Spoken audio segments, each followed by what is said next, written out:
дуруду салом ҳамдиёрони азиз, бинандагони гироми қадр, бо шумо ҳастам Шарафдин Гадоев. Ҳоло мо бармегардем ба масъалаҳои марзӣ ва мо дирӯз тӯли қариб 10 соат бо шумо будем ва масъалаҳои марзиро матраҳ кардем ва бинандагоне ки дирӯз бо мо буданд албатта хеле чизҳоро дар масъалаҳои марзӣ худашон диданд. ҳоло аз кормандон хоҳиш мекунам ки телефони махсусро зери ин навор бигзоранд ва то ҳамватанони мо битавонанд аз дохили Тоҷикистон тамос бигиранд. Чӣ хеле ки шумо мебинед дар поён ин рақамҳо ҳастанд ки метавонанд тамос бигиранд, паёмҳои худашонро ба мо ирсол кунанд. як ва ду ин ки агар аксу видеоҳо, наворҳое ки имрӯз ин субҳ дар ворух дар масъалаҳои марзӣ дар назди марз ва ё ки омодагиҳо аз Қирғизистон наворҳое бошанд, ба рақами мо бифиристанд ва мо то ин ки тавонем ба бинандагон, ба ҳамватанони азизамон албатта ин масъалаҳои марзиро матраҳ намоем. дирӯз бегоҳ баъд аз муноқиша роҳбари Кумитаи давлатии амнияти Тоҷикистон Саймумин Ятимов бо ҳамтоёни қирғизаш дар ин масъала суҳбат доштанд. Раиси комиссияи музокирот низ дар ин муноқиша Саймумин Ятимов ҳоло интихоб шудагӣ аст, ки дар ин ҷо як корҳоеро бурда истодааст ва баъд аз ин гуфтушунидҳо дар марз, чӣ хеле ки мо дирӯз нишон додем, баъд аз ин гуфтушунидҳо албатта муноқишаҳо буданд, садоҳои тир шунида мешуд. Мо дирӯз ин садоҳоро барои шумо гузоштем, наворҳоро барои шумо гузоштем ва ҳоло имрӯзам агар фурсат шуд, метавонем баъзе аз ин аксу наворҳоро бифиристем ба шумо албатта. ҳоло ман агар дӯстон омода бошанд, як наворе ки ба фикрам ки ҳамин субҳ шудагӣ буданд, ман инро мегзорам. бо иншоалло ки баъд зангҳои шуморо қабул мекунем. аз кормандон низ хоҳиш мекунам ки стримро дар поён бигзоранд, то ин ки ҳамватанон битавонанд бо мо пайваст шаванд. баъзе наворҳои дигарам ки омада истодааст ба суроғаи мо,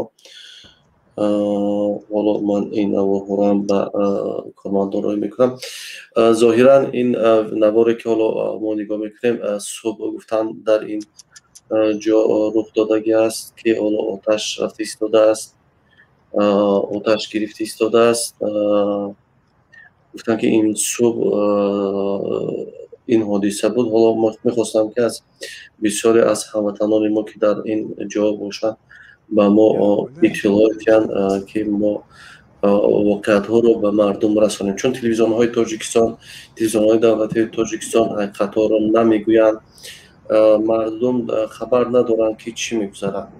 мо дирӯз дар наворҳо дидем ки чӣ гуна қирғизҳо омодагии худашонро дида истодаанд. дар наворҳо дар дигар шудем ки аз ҳукуматашон даъват доранд ва як қисмати қирғизҳо аз Бишкек ҳатто ҳаракат доранд ба тарафи марзи Тоҷикистону Қирғизистон, ки ин як кори худсаронаи қирғизҳо ҳаст. аммо мардуми тоҷик намедонанд бо кадом далил, бо кадом сабаб бошад ки ин ҳамаро аз мардум пинҳон медоранд. албатта ин як ҳамлаи бегона аст. бояд ҳамлаи бегона дар бо мардум ин бояд дастаҷамъона пешгирӣ карда шавад, чун як нафар наметавонад бо ин муқовимате дошта бошад. ахбори дигарам ки ҳоло ҳаст,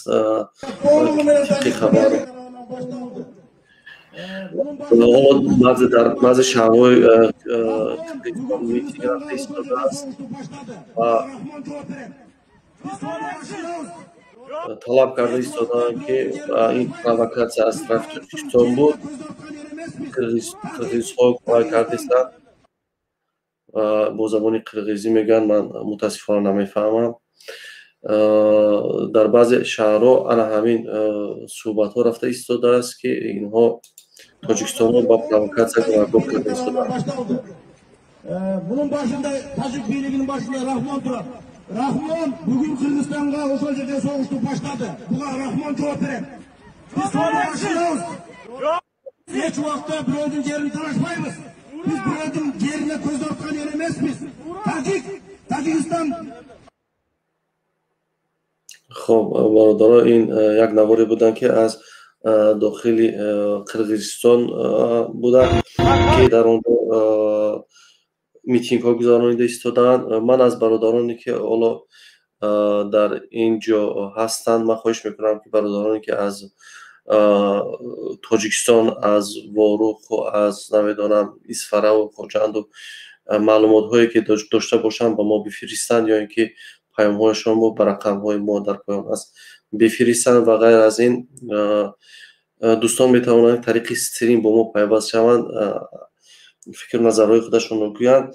در نتیجه درگیری‌های دیروز تا امروز 13 نفر جان خودشان رو از طرف قرقیزستان با تلفات جانی شده است از طرف قرقیزستان و 134 نفر زخم برداشته است. این معلوماتی که حالا با ما از گوسپیتال و بیمارخانه ملی آنها قرقیزستان خبر میدهند که همین قدر انسان 134 نفر جراحات وزن برداشته است و 13 نفر به هلاکت رسیده است در نتیجه این مناقشه ها. خب دیگر در اینجا باز بعضی نوارهای دیگر هم هستند که اونها را گذاشتیم ما.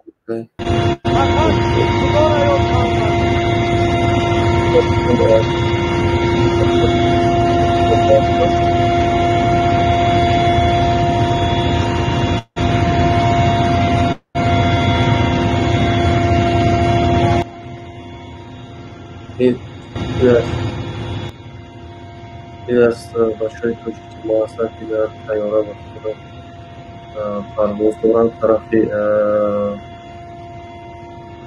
قرقیزستان.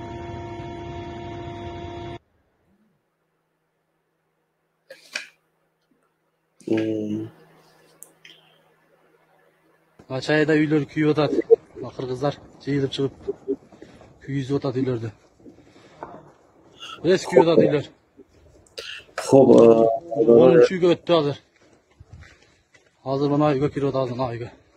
Kirishana deyapti. O'g'lini boshladi buni.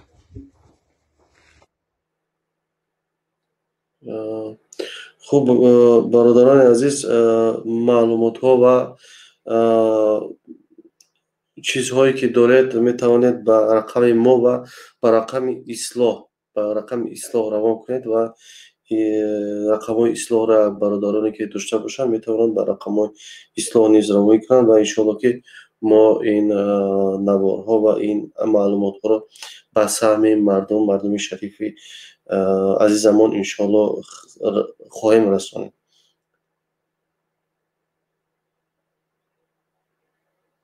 بعضی انسان هایی که در این مناقشه ها جان خودشون رو باختن خواهش میکنیم معلومات های پورایی درباره آنها نیز روان کنید و تا اینکه توانیم قهرمانان ملت رو شناسیم و آنها نیز برای حمایت مرز بوم باید که آنها به نیکی یاد کرده شود.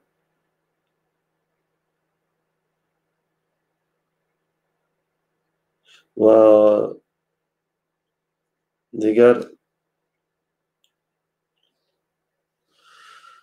خوب برادرها در اینجا کارمندان اگر استریم را هم گذاشته باشند، اگر نفرانی که میخواهند باز در اینجا فکر و نظر خودشون رو بیان یا که در آمده باز دیگر موارد ها رو بحث کنند هستند. خب ما دیروز برای هموطنان نشان دادیم که اگر ویدیو باشد گذارند. دیروز بیگاه بیشتری از قرقیزها аҳолӣ худашонро аз марзҳои Тоҷикистон берун мебурданд ва ин ҳолат бисёр як ҳолати хатарнок ва як ҳолати ташвишовар буд, чунки мо эҳсос мекардем, ки қирғизҳо шояд ки як амалиёти густурдаеро болои Тоҷикистон анҷом диҳанд ва дар наворҳои дирӯзам дида мешуд, ки ин омодагиро қирғизҳо доранд ва техникаҳои низомии худашонро ба тарафи Тоҷикистон равон карда истода буданд ва аз кормандон хоҳиш мекунам, ки ҳамон наворҳои бошанд, инҳоро гузоранд, чӣ гуна техникаҳои худашонро низомиёни қирғиз ба Тоҷикистон мефиристонанд, ба тарафи Тоҷикистон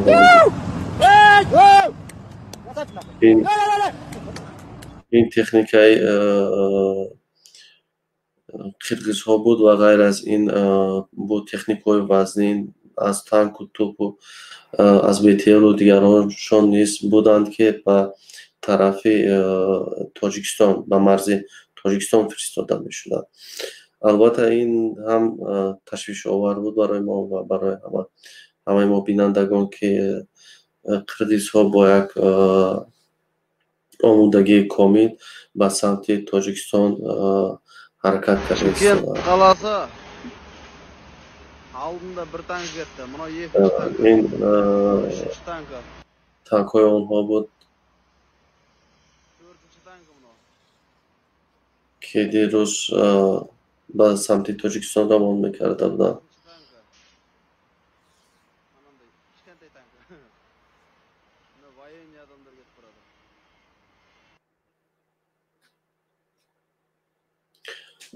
ва дар чанд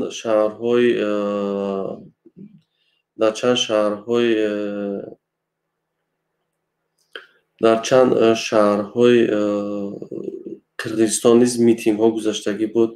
Ман аз кормандон хоҳиш мекунам, агар бошад он митингҳоам гузоранд, ки дар он ҷо аз ҳукуматашон талаб мешуд, ки онҳо бояд чора бубинанд, агар дар сурати надиданд муқдамон ҳаракат кунем. Яъне ҳатто дар Бишкек низ митинг гузашта истода буд, ки онҳо аз ҳукумат талаб карда истода буданд, ки бояд ба митингҳо рафт ва дар митингҳо аз ҳукуматаш талаб бояд, ки ба марз рафт ва ҷавоби низомӣ ба Тоҷикистон дода шавад. Ин митинги дирӯз шаб буд, ки онҳо шаб митинг карда буданд дар худи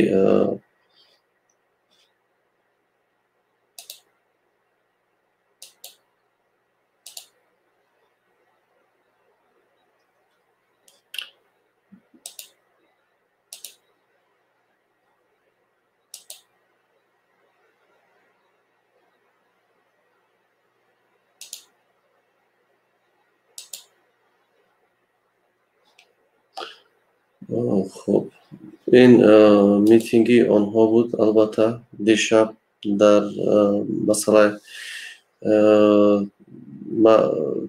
талабашон, ки бояд ба самти Тоҷикистон рафт. ҳоло дигар маълумотҳо ҳам расида истодааст, ки хеле аз қирғизҳо ба самти Тоҷикистон омода истодаанд ба мошинҳои худашон. Хеле онҳо аллакай дар Бодканд ҷамъ омадагианд аз дигар шаҳру ноҳияҳои Қирғизистон, ба шаҳри Бодканд расидаанд ва дар он ҷо онҳоро ҳукумат бояд, ки мусаллаҳ кунад. Ҳукумати қирғиз аз ҳукумат талаб карда истоданд, ки онҳоро бояд мусаллаҳ кунад ва онҳо омода ҳастанд ба самти Тоҷикистон бираванд.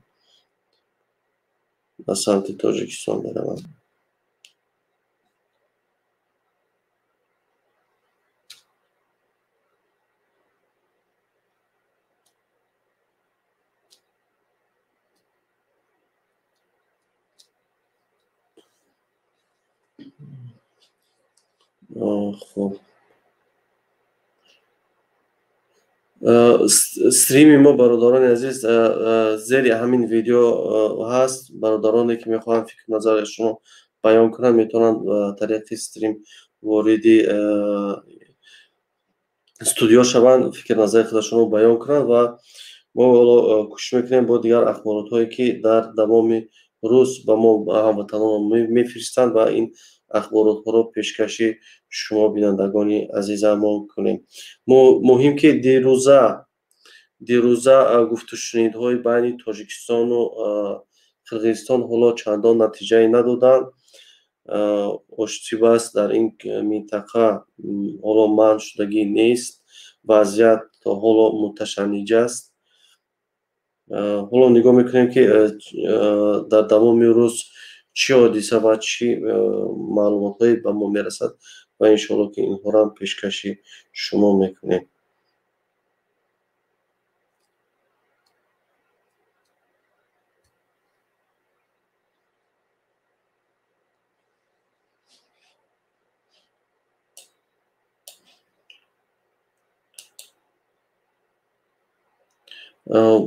бародароне ки дар ин зери навор рақамҳо ҳастанд, хоҳиш мекунем ки аз дохили Тоҷикистон паёмҳое дошта бошед, паёмҳоро ба мо бифиристед, то ин ки мо битавонем маълумотҳои дақиқ бештар ба мардум расонем.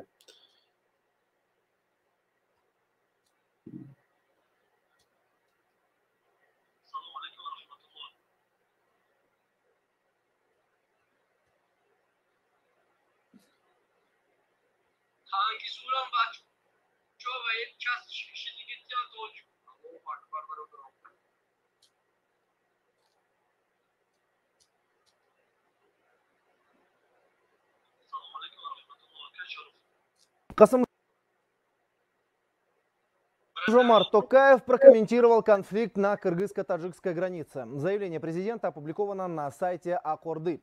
Глава государства отметил, что обеспокоен сложившейся ситуацией и приветствует достигнутую договоренность о прекращении огня.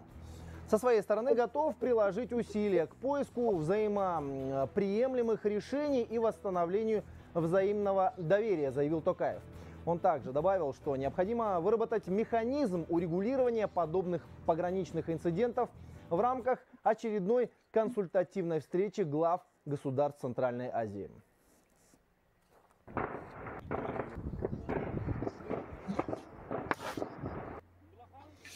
Напомню, конфликт в селе Кокташ Баткенского района на границе начался после того, как местные жители потребовали снять камеры видеонаблюдения, установленные таджикскими солдатами у водораспределителя Головной, после чего началась перестрелка. Погибли 6 человек, по 3 с каждой стороны.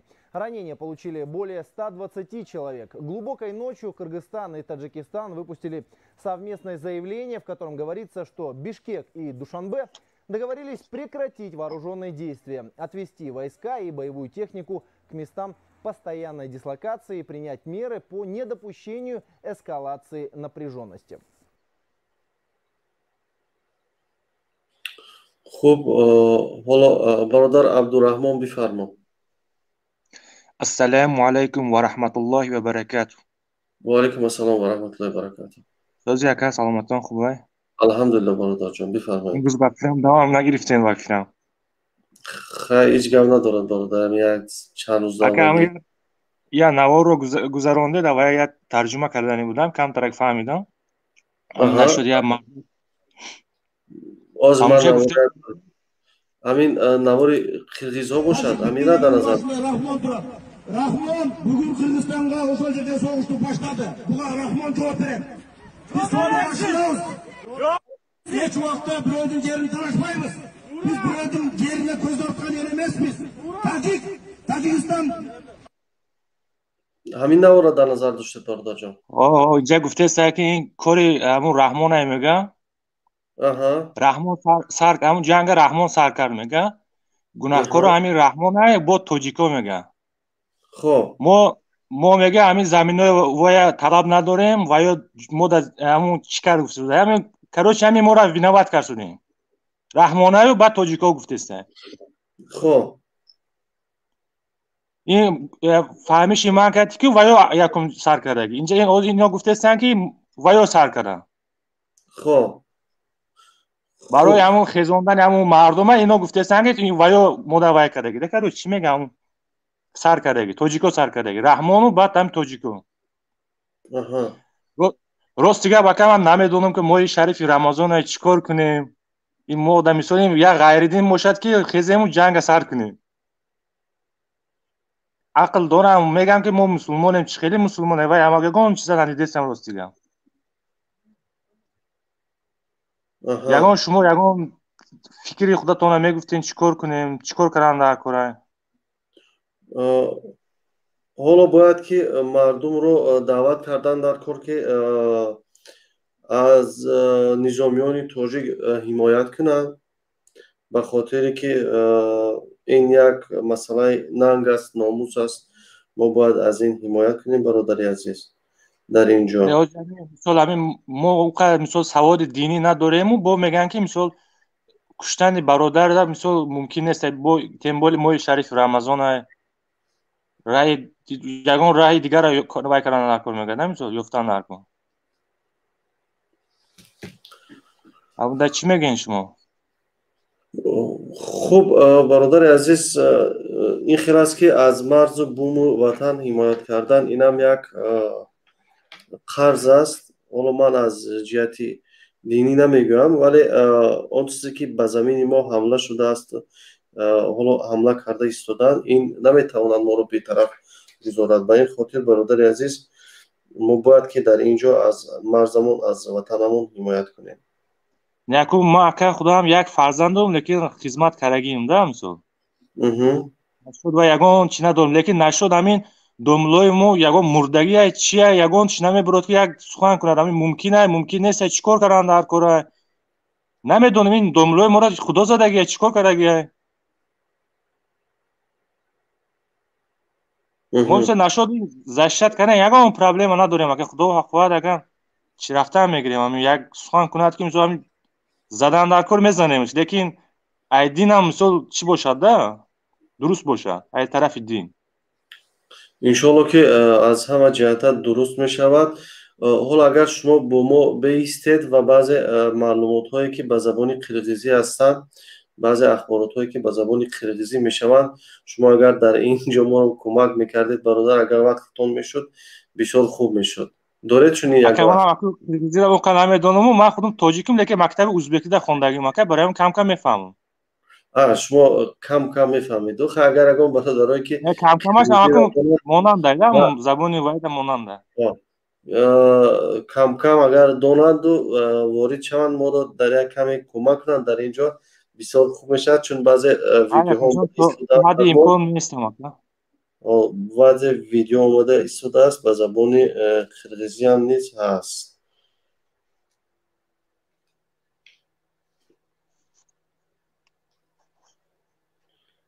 که حالا ببینیم که چی میشود در اینجا حالا من با کارمندان یک چند ویدیو روان کردم و کارمندان توانند آیسته آیسته با ما روان کنند یک پیام اومده است سلام علیکم برادر شراف‌الدین من روز چارکو زنگ زدم امروز آوازاتی پرونی نیستم خب حالا میگد من چارکو زنگ زدم امروز صدای تیرپرانی نیست در چارکو خدا را شکر که صدا نیست صدای تیرپرانی نیست در چارکو خب خدا را شکر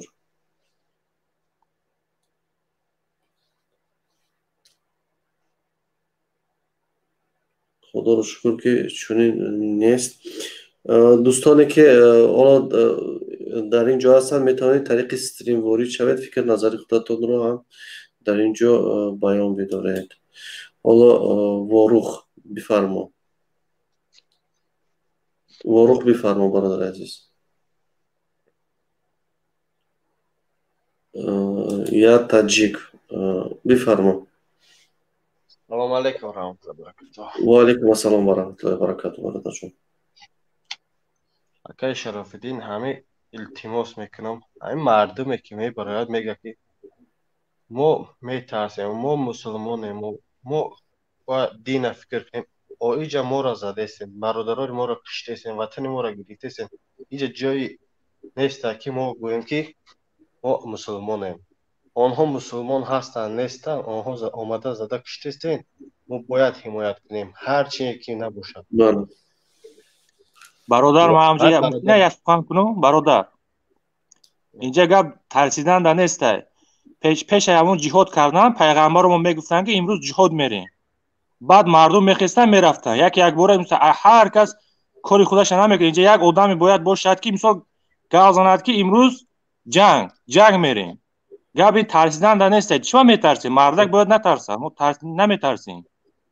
امروز جنگ میریم، جنگ من گال زند که آدما همین مردم خودش خستگی رفتگی باشد. همش مثلا همین وقتی که پیغمبرمون بود، اول پیغمبر میگفتن که پگه همین جهاد های همه میخواستن میرفتن، تیاریش میدیدن. بازی اومدگیان زدستن کشتستن با کیرا جداد میکنه. شما پیغمبر روز نیست نمی بیاید که شما را گوه که یا که کسی دیگر که جنگ زدستن کشتستن با چی را جداد دوره؟ نه ما دوست ما یگان جداد نداره. من میگم که همین دملوی ما مردگی های چیکار کرده مثلا برای گاو زنند و اینجا جنگ رفت و بسیار کس نمیدونه. هر یک شیر بچه‌ای هستن که نفهمیده. ولی شما فکر میکنم یک جایی که من زندگی میکنم اینجا ممکن یک نفر یا اینترنت داره یا نداره. این تلویزیون ما مردگی های دملو مردگی های مفتی که وابشر نیست و نابود شدگی های. برای همین میگم که یگان آدمی باشه که مثلا بفهمونه آدم چیزا رو وضعیت. شب ساعت 8 بود من وقتی اخبار دا زنگ دادم تلویزیون دا اخبار فقط جناب بیالی شما نشان دادن. همون یک همه هوای میگم منش میفهمم دملوی ما میترسن میفهمم. لیکن حوزی وقتی اون نیست که ما کسی را گوش کنیم. حوزی وقتی اونه که ما همه کسا سرجم شده رفته پشتیبانی کنیم. السلام علیکم. و علیکم السلام برادر عزیز. اکو نازه درست هست سلامتیتون نه؟ الحمدلله برادر بارو. ما از واروخ جون. بله بفرمایید. در واروخ چی ما از واروخ همین برادرای شهری میگوییم که همینجا بیانو اشهر ایسپره همینجا آمده مرز ما همراه حمایه کنیم. آخر حالا در واروخ چی گپ است؟ صبح چی خیر بود وضعیت؟ حالا چی وضعیت است؟ چی انتظاری دارید؟ تو میگویم که نه تیرپرانی نیست. و همین من گفتنی که برادرای شهر آمده همین مرز قطعی ما محافظت کنن. آخر خب من اگر واروخ گیرد همین دریا نیست میشد. دریا همون طرفی بودکن براست میکنن. آخر این دریا تا کانی بادام تا خوجند همین دریا آبش میخورنده. خب یعنی اصلا در اونجا جنگ میگن بیشتر بالای آب سر زده است. بالای آب. یک عائله آدم سال 2015 کشتگی بدن اکو قرغیزو مست آمده یک عائله کشتگی بدن. همین برادرها باشن همونجا میگون که از چورکو آدم کشتگی بدن. اما اسکی خب با یک 5 سال پیش جوانی 18 ساله کشتگی بدن همون کوبا. پدر مادرش مرده اوی کلام میکند با اینا قرغیزا همون میکشنده. هم مرز خودمو با گشتگی بود. اوی آدم سلدتاش آمده کشتن پرونده همین آدم های پرسید از چارکو و واروخ همون جا پرسید میگونمش. این حقیقت است. ما همراهی شما ما وارخا همراهی شما گروه 24 محیدین کبیری ما همراه شما برادران واروخ همراه شما همشون 90% همراه شما اکو. سلامت باشید. من همین مراجعه من همین که همه برادران همین اهل شون آمده همین مرز بوم ما حمایه کنن. برادران شهر اگر ما واروخ بایتیم همون دریا شما میخورید ما میخوریم. همین دریا نیست شود که تمام ده نه شالی کشتن میشد نه بریج میبرود همین خیل ده که همه بیایتون دست جمع شویم. من تو نکرده من اسفرگی من چارکوی نکرده همه تون اکن آمده زشت کنید تون اکن. توجیکستانی بیاد که توجیکستانی همه ما توجیکستانی اکو همین ویست توجیکستان باید خستانش داکو خب مردمی شهرینه ریگر کجا شده ناخی برو اینو گاو زنه حالا یک دقیقه برادران من یک دو ثبت صدایی دارم اینجا میگذارم که حالا گفته ایستان که قرغیزها راهی قیستاقوزا یک راه بوده است قیستاقوز بستند شما میدونید برادر راه قیستاقوزا میدونی حالا خبر آمد که حالا قرغیزها راه قیستاقوزا بستند حالا یک دو ثبت صدایی هستند من این گذارم برادران برادرای اهلی گروه اکو غفور جون همین شما نفهمی سودم بچه های گذر اما اکو غفور جون با یونشون هم باشدتون یا بار ابرشینی منه وای کنیتون این کماندر کتی هیچ علاقه گم شد اکو غفور جون من یک التماس میکنم حاضر از اوش خبر دادم موبیلیزاسی کرد از قرغیز переговор گفته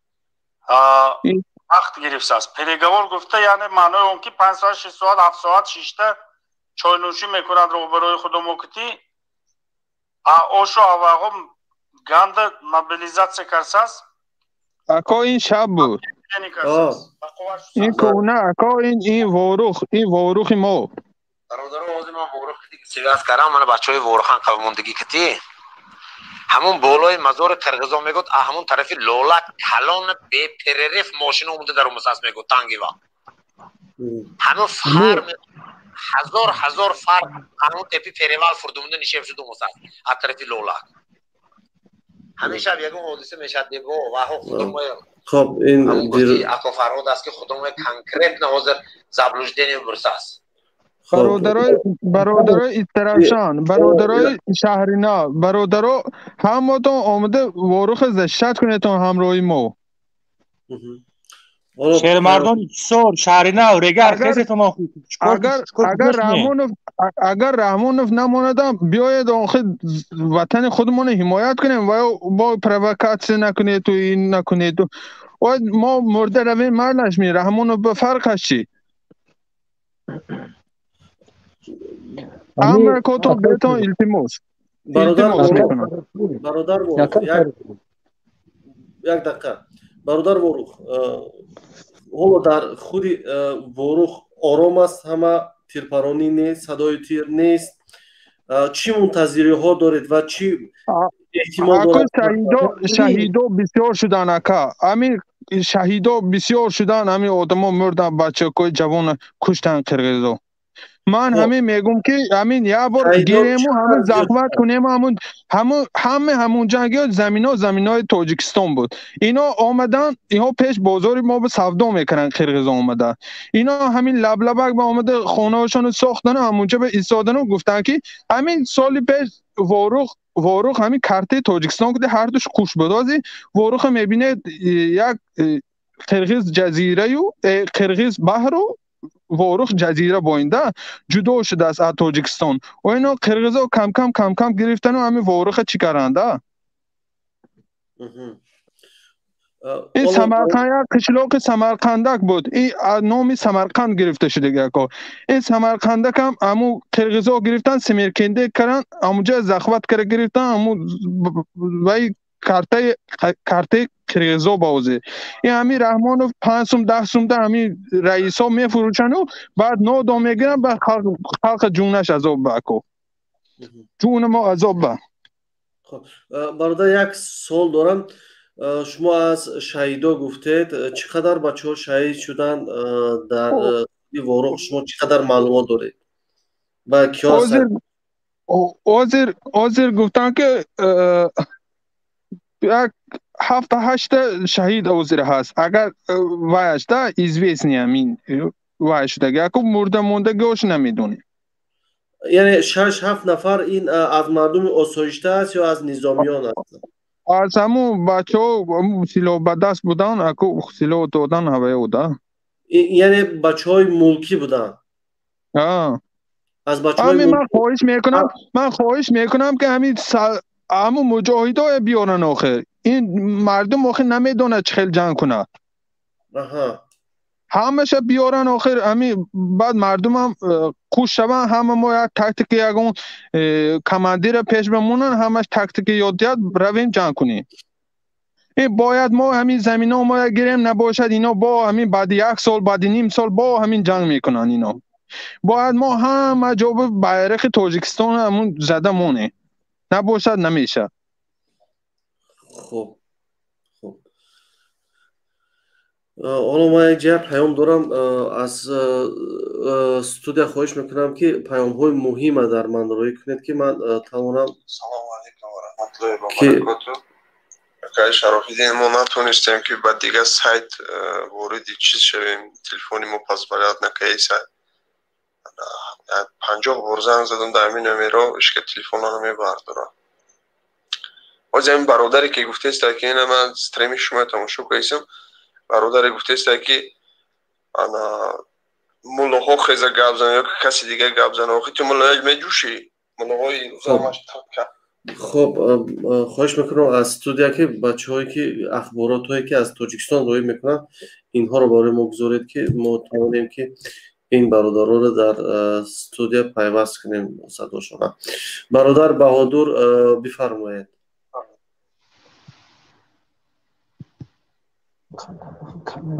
سلام علیکم آقای شرافدین. سلام علیکم برادرو. من میگفتم که باید هیچ وقت قرغز باور کردن در کار نیست. این آدما عین مثل بدترن. باید یک کار کردن در کار کو و تیاری دیده سن.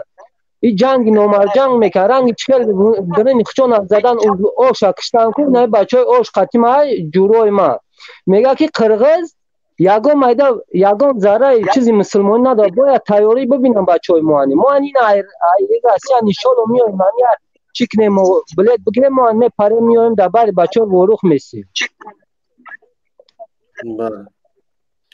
این یک تاکتیک جنگه. باید این همچون اینا وقت برید نامید که آنها بخوان با این راه وقت رو برن، ولی ما باید مردم در برابر این آموده باشیم و از مرد توانیم حمایت کرده.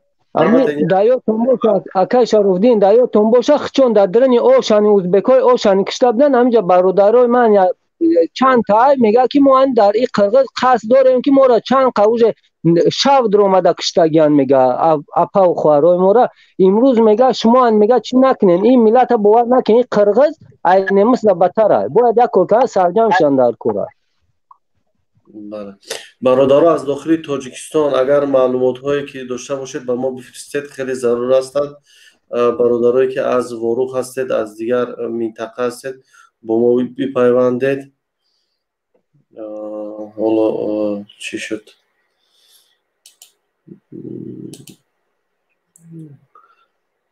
با ما بپیوندید تا اینکه ما توانیم بعضی معلومات ها را در اینجا.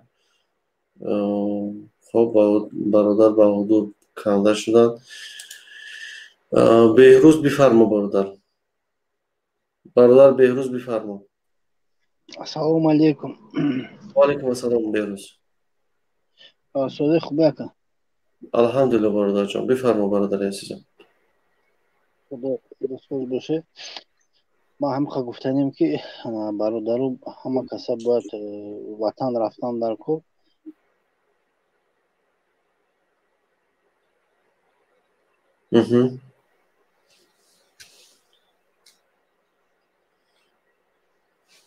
صدای شما قطع شد برادر بهروز.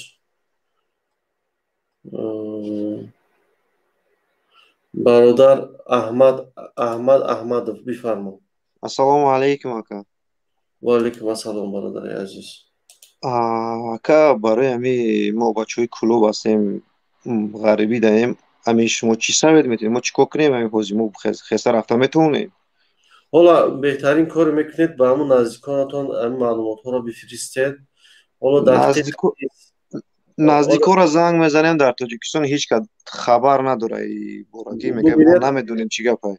حالا یکم مسئله که ما میتونیم کنیم که نزدیکان خبر کنیم، حداقل آنها که در اونجا هستند توانند тасири расонида. Чун расонаҳои Тоҷикистон ин масъаларо матраҳ намекунанд, намедонам ба сабаби чӣ, бо далели чӣ тарси ҳаросе доранд аз мардум ва ин ахборотҳоро аз мардум пинҳон мекунанд.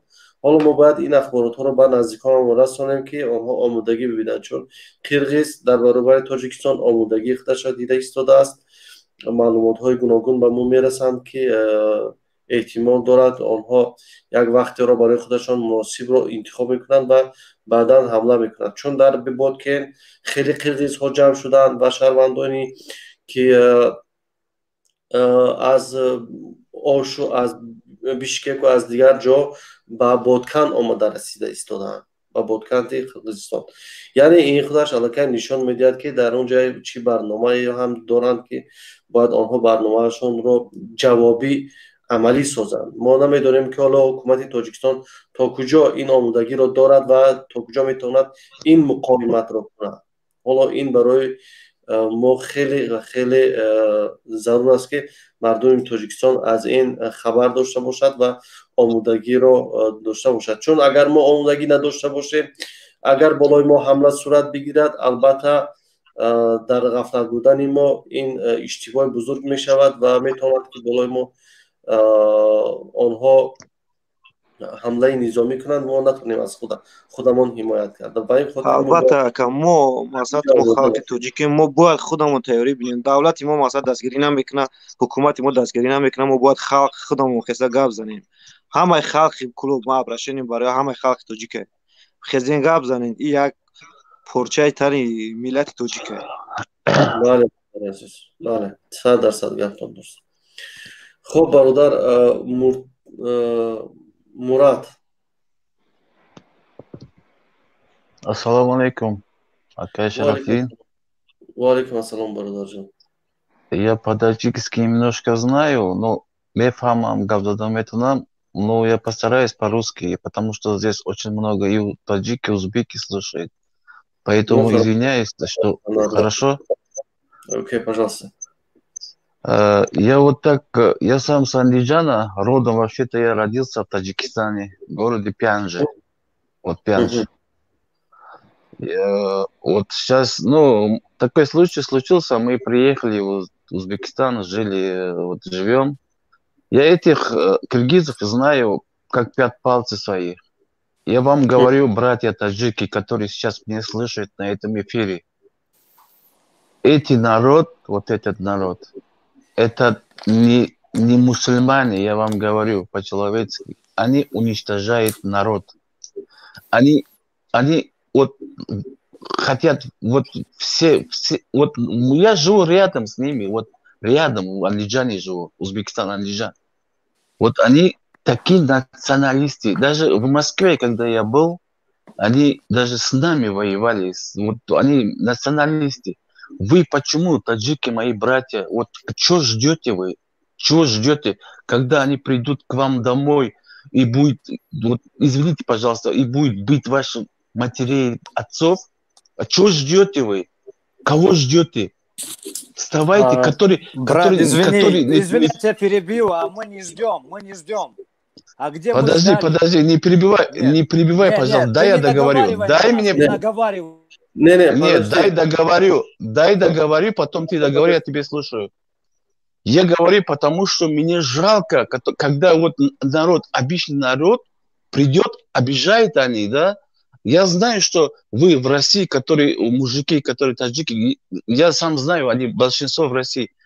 Ну и почему вот которые внутри Таджикистана, там же тоже есть, блин, мне обидно, которые, почему они не могут стоять и подойти, ну, подъехать туда, а почему там народу обижают, почему они молчат?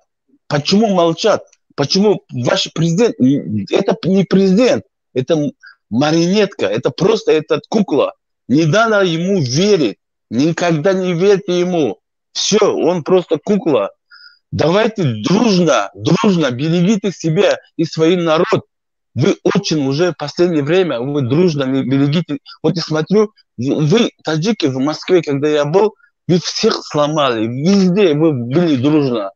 А что свой родину не можете берегать? Если вы можете в России где-нибудь любому вот стоят плечо к плечу, а почему свою родину не можете бригать? Не обижайте мои слова, если вам какой-нибудь труд, ну, как говорится, такой этот будет. По-человечески я вам говорю, берегите свою землю от всяких тварей, как вот киргизов, они не люди. Я сам половина таджик, половина узбек. Я за вами. Я клянусь, я за вами стою. Вот то, что брат говорите, я тоже это сам видел. То, что Шарафдин Ака, вот спасибо за ваш эфир. Я не знаю, какой-то там вот часть вам верит, какой-то не верит. Я лично вам верю, потому что вы с гордо идете в Таджикистан, чтобы Таджикистан был, как Узбекистан, сильная страна, соседний, как Узбекистан, да. Узбекистан потихоньку тоже был во время Каримова, но он сейчас стал нормальный. Нормальный. Я надеюсь, наши братья таджики тоже на это идет, будет нормально. Я сам таджик, я таджики, как говорится, мефамом, знаю хорошо поговорю даже. Ну, с акцентом, как говорится. Ну, я люблю таджикский народ, мне обидно, когда их где-то какой-то киргиз убивает там. Это слишком уже, это беспредел уже. Ну, братья мои таджики, вставайте, проснитесь, пожалуйста. Ну, скоро придет к вам дом убивать. Ну, проснитесь, мои братья. Это уже все, это уже точка. Что ждать-то еще? Все, Шарафдин, брат, я больше не могу говорить, извините. неке ами бародар як сухане гуфт воқеан ман дар бишкеку дар ошу дар дигар ҷо кор кардаги ҳастам метавонам камтар националистан онҳо метавонанд ки ба ноогоҳона ворид тоҷикистон шаванд ҳамлаи низомӣ анҷом диҳанд ин воқеан дуруст мегӯяд дар худи узбекҳое ки дар вай буданд дар марзи ӯзбекистону тоҷикистон буданд хонаҳошон омада оташ заданд куштанд як чизои националистии қирғизҳо доранд бояд мо инро ҷалолобод кати ош буд вилояти ош ҷалолобод буд 2010 сол ӯзбекҳоро куштанд дуруст аст ӯзбекҳоро куштанд бачаҳоро куштанд ҳамаи муллош кати куштанд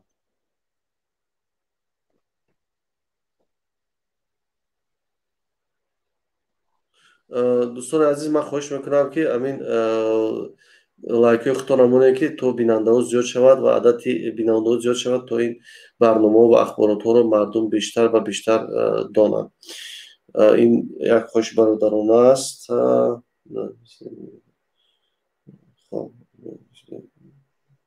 хоб саломат бошед хуб бародар рамазон шумо бигӯед ки дар ҳоло дар марз чӣ гап аст ва чӣ вазъият ҳаст дар марз ассалому алайкум бародаро дар марзи вору хоҷа алло чоргоҳ ҳоло ором аст зиёд мардуморо кашидан тарафи сфара бурдан шав занову кӯдакҳорада гирифтан ҷои бехатар бурдан ҳоло ваз ором аст лекин аз гуфтаи баъзе бародаро ки дар тарафи ноҳияи бобоҷон ғафуров унҷо каме ноором аст ана дар деҳаи ворух 100% чӣ гум под контроли тоҷикоай қирғизо хонаи худе тарк кардан гирифтан рафтан дар хоҷа алло ҳам чорко ҳам ҳамин дирӯз куҷаи ҷанг буд қирғизо ҳамашо партифтан гирифтан рафтан инҷа чӣ гум дар таи иҳотаи тоҷикои худма ҳастай инҷа бародари наменам узбак буд тоҷик буд ки дезинформация гуфтесай ки гӯё ки қирғизо медуранд тоҷикҳоро кушта ҳастанд аз як лав иам иштибоҳӣ ай бародари гапҳоро бояд мо дар ин вақт нагӯем шояд аз ахборотҳои пештар гуфтиста буд шумо ба фикрм бе микрофон суҳбат кунед беҳтар аст як каме як садо дорад микрофонтон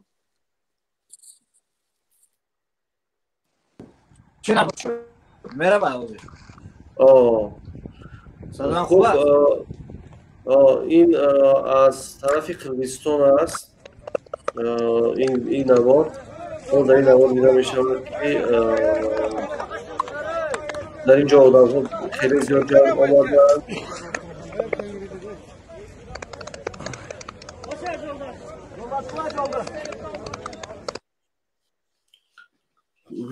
خبر داره که رئیسشون از چیکار کردن؟ در ناحیه لولک قرقیزستان شب توجیکای ما زدن اونجا خانه را آتش زدن و این چهارشون آتش زدن چند شهروندای قرقیزستان و حربیاشو کشتن بعد سحری رئیس میر گوروده توجیکای خدمت زالوژنی گرفته همراهشون بردن ناز قرقیزا اونجا پشت انمو فکر میکنم که پشت انمو باشه که رئیس شهرشون هم توجیکای خدمت گرفتن زالوژنی بردن طرف تاجیکستان. ما از این خبر نداریم. حالا دقیق میکنیم که اخبار تا کجا درست است. این در اخبار توی قرقیزستان است. بله اما 24 کگی است. اما 24 کگی را داخل شدن اونجا هم نوشتگی است. خب حالا میبینیم این اخبارات رو میبینیم. خب دیگر اگه معلومات های دیگر نیست. حالا همه آرام است میگن ولی در طرف موجان غفور چندان آرام نیست. اینجا خبر است من نمیتونم اینجا آشکار گفتن نکه شرافدی فهمیدین یکی خبر است آماده مردم باید آماده باشه یعنی میتوند وضع نارام شود با احتمال بسیار. خب اگر در طرف باروخ اکش فیدیم نگاه کننده اگر در باروخ جمع شد یا خوجی علو ما 4 طرف کوه هستیم 4 طرفی ما رو قرقیز ایوتا کردگی است و سنایپر کتی میزنه مردم زیاد میکشه برای همین جنگ باید طرفی بابوجی و غفور خود طرف بهتر زیاد حربیاشون طرف رو میکنه که اهالی آسایشته را زیاد میکشه قرقیز.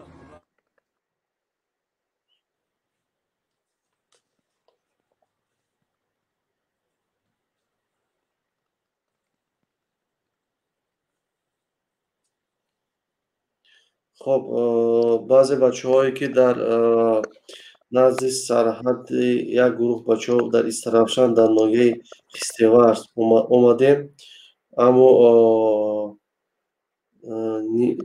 نیمورا پلیس های تاجیک نگذاشتن نمونده ایسن که با راه رویم چیکار کنیم و ما را هم راه نشان نمیدین. در تاجیکستان این برادران میگوید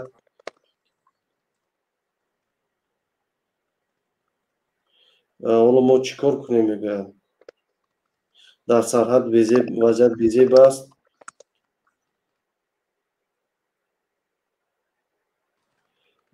بیاید میگه در سرحد باشیم.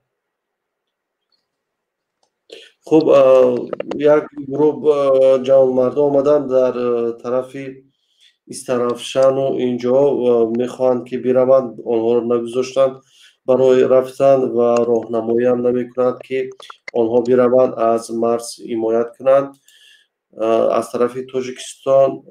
حالا وضعیت این خیلی است و دیگر بیشتر بچه‌هایی که خواهشمند هستند بلیت برایشان لازم نیست. حتی میگن که بلیت رو ارزان‌تر کند ما بتوانیم برویم از وطن خود حمایت کنیم. بچه‌هایی که در روسیه هستند اینا یک خبر دیگه این خیلی برای ما روان کردن. خب اینو میگذاریم. Hurmatli Qirg'iz mına Moskvadan Kırgızstan'a bayanlar ketayotgan aka. Kırgızstan bayrog'i bilan chiqib atishapti aka. Moskvadan Minyonlik metrodan chiqib ketishyapti. Kırgızstan bayrog'i bilan ketib atishadi. Batkentga ketyapti aka.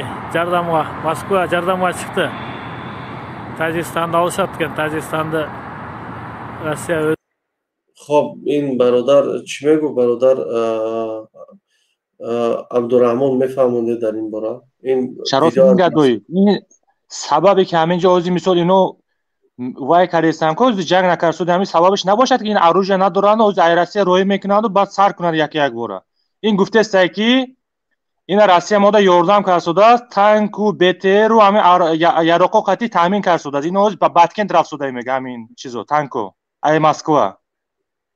خب این اروسا یک چیزی فکر دارن که این چیکار کردنیه اینو. خب یک بار نگیرن بود این تاجیکستان این پاد و این قطعی این اروسای به عقلشون. در اخبار روسیه تاجیکستان سیاه کردن قرقیزستان برداشتن یا بله نقشه بیزر دارن. خب این از گفته است که روسیه ما دا یاردم کسودت میگه از ای مسکو прямо همین баткент رفته است میگه همین تانکو байрақ همین قرغیزستان کردی. خب حالا ما ادامه میدم برادر جان عبدالرحمن شما با ما ترجمه کنید در اینجا باز من این ادامه میدم. Bizni bağındıradi. Ana. Va endi tankalar chiqyapti, tankalar. Samolyotga chiqaradi hozir. Samolyotga. Ha, через самолет میرفت است.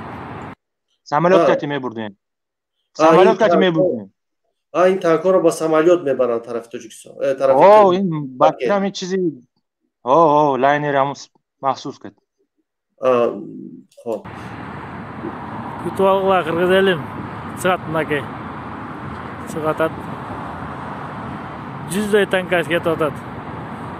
100 ta bude. Qirg'iziston bayrog'imen. یعنی 100 دانه تانک است در اینجا. 100 دانه تانک روی کشیده است. آها، روسیه برای قرغیزستان.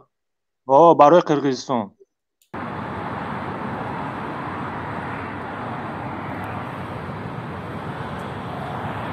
دیگه چشمای افتی لازم. اینجا میزنی رو من کردم. Juda nashik. چی میگه در آخر؟ نه همون برای خودشون سلام گفتن چیزی وای کردن. یعنی این برای ما ترجمه کرده. در اینجا صدا میداد که با طرف شهر بودکن 100 تانک با طریق طیاره روی میکنند. همون چیزی وای کرد. همون یاردمی روسیه ده کروچی. این میگه یاردمی روسیه است. همین روسیه روی کشیده است. روسیه میگه قتیمو های میگه. اکو این همین مردک همین گپا گفته است. باش خیلی اخبار بود ما این اخبار رو گذاشتیم. تشکر برادر. حالا باشید اینجا برادر روسنیدین شما بفرمایید. خب این نوار از کی باشد؟ فکر میکنم که از دیروز است. میگم من مغازین زاپرافکا. این نوار از دیروز است. برادر روسنیدین بفرمایید. سلام علیکم و رحمت الله و برکاته. برادر رمضان در اخبار روسیه چی گفتی من نفهمیدم راستی. تاجیکستان آباد کرده است یا که قرغیزستان؟ همین سلاویوف لایف درویه نمی گفتن پروپاگاندیست روسیه را ویدیویی که خریزو ایوایش رو میزنه ای بتیر هم خیلی ای قرغیزستان میگن دو میزنه همین ویدیو را گرفته پهن کرده استن. بعد جوهایی که سالداتای خدمت میرن پوزیشن میگیرن میگریزن هموها را پهن کردگان در سلاویوف لایف 2-3 مرتبه. بعد در دیگر اخبار شام من قرغیزو زنگ میزنم پلیتولوژی و ایش سیاه کردیستن که یک بود تاجیکستان جنگ سر کردگان. یهو همین وایشون رنگ کرباخ رنگ آذربایجان هم خیلی میکرده. هم خیلی مال سیاه دورانی روسیه. از اول همی از برادر از اول ما میدونیم که قرغیزو خودشون بجا نمیکنن میگن که همراه ما روسیه است. ما یک برادری خردی کوچک روسیه هستیم. همراه روسیه همراه ما ترکیه است. خودشون آشکار میگن قرغیزو. برای ما سکرت نیست که روسیه به او کمک میکنه. برای روسیه ما هم یکیم قرغیزا هم یکیم. نه یک نیستیم برادر اشتباه میکنیم. برای چه پاسپورت روسیه میگیره تاجیک نمیگیره. یک نیستیم ما برادر. اونها اعضای باز چی هستن؟ نمیاد اعضای چه دیگران روسیه هستن یا اعضای بودن دیگه. نه در همه سازمان‌هایی که قرغیزستان هست ما هم هستیم شانگهای ODKB اتحاد دولت‌های مستقل همه همین جا هستیم اما همین اتحاد گمرکی دا نیستیم خلاص. خب شاید بعض فشارها روسیه بیارد شاید نمیدونم این تا حالا حقیقت دارد ندارد باید برادر اگر همین گفتگی یا همین قرغیز اگر درست باشه این اروسا 100 تا تانک پروس تک نمیتونن آخی. برای چی میتونن آخی؟ برای تاجیک زدن میتونن تانک برای چی میتونن آخی؟ اینو پروس تک نمیتونن که یگان سبب داشته است که 100 تا تانک روی کار شده با طیاره کتی روی کار شده. نه خیلی مثال حالت اصالت چیز کنن برن 100 تا تانک میفروشن. نه این نگفته است ما خریدیم این وای کرد تو هوا کرد دوست است. خب از حالت آدم برن حالا بچه‌ها بودن که از طرف دوشنبه و طرف خوجند تانک‌ها در ماشین‌های نظامی طرف خوجند رفته ایستادن و بعضی بچه‌هایی که گفته ایستادن که ما از شهرستان برگرداندن نگذاشتن که ما ادامه بدیم و همون رو برای پیوست شدن در بچه‌های واروخ و سمت واروخ این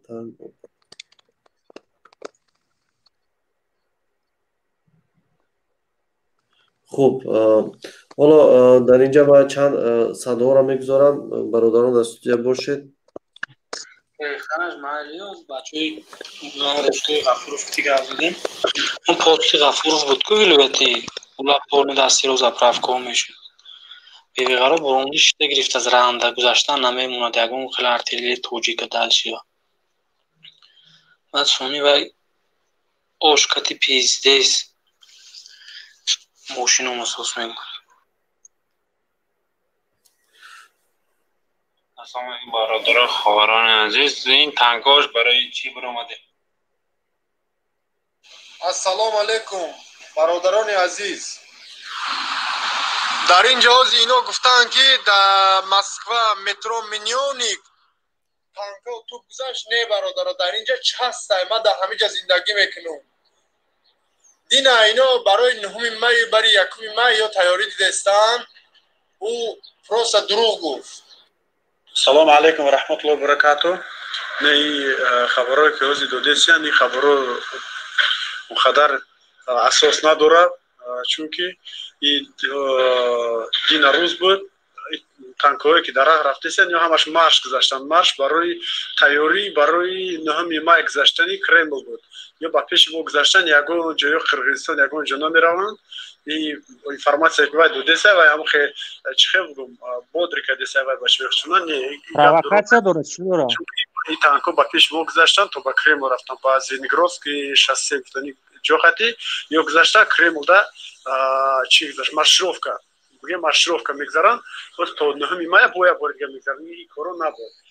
خب اون ویدیویی که حالا پیشتر گذاشتیم اون قرقیزها دروغ کرده ایستادن اینا ممکنه یا سخن کنیم اکای شرافیدین بله برادر جان اون گپش همین گپش دروغ باشدن سر اونا یک وای کردن در کردم چورش دیدن در کرد یک رنگ قرباق نشود که با همون چیزای سپوتنیکش روی کنه زند همه چپاروس کنه سر اونا تیاری دیدن در کو دروغ های راسته تیاری دیدن در کو بله نه تیاری را حتما ما باید همه وقت آماده باشیم چون که قرقیزا در طول این 10 ساله 20 ساله نه در طول همون بگم که از همون 900 سال پیش همون حکومت قبیله‌ای که اومدن دولت سامانه نگرفتم از اون بعد که مثال بعد از 15 تا همین امروزه سرحدار رسیدن اهالی تجاویش اینا فقط شهرنامه شکنی میکنن این همین شهرنامه همین 10 ساله چند بار شهرنامه بستم فقط شهرنامه شکنی کردن اینا دست نمیرسه وگرنه دورو خبر وقت میگرفتم خب همه وقت آماده باشیم هر جایی که همون جایی که زمینای تاجیکستان هست همونجا که میروند اشغال میکنن باید پرچم تاجیکستان بدن در آینده گفته شنید باید اینجا به همون تاجیکستان برگردونده شود. بله و حکومت ما باید همون قوای زودآمد گروهای تعلیم دیده را باید حتما برای در اون سرحد بگذارم نه این گروه به تجربه را برای که تلفات جانی ما بسیار شود این روحیه مقصد ارتش ما کم شکسته شود به روحیه مردم.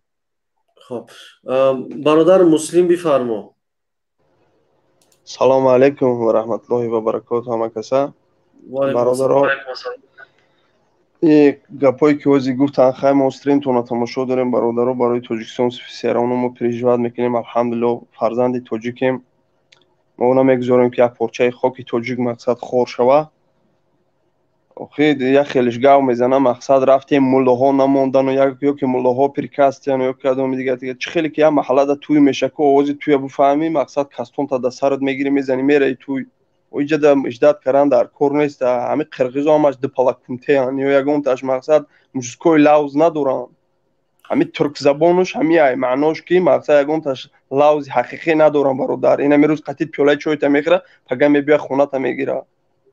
بله. وقتی که برو اومدن در میدان در طلب زدن در کار اتفاق دادن در کار بودن که توجی کیه کی بود توجیکای ما گفتی ای سالی 80 سال جنگ دیده اومدگی تاکتیک جنگ میدونن بزنن 3-4 محله گیرن مقصد خیلی نگاه نکنن بابای سه شکلی که اینجا میشه اوه قرقیزا اومدن اوه مقصد خیلی کنه اوه ملاهای ما اجازه نداده است اوه مقصد کلانتری ما یا توی شوکو یگم ملای اجازه نمیپرسی یا توی شوال یگم مقصد یگم کماندیر اجازه نمیپرسی لیش نه مقصد ما در وطن باشم مقصد کاستوم در سری کیف میگیرم میزنم میرم یک کماندیر میگم بته اروجا تمام جنگ کنم این در کار نیست همه شما خدمت کردن اومدگی اروجا در دستون قپیدگی هیچ نباشه سالوی 90 دیدگی جنگ بله در طلب زدن در کار اتفاق دادن در کار اتفاق نمیتی رنگ کربخ میگیرن تا بعد در نوستیو مقصد رنگ اینجا استریم میکنیم گپ زده چقچق را میشینیم این روز توپگا اگر فورا نفورا یا گرفتنیان یا میگیره رنگ کربخ میکنن مقصد میزنن تانکو پانکوشون میبرن در گرانیسه میمونن دیگه اوس گذشته نمیتونی با میبرن 4 سالدات روسیه در همجا میمونن دیگه کجا میگذری کنی مارچا بروت و روسیه یک گپگو امروز وقت اومده ساعت اومده گرفتن در کورکا ما دیر روی وطن اوش دیسته اینجا اوزیم گپوی من رای کردن در کنیم که من گفتم که ماهی شریفی رمضان در ممکنه یا مسلمان هوای در ملا چی میگه هوای پرسیدن بوده من نگفتم که ای ملا پرسیده بعد روام گپا نفهمیدی برات ممکنه یک در ماهی شریفی بزرگ ممکنه زدن در کار خب برادر جان من خواهش میکنم که چی نشود و ایش دعوت تنها به همبستگی دعوت کنیم که توانیم در این مسئله با یک فکرهای درست برسیم. خب برادر مسلم بفرمایید شما مسلم تجیکه تشکر بسیار از شما برای فکر نظرتون گفتن در اینجا. برادر مسلم بفرمایید. گپ نیست اکا از او رحمت کمی مقصد گپوی ما را مونده در همینجا موقتی برادرها گفتیم التماس مقصد خفون نشینن بچه ها التماس با بوی 4 ملون نشوین مقصد در طلب زدن در کار نمیشه گرانیت ها کنیم و همی اکترینبورگ در زندگی میکنیم خیزم را همونجا ما در کار نیست مقصد زن و فرزند و دیگر ما هم لیش بکی در خوکی وطن قربان شم همیشه بس ایده ما بله التماس در طلب زنی عطفه تیشکی مقصد رنگ کربخ نگیرن تاجیکستان خودش رنگ یک کنی پیاله بوری التماس مقصد با خدا ای علامه دیگه گاو زده نمیشه و اینجا درست از اون سلامت باشید برادر جان. برادر مسلم میفرمایید شما. السلام علیکم و رحمت الله و برکاته. و علیکم السلام. بچه‌ها یک هم فهمه که رمضان نماز روزه همه برای وطن ما یا همین یک سانتیمتر وطن ما میگیرن ما میگم که رمضان ما میستم که بیان بزنن ما میستم که بیان لغت کنن بگیرن و موبیلیزاسیون کرده استن یا با یک پلان موبیلیزاسیون دارن از دروغ پرمیر گفته استن پرکراشن اگنیا دروغ گفته موبیلیزاسیون دارن یا زدنیان تو همین واروخ گرفتنی بعد گفته نه برادر راسیست که چی میدره میراتورس میمونه گرانچه نه تو اوسو میگذاره دیگه نه اوجه او زایوات میکنه هم واروخا و اگر هم خواب بشینیم هیچ دستمون نمیره اون مردک بیچاره میگه کدیمت که میدونه جنگ کرده برادرای سال 90 برادرای کدیم در درون بنام الله اگر در اونجا میبینم در اونجا خدمت نمیگرفتم الله شاهده در دنیا و دنیا بنام الله بعضی بچه‌ها از دوشنبه سفر کرده ایستادن طرف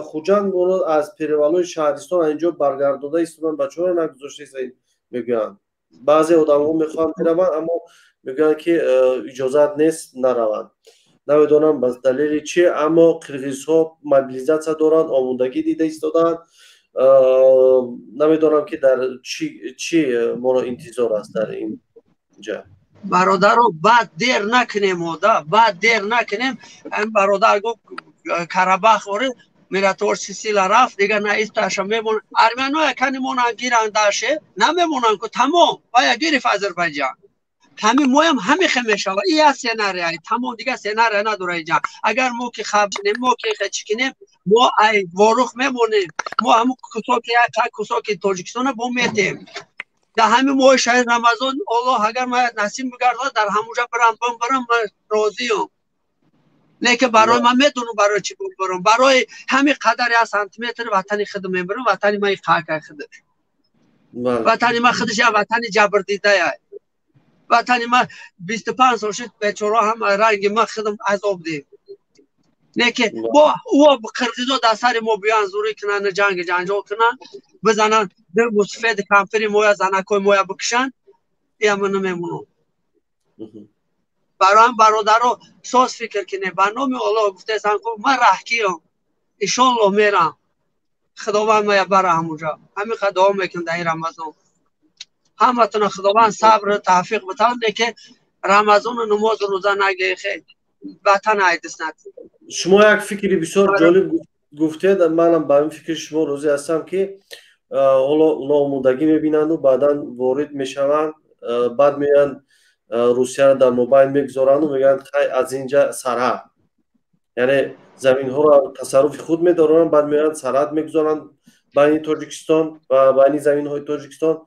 و میگن که تو حل شدن مسئله این در تصرف ما خواهند بود این مسئله علاقه تجربه شو داریم در کشوری ارمنستان و شاید احتمال دارد که این در تاجیکستان هم رخ بدهد برای همین ما باید که در خواب نمانیم در این مسئله تشکر بسیار برادر مسلم من پناه الله همتون در خداوند همه ما صبر دیو فیروزی بر ما آتو کنم خب سلام برادر بهادر بفرما السلام علیکم و علیکم السلام همین اکا پرزیدنتی همین ارمنستان بوری همین پاشینیان بوری جیت کردن همین مردن خوبه بله اگر ما همین خیلی خواب بیستیم و میگره زمینه بگه که خیلی این روسیه اومد اینه تینچ کرد توده همین از قرغیزا را نگاه میکنه بلاگراش همش نشان داده است پرمای افر بلاگرای تاجیکستان فقط پریکال میمونه همین ارتیسی را نشان میده تمام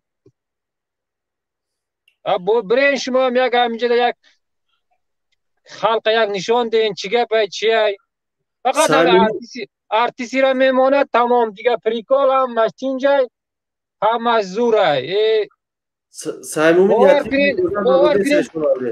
باور کنیم با میگیم ما شهری نره تاجیکیم خیلی شهری نره تاجیکیم با گام میزنه که باور کن همه تینج باشه اینا از همین یوتیوب دروین همین فقط بلاگرای قرغیز نشان میده بلاگرای ما یگان چرا نشان نمیده میگه که همه تینج همه سازه فقط همین ارتیست پریکال 4 تا مولا میبراید این خیل کن فقط میگه که همین گاب زنی گاب بسیار های خیلی باور که همین تاجیکستان رنگ یک چما شده مانده همین قرغیز هم های موضوع بوده ایده لیکن یک قرغیز هر سال پرزیدنت شغلش میکنه یک دولت سازه هم نداره هوایا ایمارا زده گرفته است این چیه این خیلی زندگیه با میگیم ما شهری نریم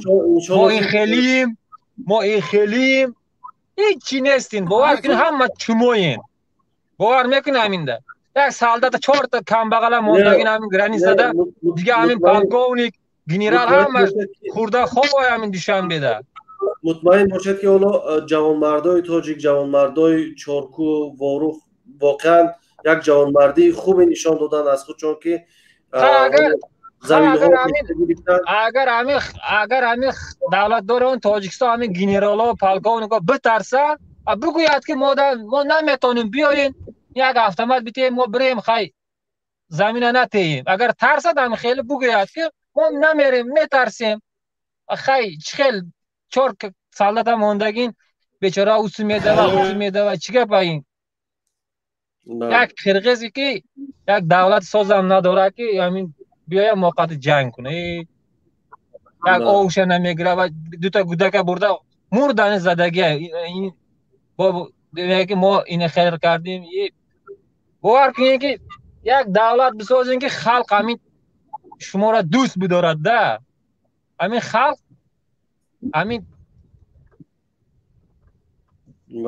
چیه اگر نتونیم بگوییم که ما نمیتونیم، زورم نمیرسد، خب بیام بزنیم ما بریم یک автомат بگیریم بگوییم که خرقیزاده همین 1 متر گذشتی تمام جنگ. و یا نمیگذارد دیگه. و یا میبیند که همه 4 تا سالدات کم بغل موندگی و این خیلی نگاه میگیره که هیچ کی نداره، نه بیسایی باید درآمد آمده میگیره. امروز میدره پاگه میدره یا ما پاس نگاه میکنی که نیمشه گرفت تمام. و یک میگه که خی چیگه پای خی هیچ تینجیه ما تو همش بلاگرای ما فقط همین آرتیستی را نشان میده. همین 4 تا درک دلبایا برآمدگی. سلامت خیلی گپای ایده که سلامت باشید برادر. برادر از تاجیکستان بفرما. از تاجیکستان بفرما. السلام علیکم. و علیکم السلام برادر. و علیکم السلام برادر. الحمدلله برادر جان. برادر ما چی گفتنیم؟ همین مردم مقصد باید خیلی شوخی و گپ خبر بلوگری و خال با او خال کردن در کار نیستای. قرقیزا باور که خیلی از ما با جسارتن در دولت چه ارزونیه یکمش و دیمش هر کاری که بشه میخیزن. اول مقصد دولتشون آباد کردگیان. یتیموف رحمانوف بدبخت نمیتونه. ما اول هم یارا باید نصف کنیم بعد زمینا را دعوا بکنیم. بگیرن نمیتونن حکومت کرده دف شون ای سر حکومت. هر روز نمی کودک بازی کرده گشت از خطی همی خلق. ما اول باید خونه خودمون آباد کنیم بعد کار باری دیگر را سر بکنیم. این خلق گمراه ها واری برآمده است یراق گرفته چی کنیم ببریم حکومت ها نست نابود کن در کار نتونیست. حکومت کرده نتونیست است. چیو میکنه دیگه میسته در سر حکومت رحمان فی کلاغاوسی اجداور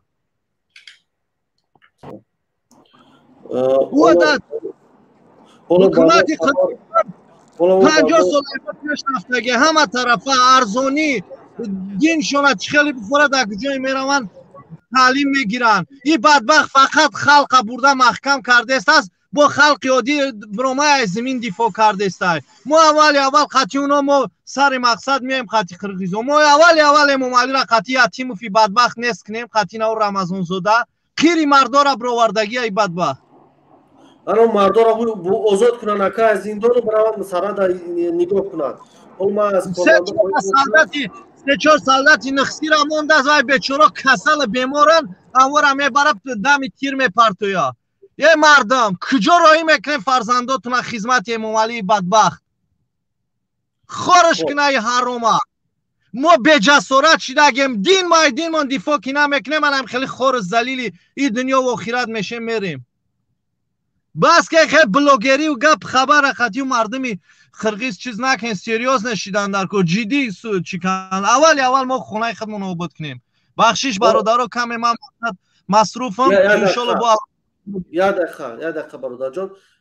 حالا من یک اخبار از سپوتنیک از کارمندا خواهش میکنم که گذارن آشتیبس نقص شد. یعنی آشتیبسی که اعلام کرده بودن برادر حسنیدی اینجا نرین ولی ایستد من شما حرف دارم. خب در آشتیبسی که بین تاجیکستان و قرقیزستان بود و این شکسته شد. حالا در کولکند باز تیرپارونی سر شده است. از کارمندا خواهش میکنم که اینا در نوار در اینجا بیارن تا اینکه دیده شود که چگونه در اینجا اون مذاکراتی که دیروز یتیم و با همتای قرقیزش داشت و این نقص شد. حالا یک دقیقه پیش سپوتنیک این مسئله را به چاپ رسانیده است که در آنجا علاقه باز تیرپارانی دوباره شروع شده است. فکر میکنم که این آشتیبسی که درباره‌اش صحبت میشد و این آرامی که حالا ما امید داشتیم بعضی як каме умед доштем ва медонистем ки ин беҳуда аст. аллакай ин дида мешавад ки дар ин ҷо ошчибас нест, балки боз як фиреб аст. фикр мекунам фиреби қирғизҳо аст ки бо ин роҳ вақт гирифтанд ва омодагӣ дида истоданд. қирғизҳо дар Бодкен ва дигар ҷоҳо омада истоданд, аз худашонро мусаллаҳ карда истоданд ва шояд ки ба ҳамлаи низомӣ ба Тоҷикистон шурӯъ кунанд, эҳтимол дорад. ва мо бояд мардуми тоҷик ва бародаронро огоҳ кунем ва дар мавриди муқовимат бо қирғизҳо дар ин ҷо бештар фаъол бошем. ин буд он хабаре ки ҳоло ҳамин дақиқаҳо дар Субботник аст баромад. бародар Ҳусниддин, ба назари шумо оё бародар Хайриддин дар тем ки ин бародар шояд бифармоед. Ассалому алайкум ва раҳматуллоҳи. Салом ака Шарофдин. бале бародарҷон, бифармо бародар. ман ҳамин гуфтаниам ки мардум ба мардум паёми худна расонданиам. дуяке бигирем миқофи хобохие бачавон барои мардуми худмон, барои давлати худмон биромада гап задесем. мо ягон кори бад накардем, давлати дифо кардесем. меброи тотбой мекини даҷа хеле биё премит там рута нишон дада наметони бо мерити давҷа дифо мекини. охи бигире яке миқо бора охи дига камеро раҳӯй кинем. мо барои давлати худмон чӣ дифо дорем? мо ягон кори ғайриқонунӣ накардестем. ҳай ҳукумат накина ягон кор мора раҳӯй кина. мо ага не бизанем бирем, мо дифо мекунем ай ватани худмон. хуб аллакай тирпаронӣ сар шудааст дар дохил, тирпаронӣ дар ин маҳалла дубора шурӯъ шудааст. Кӯканд, дар ҷамоати Кӯканд тирпаронӣ шурӯъ шудааст, дар он тирпаронӣ рафта истодааст. аз бародарон хоҳиш мекунем ки ба наздик ва хештаборатон инҷо паём омадааст аз мо ки мо хоҳиш кунем аз бародарон ба наздиконашон расонанд ва маълумотҳоро диҳанд, то ин ки бародарон ва ҳамватанони мо тавонанд омада аз марз дифоъ кунанд. ва дигарам бародарон хоҳиш карданд ки бештар такрор кунед ки мардум падидица, лайку инҳоро фаромӯш накунанд ва то ин ки мардум аз воқеиятҳое ки дар марз мегузарад огоҳии бештар дошта бошад. акай Шарофдин, як лаҳза дига, як иҷозат бошад. ҳамиҷа баъдад ки гуфта ки рамазон нагиреву биред ай ватан дифо кунед. дар ислом дар ягон ҷо нест ки ай ватан дифо кунед рамазона наги. ҳам рамазон бигире ҳам дифо кунед. ин хеле нест барои ватан шуда рӯзаи моро бихӯрем. моро фард рӯзи қиёмат ай ватан намепирсанд, моро ай рамазон мепирсанд. ин моҳи шарифи бузурге, ин як моҳ дар як сол як моҳ аст. бигире ҳам рӯза бигире ҳам дифо ай ватан кунед. дар ягон ҷо наомада ки ту рӯзата бихӯр бирай ватан дифо кун. худованд фазл наметиҳад, амо баракат чо наметиҳад вақте ки рӯзаро сардори Кумитаи давлатии амнияти Қирғизистон дар шаҳри Бодкан ҷаласаи махфии худашонро гузаронда истодаанд. дар шаҳри Бодкан роҳбари Кумитаи давлатии амнияти миллии Қирғизистон ҷаласаи махфӣ гузаронда истодааст ки ҳоло мо намедонем ки дар ин ҷо чӣ хоҳад шуд. ба ака Шарофдин, ҳамин амнияти мо мурдагия чикор карданд? як хабара намебиранд, намегӯянд. хуб ҳоло намедонам ки дар куҷо ҳастанд ва бо чӣ кор машғул ҳастанд. задан дуромадане мардума киштестиан ту чӣ хаб карда истодаида мардум чӯ ягон ахборота намебирӣ намегӯй. бале майли алло нигаҳбонтон боша. хай мо дар корем. хуб саломат бошед. ҳоло ин раиси Кумитаи давлатии амнияти миллии Тоҷикистон дар Бодкан омадааст ва дирӯз бо муовини ин суҳбат доштам ва раиси Кумитаи Қирғизистон ҳам дирӯз аз кишвари Олмон, аз Аврупо ба Қирғизистон сафар кард вобаста ба ҳамин масъала. خب برادر حسنیدین، من میخواستم در مسئله وضعیت تاریخی خود قرغیزها یک کمی معلومات میدادید که مردم عموما تاریخ پیدایش قرغیزها در آسیای مرکزی را یک کمی میفهمیدن. شما که تاریخ شناس هستید و این چیزا رو خوب درک میکنید، خواهش میکنم کوتاه اگر میتونید یک کمی درباره قرغیزها معلومات میدادید. باز اینجا اخبارات های دیگر آمده است و برادران انشالله که حالا بعد از صحبت حسنیدین با این انشالله که گپ بزنیم. خب پیدا شدن قرغیزها در آسیای میانه به همین عصر ده روز میآید. عصر ده امو وقت دولت سامانیان بگیم تا حدود قزاقستان سنی اویغورای خیتای هستن از تا اینجا را دولت سامانیان میرفت این طرف را ضبط کرده بود یا که در زیر احاطه گرفته بود. حتی همین اویغورا بعد همین دولت سامانیان اسلام چی میشن، مسلمان میشن. وقتی که در خیلی دولت سامانیان مناقشه های دینی بعضن همو کمبودیا با وجود میاد بین مردم محلی و حکومت، خلاصه که از این حالت همو یک گروه به نام قرخانیان استفاده میبرن، هجوم میکنن به بخارا. بخارا را یک بار سال 992 بخارا را میگیرن، غارت میکنن، برمیگردن، دوباره میروند. نه در قرغیزستان این گذر فکر کنید که قزاقستان به طرف سنی مغولستان اگر خریطه باشه، خریطه را کسی میفهم، ما میفهمم که ما چی میگم. سنی طرف مغولستان از یک کولی کلان دارن، اونجا در جا گرفتگی بودن.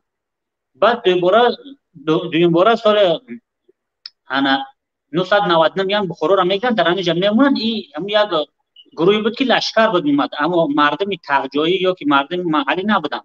بعد اینا آهسته آهسته کم پایان میفرویند، نه در سرزمین قرغیزستان امروزه، کمی از قرغیزستان بالاتر بگیم، خریطه امروزه شب بگیریم، سیاسی امروزه را. بعد خلاصه که بعد چنگیزخان اینا پر آهسته آهسته آمیخته شده میآیند. همین بادکان امروزه را بگیریم، اینا هم اصل 18 در آمدگی هستند. اصل 18 آیت 18 اون طرف اینجا وجود نداشتن، چون این طرف در مقصد شهرهای پیشرفته، شهرهای مدنی بود دیگه، اینا میآیند. اما اینا همون مغولان ما بودن، مغولا در شهرها جا گرفتن نمیتونستن به خاطر اینکه کوچمانچی بودن. اما بگم که خصلت کوچمانچگی داشتن، میومن از تاجیکا اندازه میگرفتن، میرفتن در همون کوه پشته میگشتن، نمیومن در شهرها جا بگیرن. بعد همون بگم که همین عصر 15 آهسته آهسته همینجا آهسته آهسته همین مردمی که بعد قرغیز نام گرفته، بعد قزاق‌ها جدا شدن، خلاصه ایجاد تقسیماتش بسیار چیز است، دور دراز است. خلاصه اینا بعد جا گرفتن همین در حدود بگم 500 سال. همین نگی اینا خودشون میگن که ما در کوه تیانشان که همین قرغیزستان داشته، میگن که اینو ما از خیلی بگیم که 1000 سال پیش، 2000 سال پیش جا گرفتیم. خیلی از تاریخ خودشون، چون یک چی دارم بگم، یک دوستان دارن به نام مناس. حالا دروغ نوشتن که زنی مناس تاجیک است، اینا اومدن اینجا زندگی میکنن، زنی مناس تاجیک است. این دروغ است. اینا را به اون خاطر یک مسئله دیگر را قبلا توران، ولی ما نمیفهمیم که مردم ما یک تاجیک میبره، یک ترشناس تاجیک میبره، میگه که همین مسئله نمخیل است. تاجیک میبینه یک بیگانه میگه که این خیل است، گپ بیگانه را قبول میکنه. من هم میدونم که با کدام خاطر مردم ما چنین است، گپ هموطن خودش قبول نمیکنه. ما میگیم که توران این با ترکان امروز هم هیچ ربط نداره. تورانیان ایران، توران این در شاهنامه آمدگی است.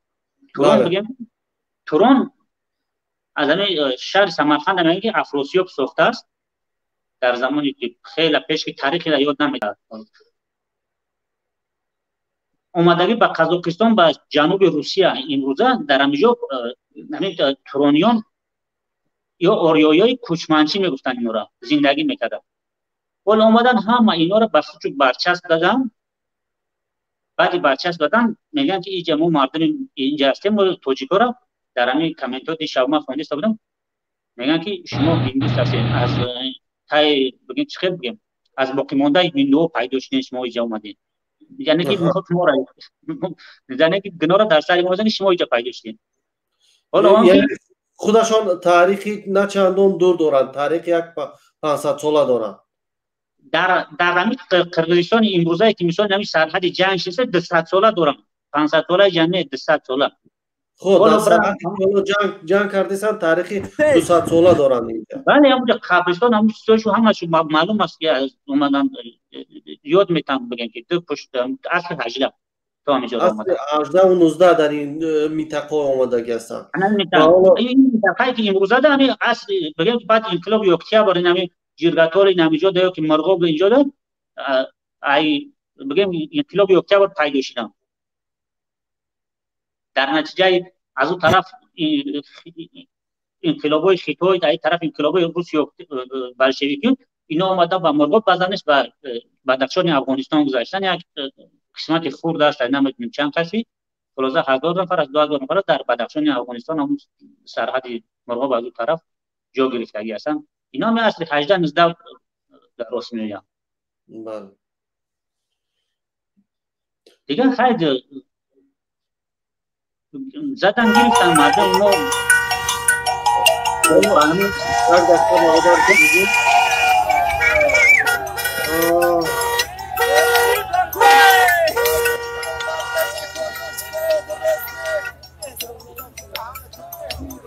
این مردمی دواشتی است از شهر دواشتی جماعت اسماعیل سامانی است که اینها از شب آموده هستند. این مردم دواشتی از وای است که از شب آموده هستند که رفته از وطن حمایت کنند. یک اشاره میگوید از حکومت با ما شود ما آموده هستیم که رفته از مرز حمایت کنیم. این مردم جماعت اسماعیل سامانی دواشتی است. دواشتی. خب برادر حسنیدین تشکر بسیار. حالا یک سوال دیگر این داشتم که وقتی که رئیس بادکن میگوید که رئیس کمیته دولتی امنیت ملی میگوید که بعضی تاجیکان از سرزمینی قرقیزها ساخته شده است به مثل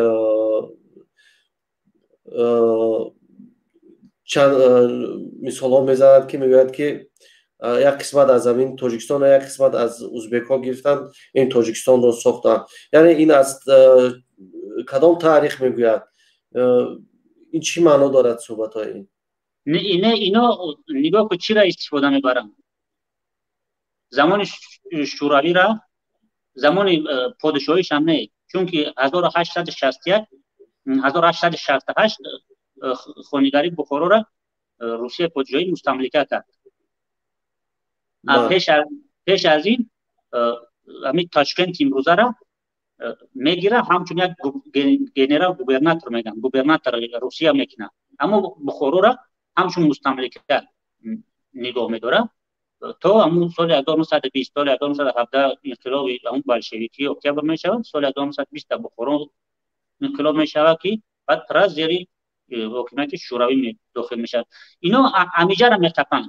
اینجا وقتی که حکومت شوروی میآید خانیگری بخارا را میگیره. در اینجا سه خانیگری بود بگم همین منطقه مثلا همین وادی فرغانه در خانیگری قوقان داخل میشه.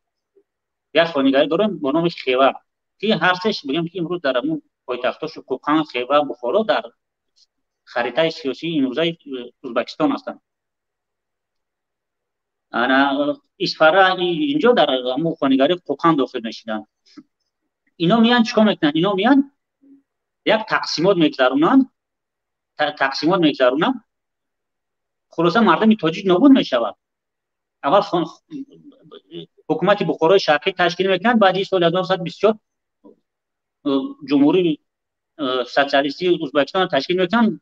تاجیکستان در روز حیات مختار تشکیل میکنن. اینا همین گپ میگن که شما در حیات اونا بودین بعد تشکیل شدین. مالی خب همه خیلی باید. بعد سال 1922 ما خوجند با ما همراه کردن، بعضن چند ماهی دیگر جمهوری شوروی سوسیالیستی تاجیکستان تشکیل شد. اما این دنیا از همیشه شروع شده است. از او قبل یگون چیز گپ وجود نداشت. نه امیر میخپن یا که یگون گپ گشتی راست میروند زمان تمرلنگ عصری 15 بود 14 15 بود عصر 14 15 اینجا میخپه اوجا میخپه دیگه باید یگون گپ نیست. با یگون گپ گشتی با میپره یک 300 400 در بانک یا این سولا وجود نداشتن. یا همون کارایی که شیدگی است همونا را میخپن به فایده خودشون. اما دیگه کارایی که ما از کجا آمدیم در این سرزمین که مقیم بده این بخارا را کی ساخت سمرقند را کی ساخت این فرا را کی ساخت این مدنیت از کی است ما کاین مسلمان چنین دفعه نمیگم. من یک چند اخبارات از داخل دارم اینا را بگذارم انشالله. یک دقیقه برادر است میدیم.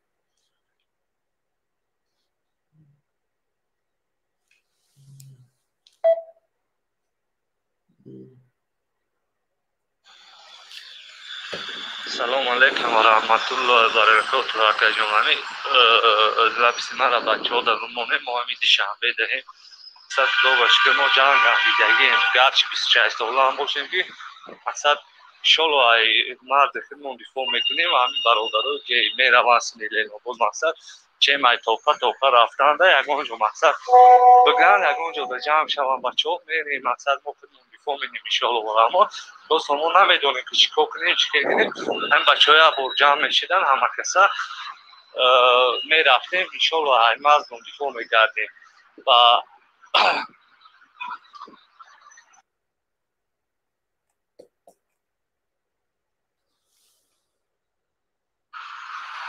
بعد یک چیز دیگه که من کرزو کدی بسیار رسیدم سر کار کردگیم اینا رنگی همی که چخیل بگم یک مثال اگون جو دستریل کم میزنی که مثلا چی اگون رو از بار بیار این نمیویم مثال اگون جو میرم مثال اگون میپرونن یا کورچم میزدن نگریزن این همی خیلی مقصد خصوصیت این اومد دارن بچه ها مقصد مربشو شو روشه بگه انشالله اگون رو جمع بشویم برین مردم دیگه مردم رو چکازش بود نمیکنم فکری اگون خوراگر اگون کسا نکنه که گاسگوش زدگی دفاع میکنم و هر کسا ما دیگه در شنبه خود زندگی میشه.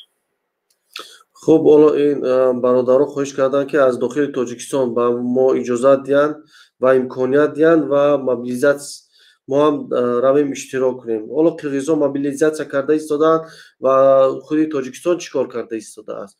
تاجیکستان باید در این حالت چیکار کنه؟ مردم رو آگاه کنیم. خانش محلی از بچهای اون روزکای غفوروف که دیگه زدیم اون پاستی غفوروف بود که ولایتی اولا پولنی دستی رو زپرافکو میشد بیویغارا برونده شده گرفت از راننده گذاشتن نمیموند یکون خیلی ارتیلی توجیک دلشیا بعد سونی و اوشکتی پیزدیس موشینو مسوس میگون میگم یک همه که حاجی بود هم گل زدم قطعش نوزی میگود که کدومی که گراجده رسی بودن مردمی وارو خوب چورکو همه خسته رفتگی با ماشینشون چرس قزوق حاجی قد یک چند وقت میده روی انوجی توجیکستان ازبکستان رسیدیم میگود که اسکره شو میگود وارو خوجی فروختگی دم اصلا دولت فروختگی میگود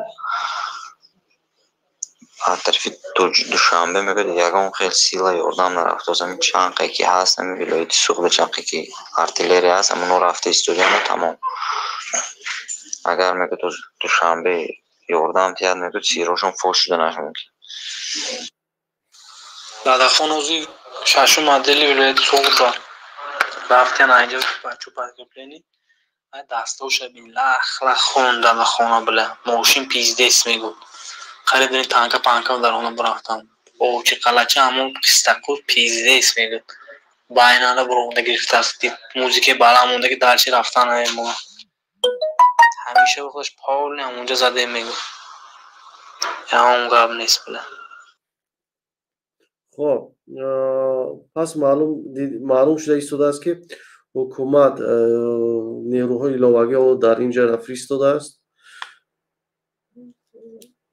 Чтобы смышленники передвижения наших войск вообще не публиковали, а таджики следят за этим. Понял?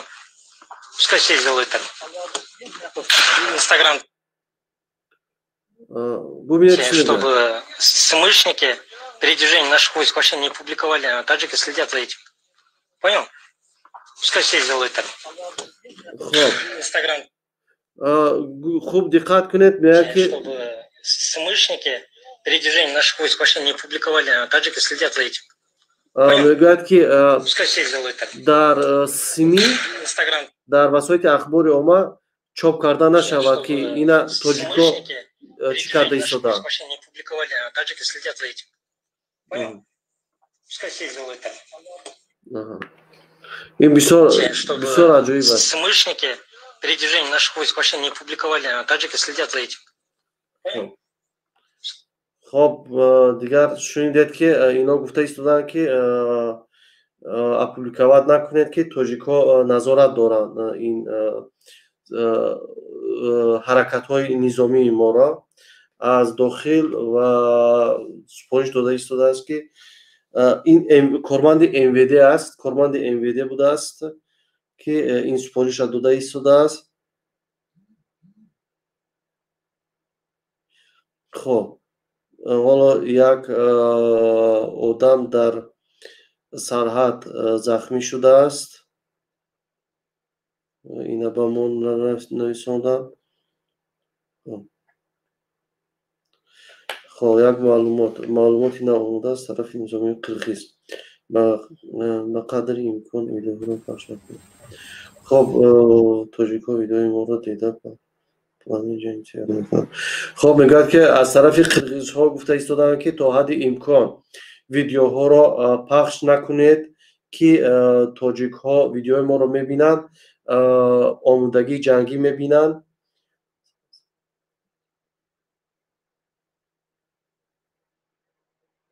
ما از طرف سرحد هجوم کردیم، بیشتر تکنیکای تاجیک ها با اونجا آمادگی هستند.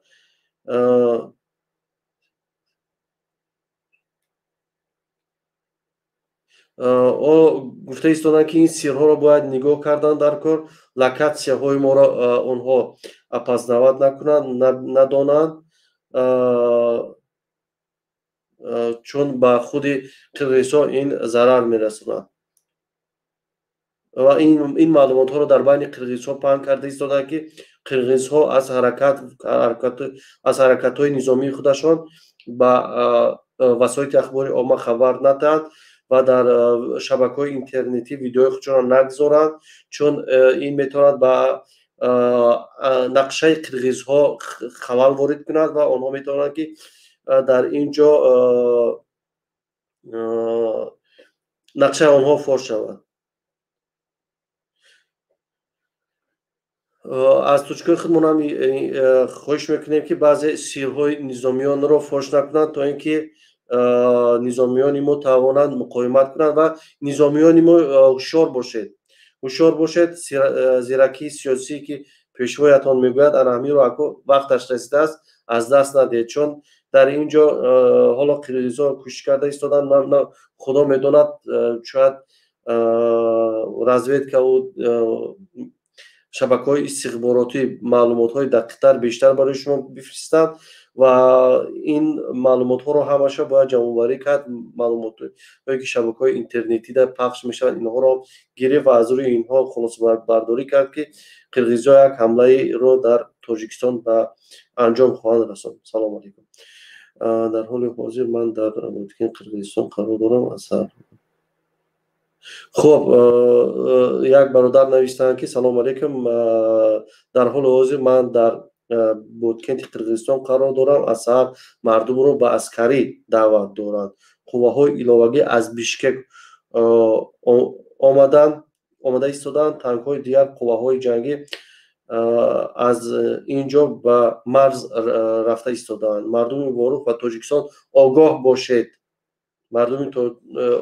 واروخ آگاه باشد که چنین حرکت ها انجام یافته ایستاده است. حالا من با یک دو اخبارات های دیگر است. السلام علیکم و رحمت الله و برکاته.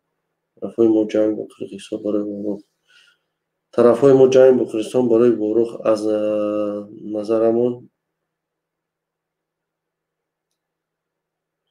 خب میگوید که نه وزیر و نه رهبر ولایت با ما است و نه قاری رسولزاده آنها آمدگی نیستند. ما در مرز هستیم. در تریتوری خیستیور جنگ شده ایستاده است. در تریتوری خیستیور جنگ شده ایستاده است. حالا بعضی ها کوچیده از اینجا رفته ایستادند. در کوچه ها بوی پارخ و بوی غلیظی همین تیرپرانی هست. به تهران گذشته ایستادند. همه گریخته‌اند از خانه هاشان. خیر با پدر این حکومتداران نظر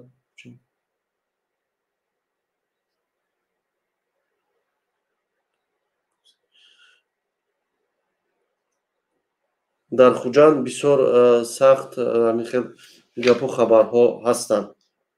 خب چند معلومات هایی بودن که برادران با ما نویساندند. خب خب برادران این معلومات هایی بودن که تا این لحظه با ما رسیدند. خب گپی مون بفرما برادر عزیز. گپی مون بفرما مهاجر جبردیده بعد از این صدای شما کشتگی است. گپی مهم بفرما. خب برادر که نبوده مهاجر جبردیده بفرما. سلام علیکم برادرو. و علیکم السلام برادر عزیز. چی گفتنی بودم؟ با فکر ما حکومت همه قواش پرتوفتگی در ولایت. یگان یا برادر نزدیک این دیگه ما شب کسی گپ زدم یا برادر نزدیک میگه انشالله یگان گپی سریوز باید نشود برای که زورش میرسید از حکومت با گفتی خودشون. خب حالا زورشون که میرسد این گپی علاوه است و مهم که باید که مردم در اینجا باشد، مردم با نظامیان باشد، مردم در مقاومت مردم ولایت ما اوورینیم که اکثریتش تیار است برای دیپای مرز. جوان مردای شیرای نری ولایت بسیار است و توجیکو. انشالله ما امید داریم که مردم تاجیک در این روزها بعضی مسئله ها را ما کنار میگذاریم و میایم در پهلوی مرزبان ها میستیم، میایم در پهلوی مردم واقع میستیم، میایم در پهلوی مردمی که در این نبرد در نبرد پیش هستند. ما در پهلوی اینها قرار میگیریم و تا اینکه توانیم در مقابل دشمنی بیرونه خودمان رو نگاه داشته وطنمون رو از دشمنی بیگانه حمایت کردن. حتما بعد چی گفتنی بودم برادر؟ همین میگن که مغول خیلی نکنیم قرغیزا را با ازبکا بچه برابر کردن در طور این ازبکا این مردم دیگر مردم که قرغیزا دیگر مردم. خاراکتر مردم ازبک خاراکتر مردم توجیک برین برابر است، لیکن خاراکتر قرغیزا با خاراکتر ما برابر نیست. خاراکتر اینا بچه دیگر است. بله.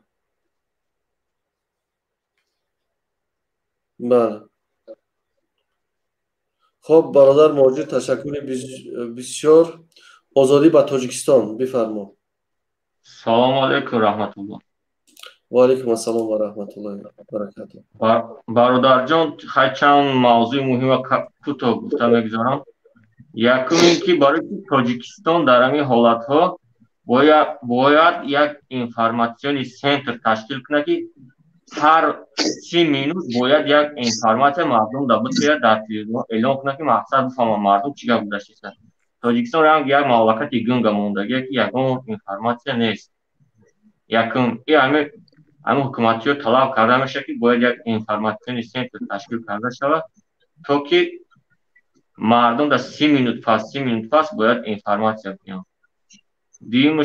گوش کردی اکا؟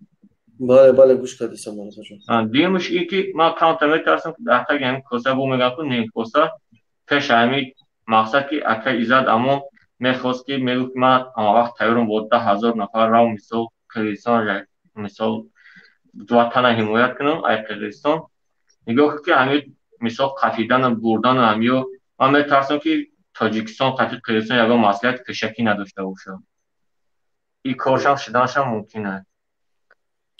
حالا برادر من میخوام پیش گپ شما در یک اخباری اپراتیوی از یک افسر امنیتی به ما رسیده است. حالا من این را گذارم.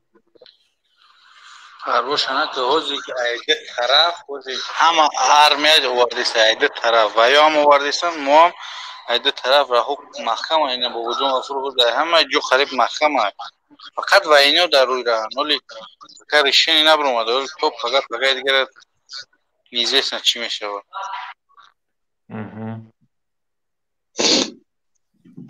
باشد عده خاله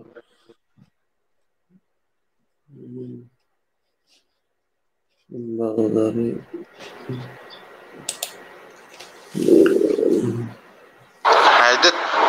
ایده طرف تیوریه فقط تیوری فقط گتو و ایوات اوزی همه خیلی گفت تو رسیس که برومدم باید ایستی کدوم طرف اگون открывать میکنیم میزنه همون طرف هم میزنه مقصد временно прекращение огня اعلام کردگیم пока ждем. خب این از داخل افسر امنیتی بود. خب تاجیکستان آزادی و تاجیکستان میفرمون برادر زود. برادر با یک چیز دیگر گفتیم که مقصد با همه حکومت دیدیم شما مثال چه مردم ها میکشه مثال این قدر نسبت مردم کاری بد میکنه مردم به هر حال در همین حالت ننگ و ناموس با شما هستن ما مقصد که لبوی وقت تیاریم همین حکومت بگه که ما مردم مقصد اجازت میکنیم و لبوی وقت تیاریم که بریم به جنگ مردم فقط اجازت ما داریم ما در یاران کنیم تمام.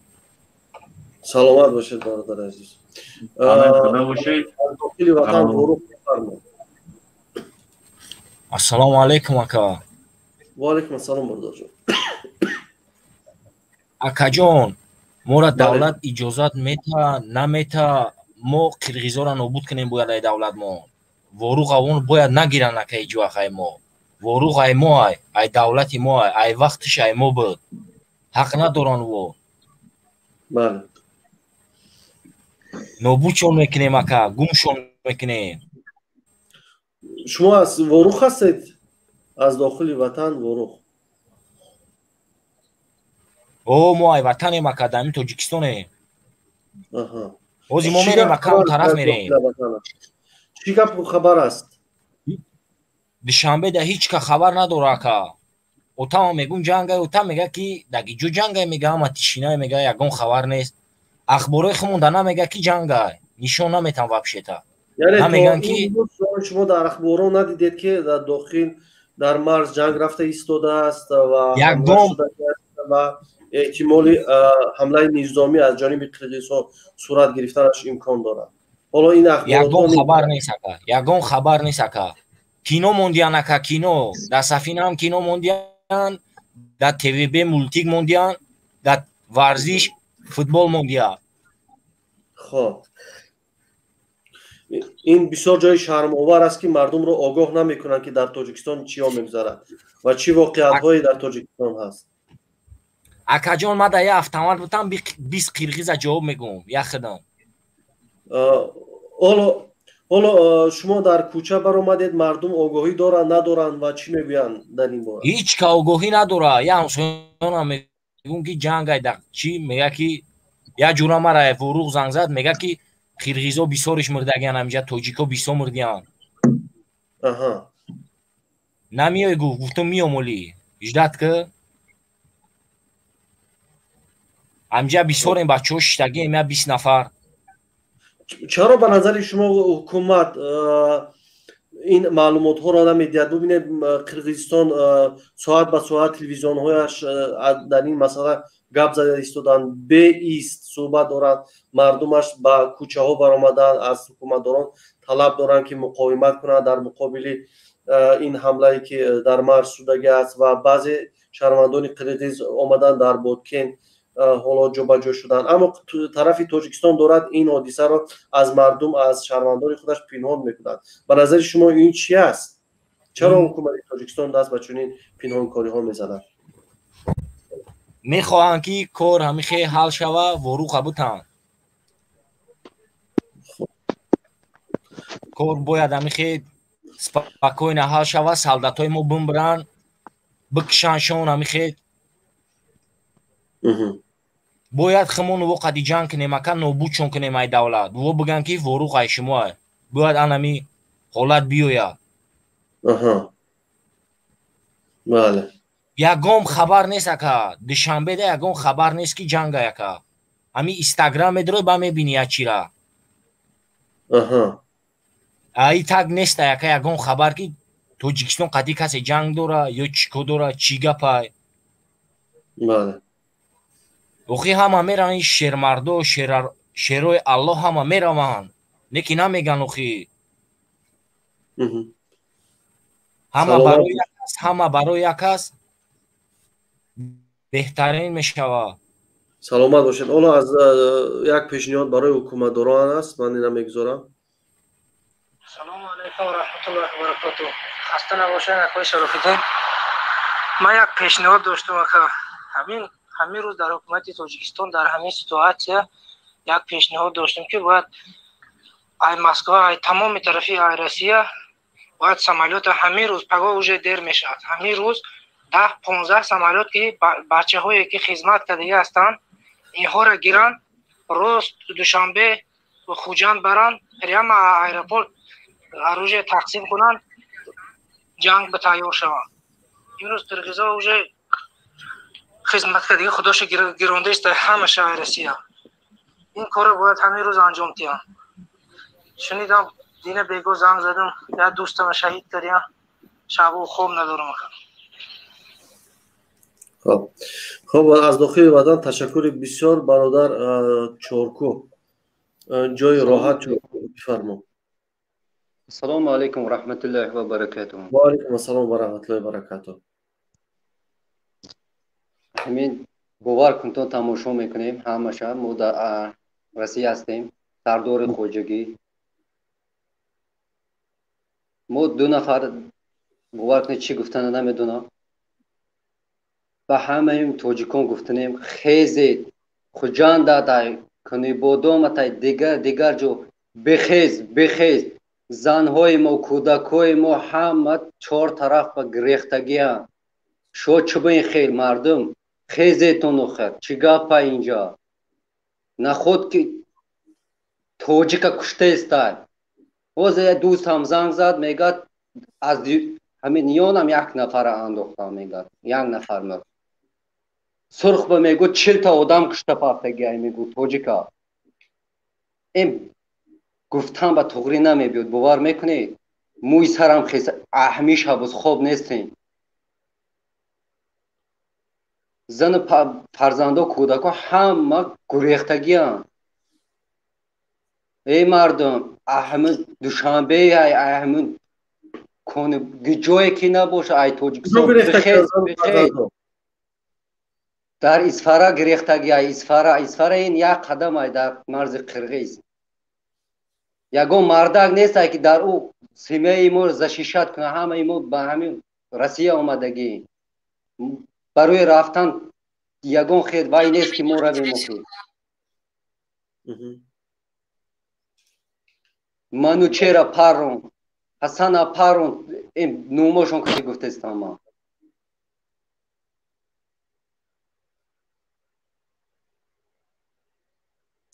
خب با کی است؟ چند این دو نفری که شما میشناسید؟ من دو نفر 4 نفر میشناسم انی قرش. این 4 نفر شهید شدن. 4 نفر شهید شدن. 4 نفر همش آدمای همین محلی چورکو. یعنی آدمای نظامی نبودن این 4 نفر؟ نه آدمای نظامی نبودن، یکم جنگ اشتراک کردگی بچه‌ها همین ها هستن. آها، یعنی 4 نفر حالا با معلومات شما 4 نفر شهروند در اینجا جان خودشون رو دادن از دست. الها با تقدیر الهی هم خیلی شد. خدا رحمتشون کنه. خب حالا مریم بفرمایید، حالا در اینجا یک چند ویدیو اومدگی هستن، ما ویدیو رو اخبارات هایی که در کردستان هستن ما بعدا میگذاریم. برادر چاکو شما همینجا باشید، حالا باز سوال جواب میکنید. اکو جان همین در همونجا گفته است این تکرار شود کیویی که میخواد رود بهتون میریم، اگر امروز ما نرویم دیر میشد، باور کن دیر میشد. و یعنی عین همون بود که انت تماشا کردیم همه خستگی های مردم ما جمع این خیلی نمیشد. چورکی جای راحت جای راحت چورکو اینجا خاکسار رو میکند. این باور میکنید در نیم ساعت میزند ای بولو ای ما در همون چی گم در چقوری هستیم ای بولو ای کو میزند 10 مینوت نیم ساعت اگر زند ما رو میزند. یعنی جای وضعیتی که شما دارید خیلی بد است، این میتوند حمله نظامی بالای شما صورت بگیرد. از 4 طرف میتونه زنند ما رو، از 4 طرف. یگانه جای میزدگی ما تونل هست، کانال، یکم راه هوایی زدن نکنید. برای هوای راه زنیم ماشینای با گذاشتن نمیتونه. 2 تا کپروک است، همون کپروک زدن نکن برای همون. اینا ان شاء الله من سالداتو میدونستگی با همونجا نه هیان رئیس ویچکو هیان باید همونجا زدن نکن. گلاو نه جو همونجا های همون چورکو همون بالوش هست. خب برادر عزیز، حالا با پیش از مریم یک صدا رو میگذارم. یک امکی حاجی بود هم گازدم قدشنوزی میگفت که کدومی که گراژ نرسی بودن مردمی وارخو چورکو هم خسته رفتگی با ماشینشون چریز قضا بازی بعد یک چند وقت میده رویان روزی ازبکستان رسیدیم. میگفت که اسکریشو میگفت وارخوشه فروختگی دم اصلا بعد خونوزی شاشو مدلی ولایت سوغوشا رفتن اینجا بچه پرگیبلینی دستوش لخ خوندن خونه بله ماشین پیزدست میگو خریدونی تانکا پانکا در اونو برفتم او چی قلچه همون قستقور پیزدست میگو باینانه برومده گرفته است موزیک بالا مونده که درچی رفتن ما همیشه بخوش پاول اونجا زده میگو به هم قبل نیست. خب حالا برادر چورکو تشکر میگم از شما. مریم بفرمایید. الو سلام علیکم با کلی مردم تاجیکستان. من این روزی متهم رو گفتنیم که خودشون رو از دست ندهن. من علاقه در نوستی دیدم، یوران نوستی. در یوران نوستی از طرف کرغیزستان اعلان کردن که اول تاجیکستان زد و خورد رو شروع کرد، 13 نفر ما رو شهید کرد. اما در یوران نوستی علاقه تمام دنیا از این خبر شد نکی از طرف تاجیکستان یگان نوستی در اونجا نیست، یگان خبر نمیتیند. نمیدونم که برای چی. من از تاجیکستان زنگ زدم خونه، برادرم گفت که امی کلاب ده آمدن بردن همون سالداتورا، آمدن سالداتورا بردن و با نفرایی که خدمت کردگیان او را گفتن که شما آماده باشید. گفت 1 ساعت شد که سالداتورا گرفته بردن از کلاب طرفی وروخ بردن. اینجا وقتی گفتن آتش بس اعلان شد، من در نوستی دیدم که باز همین نوستی روسیه و اعلان کردند که علاقه قرقیزستان تمام مردمش برده ایستاده است، از روسیه برده ایستاده است و همو ارمیاشه آوردگی نکی از تاجیکستان هیچ کس یگان خبر نمیتید. همین مثلا رمضان رحیمزاده ارمیای خودمان خبر نمیتید. نمیدونم برای چی بجا میکنن. من دوشنبه زنگ میزنم میگم که در همونجا چی خبر است، میگه تنج است، هیچ جنگ هر روز خیلی جنگ میشد کو دمو هیچ کس نگفته است که جنگ است. برای چی اعلان نمیکنن که چند نفر شهید شد خواهی مقصد تیاری بینید خب ما دیگه چکار کنیم باید قریب ما زن شدیم و خدا خواستم از دی روز است هیچ چیز از گلوی هم نمیگذرد اون یک پارچه زمینی ما است جانی ما است در اونجا مادرای ما است خواهرای ما است چیکار کردن هم رو نمیدونیم برای چی نمیگن نکش رفتی نمیره برای چی اعلان نمیکنه از طرف حکومت که مردم بیایید دبر ما باشید با ما مبارزه برید این جای ننگ و ننگ است جای جنگ من حیران میشم نمیدونم دیگه چی بگم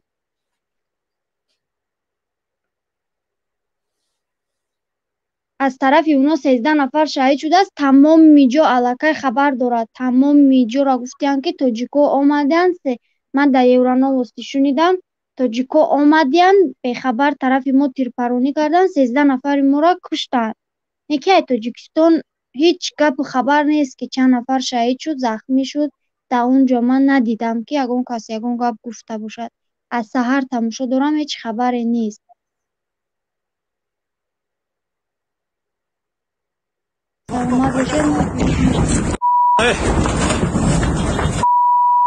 Akıllıda. Adamlar gelin üzere.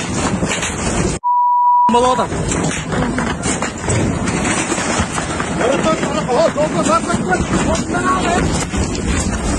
Akıllıda.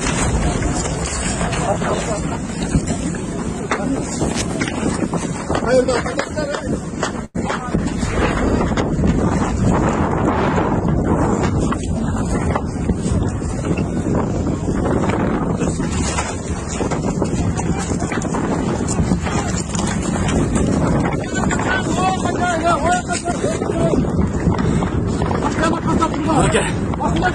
Gelin üzere adamlar.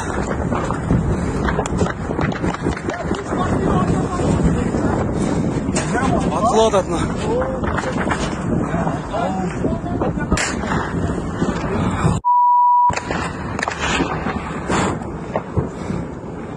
O darma paroli rafti.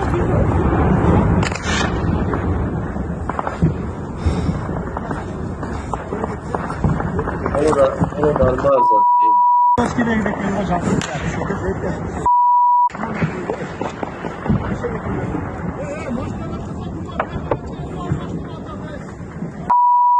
Yeki donda bizimle profil. Konu ne? Jardamga kelingizlar. خب این از مرز بود در مرز تیرپرانی رفته ایستاده است این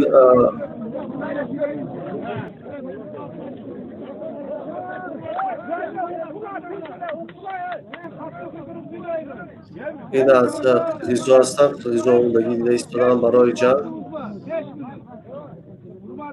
این نظامی های قرقیز هستند پس نظامی ما در کجا هستند؟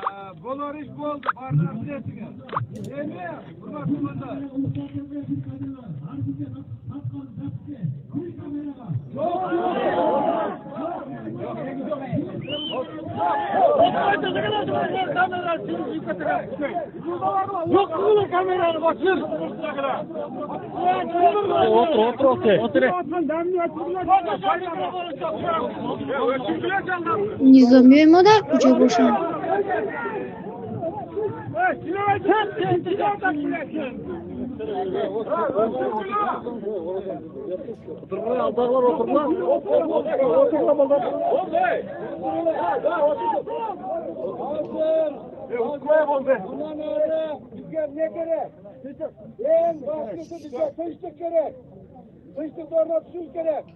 Bundan yakıtı murdağı pozitsiyalarga nulevay pozitsiyalarga kelishimiz kerak.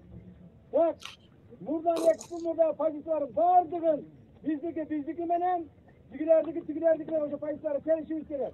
Biz alardan 1 metr yerini alayli اگر جگان برادران باشتن که این ما را ترجمه میکردن میدادن بسیار خوب میشد اگر برادران که قرقیزی را میدانید این حرفای اینها را چی میگن اینها جگان برادر اگر واری میشد برای ترجمه انا همین بسیار خوب میشد سلامت باشید آقای شرف‌الدین من خارج میشم من گفتنیم که دیگه عقب نشینی نکنن. اکو جنگ سر شد، باید که ما پیروز باشیم، دست به دست هم دیگر بدیم، از حکومت هیچ انتظاری نباشن. بله سلامت باشید خواهر عزیزم. شما هم سلامت باشید. زنده باشید. خب وعدت با واروخ هستیم بفرما. اگر یگان برادری که باشد این ویدیو را شنیده باشد با ما ترجمه میکردن بسیار خوب میشد.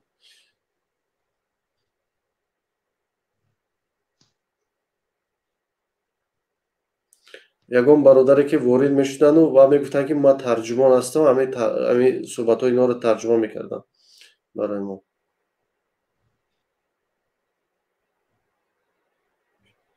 حالا ما همین خواهش کرده هستیم که یگان نفری که زبان ازبکی یا قرغیزی را داند و فهمد همین زبان اینها را به ما ترجمه میکردن بسیار خوب میشد.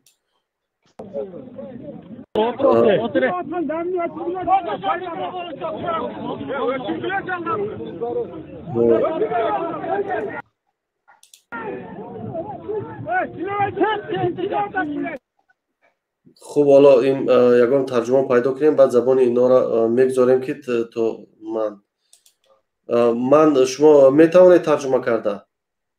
اکه شرف‌الدین سلام علیکم و رحمت الله و برکاته. حرکت میکنیم.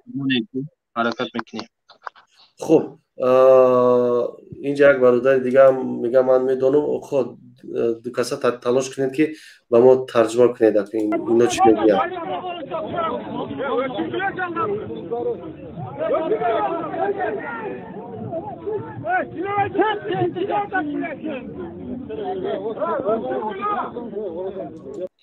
خب اینا چی میگویند برادر؟ شیدگی کور شیده که 1 متر زمین باید دودن در کور نه گرفتن در کوره. تمام.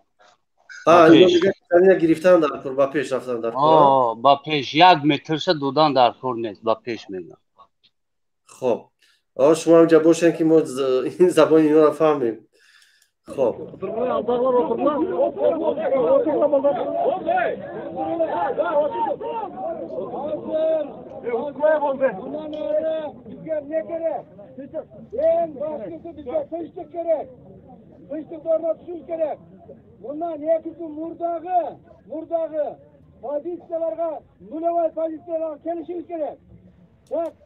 چی میگوید تو اینجا شد؟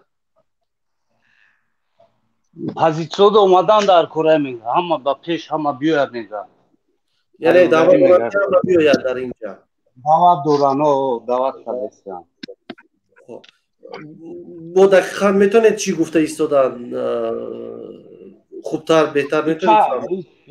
چند کسی ما را کشتن میگه ایستادن در کور نیست که از سر کده میگه تو خیش بردن در کوره. بین میگه همه کسا. خب یعنی اینا خوب زدنی هستن.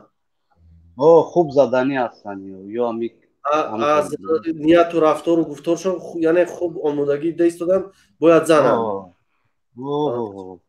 تشکر برادر. با ادامه میتیم. Buradan yakıtılmada paylaşlar vardır.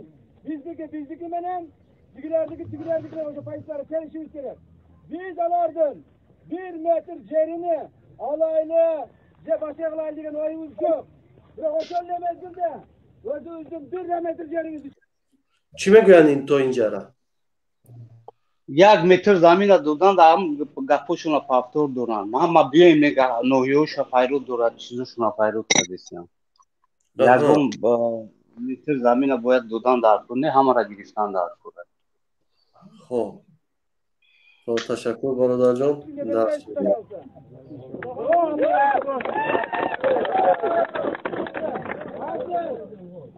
هممون 1 میشیم با پیش بکشیم. خب تشکر بسیار. حالا با فکرم یک نوار دیگر هم داشتیم. خب شما برادرها در همینجا باشید و از شما خواهش میکنم در این روند ما رو کمک کنید. حالا من در استودیو قرار میتم شما را تا دیگران در اینجا قبول کنم صحبت کنند. اگر نوارهای نو پیدا شد باز من شما را در استودیو دوباره برمیگردونم. مایلش برادر جان. از شما تشکر بسیار. وحدت با واروخ هستیم. بفرما برادر جان. سلام علیکم برادر.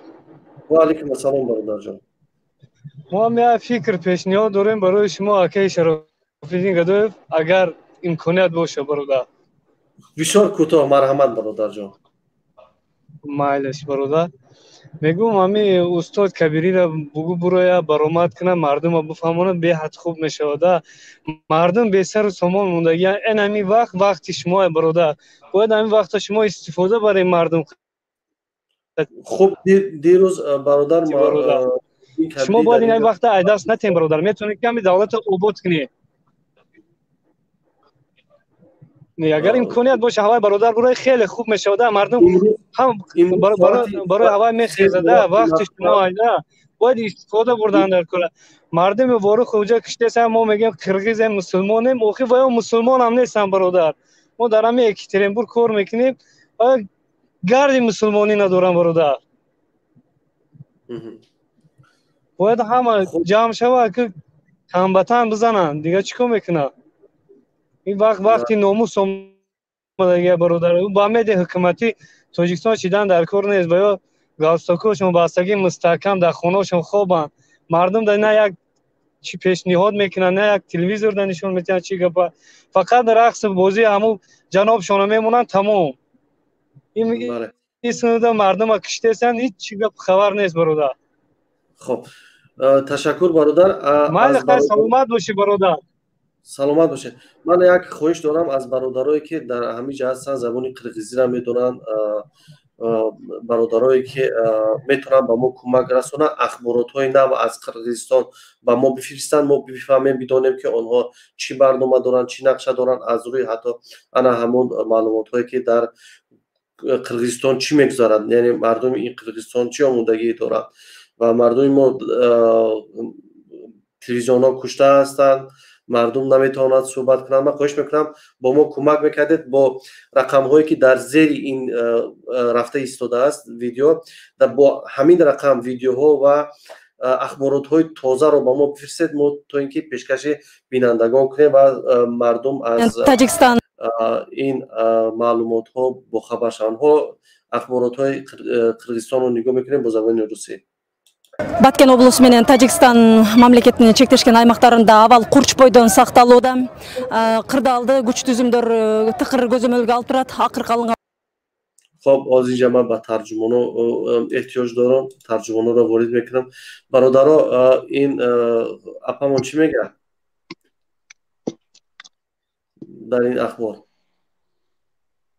یعنی میگه چی Баткен облысы با جنگ پیش اومدی کردیستن هم توجیکستان قد قرغیزستان گفتیسن فقط.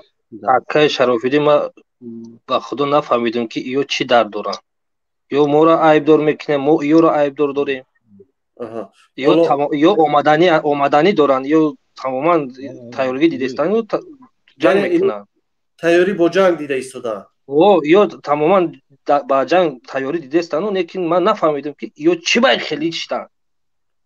خب حالا با من ترجمه کنید که این چی میگن مایلش برادر جان. менен Тажикстан мамлекетинин чектешкен аймактарында абал курч бойдон сакталууда. Кырдаалды күч түзүмдөр тыкыр көзөмөлгө алып турат. Акыркы алынган маалыматтарга караганда ок атышуулардын натыйжасында 134 жаран жарадар алып 13 жарандын каза тапкан. خب تو این دم چی گفتن اینا؟ مایبشیدگی رو گفته یا سر چند تا بودم یارادار شدگی. از طرف ай тарафи қирғизо ай тарафи тоҷико чанд қа ярадора чанд қа майбиштаги чанд тасы мурдаги Каны айтылууда. Бул туурасында Баткен облустук үй бүлөлүк дарыгерлер борборунун директору Арызбек Бердикулов билдирип жатат. Жарадар алган 25 жаран атайын учак менен борбор калаага жөнөтүлдү. Калган 86 бейта Баткен облустук ооруканасында дарыланууда. Мындан сырткары кооптуу аймактардан 13500 жаран коопсуз жакка жайгаштырылды. Дал ушул тапта улуттук коопсуздук боюнча мамлекеттик комитетинин төрагасы Камчыбек Ташиев Баткен облусуна Io провокация дора ба худо и ҳозир гуфтеста ки 13000 одам уже тайёригӣ дида хеле ба оппозиция ҷобоҷо карданд исо ба граница и провокация карданд ай ну ё аз ё омадагиан дар омода шидагиан, аммо дар граница истодагиан ҳози 13000, лекин хеле нест самҷед. این مردم خود چونه پرووکاسیا کردست. پرووکاسیا دوران خیو. یعنی مردم خودشون با جنگ دعوت دارن. هم مردم خود چونه با جنگ پیرو کردست. فهمم. بله. چرا تاجیکستان خاموش است؟ این برای من جالب است که چرا تاجیکستان زمین فروخت برای هم خاموش است. حالا ادامه میتیم در باره Qamchimbek Toshayev چیزی من شنیدم. حالا ما اینا گوش کنیم که چی میگه. Келип күч түзүмдөрү менен чакан жыйын өткөрүүдө, аларда облустук администрациянын алдында жергиликтүү эл менен анын жолугушуусу күтүлүүдө. چی گفتن درباره Qamchimbek Toshayev آمداست با اینجا میگه یا چی؟ همینجاش نفهمیدم. نفهمیدم چیزی. Комитетинин төрагасы Камчыбек Ташиев Баткен облусуна келип күч түзүмдөрү менен чакан жыйын өткөрүүдө, аларда облустук администрациянын алдында жергиликтүү эл менен анын жолугушуусу күтүлүүдө. Аму Ташиев омадай ба колониями Баткенский област чикада маҷлис кардианда тайёрги дидестия. خب ما معلومات گرفتیم که علاقه در اونجا یک جلسه مخفی صورت گرفته ایستاده است و در این جلسه چی در اینجا آقای شراف‌الدین در اینجا انیق پرووکاسیا رفته است. ما مردم باید آماده باشیم. ما باید بدونیم که مردم دعوت دارن. دعوت کردن و هر یا نویو اومده مردم خودشون مردم خودشون برای این مردم خودش این مردم قرغیزستان گمراه شده. برای چی که این ژورنالیست یا چی میگه یا همش بیرون میبره. وقتی ژورنالیست بگه که همت خونه برا همش خونه میدره. رنگی خیلی زومبی شده یعنی. خب حالا این نوارا با زبان روسی گوش میکنیم. Рабочая группа во главе с первым вице-премьер-министром Артемом Новиковым была направлена в Баткен с целью сбора информации на местах. Об этом сообщила пресс-секретарь президента Садыра Джапарова Галина Байтерек. По ее словам, сам президент Садыр Джапаров находится на своем рабочем месте в Доме правительства. Глава государства ежечасно получает информацию о ситуации на кыргызско-таджикском участке госграницы в Баткенской области. То, что случилось сегодня в Баткенской области, тяжелое испытание для нашего народа и страны. Глава государства так же, как и все кыргызстанцы, тяжело переживает за судьбу страны и за каждого кыргызстанца, особенно за тех, кто получил ранение, сказала Галина Байтерек. این اخباری بود که از رسانه‌های قرغیز گرفتیم ما. دوستان عزیز، من خواهش میکنم برادرانی که میتونند بعضی اخبارات رو با ما بفرستند تا اینکه کمک شود ما توانیم بعضی معلومات رو به هموطنان عزیزمون برسونیم، چون در تاجیکستان این اخبارها و این معلومات ها داده نمیشود. من بعضی پیام ها اومده است در اینجا، من پیام ها را ان شاء الله میگذارم، بعد برادرانی که در پایان خواهش کرده ایستون قبول کنید قبول میکنم. حالا من پیام ها را گذارم برادران عزیز.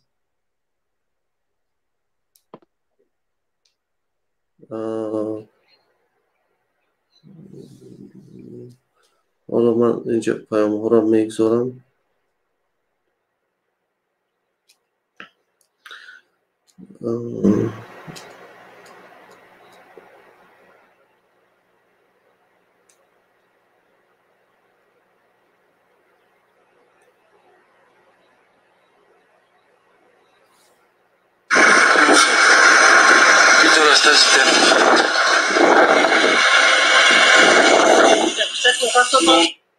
با ما بعضی جسدها و چیزای بسیار مرده‌ها را روان کردن. بسیار این دهشتناک است.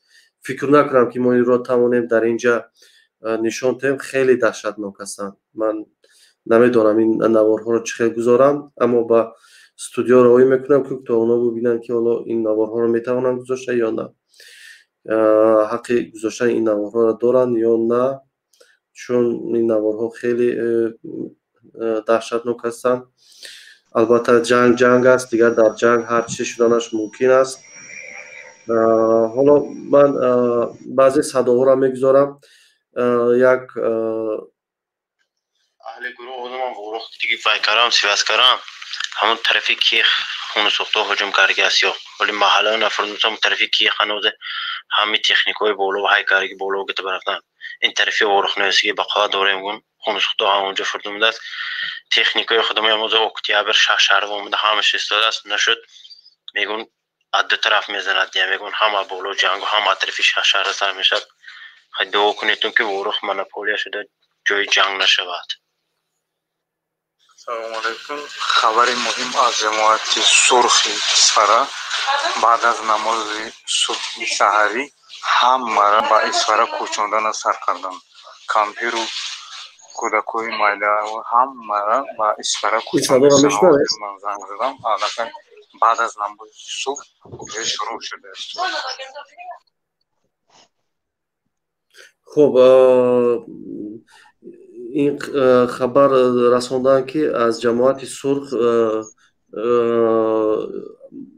اهالی محلی را به سمت اسفره کوچاندن. سلام علیکم مکا سوزین تیجین این ویدیو رو که ماندی با قرغیزی پیرواد کنین گوتن این رو وای بچه خطا پیرواد کرد و یا همش جمع کرده گوته که 1 متر زمین گرفتن نیاز نداره میگه که 2 سال پیش خیلی که نپنر گرانیسا بود هم خیلی کنه گوتسته نه که 1 متر زمین هم نمیته میگه بیاین که تنجی میکنه تنجی همش تنج کنه گوته آدما رو جمع کرده و یکم خطا پیرواد کرده امیر ونیمات نشون که برای که بالا یک آدم خطا فکر کردن در کار نیست که قفای چند گپا استاده امیر یا چکنین نگاه کنین نکن. خب برادرای ترجمه خواهش میکنم که دقت کنید دو سه ترجمان اگر وارد شود بسیار خوب میشه.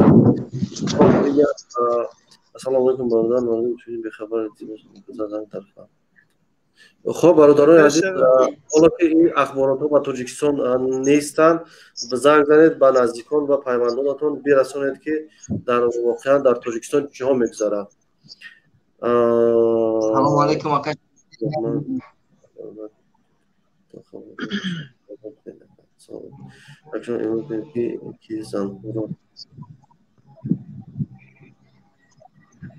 خب دیگر خواهش دیگر هم کردن که آدمایی که در همون از اونجا میبرایند و در خونهاشون جا کنند مردمی که اسفره یا چرا یک خواهش دارن هستن که همیشه میگن اون کودکایی که از اون نبرد جنگ بیرون میسازن شما در خونهایتان جا تید.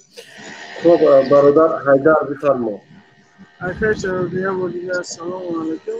بعد همه با برادران مخالفه گفتنیم که برایان خاموش نیستن در این وضعیت همه یک چیزی را پیش برن یا برنامه‌شون را پیش برن مردم هر یک کانال پس پیشگاه خود داره بعض انسان‌ها شخصیت هستن که از کانال شما درنگدار نیستن در اونها آنگونه هستن در شما آنگونه نیستن پیش برن برنامه خودشون خاموش نیستن خاموشی را انتخاب نکنن.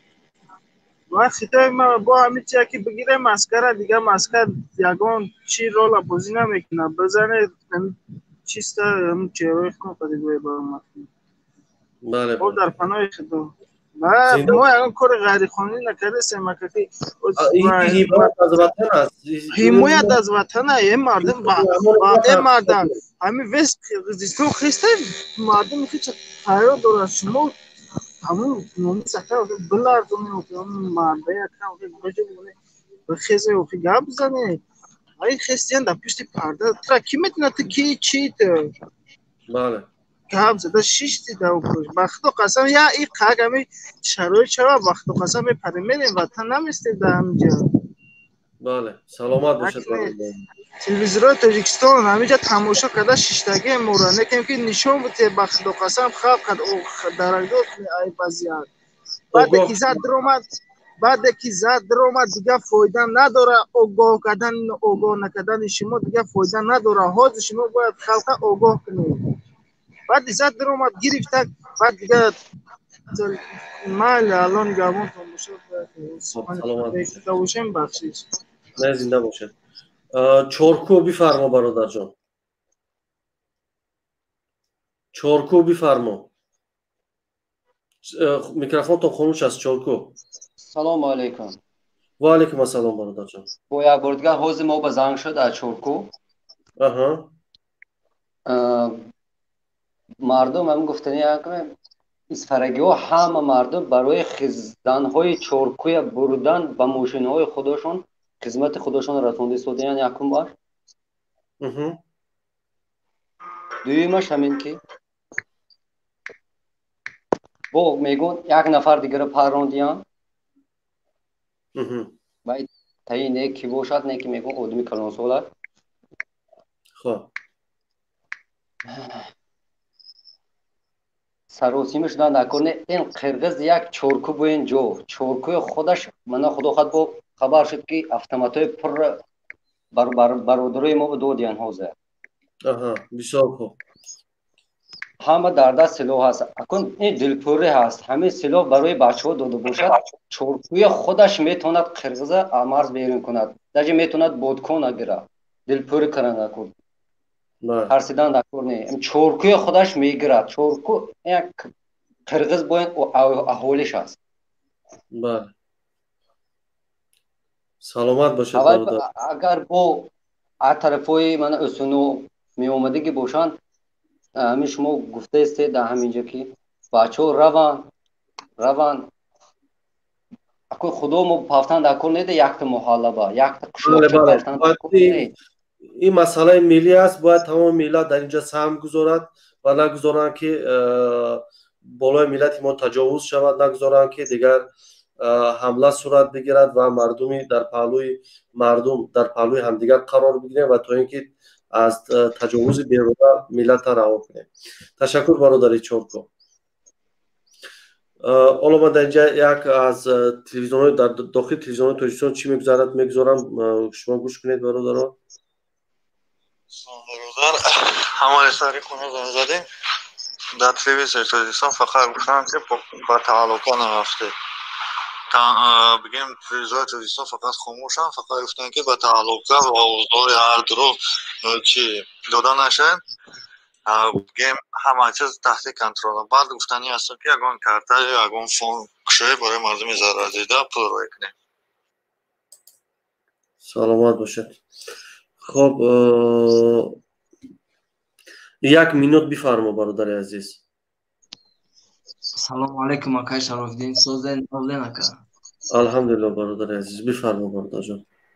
салом ба мардуми тоҷик. акай Шарофиддин ман як кор да просто иҷа ҳайрон монда ака. чӣ хел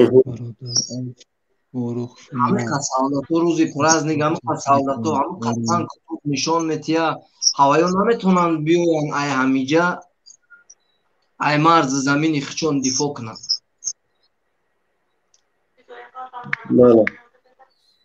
ана ака як чизи дига ана ака нигоҳ кунед ки дар дохили тоҷикистон чӣ мусибат рафтестаянд.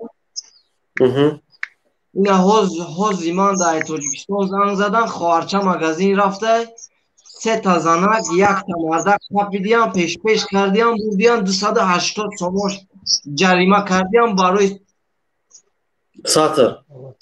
барои сатри тори сараш. ина ки ои ҳаром ҳукумата чӣ гуфтанд дар кораи дигар. ҳози ина ба номи худо қасам ина ҳози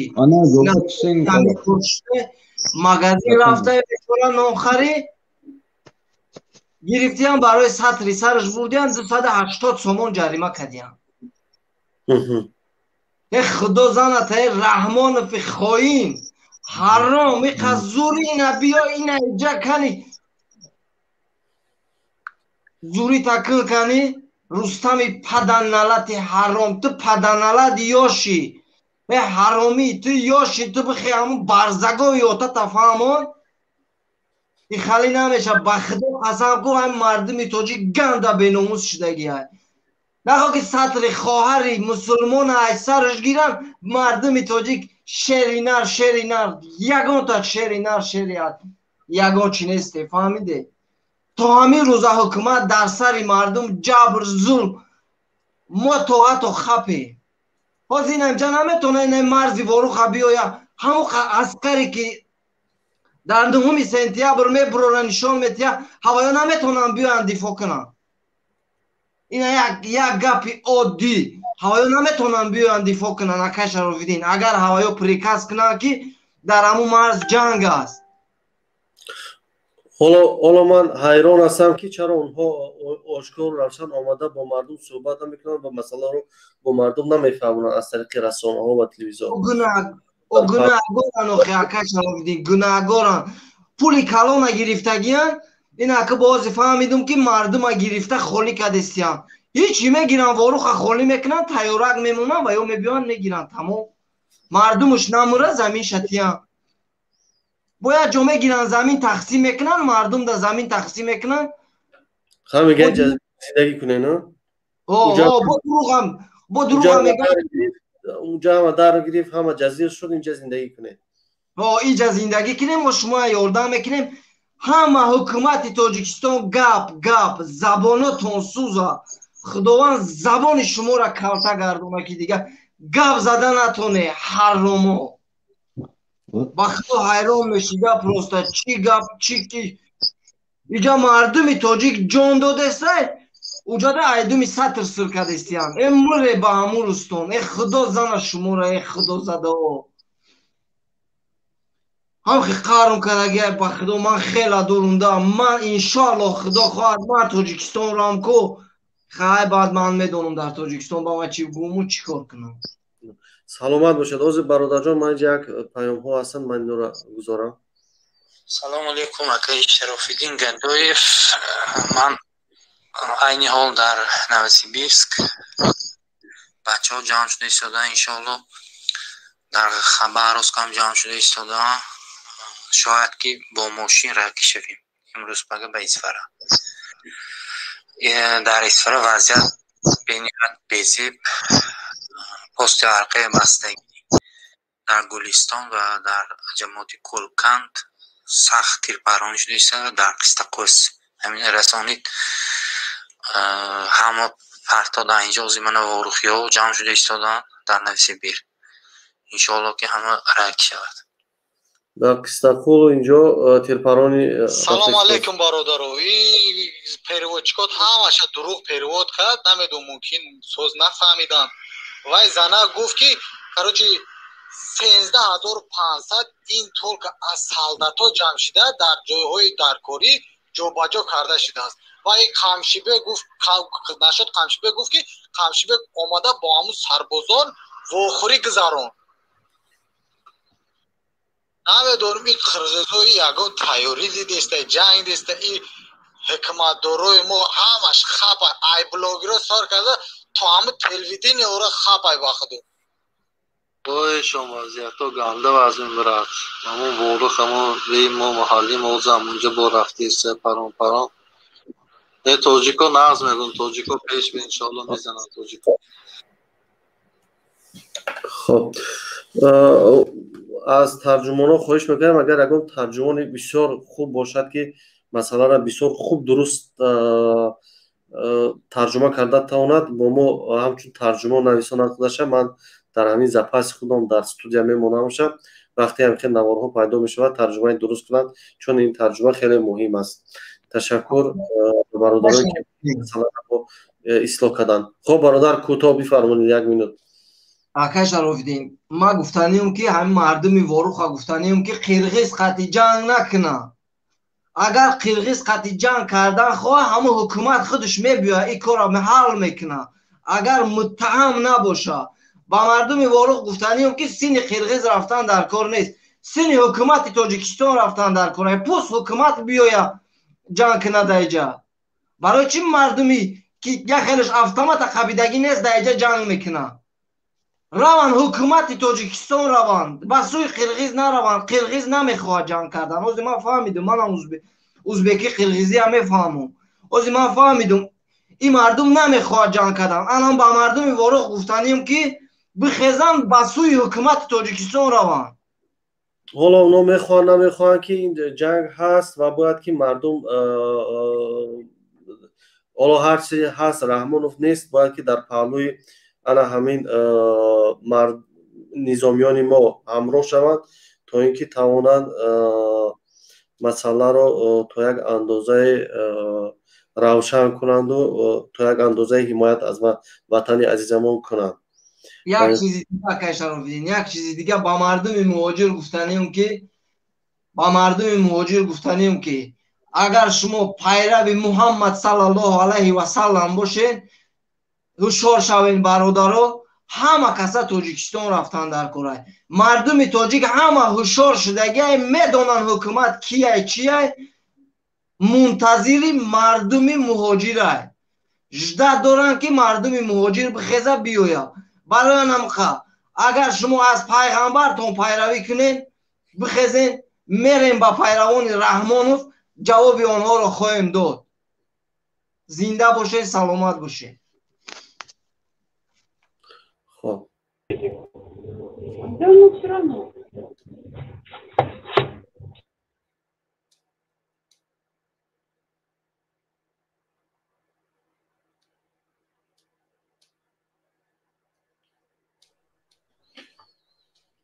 Xo'p.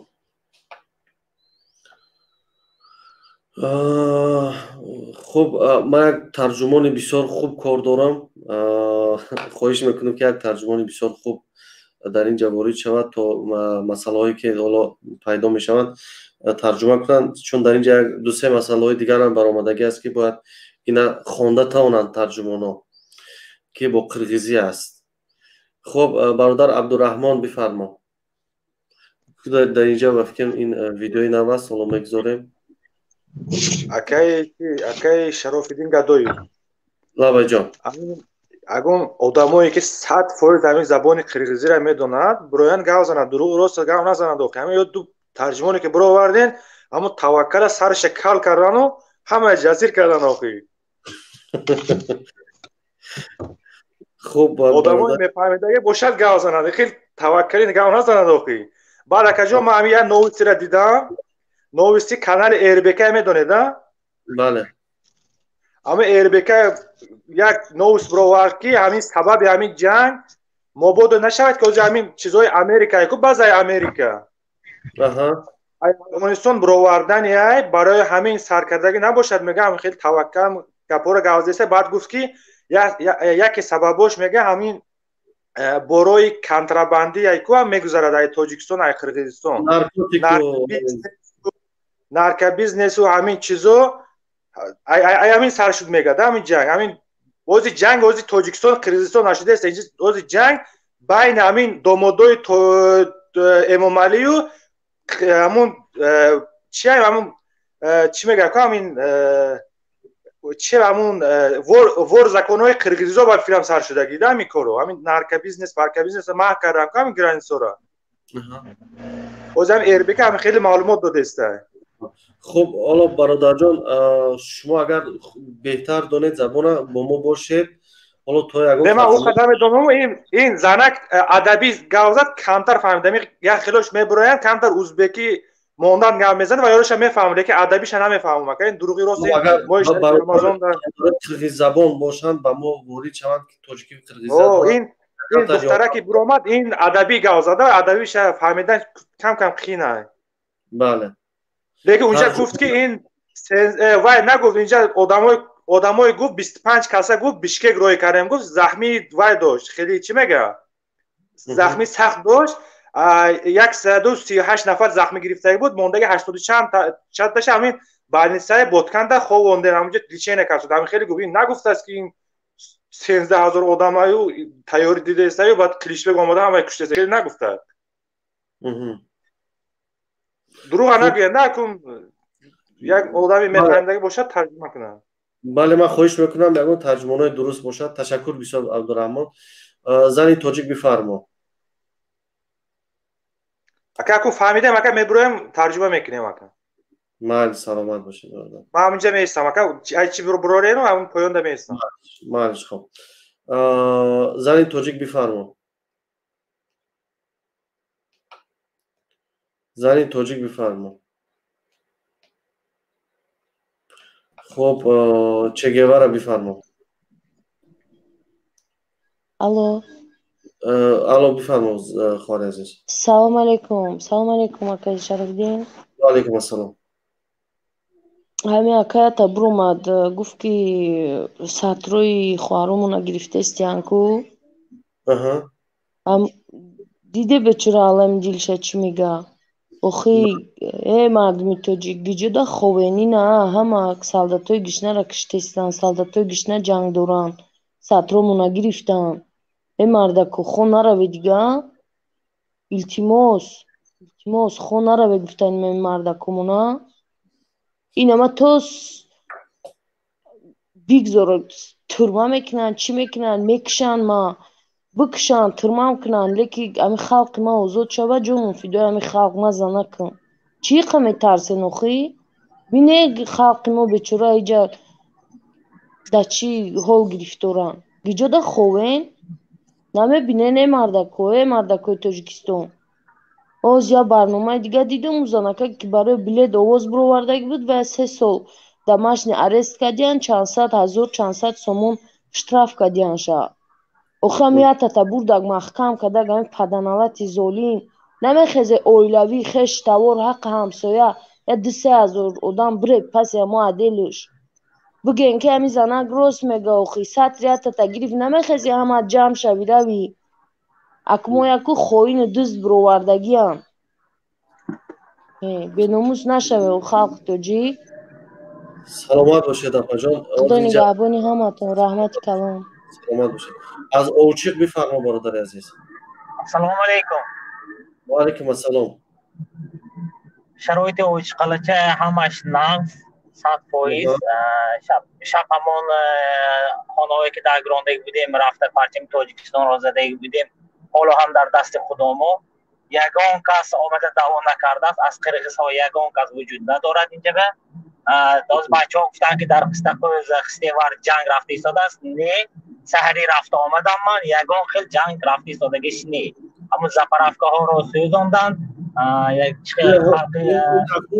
ҳозир дар онҷа рафта истодааст мегӯяд ҳозир не бачаҳои мо ҳамунҷа ҳаст ман дар алоқа ҳастам ҷанг нест ҳозир лекин ҳама тайёрӣ ҳаст дар овчиқалача ҳам дар хистеварс ҳам беҳад чӣ мегӯяд танку бетер беҳад бисёр раҳо маҳкам ҳамаш ҳаст тайёрӣ беҳад бисёр рафта истодааст саломат бошед шумо қирғизӣ намедонед бародар o'zbekira medonam qirg'izam mefahmam lekin adabisha намефаҳмам қирғизӣ хонда наметавонед хонданашам хайр иқадар 100% не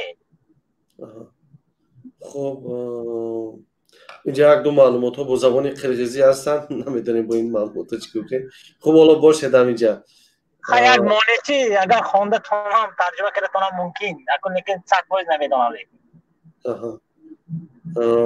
ҳоло мегузорем агар омода бошанд ҳоло як ду видеои дигар ҳастанд ин видеоро нигоҳ кунем бо ҳам мана печадаки танги қирғиз фирдавс тамошо кун результати кора мана ҳамин ҳиша боз месӯзад ҳам навади мана усон на хуни низомунди на хуни дигар аст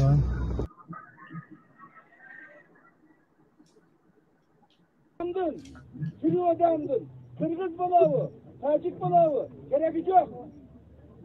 Birisini toktataylı tuğanda. Toktataylı. En başkası. Adamdın ömürün, gençliğini saklap balaylı. Buna... İnce çime buyan barodar? اینجا قرغیز میوای توجیک میوای اینها یگان چون جنگ به دعوت کلوز کشه همه جانش خودش به عزیز گفتاسیان مردم صبح که هر یک هست مردن از اکرده یک گفتاسیان در باره هم قرغیز هم توجیک از دوستان که خلق بیگنو صبح که نمورد گفتاسیان Neteler var, alardı bardığın ortaya koyavuz. Alardı Oşancık ölgöndür, ortaya koyalmayız. Oşancık ölgöndür, bayağı tez olğun antrenandar. Çok etmekten şükür, adı sohbet şükür gerek. Xo'p, chi guftand to injera? اون کسی که فدا شده جان داده که هم متان حساب که خودتان به دست گرفتن گفتاسیان جان شما فدا کردن کدام جنگ مردن بله هم متان خودتان به دست گرفتن گفتاسیان خب برادر جان درست ترجمه کنید که بعد ولی همین گپ اینجا یگان جایی درباره سیاست و گپ دیگه نه خاطر نشید که مثال اگم چی خطا نشوده برای خواهش میکنم نه اینجا یگان سیاست یگان چی گپ نه خب حالا درسی گوش میکنیم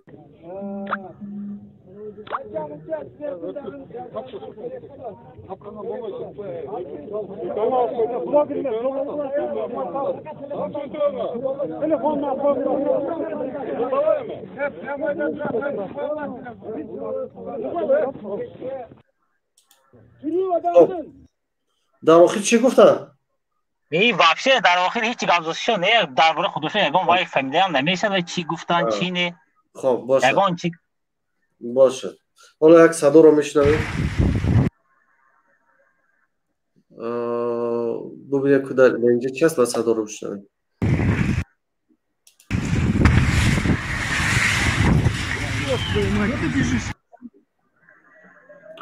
چیزی که از داخل ترکیب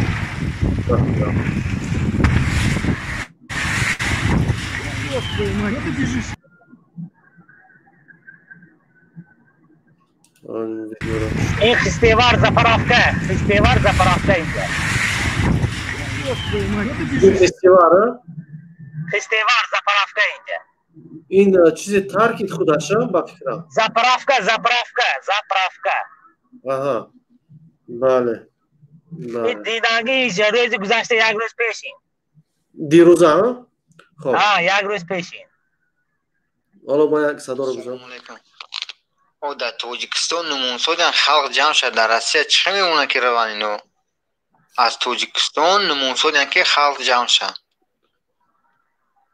اجازه دوستودن که خلق جمع شد فقط نمونویس کردن تمام خب در توجیکستان نمونه که 10 نفر در جو جمع شد خب در توجیکستان اجازه نمیتن که در یک جا 10 نفر جمع شوند یعنی این حکومت است دیگر این با جایی که باید مردم جمع کنند مسئله را کشاد و روشن فهماند این به این کارو مشغول است خب این رو ببینیم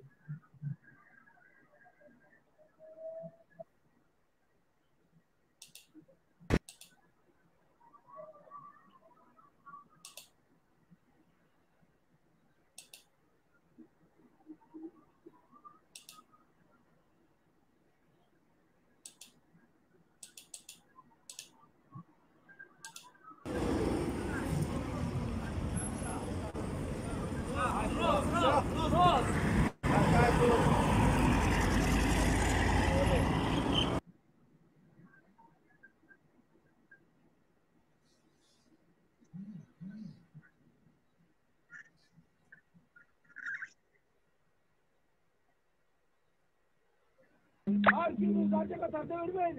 Ayakkabıya kakılıp. Bu sene aydı otağız mı? Buna biz su kapıyoruz mu?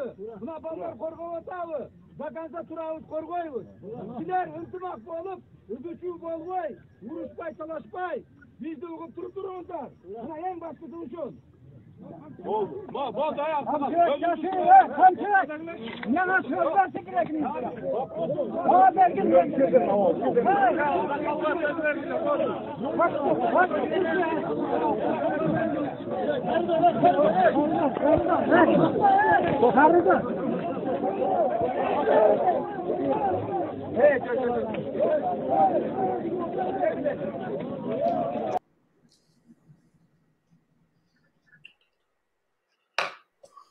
خب این ویدیوی پیش باشد یا ویدیوی نو است این همون کو یا این نفهمیدم چی گفت Buna biz su kapıyoruz mu? Buna ballar korkak otağı. Vakansa turağız korkuyuz. Siler ıltımak olup, üzüçü bolgoy, vuruşpay, talaşpay. Biz de uğup durup dururlar. Buna en başkası uçun. خب چی میگوید برادر اینجا نفهمیدم ما نمیترسیم جای خدا ما به ایستاده ایستیم بچه ها گفتاست همینش فهمیدم دیگرش نفهمیداستیم ما نمیترسیم ما میترسیم میکی گفتاست ما نمیترسیم جای همون خداش مواجهت کرده همتون جایتون به ایستیتون گفتاست آها خب دیگرش نفهمیدم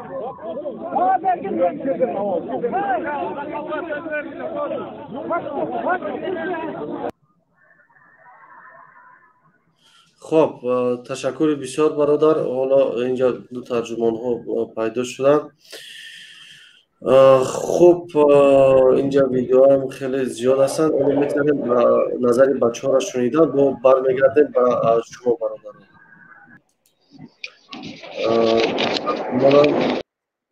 که انشالله با برمیگردیم. برادر عبدالرحمن عمر بفرما.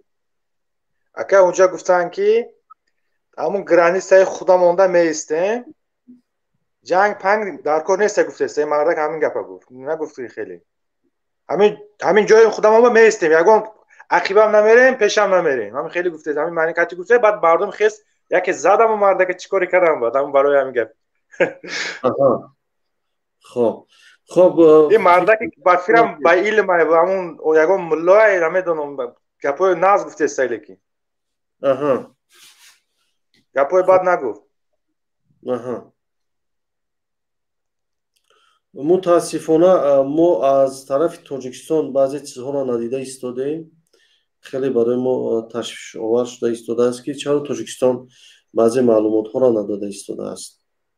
اکای شرافیدین یک گپی دیگر از من ای چیز دیدم ای نوار همین نمیدونم این مردمی کدام پرووکاسیون یا نمیدونم بسیار همین یوروپا ده ما را متهم کرده. همین که بود ما سر کرده آدم کشتگی همین یک دختره کشتن کرده. همون نمیدونم 18 ساله بود است، چند ساله دختری قرقیزه تاجیکا کشتن. بعد همون جنگ سر شده است. همین خیلی گپای پرووکاسیون یا ای اربکی و ای یورانیوس همین جا نشون داده است. یعنی ای طرفی ما هم یا آدم نمایندگی باید باشد که این گپ برآمده گازن این دروغه، این گپ شدگی نیست. گفته اگر این گپا رو نگویند که ما 100% گناهکار میشیم. با یعنی جنگ اطلاعاتی در آنها پیش دستند و حکومت تاجیکستان ما خواهش میکنم، والا حکومتداران تماشا کرده است، نیادای امنیتی ما رو تماشا کرده است، خواهش میکنم که در جنگ اطلاعاتی شما نیز دست بالا شوید و معلومات ها را با مردم با جهانیان برسانید و خاموشی بودن شما به این به ضرر شما از پنهانکاری باید در اینجا نباشد. همه چیز گشاد و روشن باشد و مردم با اطلاعات تامین کنید. هر دقیقه مردم رو با اطلاعات تامین کنید که مردم توانند از مرز بومشون حمایت کنند. البته این مسئله ملی است، مسئله مردمی است. درست است که ما با رحمانوف مشکل داریم، درست است که با حکومت مشکل داریم، اما اینجا مسئله مشکلی داخلی ما نیست. مشکلی است که دشمن خارجی بالای ما حمله آورده ایستاده است. ما از حکومتداران، از آنهایی که در حکومت هستند، حالا این فرصت اطلاعی را از دست ندهند و جنگ اطلاعاتی در مقابل قرقیزها که آنها گناهکار کرده ایستادند واقعیت ها را بیاید بگویید که چندین مراتب قرقیزها بالای ما تیر کشیدند، چی حادثه ها و چی مشکلات هایی که بود آنها را به ما برسانید. بعد اکای شرافیدین همون نوارهایی که ای یورانیوس و ای اربکا نشان داده است همش ای طرف قرقیزستان با نوار گرفته شدگی. بله گپا را گوش میکنند. گپای ما وقت که دلیل نداریم ما را یگان کس باور نمیکنه. چرا همون تلویزیون یا ما همین بچه‌ای که دو بچه‌ای که از طرف قرقیزا زده شدگی بود نوار کرده با همون یوروپا همون اون چی نشون نمیده. این قرقیزا برآمده هستند که 13 کسی ما را کشتن، بینش یک دختره که نابالغ بود در آمدن زمین ما و یکم سر کرده. همین گپا را گفته است. گفت شما قطعی ما دین شما را تماشا کردیم 9 ساعت، شما گفتید که قرقیزا یکم سر کردن. اگر شما را من نمیشنیدم، اگر شما را من گوش نمیکردم، من همین قرقیزا را باور میکردم. گپش ده نستم درست نمیگه. پیش از این قرقیزا تیرپرانی کردن و اونجا آمدن کامرایی که در اونجا نصب کرده شدگی و در مسئله تقسیم کردن آب این کامرا را کنده پرتافتند و آنها تیر کشیدند طرف تاجیک ها و تاجیک ها مجبور شدند که جواب دهند. وقتی که تاجیک ها جواب دادند دیگر بسیار جوابی درست و روشن دادند به قرقیزها. اکای شرافیدین همین گپایی که شما گفتید این دلیل نداشته باشد اینا یگان کس به نظر نمیگیرد. این قرقیزایی که همین نوار روی کردن همون یوروپا ده همش دلیل کتی اونجا نشان داده است. تیرپرانی و کفاندن و آدماش یک جای خوابیدگی ممکن وای خودشان تیرپرانده است، لیکن میگه که تاجیکا میگه این دکازت رسوا دارد. این گپایی که ما گفتیم دکازت نداریم. این همین مثال وایو یکم سر کردن کنی میگه همون دکازت داری میگه نه نداریم. همون بچه‌ای که دو بچه‌ای که زدن کنی میگه کوچکی زد نداریم. هوایی باید کانالای ما هم باید پیشکی وای میکرد تیاری میدیدن. متاسفانه تیاری دست اکجا التماس شما اگر دست شما هم مثلا اروپا دا زندگی میکنید اگر دستشون یگان کار بیاد اگر شما پیشنهاد کنید همین نوارای مثلا همون یورانیوس چیزای دروغ گاو نزنن باز همه چیزای هم نوارای قرقیزا روی کار شدن هوایی را پیچت کرده ایتریدینیوش برآورده میگه که این همین خیر گپا شده است. کاغبوتم 100% ما وینواتیم هم تاجیکو سوختگی ایده هم کجایی که نرویم سوختگی هم روسیه ده هم اروپا ده کجایی هم فقط ما تهمت میکنن همش.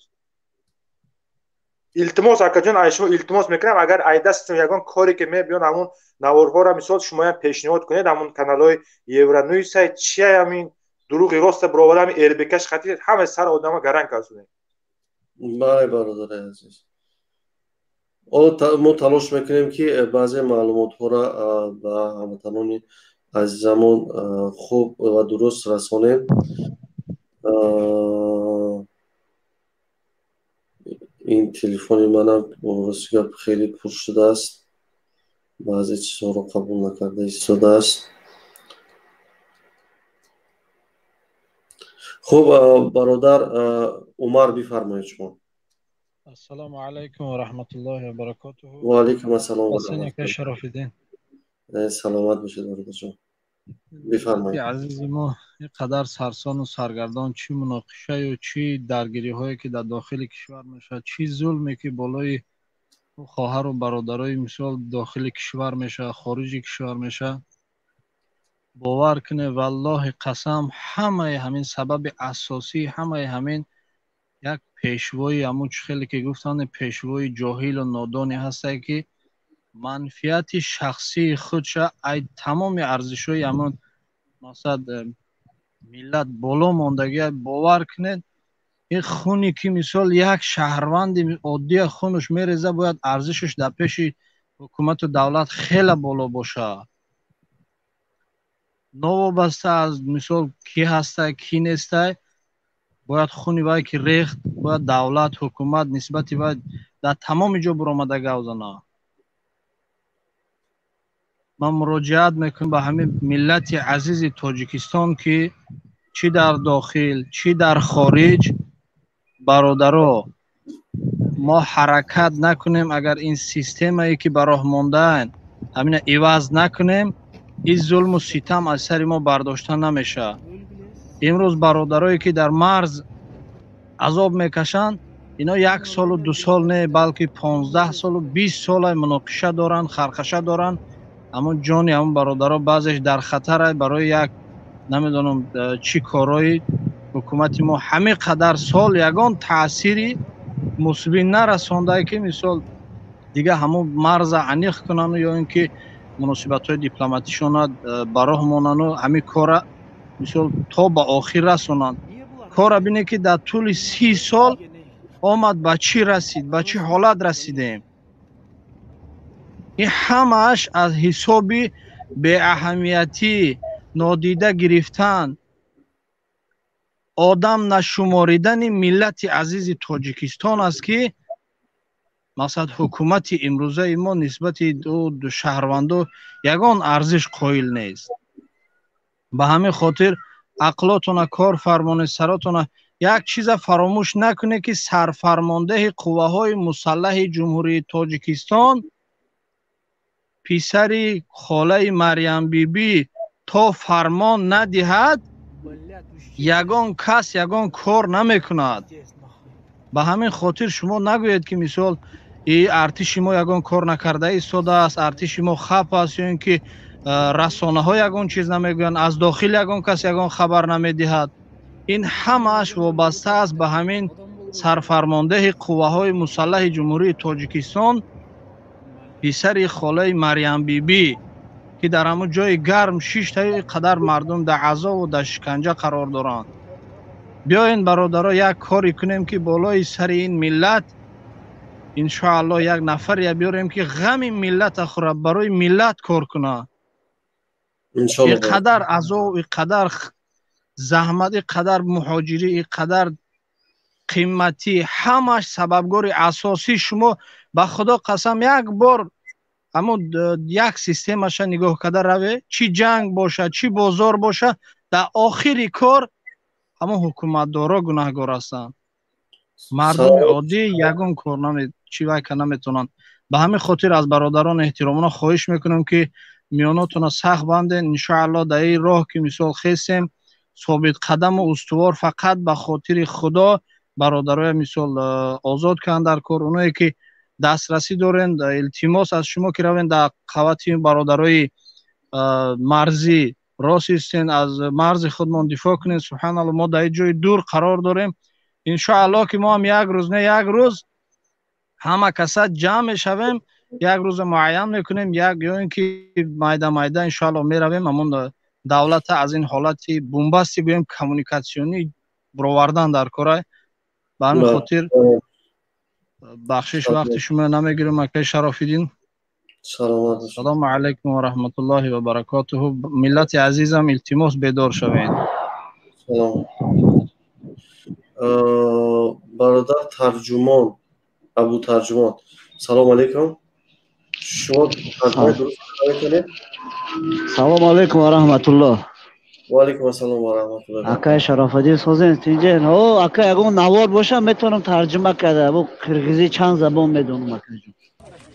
Assalomu alaykum Qirg'iz elim. Hurmatli Yo'l jaqdagi eshakning terisini jaminib, bilik kresloga o'tirgan Japarov, Qamchiyev, Tashiyev, Mamutov, Ulug'bek Maripov, yana boshqa bilik vakillari. Bizning uyimizda siz efir orqali yetkazsak, sizlarga jetmaydi o'xshaydi. Kechadan beri kiteringizlar bor, ertaringizlar bor.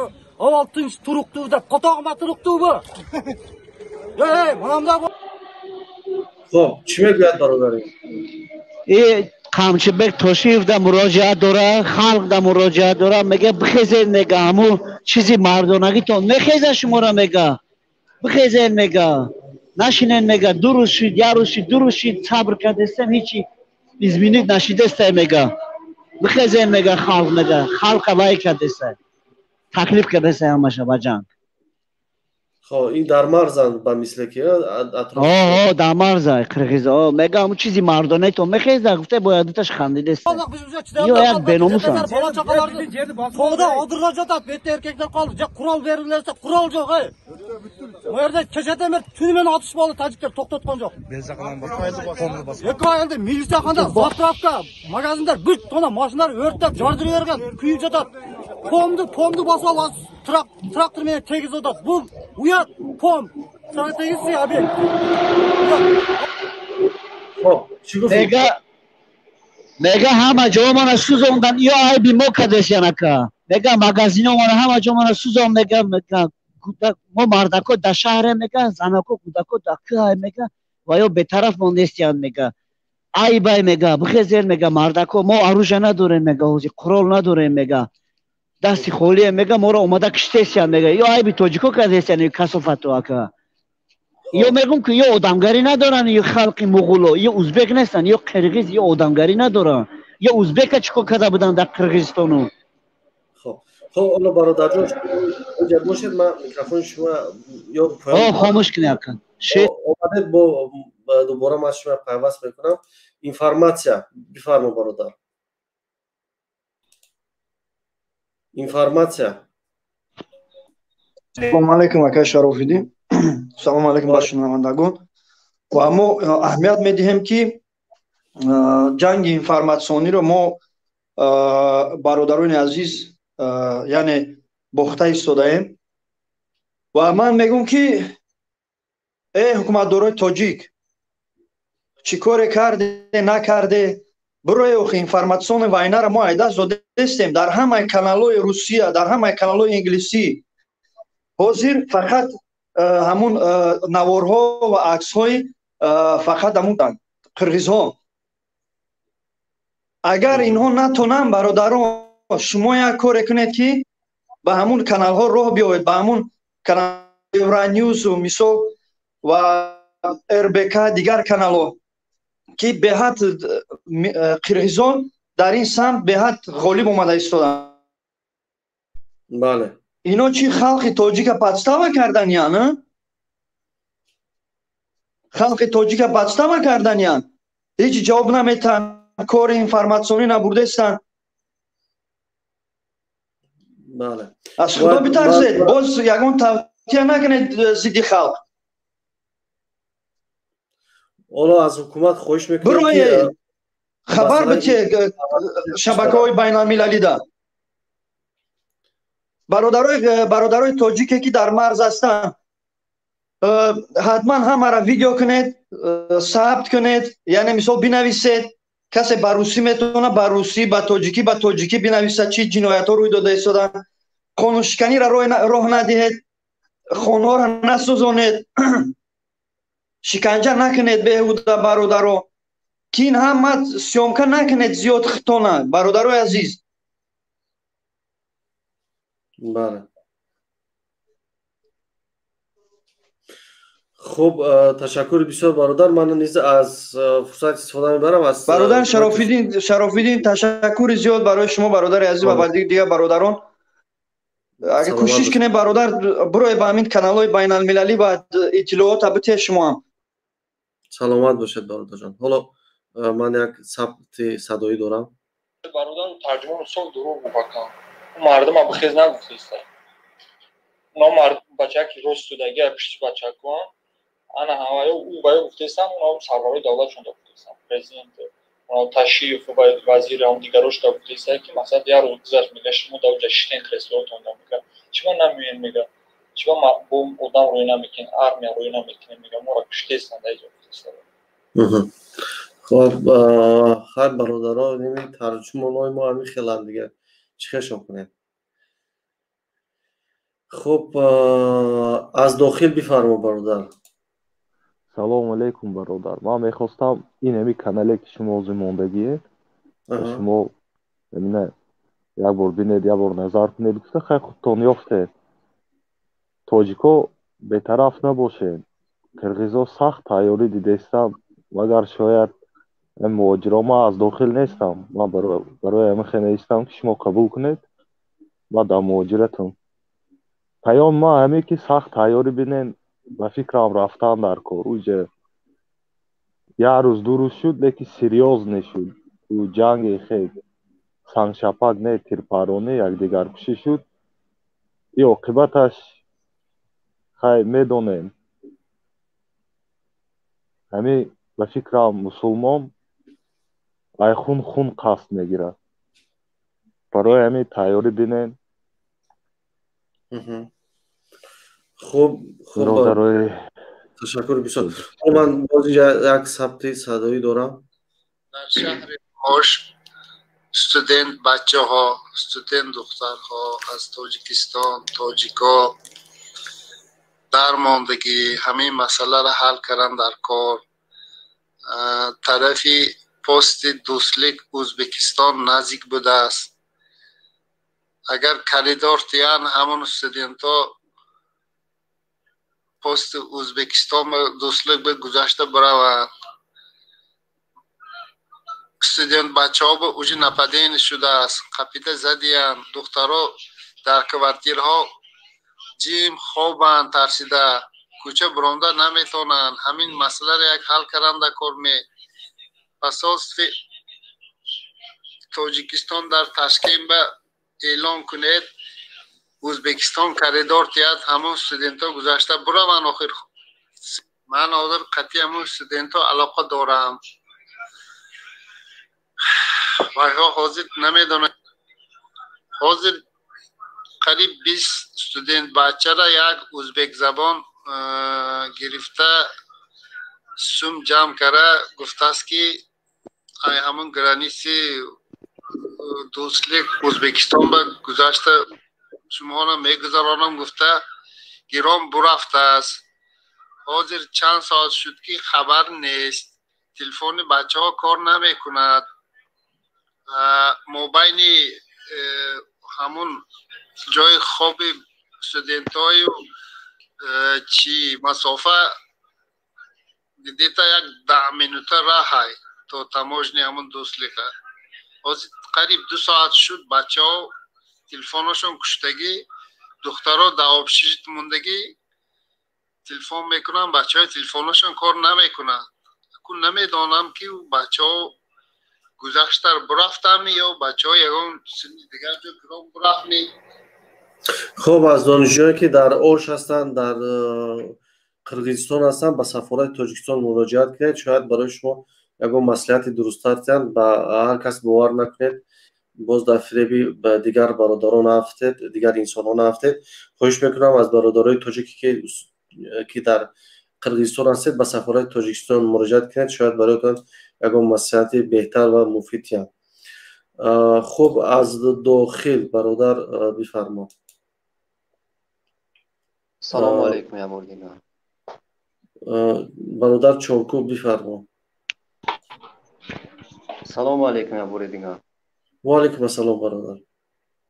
از با خبر هستید 5 نفر گذاشتیان در چورکو در مسجد حضرت شاه 5 نفر جنازه کرده سودیا میگه 4 نفر بود با 5 نفر شده است 1 نفر دیگه از جو پیدا شده است یافتیان.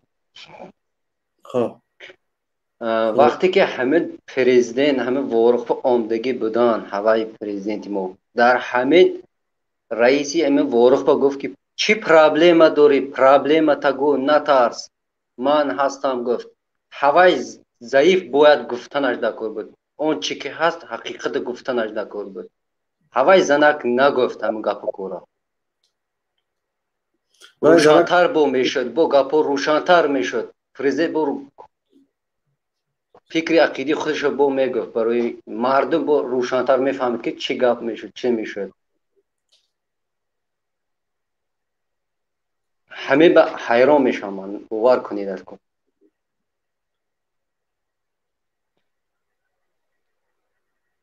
خب در امی لایلکسکی رایون در قرغیزستان بوده است بین تاجیکستان قرغیزستان گرانیچه در همونجا تیرپرانی شدگی است.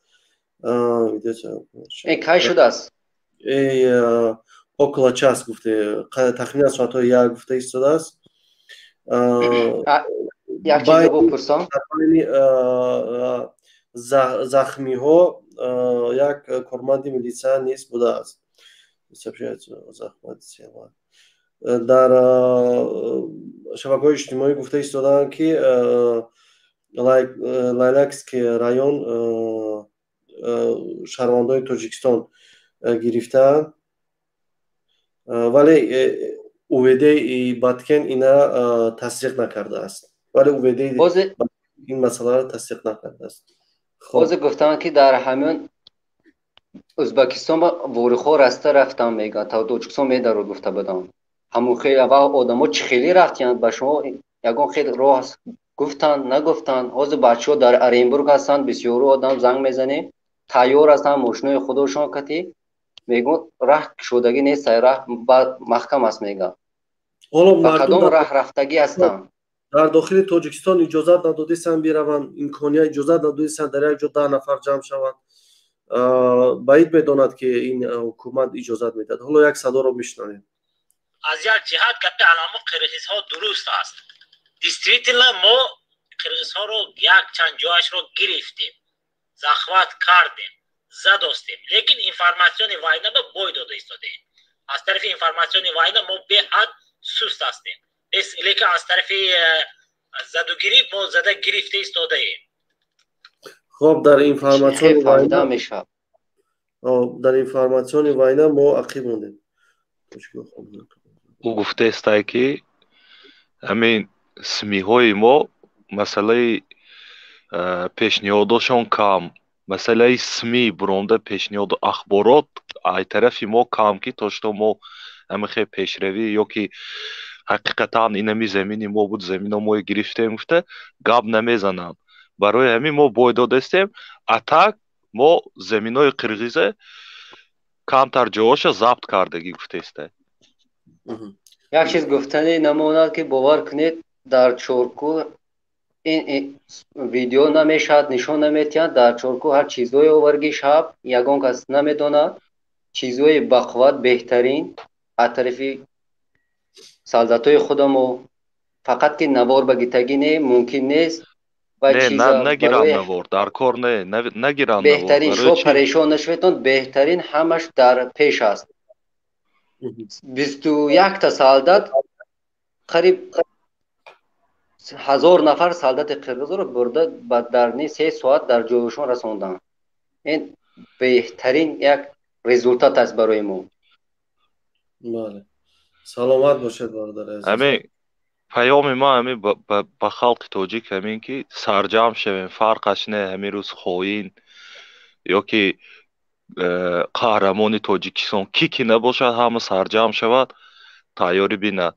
انشاءالله همین بحث و مناظره که از گذشته است بین قرغیز و تاجیک همین رو حل کنیم آینده با دلشش خوب میشد اول همین حل کردن در کار چی بکی دشمن به سری تاجیک آمد دشمن به سری تاجیک آمد اوجه معلوم نه ای بکی کی جنگ رو سر کرد نه که جنگ شده است وقتی که جنگ شد اوجه به فکر من عقب نشینیش نیست جایز نیست برای مسلمان برای همین تیاری بینین او سیاز نرفته است به سخن حل نمیشد دیگه تیاری بینین حرکت کنین کی شرایط داشته باشد تاجیکستان رویم زمین ها ما رو حمایت کنیم همه برادران حکومت تاجیکستان ما همه التماس خواهش میکنیم که اگر همین مورد تماشا کرده بودن گوش کرده باشن برای مهاجرو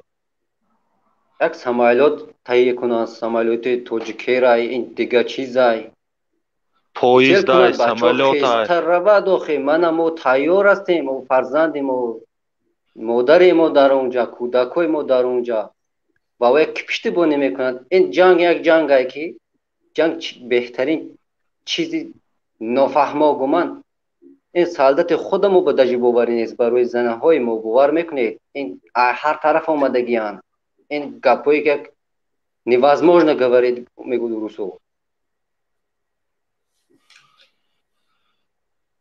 برای همین خب برادر چانکو تشکر حالا در اینجا عبدالرحمن بفرمایید برادر جان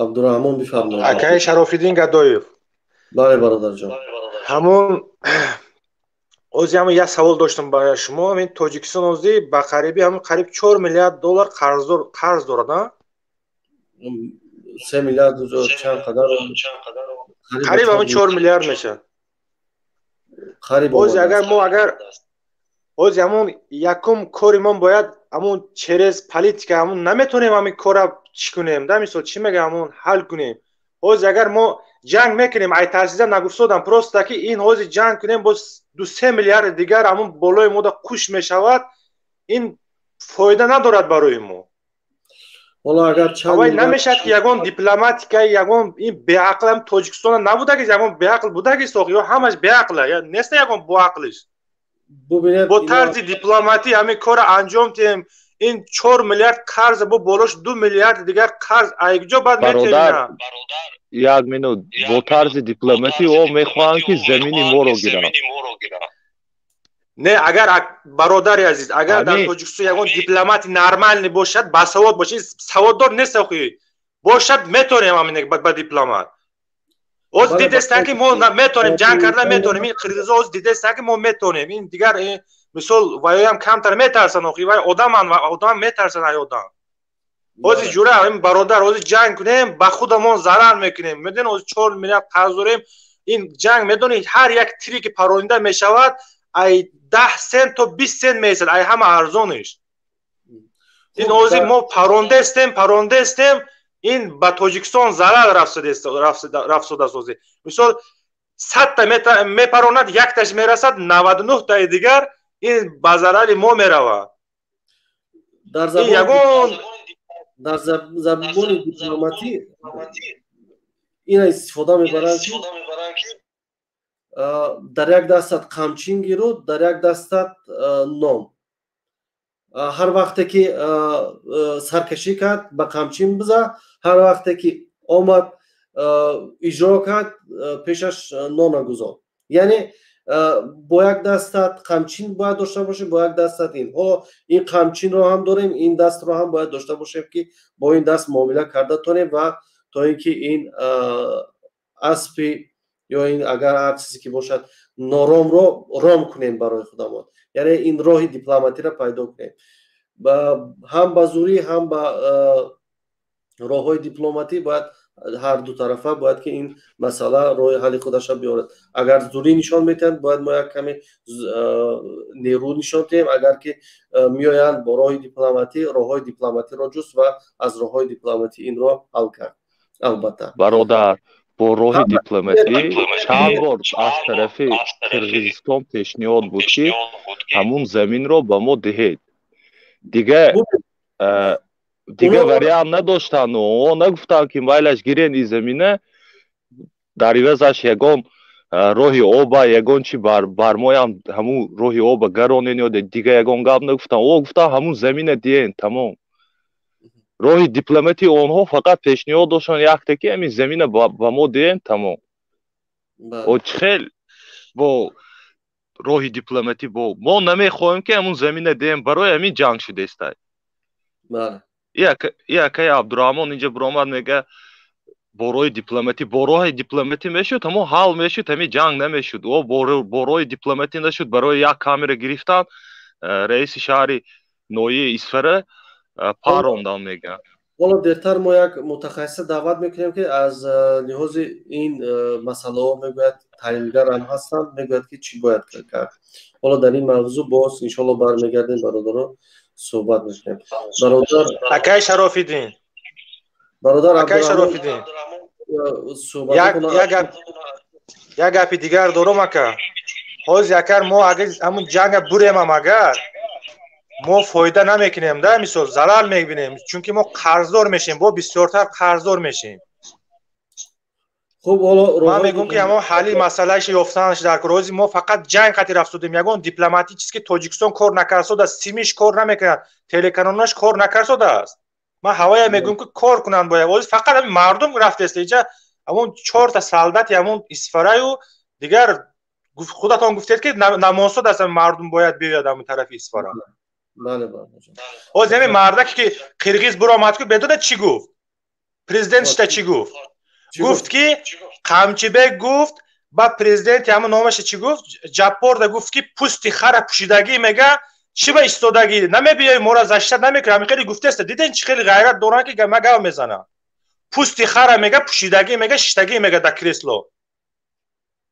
این جای نازکش این برادر پیروچیک نگفت. همین خیلی گفت که پوستی خر همون قمچیبک و بعد هم جاپارف تا گفت که پوستی خر پوشیدگی در کریسلو شتگی میگه اینجا خانه ما را سوزونده است، زاپراوکای ما را سوزونده است، ماشینای ما را سوزوند.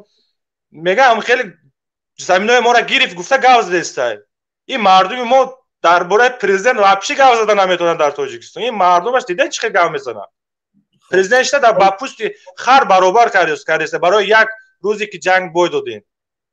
خب حالا یک چیزی اینفورماسیونی می‌کنم. من برادر شما بیرون میکنم، الکی وقت شما تمام شد. من حالا با چیزا روی میکنم این گذارم در تمام سایت های قرغیز ها آماده ایستاده است که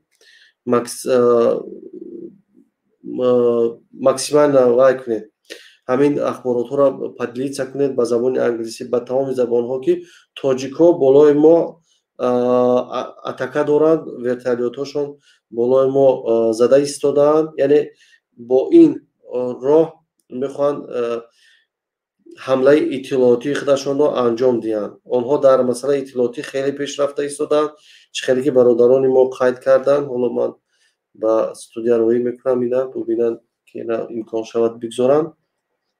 خب برادرانی که صحبت میکنن باز در استودیو دوباره وارد برادر با شما یک پیشنهاد دارم. خب بسیار کوتاه برادر عزیز. این یول شما در خارج بسیار زبان میدونید، به فکرم نکم از 4-5 تا میدونید. همین نمیشود که امروز شما هم مایلش بگذار مقابل نه بر همین حکومت طرفدار همین حکومت شوید در همین روز سختی با زبان همین انگلیسی، همین کدام زبانی که میدونید با همون زبان тарҷума кунед айни ҳоли зори тоҷикистонро нишон диҳед ки то што ҳама хел реально. ҳамин рӯз шумо барои халқи тоҷик хизмат кунед, майли барои бар зидди ҳукумат набироед бародар, барои халқи тоҷик хизмат кунед. оянда халқи тоҷик мебинад ку ҳамун корҳои шумоянд. илтимос ай шумо ҳамин мо бо қадри имкон бо тавони худ ин корҳоро бегуфти шумо ҳам иншоалло анҷом дода истодем. аммо дар инҷа қудрате ки ҳукумат дорад, вазорати корҳои хориҷа дорад, ин ҳама буҷаи кишвар пеш аст, бояд ки онҳо дар масъалаи иттилоотӣ як даст шаванду онҳо бештар мубориза баранд. мо омода ҳастем дар паҳлӯишон дар масъалаи иттилоотӣ кӯмак кунем дар паҳлӯи ҳукумат. ҳамин корро шумо кунед бародар, ҳамон накадан хай шумо кунед бародар. қудрату тавоноие ки як ҳукумат метавонад анҷом диҳад, мутмаин бошед ки он дигар давлат аст, аз номи давлат суҳбат мекунад. онҳо бояд дар инҷа бештар бошад. он қадар расона, тамоми расонаҳо дар зери дасти онҳо аст. бубинед инҳо чӣ кӯшиш карда истоданд. дар ин ҷо ҳоло ба ман рӯй карданд ки гуфта истоданд ки шумо бештар максимал ҳамин маваёра тақсим кунед ки ба забонҳои англисӣ дигар забонҳо гардонед ва ба ҷаҳониҳо расонед ки тоҷикҳо гӯё ки ҳамла кардисанд болои қирғизҳо. ин албатта фейк ҳастанд, албатта инҳо ҳарфҳои дурӯғ ҳастанд, аммо онҳо дар ҷанги иттилоотӣ бурида истоданд. яъне ҷанги иттилоотӣ ба маънои чи аст? ба маънои омода кардани замина барои ҳамла аст. ҳамеша ҷангҳои иттилоотӣ барои ҳамла намудан аст. ман фикр мекунам ки ин бисёр паёмади баде дорад ва мо бояд дар ин масъала бисёр вай бошем. ташаккури бисёр аз дотил бародар. информатсия бифармо бародари азизам.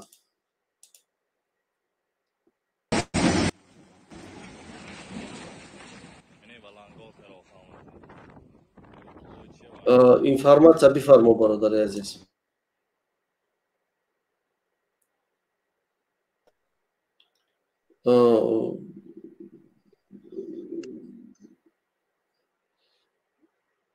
садотон нест бародари азиз.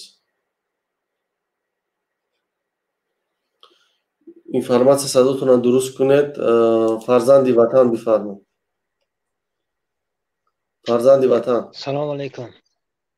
ва алайкум ассалом бародари азиз. ман чӣ гуфтани ҳастам барои он бародароне ки барои шумо занг зада иғвогарӣ мекунанд. қирғизҳо ин карда истоданд, қирғизҳо он карда истоданд. бародаро натарсед, тоҷикҳо ҳам тайёр ҳама. ман дирӯз занг задам бародарам. тоҷикистон тайёр, тоҷикистон куфта мегузарад мегӯяд. хай мегӯяд ки дари военкомат рафтем, мо ба ироқ наметиҳанд. ҳа шумо марг барои кунанд ми? сабр кунед. кор ба чӣ меанҷомад? сабр кардан мекорад.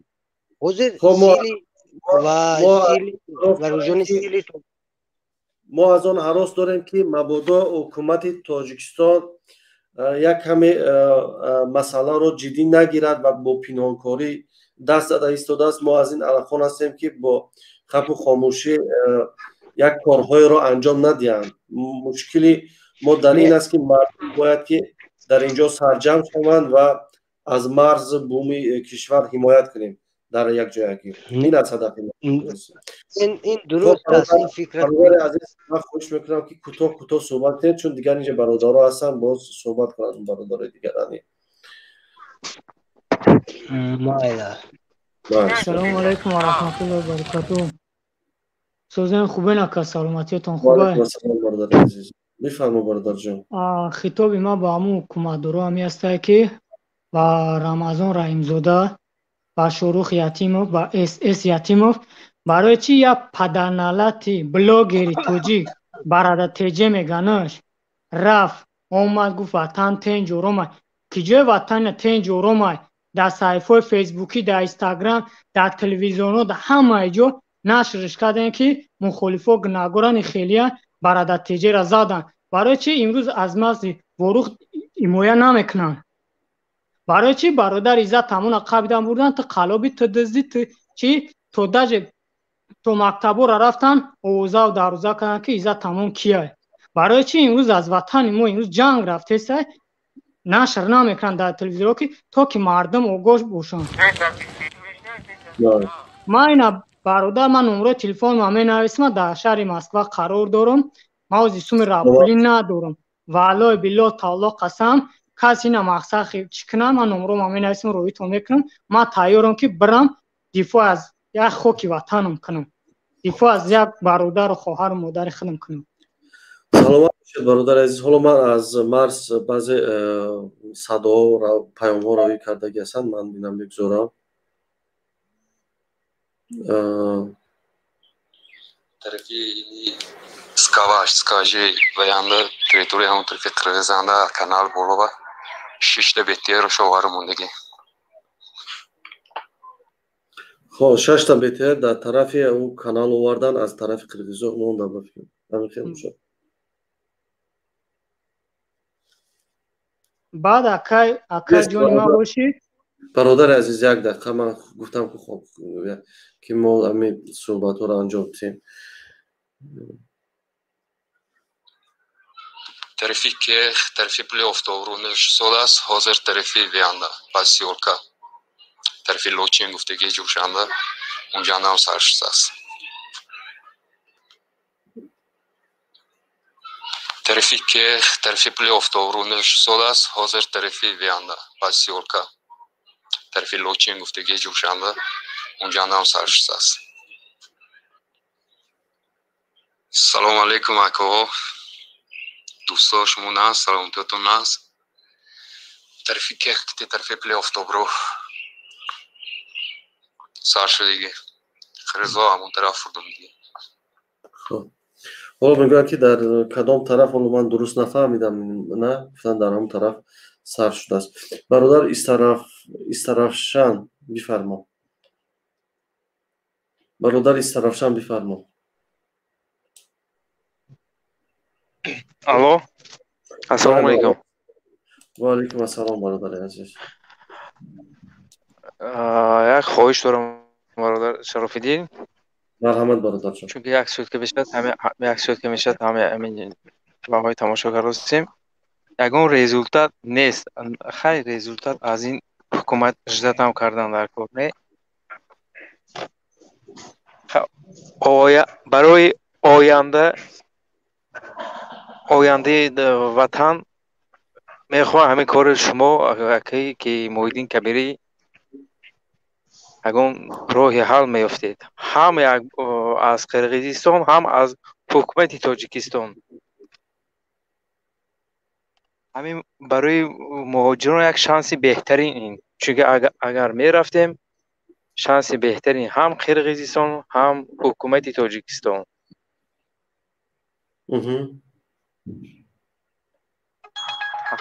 همین سبب میشد همون حکومت هم از قدرت بیرون کردن ممکن بود. بسیار شانسی بهترین برای ما از همه شانسی بهترین خیلی نتونستیم از بابوی دانه از اکی ایزدمان نتونستیم لیکن این شانس بهترین شانس برای ما.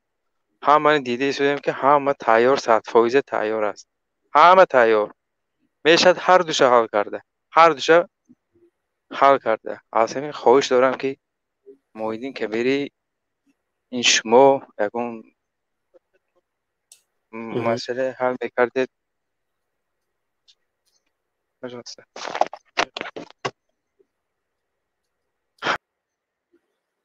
خب مهاجر برادر بفرما. السلام علیکم اکا شراف‌الدین. و علیکم السلام برادر عزیزم.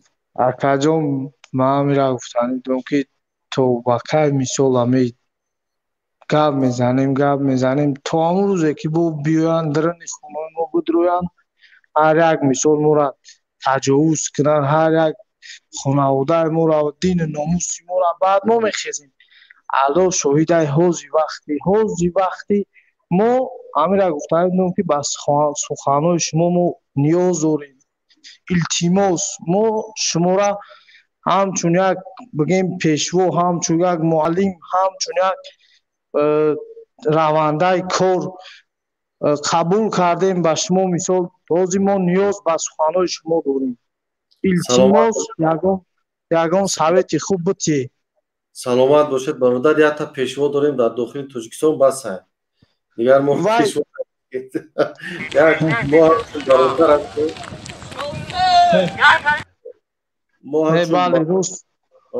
мо якта пешво дорем бародар бас аст дар дохили Тоҷикистон. моро пешво нагиред, мо ҳамчун бародар садо кунед бо мо ҳамчун бародар. ман ҳамин гуфтанӣ будам ки акай Шарофдин ба худо мо шумо дар ку гаҳандан хеле эътиқод кардагем. мо ҳамин суханои шуморо ку бениҳоят интизорем ки як роҳнамоӣ бикунед. илтимос айни корай ҳамчунин бародари пеш аз ман гап зад, айни алиш кардани ҳам режимай, ҳам алиш кардани зиндагони худмонай. саломат бошед акаҷон. зинда бошед бародарҷон. саломат бошед. алло нигаҳдор. ҳамин гуфтанӣ будам ҳамин акай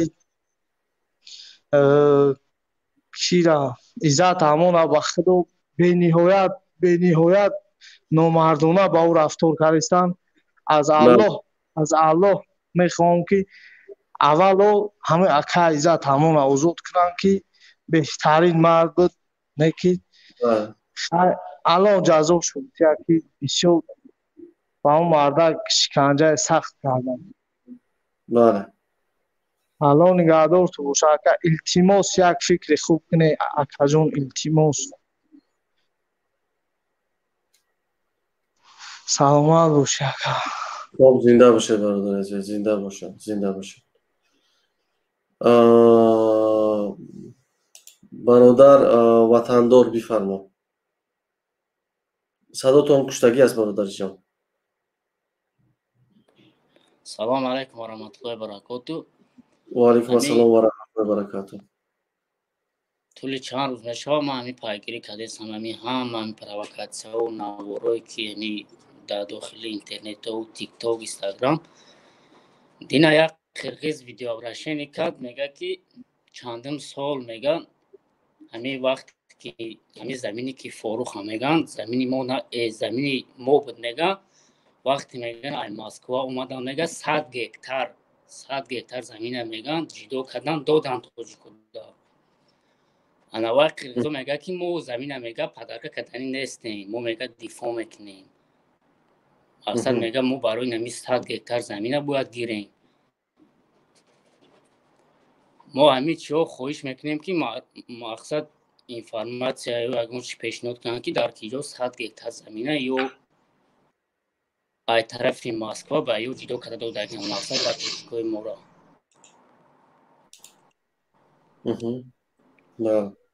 оятаи дигааш навор кардем меган ма я новый бог мегам я қирғиз.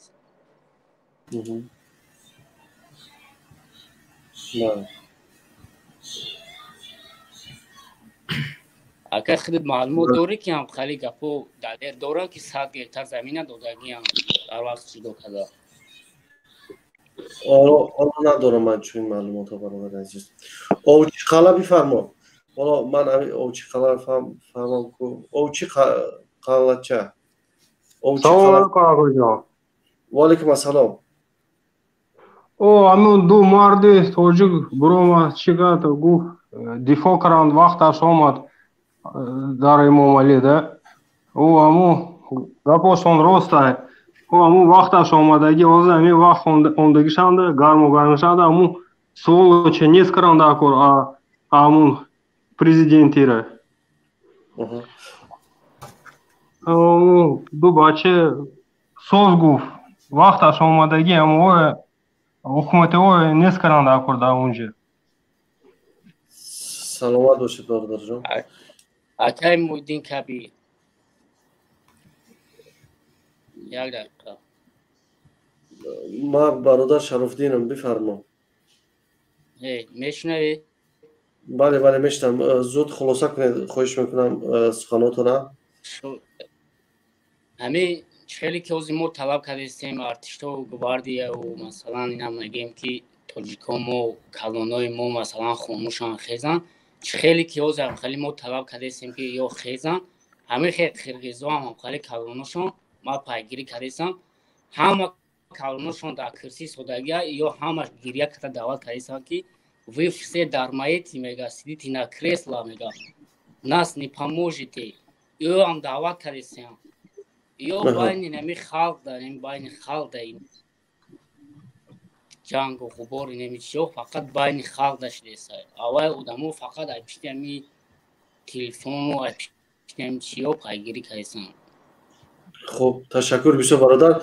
من یک خوشمندم از برادرانی که حالا ما رو تماشا دارن. از شما نیز خوشمندم اگر توانید ویدیوها رو برای ما بفرستید. ویدیوهای نوی که مثلا در قرقیزستان چی میگذارد، نظامیان قرقیز چی آمودگی دارد و ما تونیم این نوارها رو در گذاریم و تا اینکه فهمیم که وضعیت تا کجا متشنج شد و در مرز چی ها میگذارد. اگر نوارهای رو پیدا کردید با ما بفرستید. نوارها را از جای حادثه بفرست. برادران که از چارکو هستید، از منطقه‌های مرزی هستید، خواهش میکنم که برآمده با ما در تماس شوید، بعضی مسائل را با ما بفهمید. تشکر برادر وطندار از شما. چارکو بفرما برادر عزیز. چارکو واروخ بفرما. السلام علیکم. و علیکم السلام برادر عزیز. اما یا برادر گلاسوی پاکستان با شما را که اکتبر را اتاکا کردن اون قرقیزا ما حاضر شد روشن میگم که این اکتبر در شهر اصفهان جماعت کلکان اینا یک مرز قرقیزستان همون طرف اکتبر چی همون چی میدروید و با یک تشون گفتن که لبی کانال در دهه چارکو است. در دهه چارکو همون ای بودکن می بیاین همون پرام چارکو می درویم. خیلی سیتواتیا گفتن حاضر که ها گفتگوزار دارن که با فکرم اوزی قرقیزا اوزی ای بودکن درو وردن همه آرمیاشون. همون کسی که در چارکو هست یا که چارکو بیرین است در مهاجرت است خوناتون در زنگ بزنین زن و فرزند و کودکوی مایده را همون دورتر های چارکو برن برای که وضعیت بیزی باز وضع راهی وارخ چارکو دا همون ورژن توجیک هم تایوران که اگر سرشید حالت خراب می شود. شما در چارکو نیستید درست؟ ما در چارکو نیستم لیکن ما در مثال گیریم هر یک ساعت ما زنگ میزنم چیکار چیکاره برای که اویلای ما در اونجای پدر ما در اونجای. تشکر بسیار برادر چارکوی. حالا من یک دو صدا آمده است این صدا را گذارم. سلام علیکم. برادران خوبه سازه برادران شما همین ولایت سوخته بسیار معلومات نداره. از همون گفتن که قصه قوس این قصه قوس همون راه هست که یک راه هست طرف راستش قرقیز طرف چپش تاجیکستان. از قرقیزا همون راه داشتگی همون راه کانی بادام اصفهان واروخ با رفتن نمیشد. از این قرقیزا این راه محکم کردگی همون حساب که اونجا بکن از همه چیزاشون رو جمع کردن همون از بیتیل ها شاورد اینا بعد همین مثلا کرای محکم میکنن دیگه یکان قشونای تاجیکستان اونجا در آمدن نمیتونن. همون حساب اینا ممکنی بعد یک سوت که میبینید باید همون پالنی همون فاروخ و منین دیگه موندگی همون که با هم سرحد های همون قرقیزای همشه عجیز که میکنن. برای بسیار همین مثلا همون تازه همون پگر نشنیکا یا مثلا همون کارکنای وینی هستن که همین معلومات مثلا معلومات تزو که نمیدونن که این همون راهی که قصه قضای راهی اصفهان بسیار خوجان میگم کنی بودم خوجان میگم همون راه هم محکم کردگی اساسی راه استراتژی و راه ده جوی محکم کردگی دیگه اونجا هیچ کی درآمدن نمیتونه همین مهم من همین راه باید همین همون جنرالای همینو نقص فهمه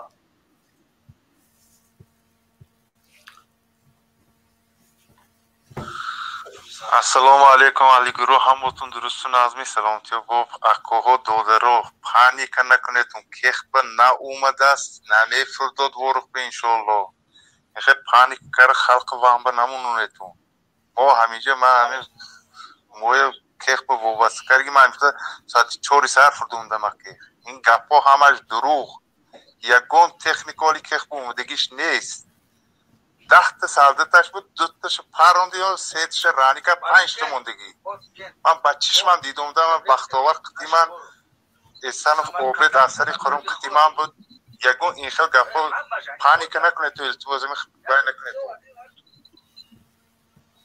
خوبه پیام‌ها از داخل بودن برادر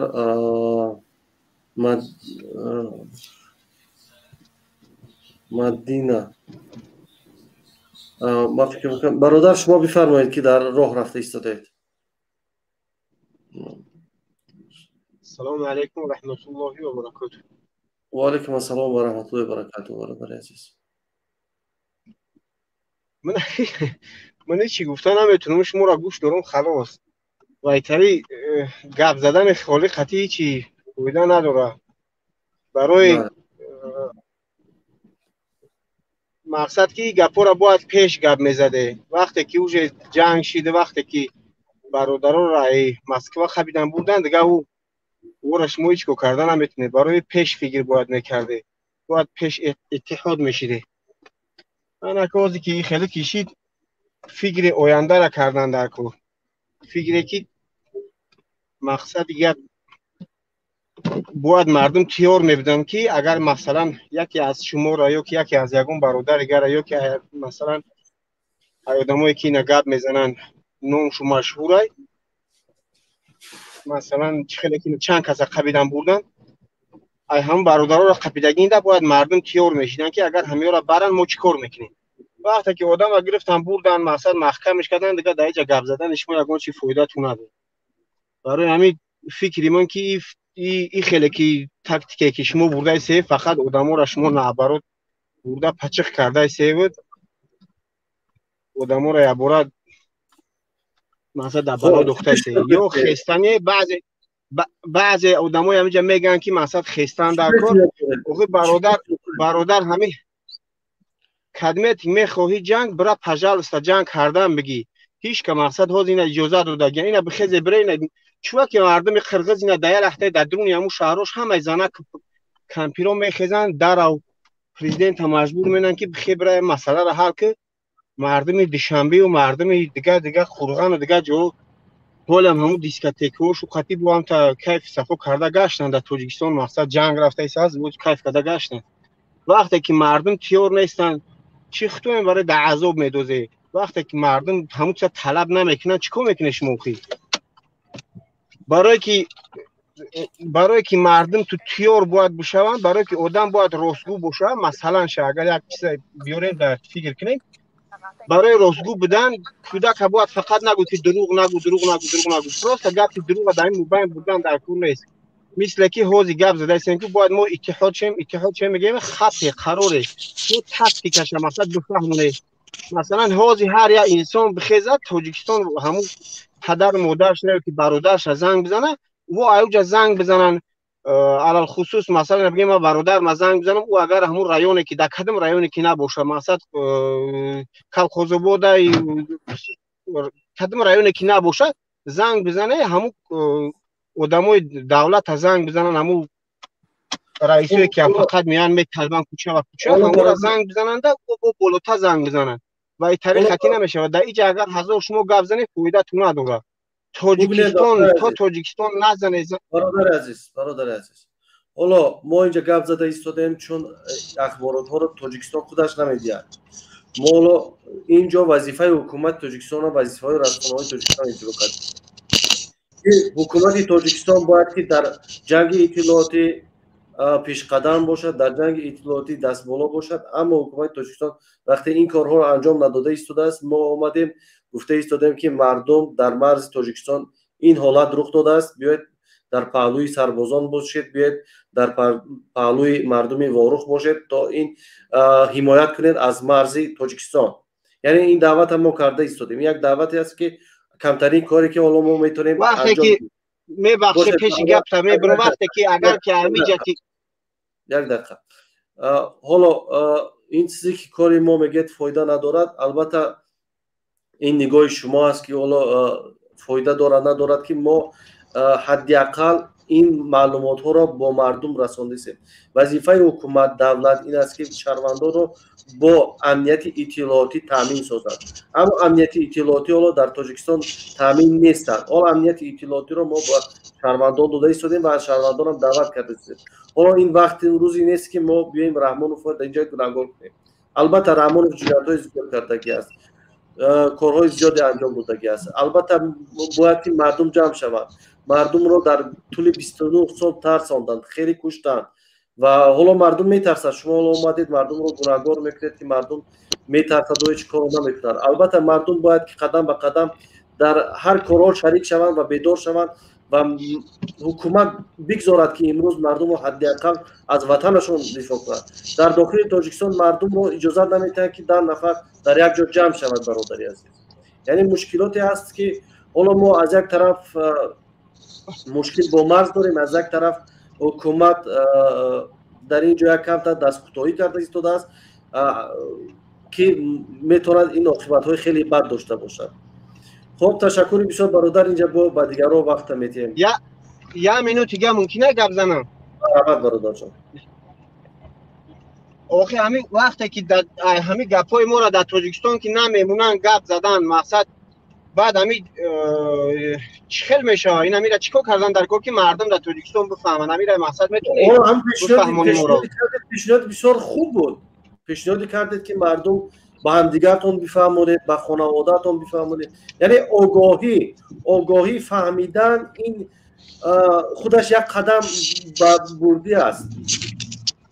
هر کسی که آگاه هست آگاهانه رفتار میکند و این سنجیده کار میکند. هر کسی که ناآگاهانه رفتار میکند و دیگر معلوم است که بچه ها میافتند. حالا کاری که ما کرده ایستادیم، آگاه کرده ایستادیم که مردم ما در یک مشکلات گرفتار هستیم، باید راههای حلش این است که مردم باید در یک جمع شوند و در این حمله که از بیرون شده ایستاده است مقاومت کنند. دعوت ما این است برادری است که امروز باید مقاومت بر علیه دشمن بیرونه. حالا دشمن داخلی که داریم این مسئله داخلی ما است و این رو وقت ساعتش میرسد با این مسئله.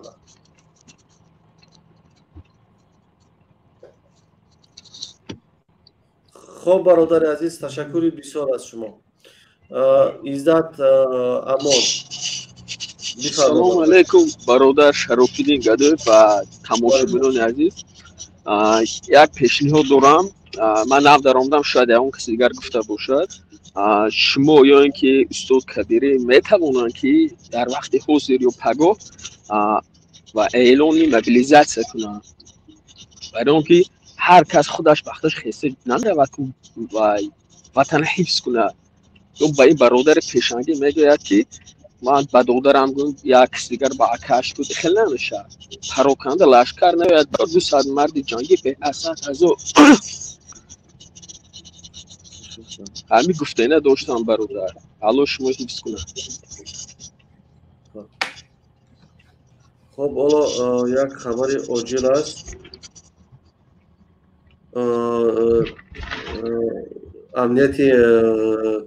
روبر امنیتی قرقیزستان با توافق رسیدند که ارتش تاجیکستان باید که از زمین قرقیزستان بیرون شود، خارج شود. حالا این رئیس کمیته دولتی امنیت تاجیکستان میگوید که با جانب تاجیکستان توافق حاصل شده است که ارتش تاجیکستان با تاجیکستان مصلحت شده است که ارتش تاجیکستان از بیرون آورده شود از خاک تاجیکستان. موضعی که اشغال کردن آنها این موضع ها را ترک کنند و عقب نشینی کنند. بعدا ما روها رو باز میکنیم. مسئله باز کردن راهی وارخ در جلسه های من بعده آنها مورد بررسی قرار میگیرد.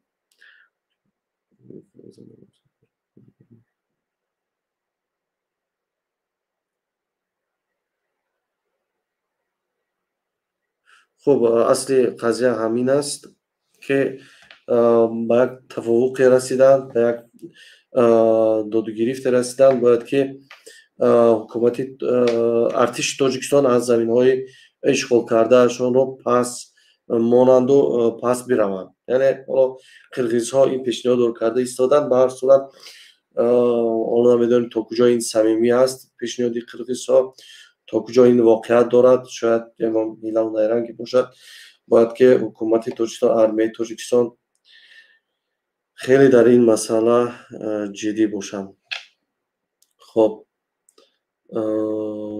برادر ایزد امان بفرمایید. آقا شرفت سلام علیکم. خیلی در این مسئله جدی بود.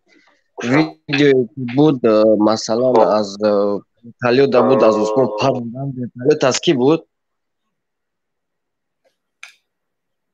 حالا ما نمیدونیم از کی بود برادر عزیز. یگان معلوماتی اولو نیست نه؟ بعد این گفتنیم که در سونه یوتیوب تماشا میکنیم برادر قرغیز سخن گگن شما با جنگ بخوریم با جنگ میکنیمش ما هم نمیترسیمش. ما گفتم خیلی برای که یک گپان قرغیزو در کلشه هم پرزیدنت شما دارم جوش جورنالیش میکنم اما مردم ما رو خیلی خیلی نمیکنیم. مقصد 4 میلیون نکن ما 10 میلیونیم. اما چک کوشش کنم برای امو حکومتی و برای امو امنیت دیگرش به طرف نباشین. نه سلامت باشم. در ژورنالیستان نبونیم گپ زنه که تو مردم بفهمن. بعد برادر یکی برآمد گفت که مقصد چی حل نمیشه خوب میشه که ما یک چیز خبر داریم اوگو میشه. این بهترینه. مالی باشین و برو. سلامت باشید برادر. بفرمایید برادر عزیز. Aka ba fikri ma ki ma şnavidum ki marduma ya voruq buravardesan diga çiyoda taqsim kesan diga noyoda burdesan iye mumali voruqa furuqtage ba fikri ma voda prosta namedoniz ki xeli betashon chira bona ka betashon ana ke ozi povduje am xel ira vafim soxtagan am chunki wo moda napadar kan mo qatiyo jang ne bad yo marduma ya voruq burorana bad mo qatiyo bizanem bab gem ki ana mo janga boy dodem karochi voruq bra این هم قایب افیرما که نمی امامالی نام خیلی چیکسته پلان کشته و بافی ما هم فروختکش دیگه رنگی او خیلی گفت که ما نام چی دیپلماتی را بردیم کو جنگ دید او را کو خیلی گفت آن اکیره خیلی مکنه بافی ما نام خیلی باره که اگر جا مردم بمبره داوروخ نبره مردم بمبره خشم ملت نسبت رحمان و زیادتر میشه نه که خیلی مردم جمع بره خیلی که خیلی جنگ باید دادیم جنگ 90 دا ایقا چیکردیم مثال پاس رفتیم امی صاحب اکونومیکم چینا سوز نبود ما جنگ باید دادیم ولی مثال ولی بستن 30 سال بس با جنگ میکنه میگیریمش فهمیدی این هم یگان بونه نه خیلی میدوزه بعد مردم با تشینا میکنن برای چی مردم نمونده سن که مردم جمع شوان چیکنن برای که اون نیت شامتاریه مثال اید شنبه چی روی نکیسته سالات روی نکیسته کمای اقاد با مردم گفته سن که زمینای گرفته که تو اخی بگردین ولون که زمینه خیر مونه هم زمینه مونسته اما خیرتر نگاه میکنیم نمو را همو ورخ با ما پایواز نبود وقتا پایواز بود ما چی با ورخ هم بگیریم دوام بتیم ولون که گرفتگیش مو با فکر ما ماریم ورخ نبرویا نیوجا مثال خیلی روز میگم برادر رای جگاف زان دان اوسونای خیلی فکریم ما هم فکریم هم تاریه با فکر ما که نام رامونوف نام را دودگیه ای خودش نمیره گاب نمیزنه اینم کاشف پاد یاگون برنامه گاب زده کمی رحمانوف یاگون چی گفتگ نمیبره یا کی یتیم فهمی یاگون چون گاب گفتگی نیست نه با فکر من فقط هم ای قرغیزو و ای چیو میبینم حالا معلومات فقط از طرف قرغیزستان تاجیکستان تا پیشوا را مسئولیت میکنند کدام حرف میگن کدام حرف نمیگن تو پیشواشون هیچ حرف گفتن نمیتونن نه واینیو بشخی اگون کورکنه نام رامون فوز وقت بگیرن نام سیلو پیلو دستونه هم یتیم فاطمی فوار داریم بکشنش نترسیم بخداد یا نیسته همون شو کماندی را بچه همون وقت جمعه بینی او روز یا ویدیو تماشا کم همین شو کماندیر در چی بده در همین قطار سلطوی همین سعید عبدالله نوری بده و چه عقل داری نداری از سال 90 یا آدمی گارنی بدید تر روز گرفته مرغت که رامون بگم رامون فبکشه داد شما دیدگی این جنگ میدونه میکنم که چی نکنم من شما بیرون میکنم به خاطر بابا دعوت نکنم به خشونت خب عزت امان بفرما برادر عزیز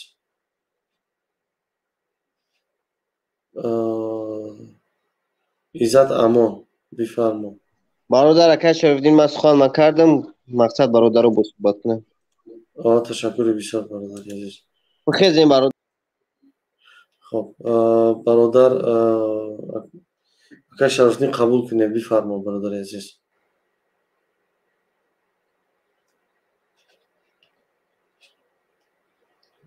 اکای شریف‌الدین قبول کنید مخچ بفرما برادر عزیز سلام علیکم اکای شریف‌الدین و علیکم السلام برادر عزیز خوب هستید شما سلامتیتون خوبه الحمدلله برادر اکای شریف‌الدین قبول کنید سلام علیکم مخچ بفرما برادر عزیز الو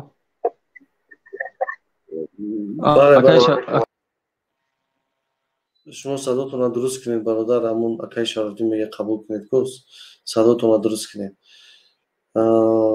برادر سلام علیکم افق بفرما برادر عزیز برادر سلام علیکم و علیکم السلام الو برای کی اوزی جمو مثلا جنگی که قرغیز داریم مثلا اوزی گپ حکومت گپ زدستم اول بستمون بگه این جنگ قرغیز یا طرفا کنیم بعد مثلا حکومت گپ زنم برای چی که برای ما را عیب بخیرمونه مثلا برای که جا عیب بخیرمونه بارکالله اینجا عیب بخیرمونه کاش اوزی گپ برای چی ما را داخل در جان برای کی نمی گپایی که سخنای کردستم یا برای همون فال بگیریم ایرا بگیریم اورا بگیریم همش میشه و همش وقت ساعت دوره سامی گلاونی اول مو قرغیز یعنی مثلا رادیو اوزادی قرغیزستان تماشا دارم کامنداس چاشونه مقصد اخی موزادیا سالاتو دبانیسو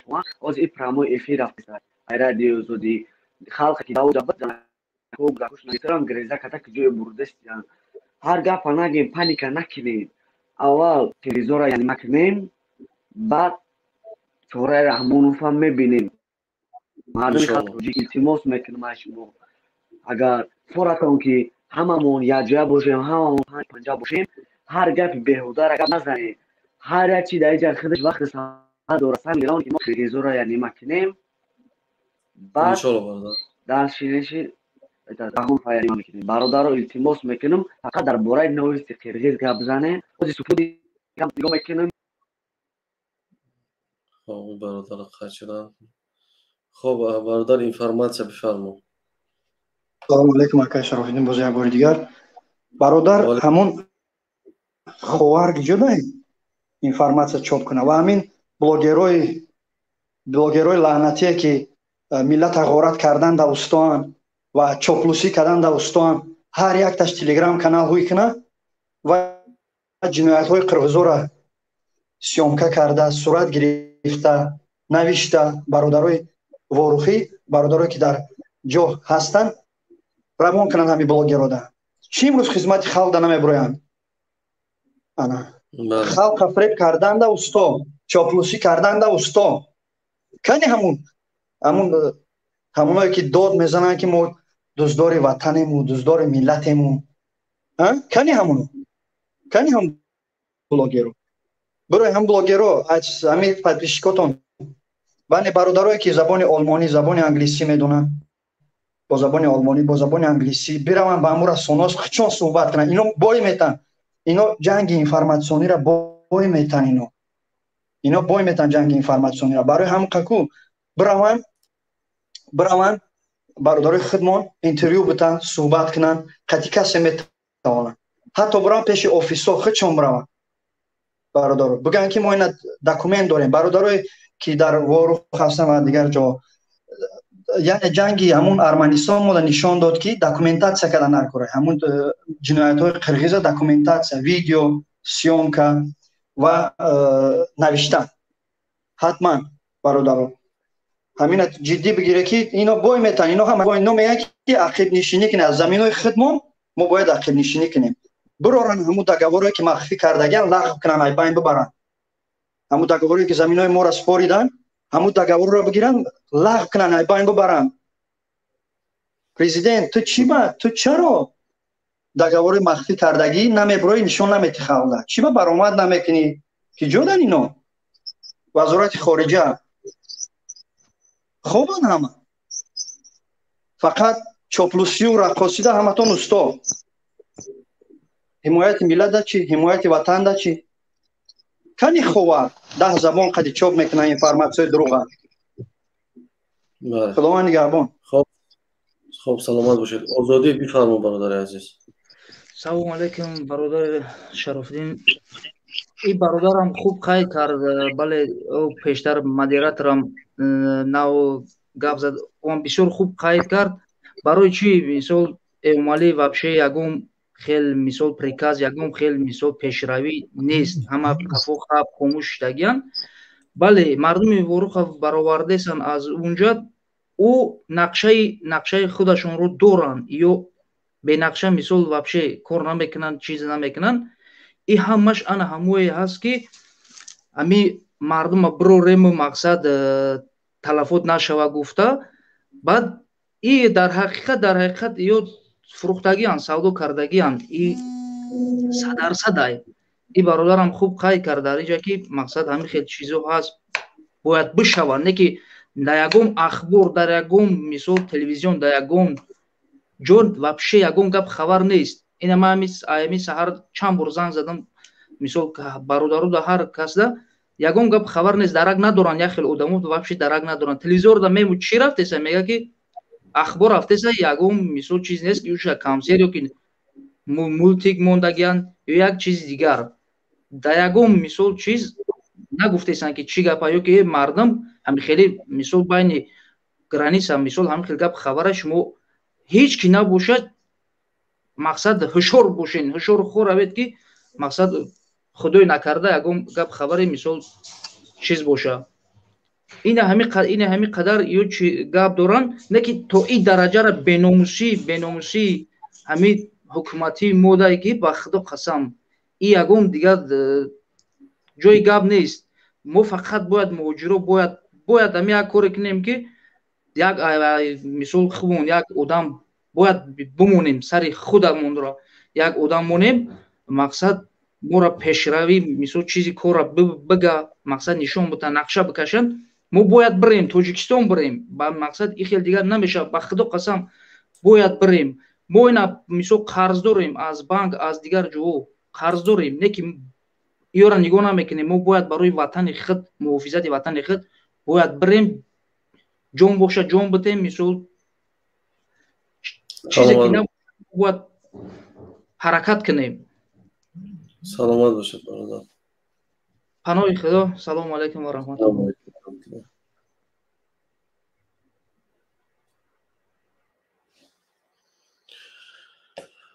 خب برادر احمد حالا یک ویدیو بر ما موندن. حالا این ویدیو را میگذاریم. حالا برادر احمد صحبت کنن. احمدов برادرایی که گپ زدگان یک دو با دوباره پیوست نشوین چون در استودیو بسیار آدم هستن و میخوان صحبت کنن. احمدов بفرمایید. سلام علیکم.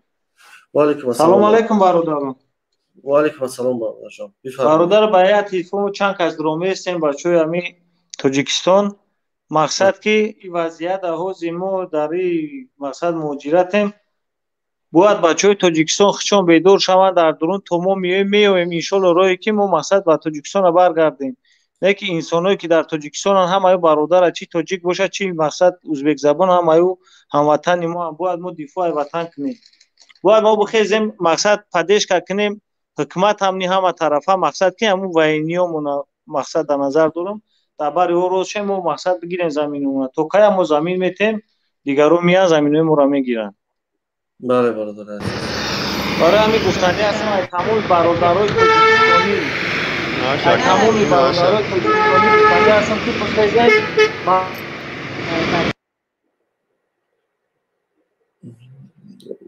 بفرما برادر عزیز.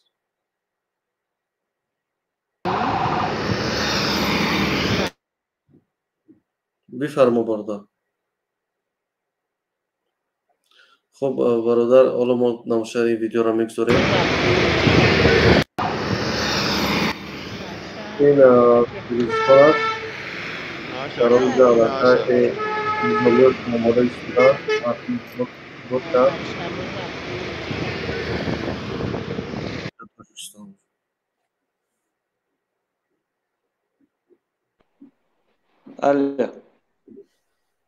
این ماشین قرقیزا بودن که گذاشتن. ببین چی قدر یا تیاری دیدن مردم ایما بالای قصد زنگ زدم دوستورم میگم همین خیلی مقصد وضعیت های میگم ما درک نداریم. خب مقصد که هر یک انسان باید و همین ننگ ناموس کنه نگه بیا جمع شیم جمع نشیم ایجا اوجا باید بخیزن بروند در همون مثال مرز هم اگه جمع شوند دیگه یک دیگر را نگه نکنن که تو میخیزی باید من بخیزم. هر یک کس باید ناموس خودش بیدار کنه بخیزه. ما انشالله میشه و از ما میشه انشالله میایم کالدوری که ایجا ما هم بگردیم بیایم به وطن اصلا حمایت وطن نکنیم. ما درباره سربازا درباره سلطنت درباره همه ما راست میسیم انشالله که اوها هم توقع نمیتونن مقصد حمایت کردن ما هم باید کمک کنیم. سلامت باشید. برادرم یک خواهش دارم اگر ابا برادری ترجمان باشد حالا جبت بعضی ویدیوهای پیدا میشن که با زبان قرقیزی هستن برادرای ترجمان خواهش میکنم فقط درست ترجمه کرده تونید وارد شوید نویسید ترجمه من شما بالا میبردارم. بعضی ویدیو هستن با زبان قرقیزی من اونها رو بعد میگذارم. حالا برادر احمد بفرمایید. های باقی مونده در پناه خدا باشین برادرها بیدار شین. برادر احمد بفرمایید. السلام علیکم و رحمت الله و برکاته. و علیکم السلام عزیز. گفتنیم که طوری که برادرها گفتن شاید که اوژه وروخ فروختگی باشند مردم نمانده استن مثال بروند اوجا جنگ کنی همون چهار آدمی هسته که شاید مثال قرقیزا زنن بدوریان 4 کس 5 کسن چند کسن در همجا بیچاره مثال گیرند بعد رسیه بیاره و میرد وارسای خود شمانه تمام ما بای دادیم برای هم میگم تو نیپا بوده که و یا نمانده است ما رفتن حوض مثال یک بلیت باشه یا رسیه روی باشه 100 راه میوه چرز بیرالوس و ترکیه و قور بلو چرز سپرافکا لوبای راه میویم که مثال بیایم برای تنگه کار کردن همین جمع که باشد برای وطن و ملت خودمون زشت کردن یگان راه یافتن نکار اما آدمایی که نمیمونن در همونجا مثال کجای سودگان نمیمونن از دوشنبه طرف خوجند رفتن شاید نو همواره یگان چی کننده یا شپلاقش کنن شاید گذرن روان تو از راهش یافتن در کاره به همه دیگه سودان در کار نیست که نسان دلی اگه مثال باید میدرویند رسیه میرن میره تو ورسای خودش میمونه تمام ما بای دادیم دیگه یگان کس یگان کار کردن نمیتونه. خب سلامت باشه. برادرها از ترجمانو خواهش میکنم که میخوان وارد شوند ما بعضی نوارها داریم با زبان چی هستن با زبان قرقیزی هستن خواهش میکنم که وارد شوند و ما کمک کنند ما تا اینکه ترجمه کرده تانیم. تشکر بسیار برادر احمد از شما. سلامت باشید. اگر باشند ترجمانو خواهش میکنم که با زبان قرقیزی بیاین تا اینجا بعضی ویدیو با زبان قرقیزی هستن ما اینها رو ترجمه کرده توانیم. خواهش می‌کنم تو ترجمه نویسونید ما قبول میکنم شما. عبدالله بفرمایید برادر عزیز. سلام علیکم برادر شرافیدین. و علیکم السلام برادر عزیز. من دو برادرم در همین چهارکوبه باشم وضعیت کمتر خوب نیست ولیکن همین چیا تماشابینا خواهش دارم که چی موی میزنن خیلی ترسان چکی های نکنن این عملی فروختگی چیه یکان جای فروختگی نه به هده داده نشوند بچه ها چی мана ҷангба мебиём гун омадан гирам ягон ҷое маҳкам кардагиш не ҳукумат марҳамат ҳама ба эроқ дудуз. خب سلامت باشد برادر جان، سلامت باشد. برادر قیستیور بفرما. السلام علیکم. و علیکم السلام. عبدالله میخوام که شرف دین. بله بله میشنم. ما همه گفتنی هم که یگون خیلی صلح یگون چی نیست، یگون چی باوری نکنن. ما همه سحری اکونی بودم اومدیم خوجند گذاشتن نتونستیم. در قسطقوز در دست قرزاو. با این خیلی سیچور بسیار کس بسیار سال یک چی. خلاص. برادر ترجمان یک دقیقه صبر کن، این برادر از قسطقوز صحبت کند باز خیستیور. برادر خیستیور بفرما. شما گپم همش فهمید دادید؟ بله بله بله برادر. ما گشتیم اومدیم از همین بانکمات حال چیز развод هم خیلی چیا نامنویس هم کارول است ولی یارو چی نشده فرمان نداده است. انا قسطقوز از در دستی که در دست قرضو вообще گذاشتن راه محکم گذاشتن نمیمونن. یگون کس نه طرفی خانواده‌ام اسفر رفتن میتوند نه از اسفر خانواده‌ام طرفی سوق رفتن میتوند.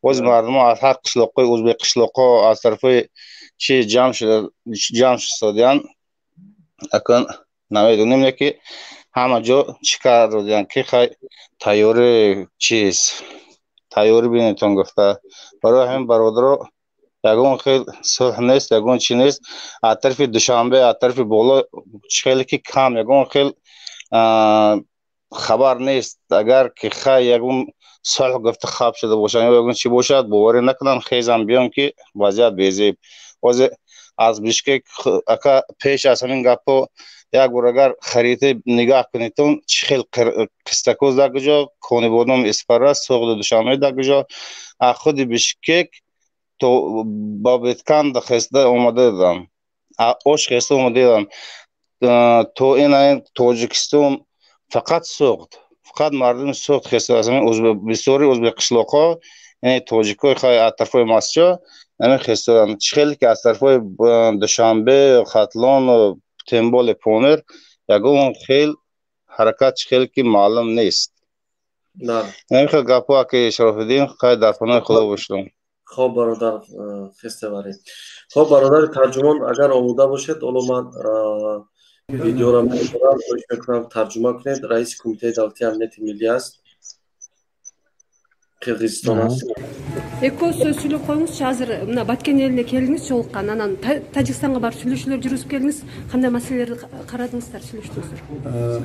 Тажикстан мамлекетинин ГКМСынын башчысы полковник Етим Саймин Сатарович менен телевидение кызматкерлеринен жолуктук.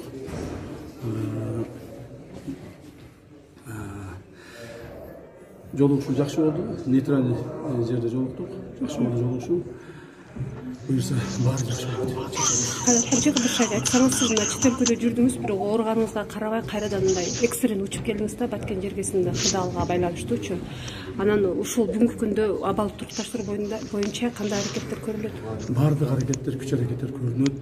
Президентибиз Садам Кожоев Жапаров менен биргеликте ал кишинин көрсөтмөлөрүнүн негизинде баардык маселе чечилип атат. Кудай буйрса бүгүн кечке дейин абалды толук турукташтырып кетебиз. Айтсаңыз, тажик тарап миномет эле эмес, вертолеттор менен да аткылоо баштады да. Азыр эч нерсе болбойт. Азыр баардыгы жакшы болуп атат. خب برادر ترجمان این چی گفت این رئیس کمیته دولتی امنیت ملی قرغیزستان؟ Я могу по-русски сказать, потому что более точнее буду. Ну, давайте, пожалуйста. Наш, каким бы Ташиев встречался вашим правительством, который каким бы отвечает на безопасность, они на нейтральной зоне Исфаринской районе встречались сегодня? Говорят, они решили вопрос отвести войску от границы. В дальнее время вот такой у них информация.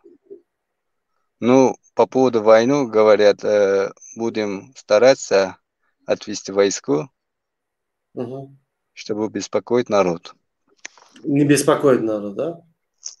Да, потому что Последний, он вчера прилетел ночью, наши Кембе. Вот сейчас решает вот эти все вопросы. Ну, большое В дальнее спасибо. время, когда я смотрю ваши эфиры, по поводу вот сейчас фестиваля. Да, действительно, там идут стычка, но локальной войны нету сейчас. Войны не идут. А, только стычка там, да? Да, в дальнее время нашим тоже и вашим сторону оттуда собирались войска, я так понял. Хорошо, большое спасибо, брат. Вы оставайтесь здесь. Если ваш перевод понадобится нам. Да. Я вот где-то час назад ваш переводчик, некоторые вообще плохо переводили, вообще не тот смысл сказали. Ну, большое спасибо. Тогда вы оставайтесь здесь. Если какое-то видео, пожалуйста, переводите, чтобы для нас было понятно. Большое спасибо вам. خب این از وای بود که رئیس کمیته دولتی امنیت ملی قرقیزستان چنین اظهار داشت. حالا ما اینجا برادران دیگران را قبول میکنیم که تا اینکه عبدالرحمن دانشجو مهاجر بنابرای برادران خواهش میکنم عبدالرحمن بفرمایید. السلام علیکم آقای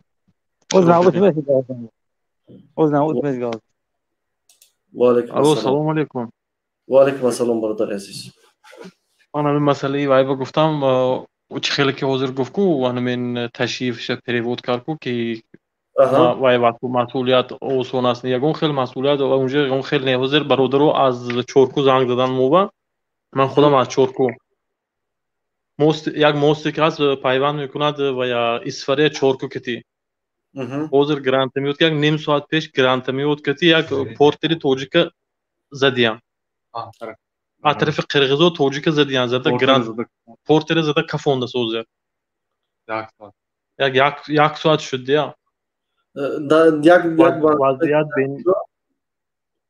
وضعیت بینواد وازمین میگود در چورکو در چورکو با گرانت زدن قرغیزو پورتری توجیکوی ماشین توجیکوی زده کفوندن حاضر یک ساعت شد.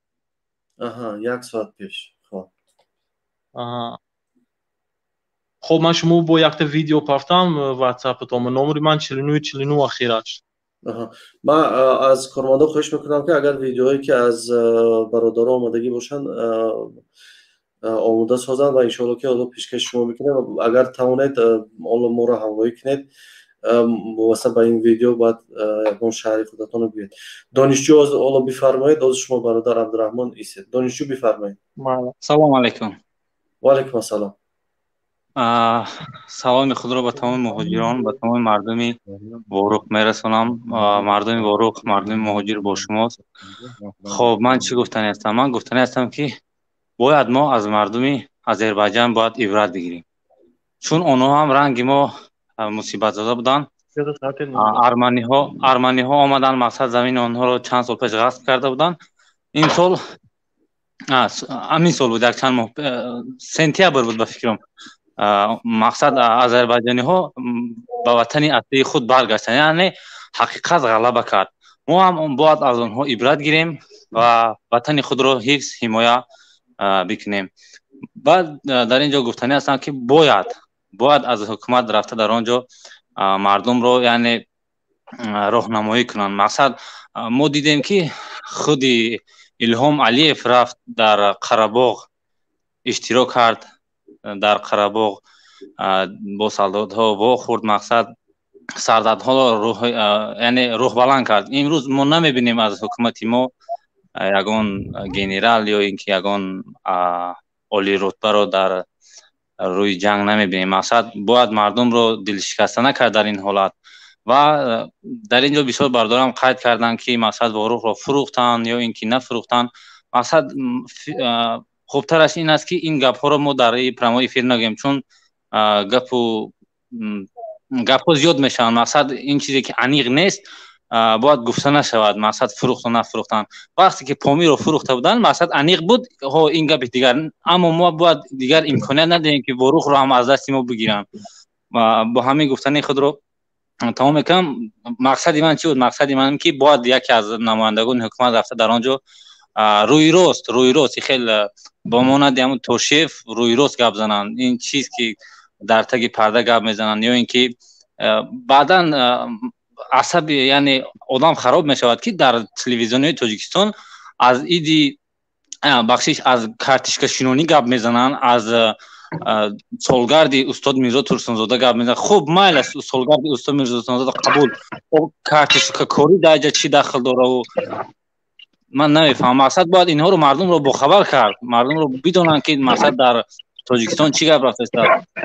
برادرها بسیار درست قبول قید کردن که ما این روز یعنی اینفورماسیون وینه رو باخته استودیم، یعنی جنگ اطلاعاتی رو باخته استودیم. خوب پناهتان به خدا، من این رو گفتنی بودم. سلامت باشید برادر عزیز. برادر دانشجو صحبت کردن. برادر عبدالله بفرمایید شما. حالا اگر یکم ویدیوهای دیگر باشد، فکر کنم حالا یک ویدیو را آماده کردم، حالا این ویدیو را میبینیم با هم برادران. سلام علیکم. رپورتاژی ما از سوی دانی پیاده رو منه. وضعیت وروخ تینج و آرام، آوازی تیرپارونی ترکیش خیلی گپا نیست دیننگی باین. همه جا تینجی آرامی.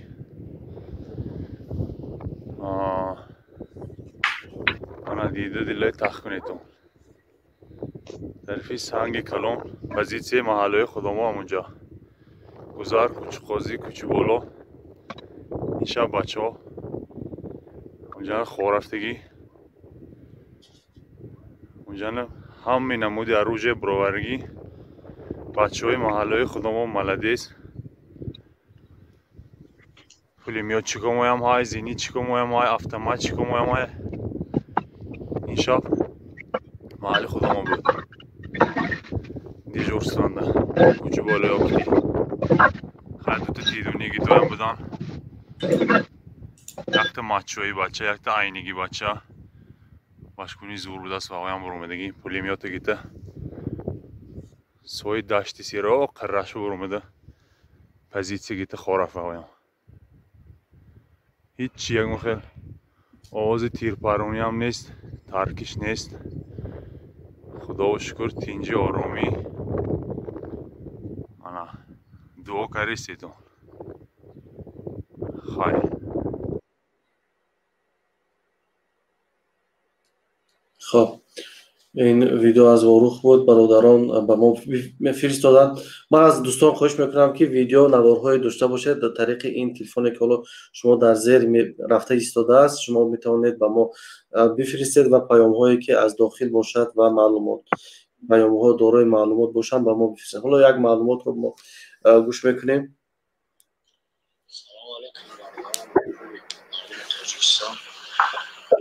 خطاب ما با هم برادرایی که پول جمع کردن، برادرای خودجان پول جمع کردن قریب یک 10-12 میلیون روبل میدیم چیشه و خطاب با هم از برادرای خواهش میکنیم که به معلومات روی کنید. خب بعضی خبرهایی که حالا در لازم نیستن ضرور نیست. ویدیو نام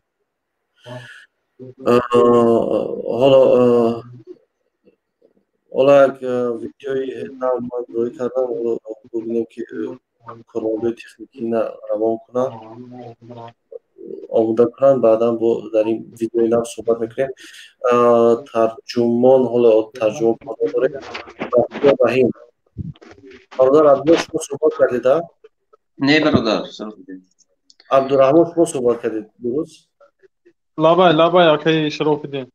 شما عبدالله برادر شما بفرمایید. باشم برادر شرافیدین من چی گفتنی هستم برای قرقیزستان چون که آش چی بیشکک و همون طرف سالداد میبیارد ارمیه میبیارد اونجا یک چی هست برای اون که баткен ҳамсояи мо мебошад. Ман медонам дар баткен ҳамчу чиқадар дар Чоркӯб ё Борух чиқадар одам зиндагӣ мекунад, дар Баткенский област ҳамон қадар одам аст. Исфара чандин масофа авваз калонтар мебошад. Аҳолишам зиёд, барои ҳамин аз ҳар гӯшаи Тоҷикистон аскар намекашонад, чунки дар хуҷанди худамо кифоягӣ мекунад. барои ҳамин натарсанд бародаро натарсонанд дигар одамонро ки қирғиз мезанад ё ами қистақӯза ки мегӯн ку чи забт карда гирифтаам.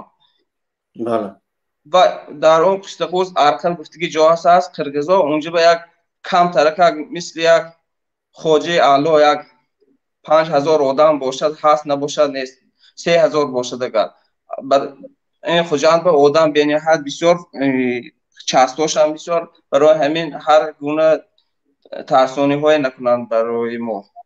хоҳиш мекунам ҳаминҳо кас ки чӣ мекунад метарсонад, дар тезтар чӣ кунед бароред аз эфир илтимос хоҳиш мекунам аз шумо. Хуб шудааст. Саломат бошед бародарҷон. Киргизия и Таджикистан подписали заявление о... Ҳоло ман ин намуро мегузорам барои шумо, баъдан ба суханҳо ба Илҳомҷон метиҳем.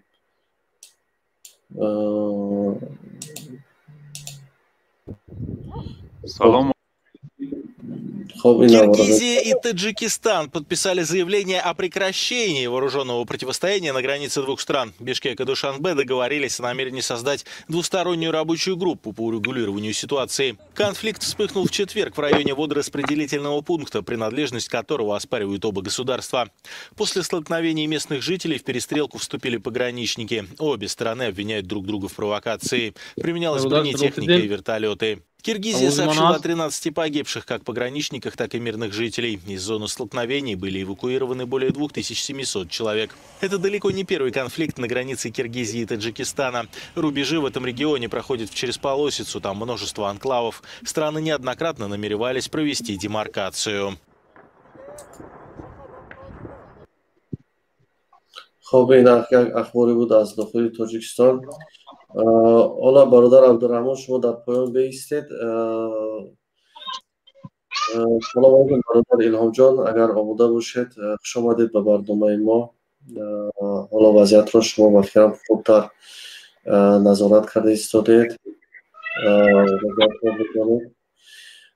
بفرمایید برادر جان که حالا وضعیت در مرز بعضی ها میگن که بعضی جایش ناآرام است، بعضی مناقشه های لحظوی می شود اما با دوباره برقرار می شود در آنجا آرامی.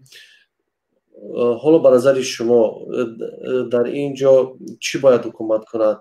آیا این بردی که ارتش مردمی محلی انجام دادن و زمین های خودشون رو باز پس گرفتن، آیا می شود این را با یک بردی دیپلماتی دوباره به آنها سپارید و در اینجا به نظر شما چی است؟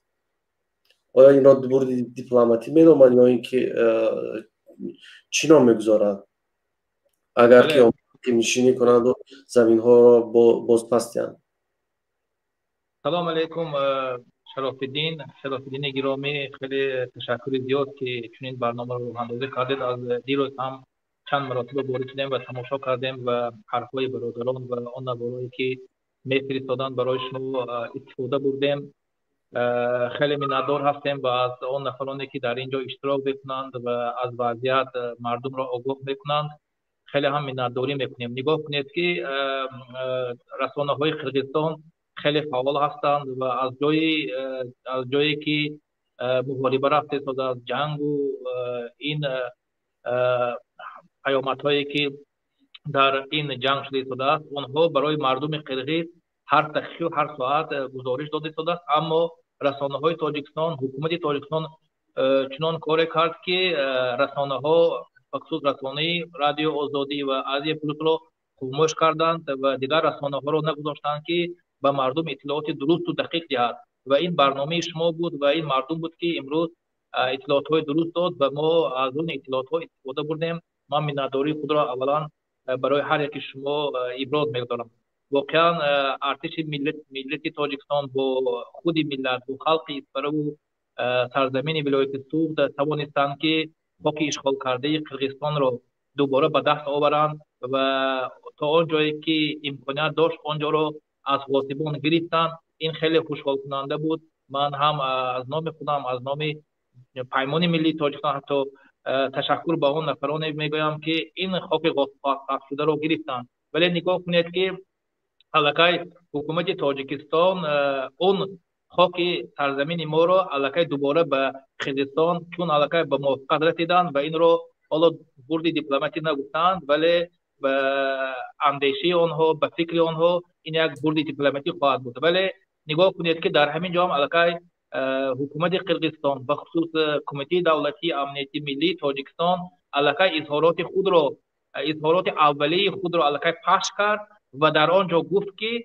ما اون 1 سانتیمتر زمینمون رو نمیدیم، لیکن زمینشون یعنی که زمین تاجیکستان رو که پیشتر هم گرفته بود زمین خود حساب میکنند و همون زمین رو در نظر دارد و میگوید که ما 1 سانتیمترش رو وعده میدیم که 1 سانتیمترش رو نمیدیم و اون سرزمین رو تیمخوار میکشم و حتی حکومت تاجیکستان طلب کرده است که یا خواهش کرده است، اونها طلب کرده نمیتونند، خواهش کرده است که برق را برای واروق تامین کند و راه را شاید آنها حتی راضی نشدند و گفتند که این مسئله رو ما بررسی میکنیم. اول ما سیمخوارها رو میکشیم، اون مرز رو چخیلی که میخوایم میمونیم، سیمخوارها رو میکشیم، بعداً برق و راه کشادن واروق رو بعداً بررسی میکنیم. این خیلی برای حکومت تاجیکستان به رژیم رحمانوف این خیلی یک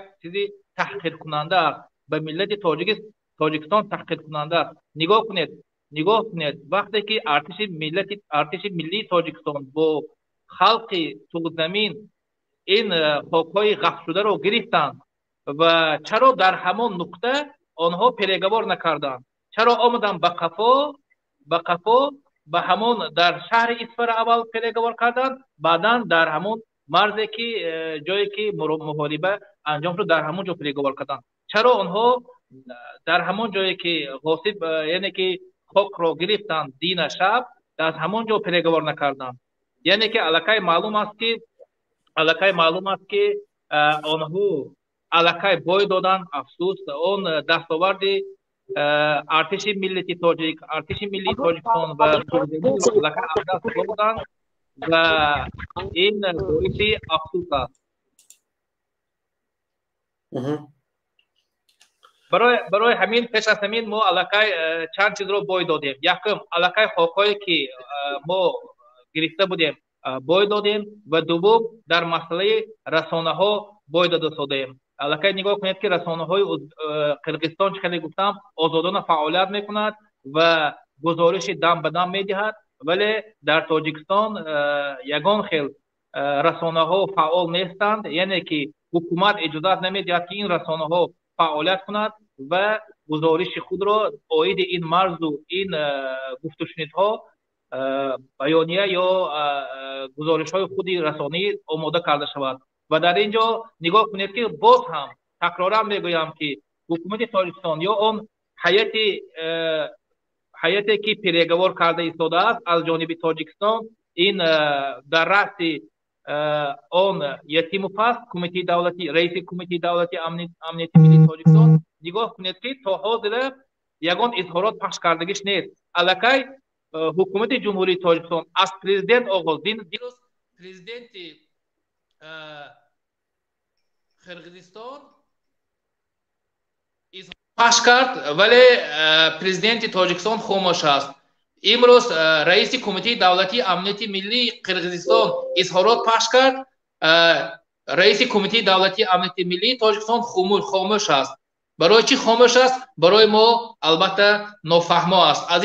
از این جهت من الکی نگاه کنید که در 3 سمت ما غلبه که به دست آوردیم از دست دادیم. این هم باشد رسانه های ما فعال نیستند، این هم حکومت سبب است. اظهارات های مقامات های دولتی برای ما معین نیست، تا امروز اظهارات ندادند و سبب اون خاکی که ما گرفته بودیم الکی خاک گرفته را به قرغیزها دادند و در نتیجه دادن همین چیزها هم یگان چیز به دست نآوردیم. برعکس خیلی که گفتم راه به بارو کشاده شده نیست و اون برقی که آنها قرغیزها قطع کردند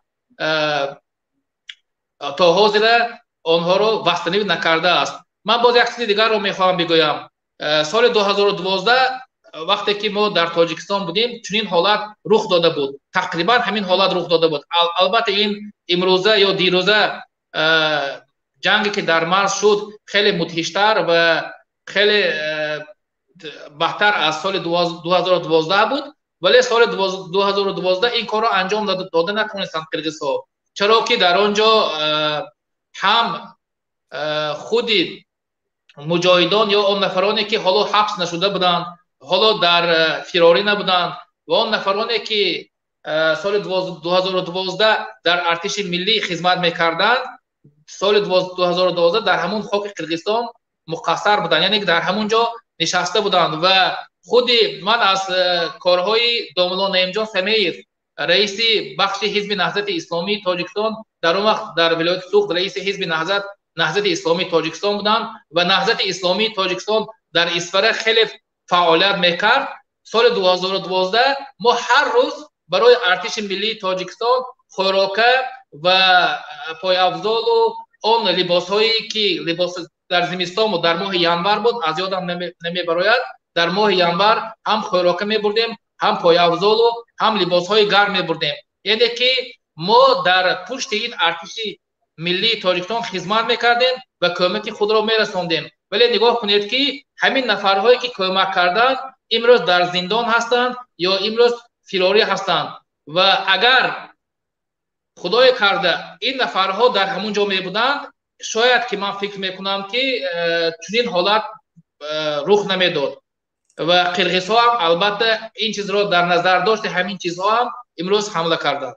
تشکر شرف الدین، من در برنامه شما هستم، مردم را گوش کنیم و انشالله با چند فکرهای خود را انشالله ارائه خواهم کرد. خب سلامت باشید. حالا ما چند نوار دیگر هم داریم و انشالله که اگر آواز شما گم شد، نمیدونم آواز من هست یا نیست، آواز شما گم شد. نه آواز من هست. تلفنی ما زنگ زد کسی. من از خواهش میکنم صدای من باشد.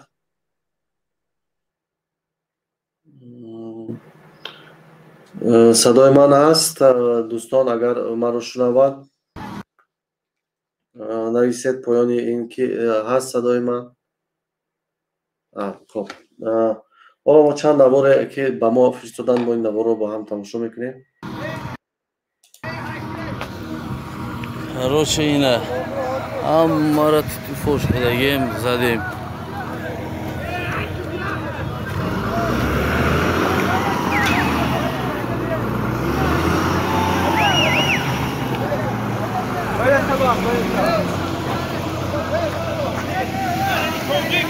General Naujumonov Emincan'dı.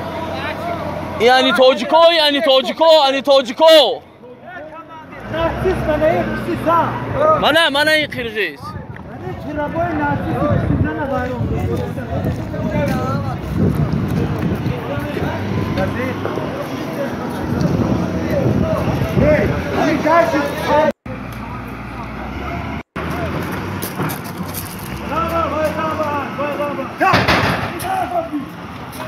Gitara!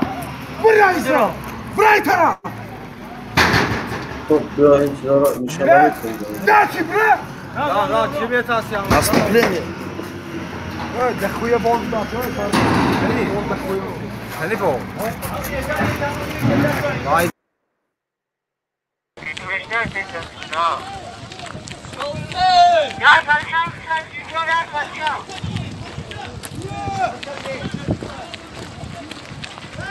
اسبه تا خونه اسبه نکفا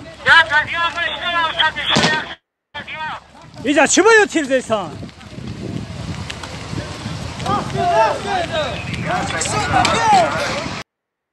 با کلی سربازان با کلی پراپورچیکانو پالکونیکو کاپیتانو مایورو همتون دا سلام خدمت میرسونم.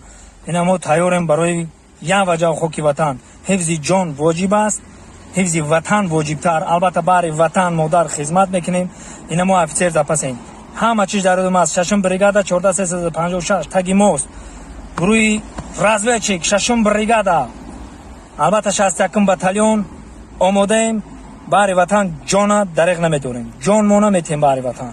ما قطعی شماییم سربازا، ما با شماییم. فقط تاجیکستان با پیش وطن نگاه بین میکنیم. ما قطعی تونیم در کجای باشد نباشد ما در برتونیم. نوبتی ما همیشه که ما میویم. البته خیلی که گفتم ما افسر زپسیم سربازا بابا جان اطلاعیتان قطعی تونه. ششم بریگادا با پیش. خب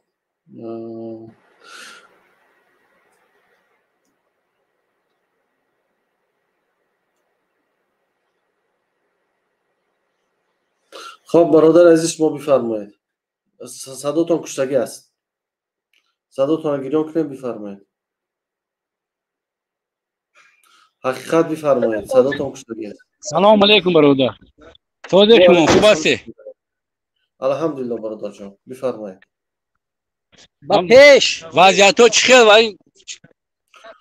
چی مسئله شد؟ چی بخواد؟ چی گفتم ممکن دیگر اینجا با وضعیت خوب است. اگر که حکومت پوزیسیاش پس دوباره نتیاد وضعیت خوب است. اینجا فقط خلق تاجیک میگن شما گفتو شنید اونجا خلق قرقیز تیاری ده خوب است میگن که بله ما هم در همین حیران هستیم که اینا را گفتو شنید گفته ایستادن ولی اونها آمادگی جنگ رو دیده ایستادن. برای ما اینم خیلی تشویش آور است چون آنها خیلی ارتش و تانک و توپای خودشون رو سمت بدکن آورده ایستادن. اما حکومت تاجیکستان با سرداری یتیم اس یتیم مفت نمیدونم اینا چیکار میکنن با این حالت. بازی مردم اینجا 10-15 کور افتگی هستن کور نبرو اومده یگون کرد اما نگاه کشتن همین چی گوش کردشتن اما خودم گوش کردشتم. سلامت باشید برادر عزیز. سلامت باشید.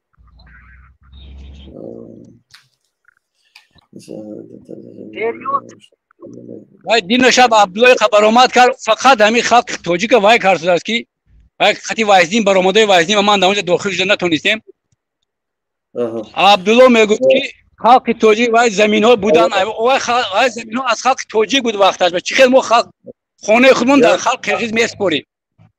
یک اخبار از تاس آمده است در ما که وزیر کارهای خارجه تاجیکستان گفته است ما زمین های که زیر اطاعت ما است ما اقلیم نشینی نمیکنیم. ما آماده هستیم که گفته شنید خدا ادامه دهیم.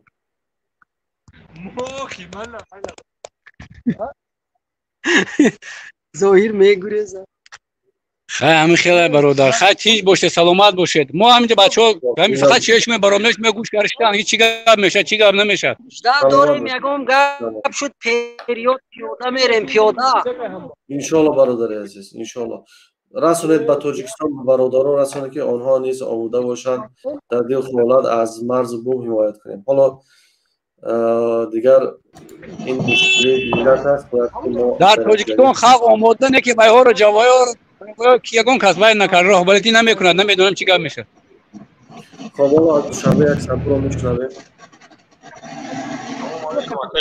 سلامت ما در تماس هم خطی شما ما همجا رفیق قدی جان شدگیم نمیدونم تشکیلیم برای محافظت مرز بطن ما دوشنبه کی در مراجعت کنه پیشگیری ما همین گم زدگیم.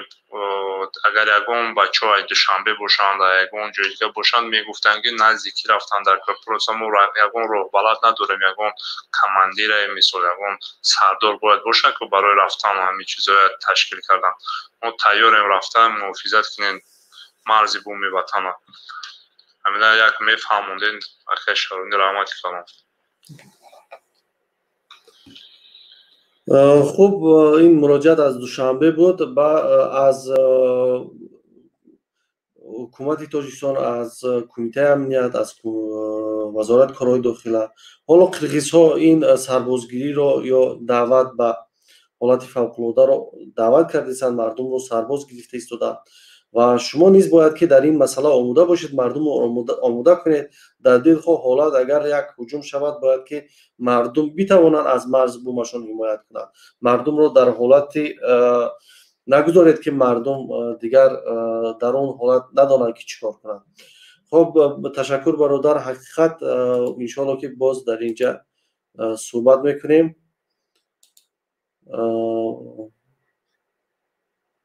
میکروفون تو کشتگی است برادر. حقیقت برادر حقیقت میکروفون شما کشتگی است.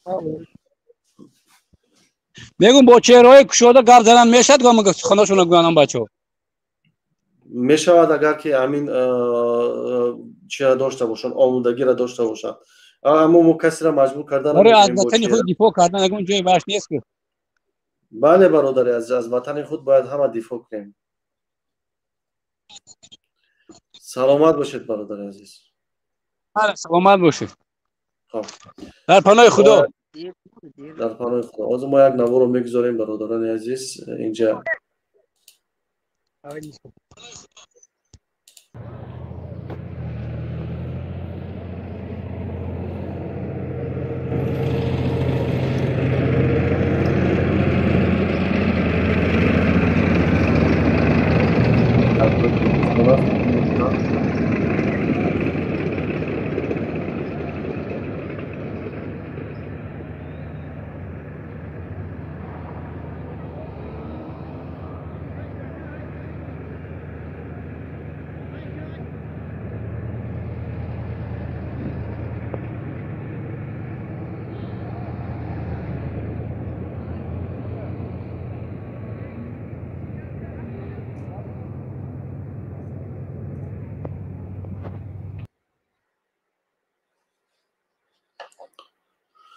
خب برادر علی فوزیلوف بفرما برادر عزیز.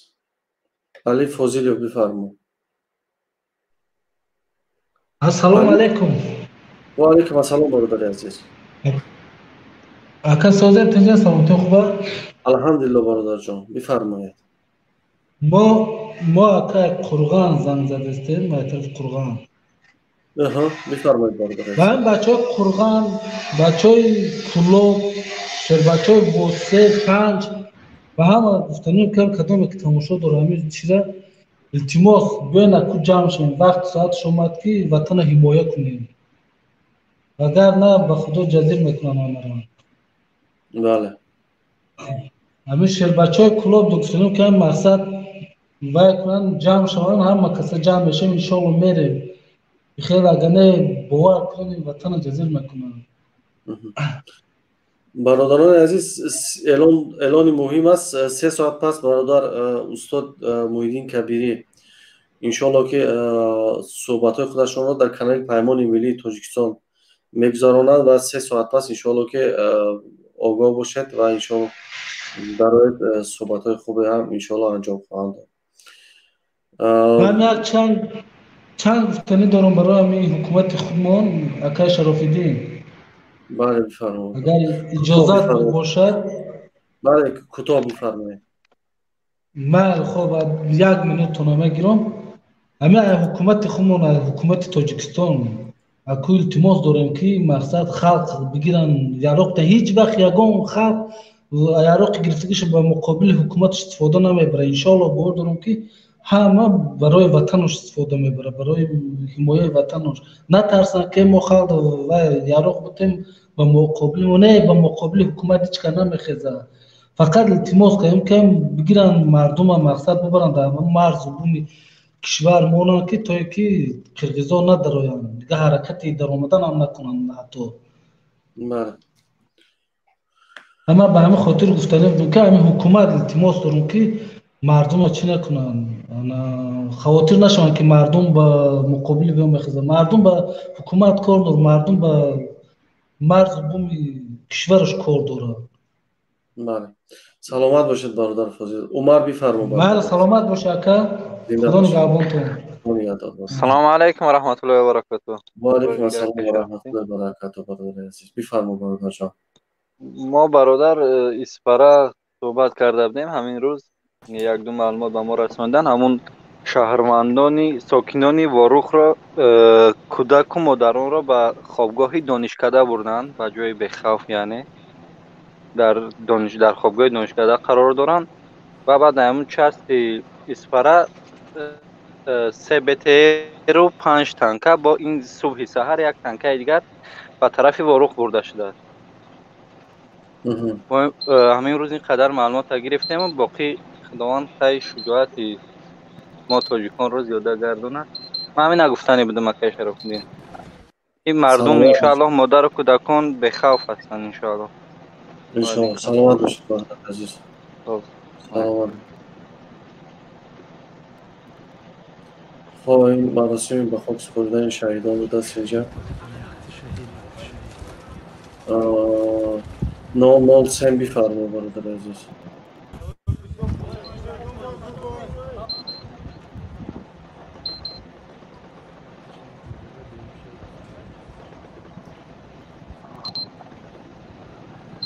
خدا را عوض کند. 903 بفرما برادر عزیز. علیکم السلام علیکم اکای شراف‌الدین. و علیکم السلام برادر عزیز. خلاص اگه ما در حال تاریک بارم بفرما برادر. من باید همین سهر خانه زنگ زدم توجیکستان.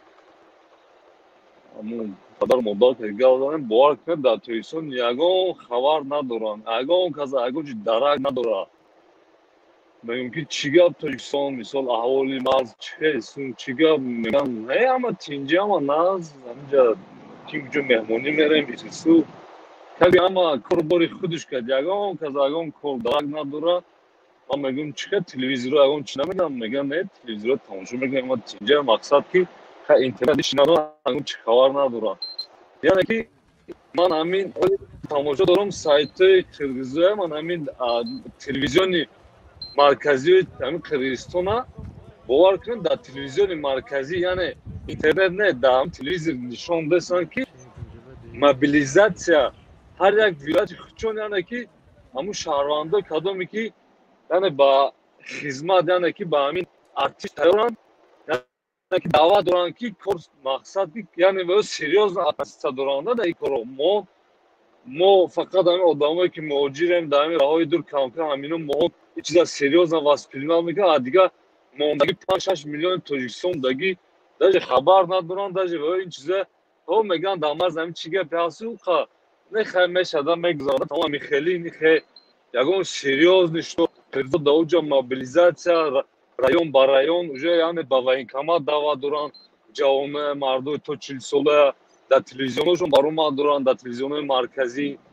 ما چیز اهمیت داشته من تماشا دارم این چیزا کم اون طرفه هم که خیلی اون گپوشان ساز نمیفهمونه که مقصدی уже مقصدی همون چیز برنامه‌شون уже معلومه بعد میتینگاشون که ما تیاریم گفتم مرکزی رایون دا برام دگم ولایت‌ها مرکزی ولایت در جای ما تماما یگان کس خبر نداره یگان کس نمیدونه چیگه اما تینجی که تمام 100% لیکن برادر گوش کنه قرقیزا من دامی سابشین موز در کامنتاری داد قرقیزا هم بسیار دامی جا همه جا درک دارن همین لوبای سایت های توجیکو و همه جا درک دارن نویسته میستن خبر گرفته میستن دینا استانایف گوش کردم استانایف میگه در اینجا قرقیزا نیستن اما یعنی آدمای خودمون میگه همین خیلی با نام قرقیزا دارن میگه و اهمیت نداره چه اهمیت نداره همه جا هستن لوبای سایت های توجیکو دا همه جاش هستن همه جا اهمیت بسن کجا چی توجیکو چیکار دارن کجا چی روی میکنن چیکار همه جا بخوارن ما فقط همین مهاجرا بخوارن که یوتیوب داره که مثال در اینترنت دسترس هست همه آدم کانتا بخوارن دیگه موندگیش تماما یگان چی خبر ندارن تلویزیون توجیکستان هم میمونی فقط رقص و بازی خورسندی هم 100% دیگه یگان گپ نیست پرابلم ما یگان پرابلم نداریم اما کارچی даже больше 100% مقصد دیگه سایت های خریزان باشه که اهمیت داشته باید پولی کره سریوز نگرفته اگر سریوز گابزه است مقصد یک سنگشپا کدی جنگ این یعنی که مقصد و یا این چیزا پیشکی پلان کشیدگی هم یک برای یک آو شده دروغ یک پایین درجه رفتنش ممکن نیست و یا همین فراوکت خودشون پیشنهاد کرده провокация сар карда уже пешаки тайёр уже яъне уже давлат чӣ мақсади серьёзне дорад ин кора мақсад як проблем марзаи ҳал меша гуфтагӣ хеле гап нест кора серьёзне гирифтан мардуми мо бояд ҳушёр бошанд ки ин кори ҷиддӣ аст ягон кори хеле меша мегузара хеле гап нест ҷиддӣ бошед бародаро ҷиддӣ бошед корро ҷиддӣ қабул кунед дар ҷой набошед боки даромони алло бошед ҳама каса саломат бошед хуб бародар абдурахмон бифармоед салому алайкум ака ва алайкум ассалом бародарҷон бародар ба ҳамин ҳукуматиё гуфтанем ки хуб гӯш кунанд ҳамон ҳукуматиё ки агар воруха аз дасти мо гирифтанд ки имрӯз шумо қафонишинӣ карда истодаед агар воруха аз дасти мо гирифтанд ҳукумат бидонад ки аз даст рафтани ворух аз даст рафтани худи ҳам ҳукуматдорое ки ҳукумат ҳам аз даст меравад аз дасти ин золим ҳукумат меравад агар ворухро аз даст диҳанд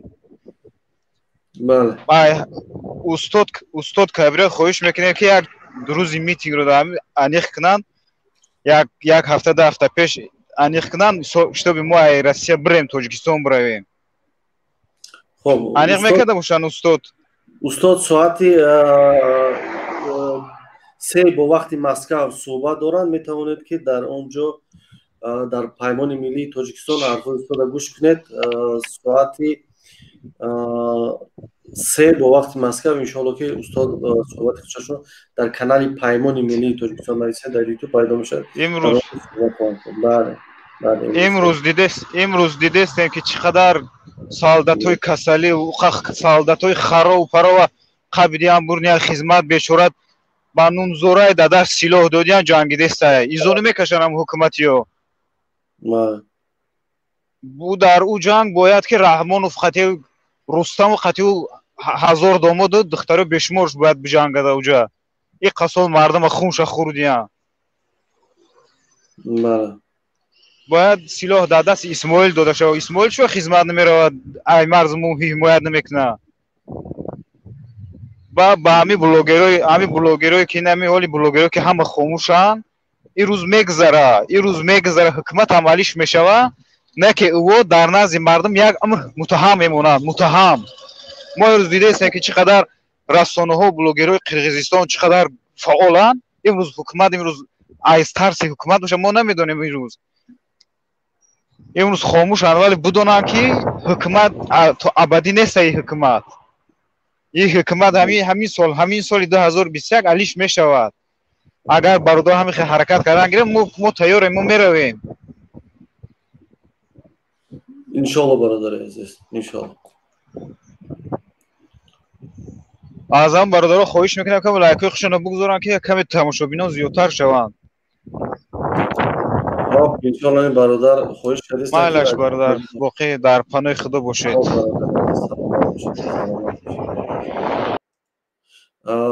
марҳамат бародар Иломҷон бифармоед микрофонтон хомӯш аст ака Иломҷон боз шуд марҳамат бародарҷон бифармоед бори дигар салом алайкум ҳамватанони гиромӣ воқеан инҷо як бародар хеле хуб ҳарф зад дар бораи мобилизатсия дар бораи расонаҳо ва дар бораи телевизиони Тоҷикистон ки воқеан барои мо чанд нафар хабар дод ки дар телевизионҳои Тоҷикистон ғайр аз рақсу бозӣ ё хабарҳои дар бораи пешвои худхонда ва рақсу бозии пешвои худхонда ягон чизи дигар нест яъне ки дар бораи мушкилоти имрӯзии Тоҷикистон дар бораи марз тамоман вуҷуд надорад ва чӣ хеле ки гуфтам дар ҷанги иттилоотӣ Қирғизистон хеле пешсаф аст аз Тоҷикистон чун радио озодӣ Азия плюс ва дигар расонаҳоро ҳукумати Тоҷикистон нимбаста аст ва худи телевизионҳои давлатӣ ҳам дар бораи марз ва мушкилоти марз ҳарф намезанад ин хеле як бохти калон аст барои он ки мардумро бояд огоҳ кард бо воситаи иттилоот бо воситаи расонаҳо бо воситаи телевизион то ангезаи мардум боло шавад вақте ки ангезаи мардум боло аст он хоки худашро ҳимоя хоҳад кард вақте ки ангезаи мардум ҳуввияти миллии мардумро شما بالا نمیبردارید. امروز هویت ملی ما به یک بحران گرفتار شده است.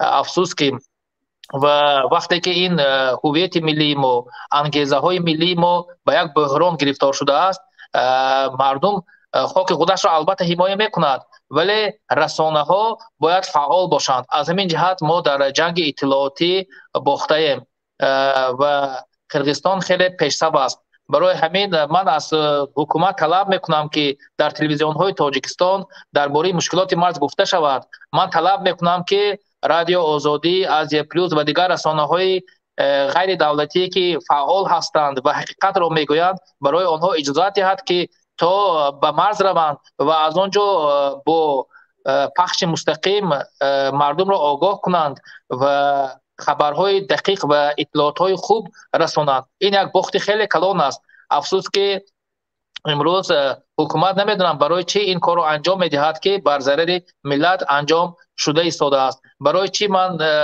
من حالا هم در حیرت هستم که اظهارات حکومت جمهوری تاجیکستان و خصوص هیئتی که با آنها گفت و شنید کرده است تا آخر اظهارات پخش نکردند.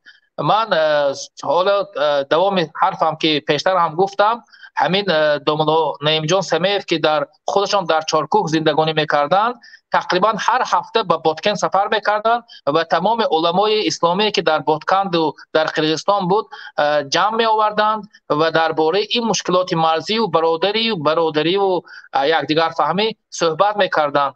من از حکومت طلب میکنم که آنهایی که در زندان هستند و مثل دوملا نعیم جان سمیف و دیگر شخصانی که تاثیرگذار هستند و قرغیزها از آنها هم میترسد و هم احترام میکند، آنها را باید از زندان آزاد کرده شود تا که هویت مردم را بالا بردارد، انگیزه مردم را بالا بردارد. امروز یگان شخصی در حکومت تاجیکستان نیست که انگیزه های مردم را بالا بردارد. نگاه کنید در فیسبوک چندین فیک های امنیتی حرفای بی اساس، حرفای بی منطق می نویسند. یگان به خاطر برداشتن انگیزه مردم، به خاطر برداشتن هویت ملی مردم هیچ کاری انجام نمیدهد. فقط تحقیر مخالفان، فقط تحقیر استاد محیدین کبیری، محمد اقبال صدرالدین، شرافالدین گدایف. با این چین ها میخواهند که تحقیر میکنند. حتی وقتی که ما منادوری از ارتش ملی تاجیکستان کردیم، آنها ما رو تحقیر میکنند. گویا که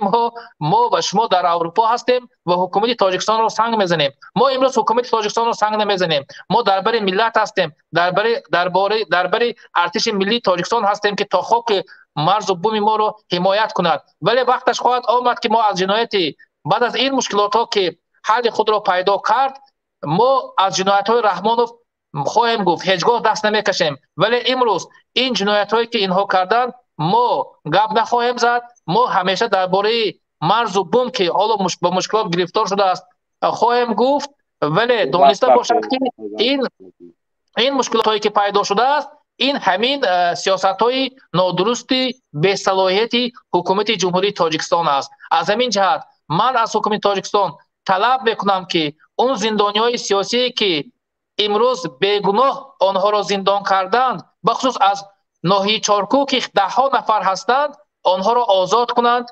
آن شهرمردانی که سالهای 2012 2013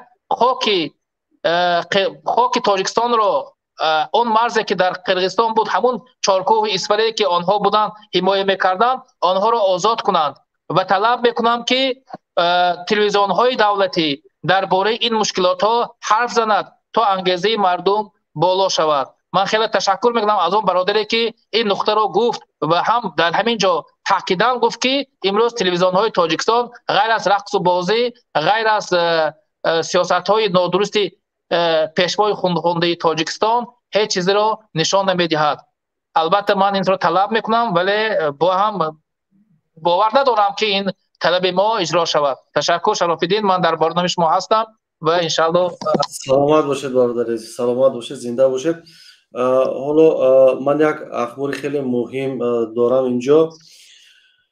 خب رئیس کمیته دولتی امنیت قرغیزستان قمچینبек تاشیف با نظامیان تاجیک تا ساعت 16 تاجیکستان وقت داده است که از خاک قرغیز بیرون شوند، از زمین های خودشان بیرون شوند.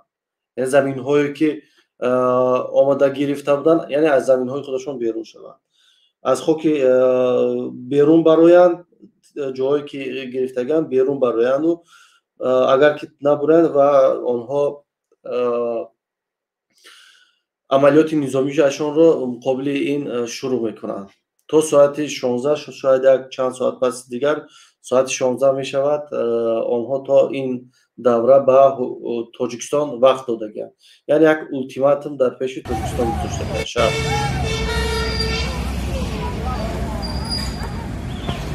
انا молодец, آفرین. گراند تملات شبه این نظامیان تاجیک هستند.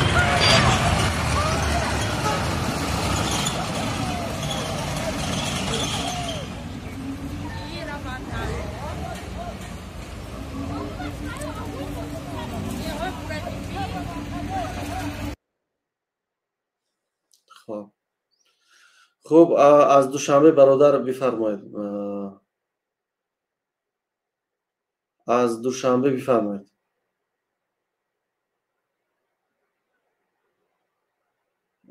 برادر از دوشنبه بفرمایید. خب صدای شما خاموش است برادر از دوشنبه. کی زنگ زنم نمی بردارید. برادر بفرمایید. برادر که زنگ زنم نمی بردارید بفرمایید. نوبت نمیرسد. بفرمایید برادر عزیز. خب اینا خاموش هستیم، ما قبول کردیم شما خاموش هستید. از تاجیکستان.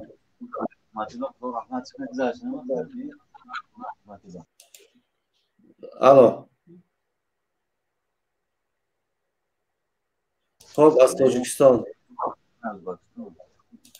خب از دوشنبه هم که اینا نبودن. خب مانند هسته ایوشا. خب از تاجیکستان میفرم. مالوی مو دوملو کیندر خونگی آخی. دیگه مطلب ده؟ نه. دوملو. خب کی زنگ زنم برادر بفرما. خب برادر قبول نکرد. شما بفرمایید برادر عزیز.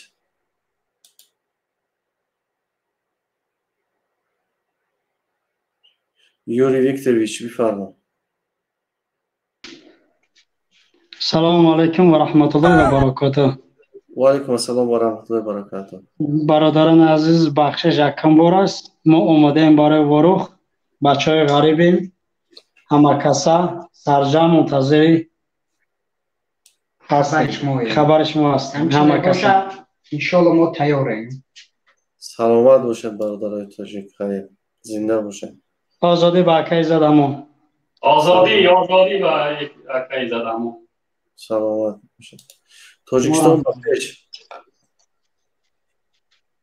بابا رو ندیدم. تاجیکستان با پیش. الو السلام علیکم. و علیکم السلام. آوازم میآید؟ بله برادر صداتون هست. بفرمایید برادر جان. صبر میخوایم به مردم واروخ و به کل مردم تاجیکستان. امروز من خانه تلفن کردم تاجیکستان مقصد اشته بچه ها جمع شدند رفتن مقصد کمیسریت حربی ده و یاد گفتم مقصد همینجا تینجای پکشتا مقصد просто نامنویس کردن مردم عبرت نگسیل کردن خونه به. خب چون من یک خواهش دیگر دارم. این آدمایی که هستن به مثل مرغ میدونن همینجا هر خبرهای میگن مقصد مردم دلشون با تهلوک میاندازن میترسونند یا اینکه سخن کردن نمیتوانند همچون مردمی آزاد توست. همونای خوب میشد که استودیو به مقصد سر نمیدادید. شتابی اینفرماسیا این یک چیزی مقصد چی هست؟ مقصد مردم دلش به سخت میشند، مردم میترسند. فهمیدید؟ برای همین بینیاد خوب میشد که مقصد همین مردم همین استودیو به سر نمیدادید.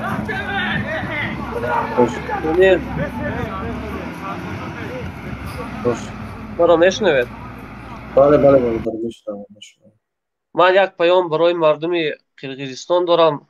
میخوام پیام خود را به آنان در زبان روسی برسانم تا بفهمند من چی گفتنی میخوام. کوتاه. Майляш. Братья киргизы, это мое дружеское обращение к вам. Прекратите войну и оставайтесь в своих позициях. И не думайте, что если вы несколько раз поменяли своего президента, это значит, что вы можете победить персидского народа. И еще раз обращаюсь к вам. Это всего лишь начало. Вы получили пощечину от нас и своими глазами увидели, какова пощечина персидского народа. Если хотите, чтобы мы не поднимали кулак, оставайтесь в своих домах, и пусть мирно все решится, и с нашими условиями уже. В противном случае мы знаем, как с вами поступить. Мы не забыли поступок вашего деда Чингисхана, и будем поступать таким же образом. Лично я открою свой пост с вашей кровью и буду купаться на ней вечно. Не надо, брат, так здесь призывать насилие. Бародар Шариф, бифармо.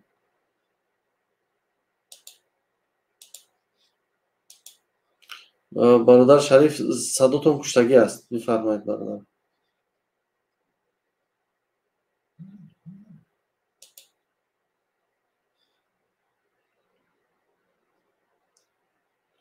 бародар садотон куштагӣ аст шумо, Шариф бародар.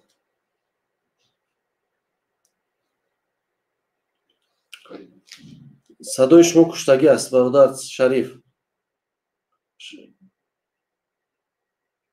خب این برادر حسن‌الدین بفرمایید.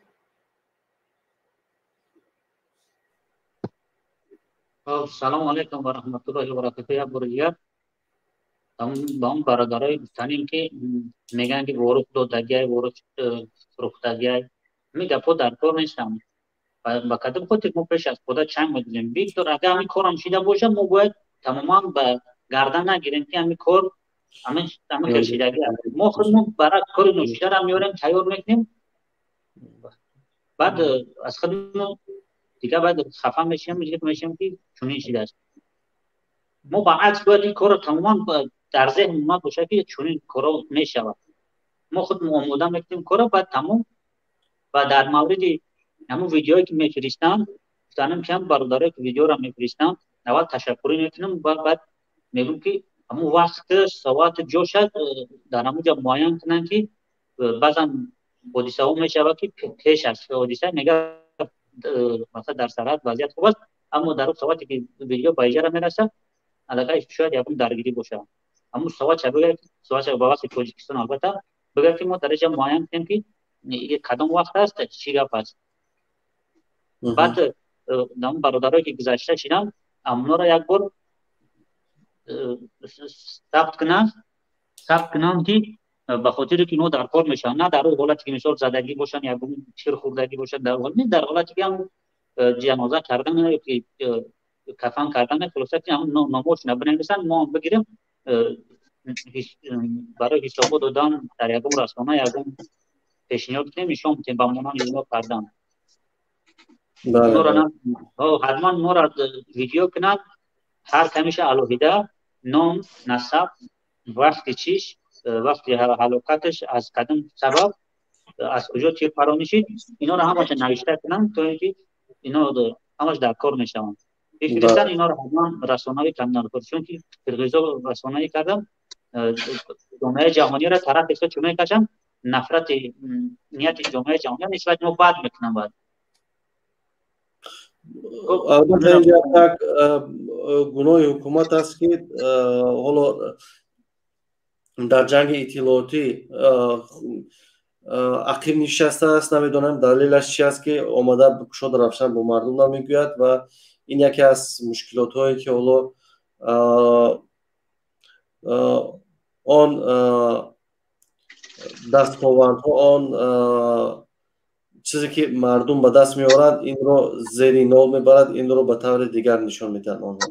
حالا این بسیار چیز بد است که حالا حکومت تاجیکستان در چیز اطلاعاتی شکست خوردگی است. بله بله باید مردم هر لحظه آماده کنند که مردم با حکومت یک جا شود که توی که هم حکومت دلپر شود هم خلق دلپر باشه که توی که در یک راه بروند. بله مردم اکثریت مردم تاجیکستان نمیدونن که چی گپ است تا مردم هم میفهمن آماده میکنه که شاید یکم کار از کار بگذارن. باید مردم آماده باشن. خیلی کنه برادران میرون در کمیسریا با قید گرفتن بگذار خورد کلان هم باید بدونن که در دولت چی گذشته است. موندن رقص سرود این کارتوش کشانی میگه چی نمره یکم روزگار دمونم این جارتی بیش در کجا میگرده این ايش خاب لا يقدر جواب میگه به پروژه اینترنت کی میگه که از طرف حکومت فرمون که ما باید نگیم رئیس کمیته تلویزیون و رادیویی باید حتما خبرها رو پیگیری کنی با مردم نشون بده که مردم آمادگی شب بگیرن چی گپ میگذارن. بله باقی در امان الله باشین با امیدی که چنجی صلح شود. سلام علیکم و رحمت الله و برکاته. و علیکم السلام و رحمت الله و برکاته.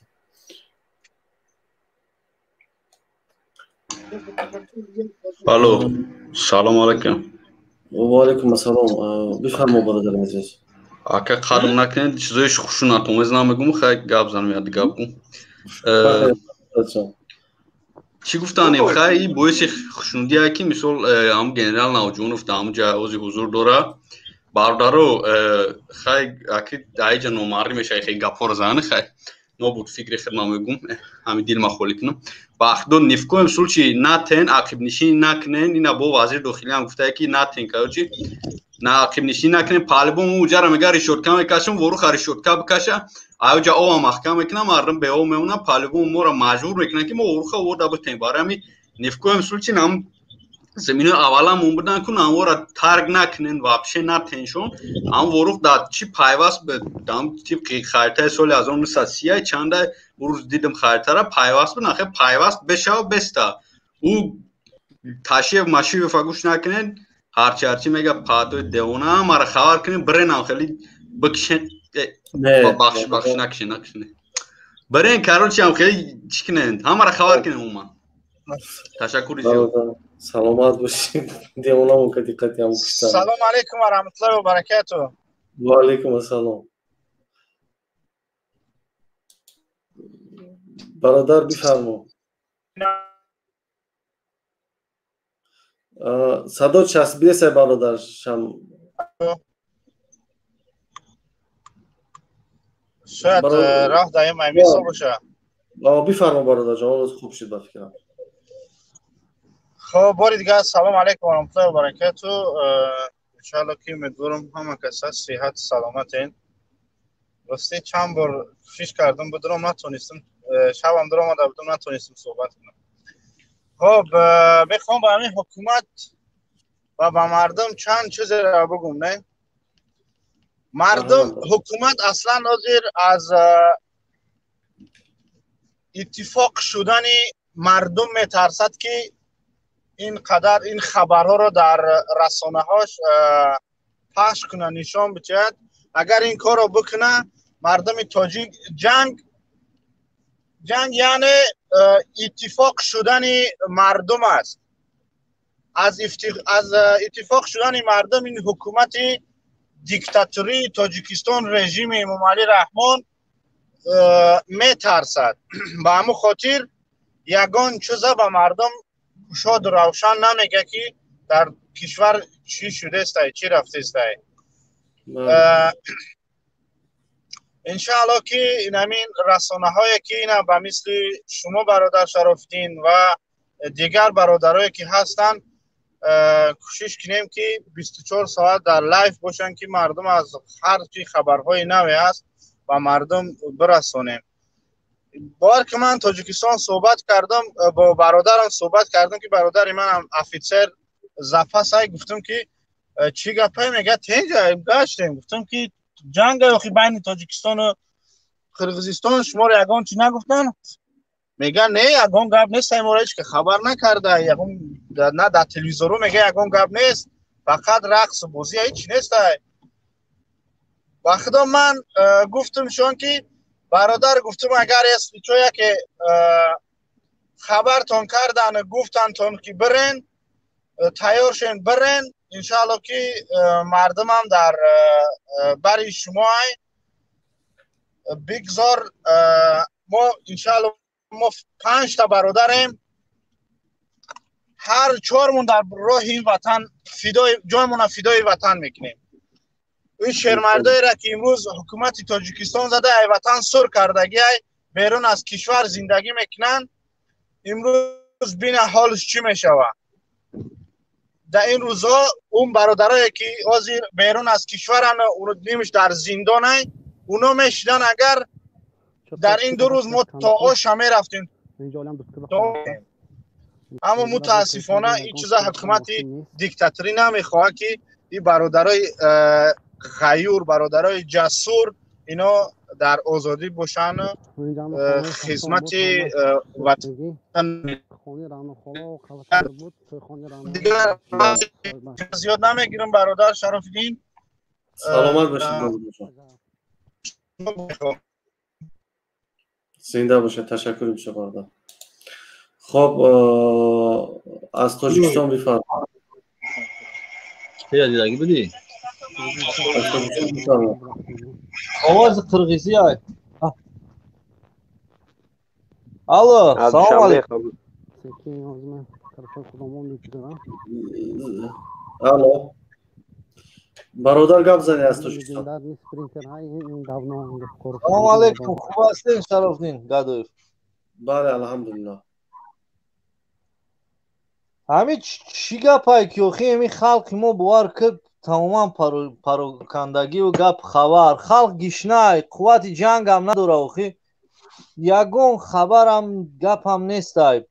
یگون طریقهش بیاوین که مثلا تلویزیون قطع خلق دعوت کردن در کور ایمالی ایهوده حکومت کردن نبر اومده قطعی یتیم و فی معلمی یت تراکتریست ایمالی وش مثلا یتیم و معلمی سند تصویری های او را چی مونده امنیت روبریت کردنش چیوخی 10 بورای وام اخراق خیری آدم برومده کودک سنگ مثلا این خلق چد مثال نوترس گرفته است تمام یاروقای دولت‌های دیگه در قرغیزستان هست همه را نست نابود میکنن اومده را دعوت کن در کور نمیتونی حکومت خولی بکه دستی خلق در بتی حکومت یا اینکه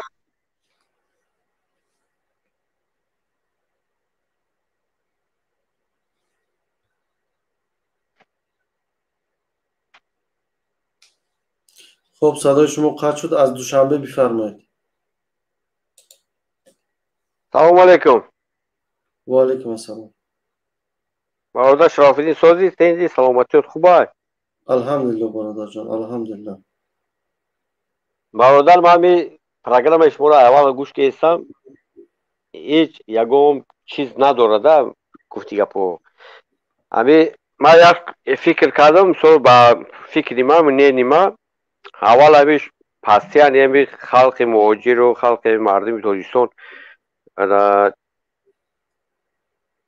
استعفای پرزیدنت ایومالی راموف میخواستند پاسیانی قد دگاب دعوای بود بعد که عزت امونا که گرفتن بردن چه درباره عزت امونا است بود گپ یگان فایده نکرد درباره استعفای ایومالی یگان فایده نکرد результат نیست общий да общий результат نیست عزت امونا گرفتن بردن نبی چند خیلی خیلی شد یگان результат نیست با پلوس اینا وارخ در اومدن قرغیزا پرون جنگ رفته سه با تمای ما درباره وارخ رسته برای جنگ خلق مهاجر میگه تاجیکای ما میگه که ما تاجیک نیستم ما ازبک زبانم ما کوفانیون و وحدت ما ازبک زبانم نه که ما تاجیکا خودی گشتگیم تاجیک زبان گپ میزنم بسیارتر ما ازبکی را گپ نمیتونم با وارخ چسبیدن ما میکنیم ما میکنیم результат якимش نشه دیمش نشه سیمش چی результат میشه همین مرا همین گپ سوال مده چیش دیسیده نفهمی چیکار کنیم برادر با فکر شما حالا ما این کارو نکنیم مردم رو خبر ندیم واقعیت ها رو برای مردم نگیم این وظیفه حکومت است که بیاید واقعیت‌ها رو با مردم بگید، مردم رو دعوت کند در حمایت مرز و بومش باشد. حالا ما دعوت داریم که مردم رو به در پهلوی سربازان و در پهلوی مردمی واروخ و چارکو اینجا ایستید و از این مردم دفاع کنید. حالا شما پیشنهاد داره که این کار ما نکنیم، یک، و دوم که شما در مورد برادر عزت امان گفتید که ما در این، بله ما در مورد عزت امان پیش از این هم میگفتیم، ما در مورد مشکلات های جامعه میگیم، در پرابلم هایی که هستن میگیم. شاید امروز رزولتات این رو شما ندیده ایستاده باشید، ولی این کارهای ما نتیجه ایستادن، شما بیدار شده ایستادید، مردم بیدار شده ایستادن. البته این همه نتیجه است که وقتی که مردم بیدار میشود، وقتی که مردم سیاست رو میفهمد، وقتی که مردم شما آمدید این رو گوش کردید، یعنی این نتیجه است که شما آمدید گوش کردید، این نتیجه است که شما برادر شراف‌الدین، من شما را چند سال گوش میکنم، شما رو گوش میکنم، حسین اشرف رو گوش میکنم، مویدین کبیری را،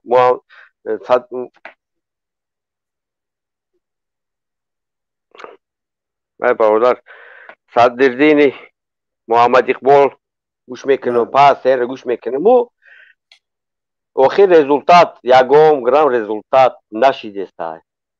گپ قطعی نمیشه، میخزیم خب بخزیم رو قسم نکنه بچه تو که گفته میخزیم گفته این آمده تو قرغیزستان آمده تاجیکستان در آمده است، زده گفته در آمده است.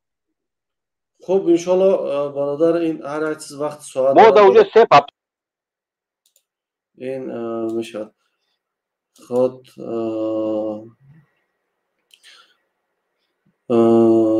درود و سلام با ما هستن برادر عبدالمنان شیرالیف، تحلیلگر با ما هستن مسائل سیاسی اقتصادی. شما را خوش آمدید میگم به استودیو. تشکر که با ما پیوستید.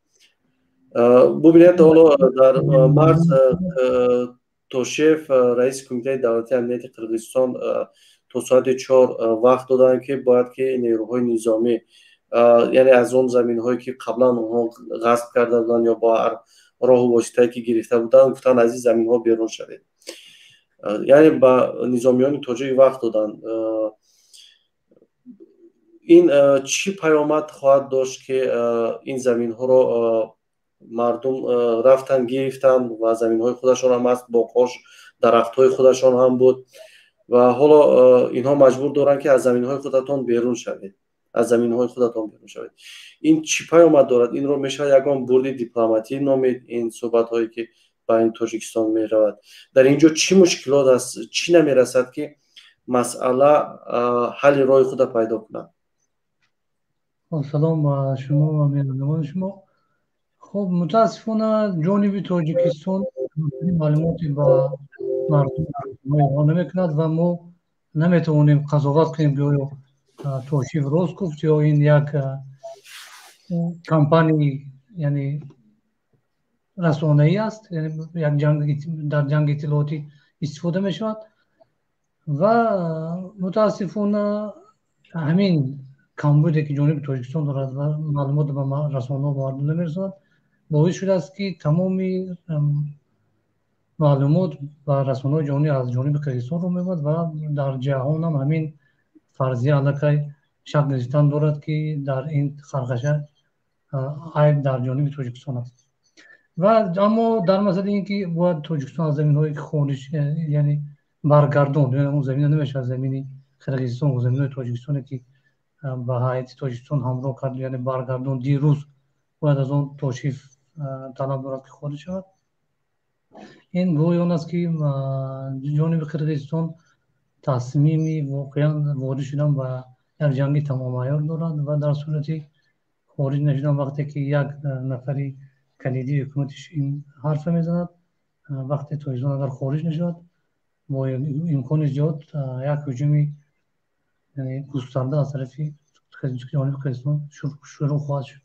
اما من میخوام با یک چیز اشاره کنم در این برنامه شما که برادران ما یعنی مردم تاجیک و چی در داخل و چی در خارج از موفقیت کوچکی دیروزه که به دست اومد از سوی دلاوران چرکی ورخو حاجی علا کم کم به ایفریه داده شدند و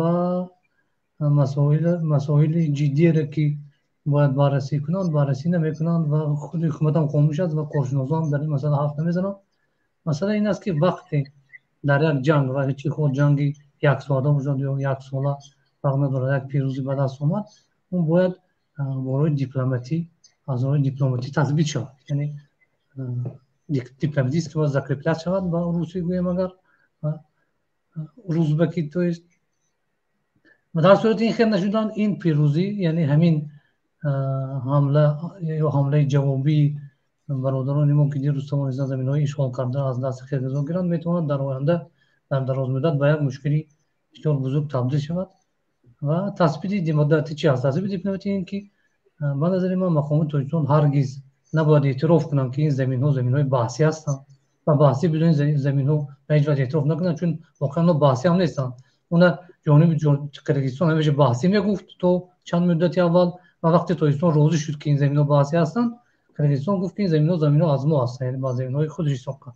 این هم یک جنگ اطلاعاتی و یک تثبیت سازی دیپلماتی است که وقتی عقب نشینی کرده طرف دیگر با پیشتر می‌رود. برای همین حاضر وقتی که تاجیکستان توانست در یک مدت کوتاه و بسیار با استفاده از بسیار تاکتیک خوب زمیناشو برگردوند و زبان همسایه را برای یک مدت هم باشد کوتاه کرد و باید از این پیروزی استفاده کند و همین پیروزی را برای دیپلماتی تثبیت کند، یعنی ثابت کند که این زمین ها هرگز زمین های بحثی نبودند، زمین ها متعلق به تاجیکستان بودند که موقتا از جانب قرقیزستان ضبط شده بود با هر راهی با روی زوری فریب یعنی نیرنگی که نو کردن استفاده کردن کم کم وارد شدن و تاجیکستان تصمیم گرفت که دیگر بالاخره این زمیناشو برگرداند. به هیچ وجه اعتراف نکرد که زمین‌های بحثی بودند. در صورت اعتراف کردن بر اینکه زمین‌ها بحثی هستند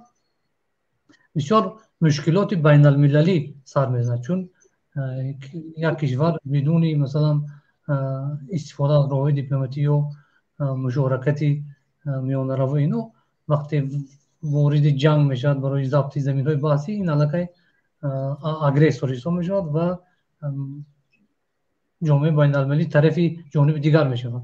وقتی تاجیکستان اعتراف کرد که زمین‌ها بحثی هستند کلا موقعی که حاضر دارد از میتید و واقعا گناهکار از آب در میاد، یعنی تمام جامعه جهان اعتراف میکنه که تاجیکستان واقعا گناهکار بوده است و زمین قرقیز ضبط کرده است و از اون خارج و اگر این التیماتومی که توشیف گذاشته تا ساعت 16 در تاجیکستان در ساعت مثلا 16 گذشت حالا ما در خبر نداریم که اینجا چی جریان دارد و اگر این التیماتوم قبول شد تاجیکستان قبول کرد از اون خارج شد دیگر مطمئن باشید که هرگز به یگان وقت دیگر این زمین ها برگردانده نمیشوند، یعنی امکانی برگردانش دیگر وجود ندارد چون که این از طرف جانب قرقیزستان برای دیپلماتی تثبیت کردن زمین های بحثی برای خودش است، یعنی دیگر این زمین ها بحثی نمیشوند حتی برای جانب تاجیکستان و زمین های واقعی قرقیزستان تبدیل میشوند و دیگر امکانی برگرداندن اونها در هیچ صورت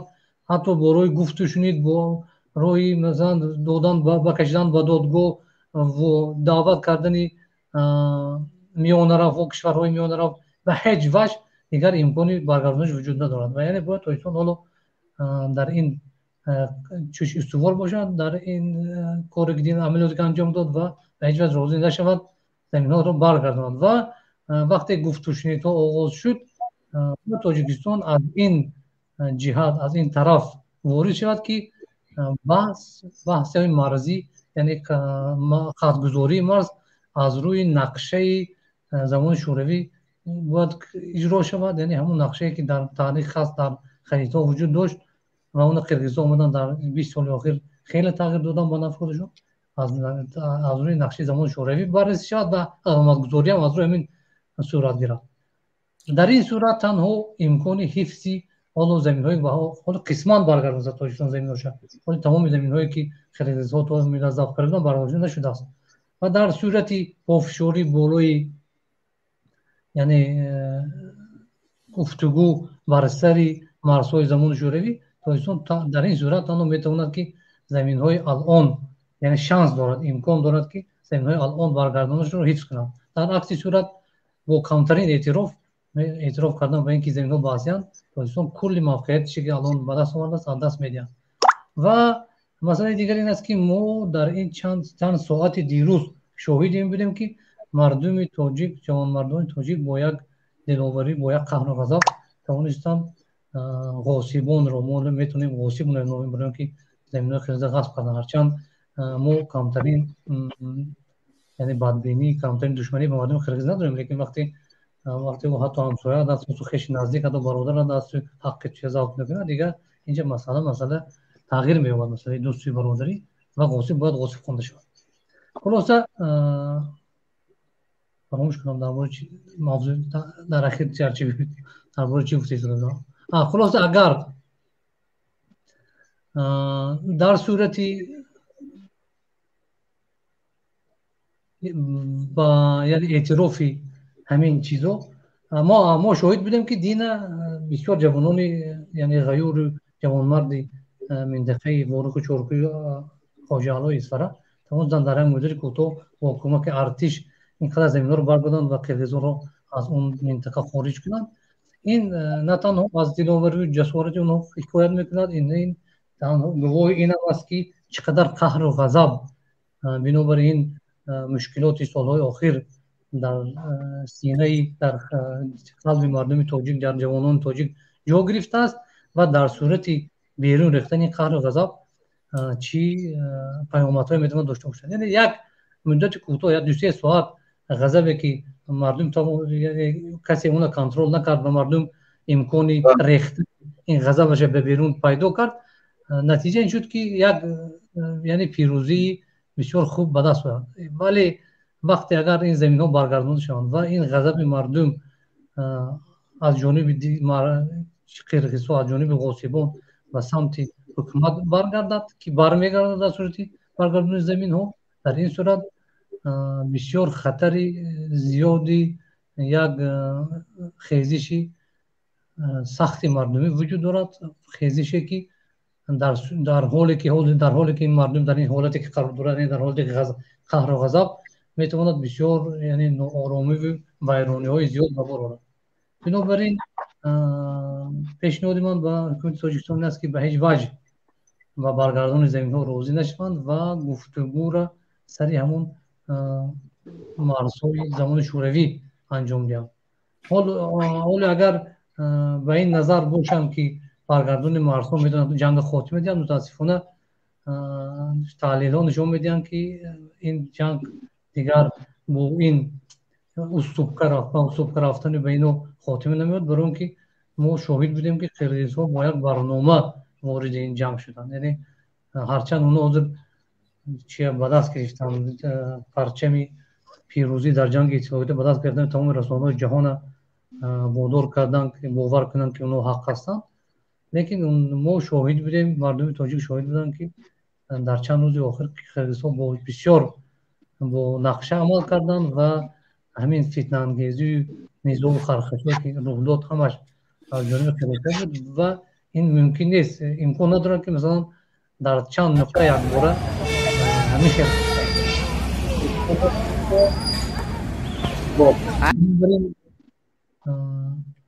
яъне мин таҳлил бар ин аст ки ин корҳо аз рӯи нақша анҷом мешаванд ва дар сурати ақибнишинӣ кардани Тоҷикистон дар ин марҳала на танҳо ҷанг хотима намеёбад, балки қирғизҳо талабҳои бештар хоҳанд гузошт ва имкон дорад ҳатто дигар рафтуомад ва борух барқарор нашавад, барои он ки мо аз ин охирин барои дастгирӣ ворухманд аз охирин ултиматуме ки аз охирин чие ки баёние ки Тошиев баъди вохӯрӣ гӯё бо ҳукумати Тоҷикистон дод, гӯё баҳс бар ин шудааст ки Тоҷикистон роҳи яъне қарор ба ин шудааст ки Тоҷикистон роҳи оқтошро боз мекунад, аммо масъалаи боз кардани роҳи ворух ва барқарор кардани интиқоли барқ ба ворух дар гуфтугӯҳои минбаъда баҳс карда мешавад. ман бовар надорам صدای شما قطع شد. صدای شما آواز بفرمایید. بله من راستی چندان باور ندارم که توصیف آنچه گفته است همش راست است. اینجا امکان دارد او از راه‌های یک جنگی اطلاع جنگی تاکتیکی استفاده میکند و یک ضربه روانی میخواد به تاجیک بزند، ولی به هر حال باید این مسئله به نظر گرفته شود و به هیچ وجه عقب نشینی کرده نشود. تشکر. تشکر. یک سوز دیگر من میخواستم از شما پرسم. ببینید حالا جنگ اطلاعاتی رو قید کردید که بریدن آنها شاید یک نقشه بزرگی هم در پی این گفت و شنید ها داشته باشند. فکر نمیکنید این زمینه آماده کردن زمینه برای یک جنگ باشد، جنگ اطلاعاتی آنها؟ بله حتما.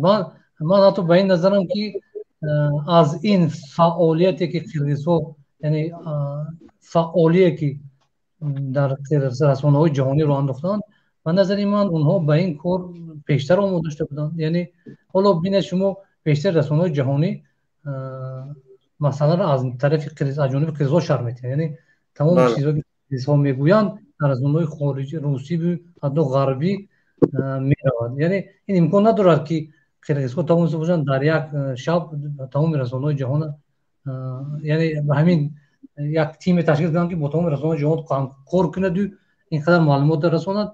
من فکر می‌کنم اونا به این کار هم پیشتر آماده داشته بودند و تیپی نقشه عمل می‌کنند. اما متأسفانه ما داریم خیلی دیر می‌کنیم و در این مسئله من در فیسبوک هم نوشتم، پیشنهاد کردم که اگر حکومت وارد کار نمی‌شود باید روزنامه‌نگاران تاجیک چی در خارج چی در داخل یک ستاد تشکیل و وارد عمل شوند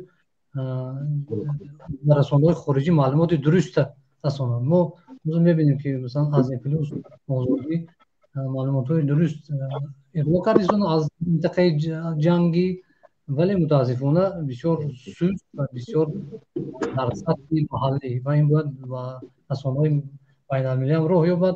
ما ژورنالیست‌هایی داریم که در رسانه‌های بین‌المللی کار می‌کنند، به امکان پخشی معلومات در اون دارند و پیشنهاد من است که باید یک ستاد از جانب تشکیل شود و این مسئله جدی گرفته شود، چون که باختن در جنگ اطلاعاتی اگر در حالی در کوتاه مدت به نظرم ننماید، لیکن در دراز مدت و باخت در جنگ واقعی آورده میرسد. جنگ اطلاعاتی بسیار مهم است. پیروز در جنگ اطلاعاتی در پیروزی در این بحث ها خیلی کمک میکنه. ببینید شما بسیار نقطه جالب رو هم قید کردید. اومدن اونا اول زمین های ما رو همچون زمین های بحثی در میان گذاشتن و حالا آن دارن میگن این زمین های بحثی نیست، بلکه این زمین ها شما از این زمین های ما رو ترک کنید. بسیار قدمی دقیق و سنجیده و قدمی قصد کنانه دارن. حالا ما خریطه ای که این قبلا بود در رفع صحبت ما گذاشتیم، بینندگان هم دیدن که در اونجا واروخ انکلاو نبود بلکه پیوسته با تاجیکستان بود. حالا آنها دارن تلاش کرده ایستادن که این گپی خودشان رو زمین های ما رو بحثی قرار بدن و بیاین بالای زمین های ما کار کنند. حالا ما یک سوال دیگر در این دارم که فکر نمیکنه که اینمی مسئله که حالا توشیف گفته ایستاده است که صحبت کرده ایستادن، مسئله های گفت و شنیده گذارانده ایستادن، همین گفت و شنیده به ضرر تاجیکستان باشد. یک به خاطر چی؟ آنها اول جنگ اطلاعاتی را زمینش رو پوره میکنن، آمادگی پوره دیدن، علاقه تمام رسانه های دنیا را با اخبارهای دروغی خودشان پر کردن. یک و دوم خوب از لحاظ نظامی آموده و تاکتیک جنگ را میکشن و بعدا هم به حمله میگذارن. حالا دوست ما از این برآمدن و اگر که وارد شدن حتما این رو باز مطرح میکنیم. سلام رو. خب برادر سلمان شما منتظر باشید. حالا من یک ویدیو را در اینجا میگذارم، بعد انشالله که با شما شروع میکنیم. تیارم برای واروخ، برای دستگیری خلق ونج، مردم ونج.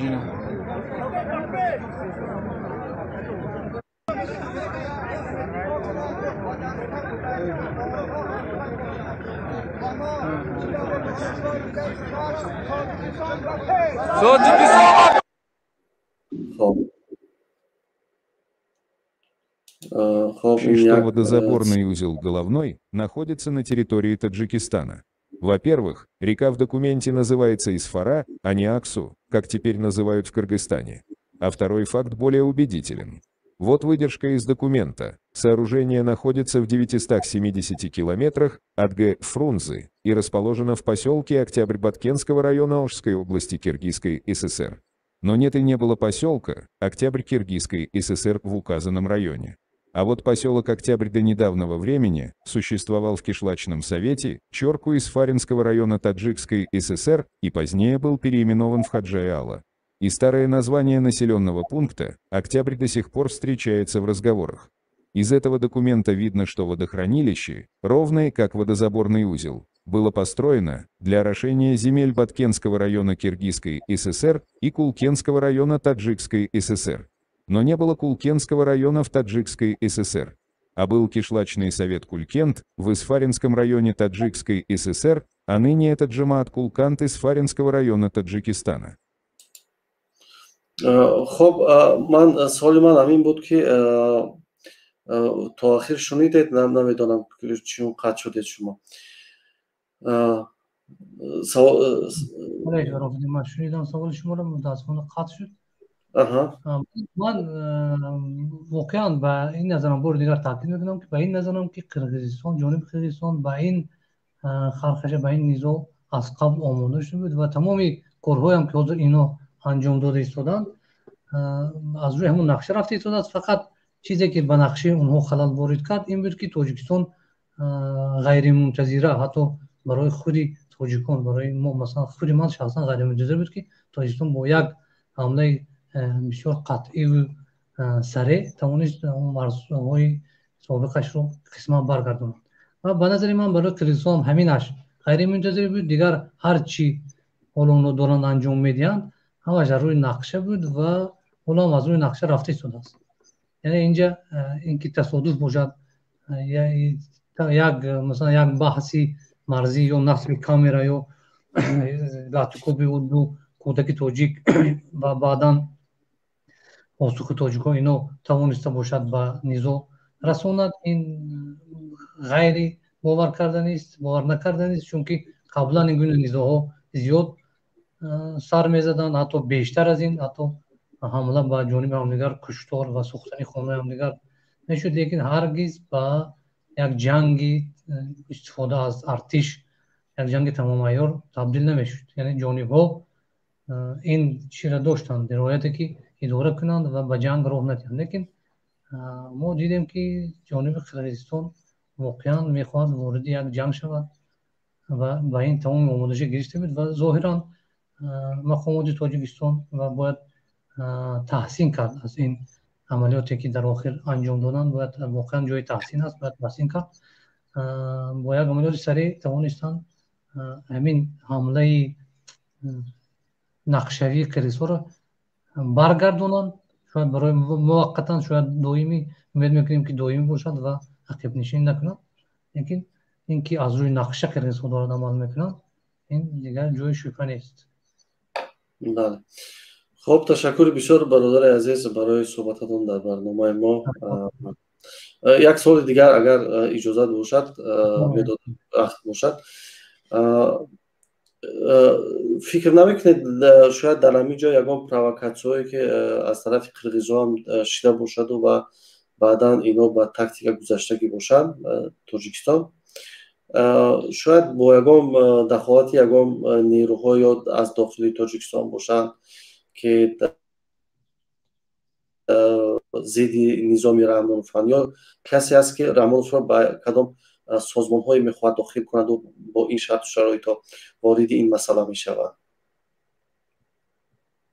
راستی من امکان اینو بعید میدونم، چون که اون چی که تحلیل حادثه های آخر نشون میدهد که این کار از جانب قرقیزها قدم به قدم و از روی نقشه عملی کرده میشد و اگر کسی از تاجیکستان خواسته بود این کار عمل کند، در گمان است که مثلا قرقیزها را وادار کند бо чунин нақша ворид амал шавад. Яъне дар ин сурат мешавад гуфт ки як хиёнат ба ватан асту, фурӯхта шудан ба Қирғизистону, фурӯхтани манофеи Тоҷикистон ба Қирғизистону ино аст ки гумон накунам ин кор ҳамихес оддӣ бошад. Барои ҳамин назари ман бештар бар ин аст ки худи қирғизҳо мехостанд ҳамин низоъ сар занад ва шояд ғайри ин ки онҳо мехоҳанд заминҳои бисёр стратегии воруху саргаи оба ино аз худ кунанд. онҳо шояд умед доштанд ки ҷониби Тоҷикистон ҷуръат намекунад ба ин фитнаандозии онҳо, ба ин низоъҳои онҳо посух диҳад ва метавонанд бо як амалиёти кӯчак ҳамун саргаи обу баъзе қисмҳои заруриро аз худ кунанд ва бо ҳамин шурӯъ кунанд ба хатгузории марз. яъне хатгузории марз рӯз ба рӯз наздиктар мешавад ва зарурияти он ҳар рӯз ошкортар мешавад ва ҷонибон ба инанд ки бояд ҳар чизтар анҷом шавад. бинобар ин қирғизҳо шояд хостанд бо як амалиёти кӯтоҳ ҳамун ҷоҳои зарурие ки худи Тошиф мегӯяд бисёр заминҳои стратегӣ аст аз худ кунанд, лекин хушбахтона даст наёфтанд. бинобар ин ман ба ин назарам ки комилан аз ҷониби Қирғизистон аст масъала ва ҷониби Тоҷикистон агар касе ҳам дахл дорад шояд танҳо мавҷсаворӣ мекунад. яъне аз ҳамин кори Қирғизистон, аз амалиёте ки Қирғизистон мехоҳанд анҷом диҳанд шояд ба нафъи худаш истифода карда нест. аммо ин ки ташкил шуда бошад аз нои Тоҷикистон ман ба ин бовар надорам. خب تشکر بسیار برادر عزیز برای نقطه نظر تشکر بسیار اشتراکتان در برنامه. برادر سیف الله بفرمایید برادر. سلام علیکم و رحمت الله و برکاته. و علیکم السلام برادر عزیز. من یک دو گفتنی داشتم در این موضوع ورق و در موضوعی که او برادرایی که میگن هیچ فایده همین برآمدان نیست یا که هیچ تاثیری نمیگذاره. اولا درباره نفرایی که میگن تاثیر نمیگذارن همین برنامه‌ها، اولش بدن خودم در این برنامه‌ها این تاثیر همین برنامه‌ها است و بعدا غیوری و جسوری ملت تاجیک هم در همین برنامه‌ها است و بعدا هم مثالی اگر عادی بیاریم یک نفر مثال میاریم که کسل 6 کسل است یا که یک نفر کسلی است که کسل رگ و برای توبت او اگر 99% امیدی رفتنش از دنیا باشه ولی 1% دریغ نمیدارن و امید میکنن و توبت میکنن و همون نفرایی که مثال میارن این فایده نداره میگن. ما با همون حیران هستم که وقتی که نفری که 99% گارانتی هست که میگذره از دنیا، تمام ورچا و دیگرش گفتگی هستن که میگذره این نفر از دنیا و همون 1% عمل میکنن به همون 1% و حرکت میکنن به همون 1%. نه که ما الحمدلله این برآمده و این برنامه ها اگر بگیم که ما نمیگم که 100%، نمیگم که 80-90% اینو تاثیر خودشون خوب گذاشته استادن در جامعه، غلط نیست. و بعدا میخواستم بگم با شیرمردایی که شیرمردای واروخ و هر شیرمرد دیگری که عین حال در خدمت حربی هستند و از مرز بومی وطن و از ناموس هر یکی ما حفظ حمایت کرده است، سلام خدمت برسانم و موفقیت در هر یک کدامش. و بازم گفتنیم که واقعا امروز اگر سلام کردن به یک آدم بهترین دنیا افتخار باشه، برای من سلام کردن بر یک مبارز عادی واروخی افتخار است. سلامت باشه. بهترین و من باور کنین اکایی که والله قسم میخورم سلام به حاجی میرزا یا که بعد دیگه علماء هایی که این شب روز خاموش هستن، والله قسم های یک عادی ترین نفری که بگذار سرباز نباشه، عادی ترین نفری که سنگ در دستش در مقابل عروج ایستادگی است، والله قسم های سلام کردن به اون نفر افتخار من است. از اونه که با بهترین عالم تاجیکستان سلام میکنم. سلامت باشه. بهترین سخنی که امروز شما گفتید. خدا نگهبانتون باشه. نفرایی که اگر شما باوری نداری به این برنامه پس چیکار میکنید در این برنامه؟ ان شاء الله برادر از با نومید نشید. شاید برادرها کم اشتباه میشن، اساس میشن این دفعه میگن. شاید با وقت مرور زمان میفهمن که تاثیر این برنامه ها است که مردم بیدار میشه. تاثیر این برنامه ها است که حکومت مجبور میشه که از وطن از ملت دفاع کند. یعنی این برنامه بی تاثیر نیستن و من باور دارم که برادرها خودشان وقت با وقت ساعتش تاثیر این برنامه ها رو درک میکنن، میفهمن. حالا با اون برای یک درد سر، برای یک رفت درد سر، برای که یک درد سر آرام شود، یک تبلیتکا مینوشی و 3-4 ساعت منتظر میشه که کی تبلیتکا تاثیر خودش میرسونه که سرت سوز شود. آیا برای یک مملکتی که 24 ساعت تمام تلویزیوناش معاینه سر مردم خراب کردگی هستن، آیا برای 1 سال 2 سال شما میخواهید که تغییرات شود؟ نه.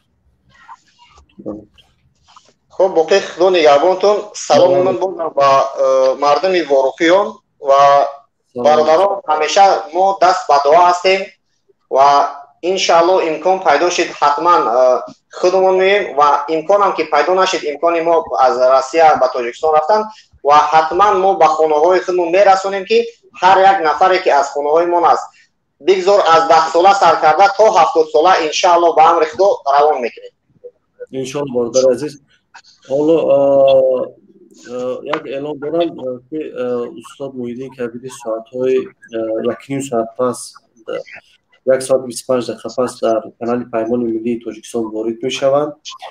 دوستان میتوانند بعد از 1.5 ساعت برنامه ها رو در پیمان ملی تاجیکستان وارد شوند و صحبت های استاد محیدین کبیر رو تماشا کنند که در مورد واروخ یک صحبت مفصل خواهند کرد و میتونید در اونجا سوال جوابی هم داشته باشید با استاد محیدین کبیر. سلامت باشید. خدا نگهبان. با همه مبارزان موفقیت.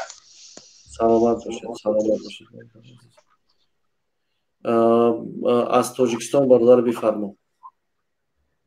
یک بار دیگه سلام علیکم برادر شرفالدین، خوب هستین؟ سلامتی و همگی بچه‌ها. الحمدلله بچه‌ها. بفرمایید برادر عزیزم. امی خرکله امامعلی را من گفتنیم که این رئیس یا دکبه و بسیار چندین مثلا چیزایی دارن، تشکیلاتی که یک جاهن باباشون مثال در مسکو شتگی فهمیدی امیجا چی گپ و کاری هسته که باید ما بسیار مثلا زیرک باشیم که چی مسئله همین و فایده همین امامعلی یا که کار باری همین مثلا پولی های به فکرم و خاطری که اینا بین همدیگر دوستن چی با این خیلی کردیستن 1 بار 2 بار 3 بار 10 بار وام میخرن گپ و کار و در عموم هر کاری شوه ای مسکو منصد یگان چی را مشوره میپرسن چی گپ باشه اینجا خلق بیگناه منصد رفتن مردیست هر جو باز هم در تلویزیون بیان نمیکنن و دیمش که ما مسلمانیم میرم میشه که مثال بیگان خونریزی مقصد کلونه اونا قدی حل کردن امکان داره مثال بغیر امامعلی ما این قدر جسارتمندیم این قدر گبزن هستیم میدونیم که دنیا میریم چی باید دین ما این قدر برادرها را بردن محکم کردن این قدر چیزا را بردن محکم کردن خلق گرسنه های کمبغلا را کشتستن در هر جا ترموها کوچ ترموها را کشتستن چی باید این قدر امروز ما جسارتمند میگیریم خلق قرقیز واشون شو همه سمینی هم لینوبا در تاجیکستان های دوشنبه هم بتن شو اندی همه حکمرانی کرن همه امامعلی بدبخت خوبای این شخصی من بخاطری چی بگین خفه هم بشین ما تو زمانی که نه یک از ما را نزنه او چنده نمیخیزیم تمام کار امامعلی بر ضد ما تطبیق کرده همه کار کرده است زنها را مثلا برد در غلامی داد مردها را برد کش در این داخلی ترما یک بار دفاع نمیکنه امروز ما مرز بومو دفاع میکنه چی میکنه نمی گپ دروغ گفته عزت همون بردن محکم کن کرامت شریف بردن بیان همین مسلمان حقیقی بشیم هم خیلی هوا در گپ زنی را چی میکنیم ما را بگیم تاجیکستان در عموم بگیریم وطن رنگ مثل یک خانه خودمون در ما مشکلیمون حل نکردیم میخیزیم بر ضد مردمی دیگه گپ میزنیم.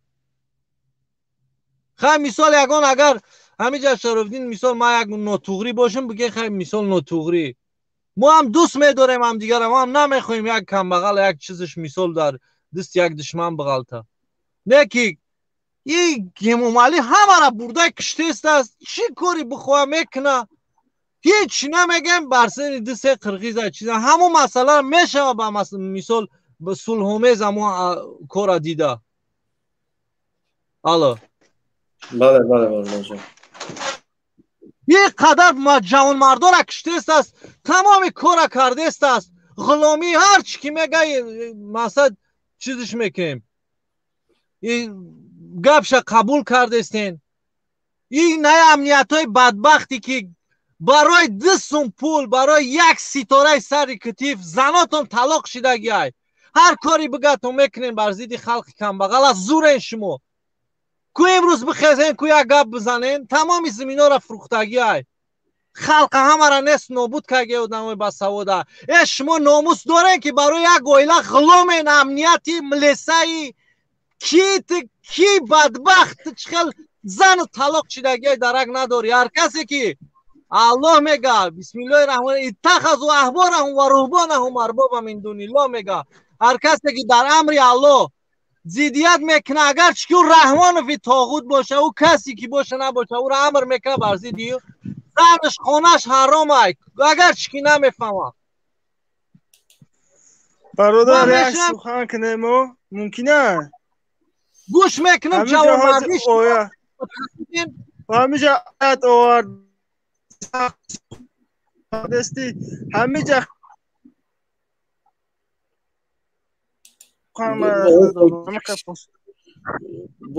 برادر آهاتون نبود بفرمایید بگم که سخن کنیم برادر ماشاءالله سخنهای بهترین کرده است آیاتهای قرآن آورده است با این همی زید ظالمین برآمده گپ زده است چون چهره کنی تو که ما چهرهمون نکنه بگرده نباید یه چهره اینها قطعی گپ زنه همه گرچه ما هم پدر مادر داریم زن و فرزند زندگی را دوست می‌داریم لیکن ما گپ توغره ما در داخلم یکمش بعدیمش که بگه ما یک خودم تنها موندگی ما یک گویلا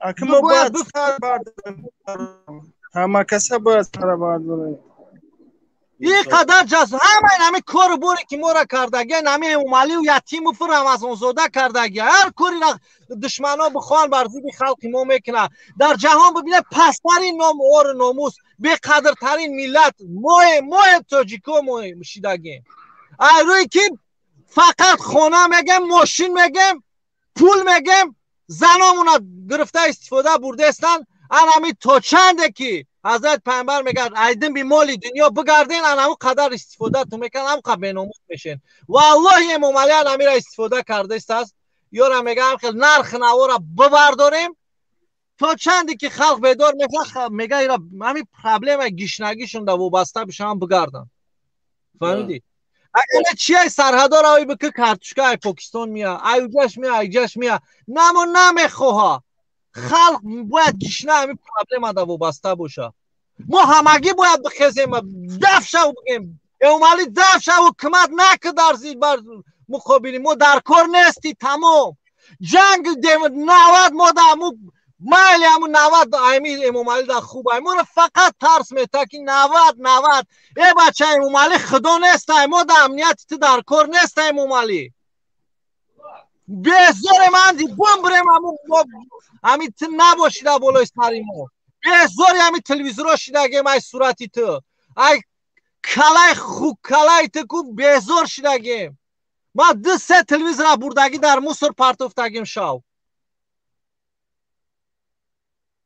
خونه همین خش تبارات هم بردگی همش پرتوفتیم مسئولیت کیم در کار نیسته فقط چی میگم ما امنیت هم نگم ما در امنیت قطعی ما را فریب کرده است اگر امام علی بگه ما بفهمیم که به های بگه همین کار توغریه بفهمیم که اون توغریه یگان چیزا بر فایده ما نمیکنه، فقط فایده خودش میبینه بعد میکنه. اگر تمام اینا کدام دولتی بخیزه بگن این پرچه ما های نایجه ما های میگه بیا خپ دم میتیمت یک کم تا تیرپرونی بکه یکون کار بکه با خاطر میدونه خلق این نوروزی های نه که اما خلقی ترسونچه که به سواد که شیده ما دنیا دوستدار خانه پرست ترسونچک شیدگی ولی بعضی ها را پدراش نبردگی پوست کردگی نمیخیزنه. توبه کن پروردگار. خواهراشون استفاده برده استن نمیخیزن خواهرش دفاع بکنه. یا من توغری میگم شرفدین گدایف خیب چیزی را که من دیده استم همین را گفته استم اخی.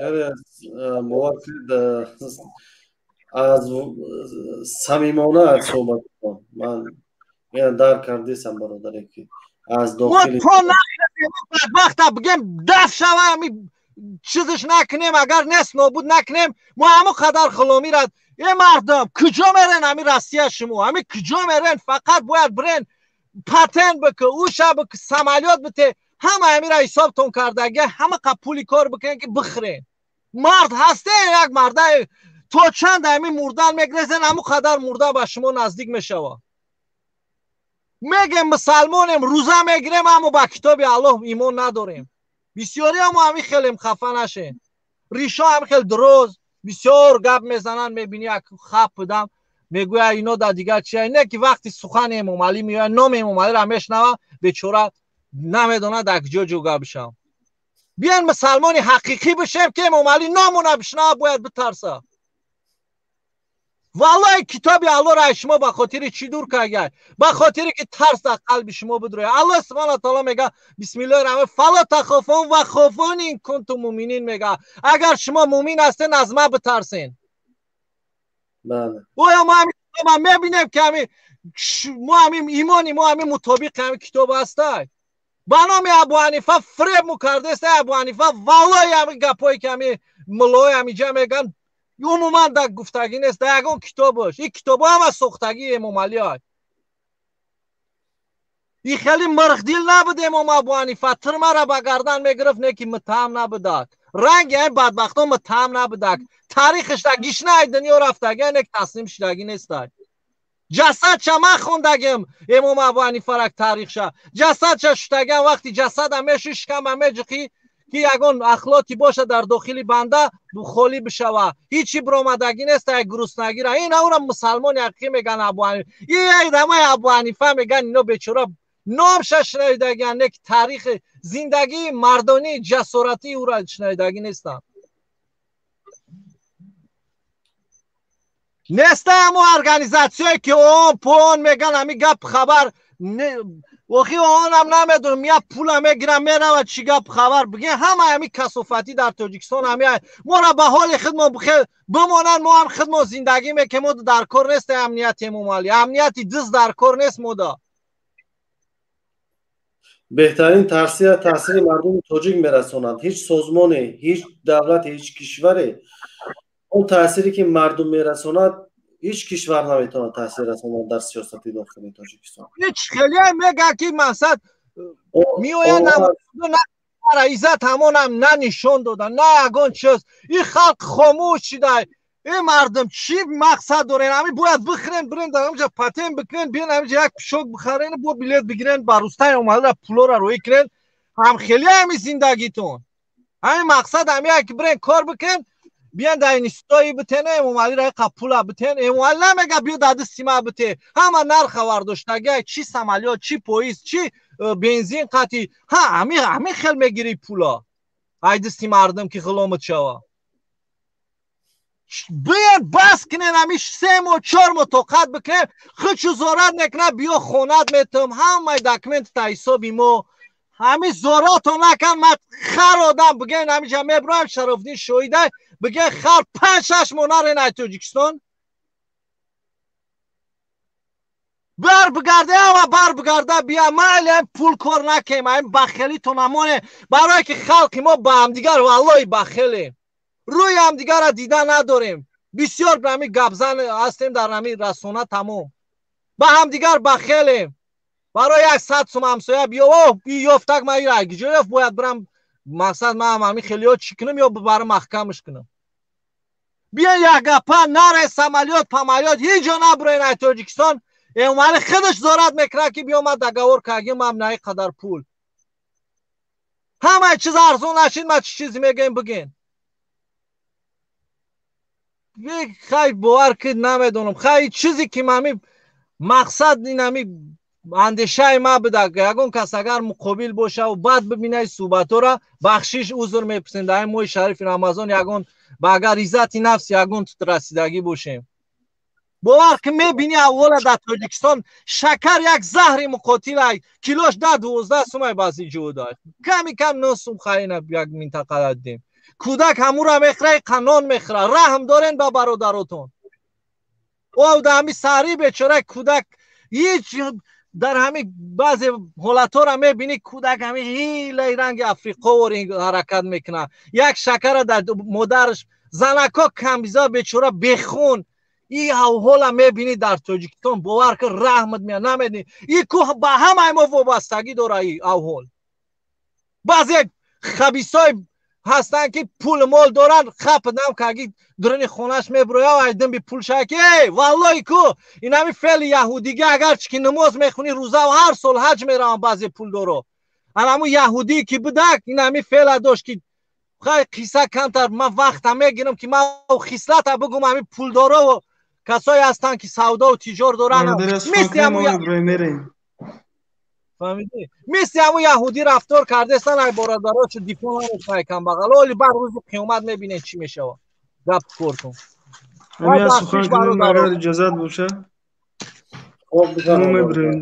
میبریم من همین که گفتنیم به مردم تاجیکستان که اگر تا همون لحظه که ما هم با چهره خودمون نبریم که این ترس گم نمیشه برادرها این همی ترس که همین تا میمونه دو روز پس این برادرایی که برآمدگی هم با چهره صحبت کردگن همیا را میبرن محکم میکنن که دیگه تاجیکستان به هوا جنازش هم میخونی آمین الله اکبر دیگه نمیبریم و بین خلق با یک سال دو سال با یک سال در 30 سال این همی قدر برآمده بعد توی قرآن میری در بالای سر ما قبول آیات قرآنی آوردگید قرآن در نمیگه که در مقابل ظالم پنهان شده گپ زن فرق نداره در تاجیکستان در پیش پدر مادری یا یک کسی یا 10 کسی فرق نداره وقتی که قرآن سخن میکنی تو وقتی سخن میکنی اول همون سخن در خودت بسنج بعد در دیگه مردم بته همون ترس که تو داری همون ترس دیگران هم دارن نه که ما باید همون ترس بین بریم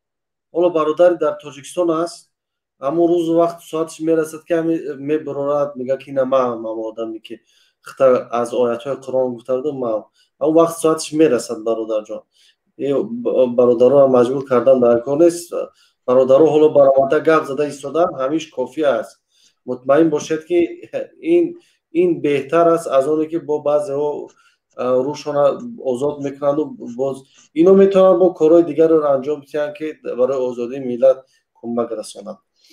خب تشکر بسیار برادر عزیز از تاجیکستان برادر حیدر به شما نیز تشکر. حالا یک معلومات دیگر رسید که ساعت 16:14 با وقت دوشنبه با وقت تاجیکستان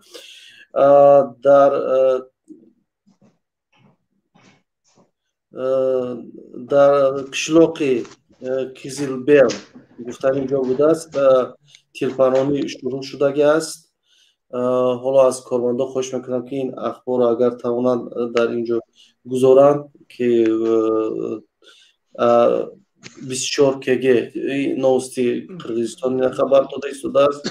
حالا تا کجای خبرهای قرغیزستان درست هستند من از کارمندا خواهش میکنم اگر توانند بله برادر جان من اشگانه ما گفتم که اکای حسین همین برادرها برایند صحبت کنند برنامه خودشون پیش برن اکا برایند اکای حسین شما ما را دیده است برادرای مخالف شما ما را حاضر دیده است در این مومنت برای نگاه نکنه اوخی این مردک ساعت 7 ساعت 6 ساعت در 6:30 ساعت در برنامه را پیش بگذاره برای شما موخی ان شاء الله نشینه خاموشی انتخاب نکنه. خب الان نگاه کنید صحبت داشتم ان شاء الله میبرم وقتشون. خب اگر کارمندا تواند امین اخبار اخیرانه که حالا میگه که در مرز پرستریل که رفته ایستاده است ساعت 14:30 16:14 ببخشید 16:14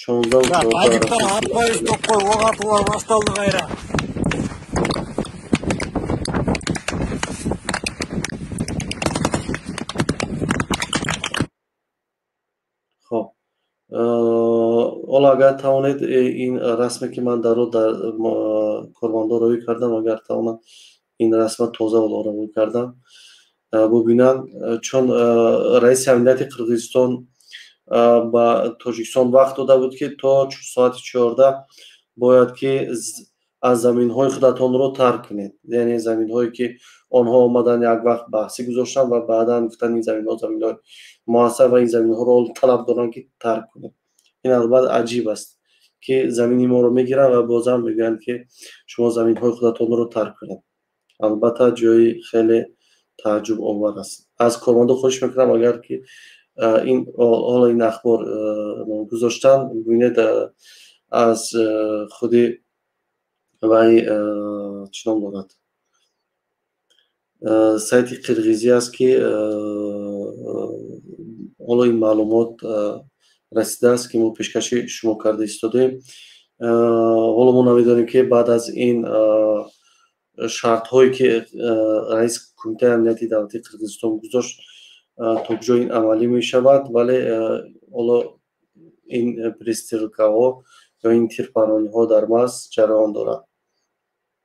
حالا میبینیم که دوستان اگر از طرف واروخ باشند، از طرف تاجیکستان باشند و اگر وضعیت رو با ما طریق پیام ها هم روان کنند، اگر که با ما پیوست شدن نمیتونند پیام ها نیز روان کنند، ما انشالله قبول میکنیم و بعدا برای هموطنان میگذاریم که از وضعیت واروخ با خبر شوند و وضعیت رو توانیم درست برای مردم شرح دهیم. خب حالا اینجا برادرای دیگر هستن، من این برادر رو قبول میکنم و فکر میکنم چند ویدیوی دیگر هم آموده هستن، اگر دوستان توانند در این ویدیو رو آموده کنند و ما بفرستند. و غیر از این دوستانی که اگر ویدیوها و دیگر چیزایی که هستن میتوانید با ما با این رقمی که در پایان هست ببینید، با این رقم به ما بفرستید. و غیر از این ساعت 15:00 محیدین کبیر رئیس پیمان ملی تاجیکستان در کانال پیمان ملی تاجیکستان انشالله صحبت خودشان رو انجام خواهند داد و مفصل تر در مورد بحث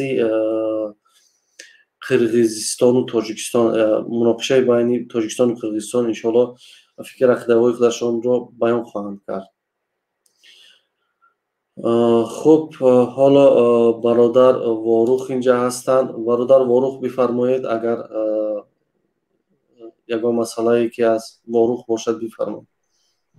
سلام علیکم و علیکم السلام و رحمت الله و برکاته. برادر وضعیت و حال رکوب یگان خیلی بهبودی نیست از اینجا. حالا شما در واروخ هستید؟ ببخشید. بله بله. خب در واروخ چی گپ هست؟ نوتینجی است توزیر اون محکم کردگی هم خیلی یگان آدم نیست که یاردم بیاین میترسنده. رها تا هنوز بستن، هیچ کس نیست با کمک شما بیاید. اوه میترسن، میگن امنیت میبرن تری و تری. هم بیا نوخی یاردم بتن برم توجیک موخی. خب برادر صدای تیر این حرفا نیست در واروخ فعلا؟ نه حضورش در تنجایی اون نکی آمونده دیده ایستانه ما قرقیزا آمودگی دیده ایستاده نه؟ اوه 4 طرف پول نی وروجانی تحیورن. یعنی قرقیزا واروخ رو یاته کردگی هستن به سخن شما از 4 طرف؟ آمودگی دیده ایستان پروستا، یعنی در ایحاتای قرقیزها تاکی یک هجوم میکنیم و میگن که کم ترمو وضعیت اینش و ما سار میکنیم.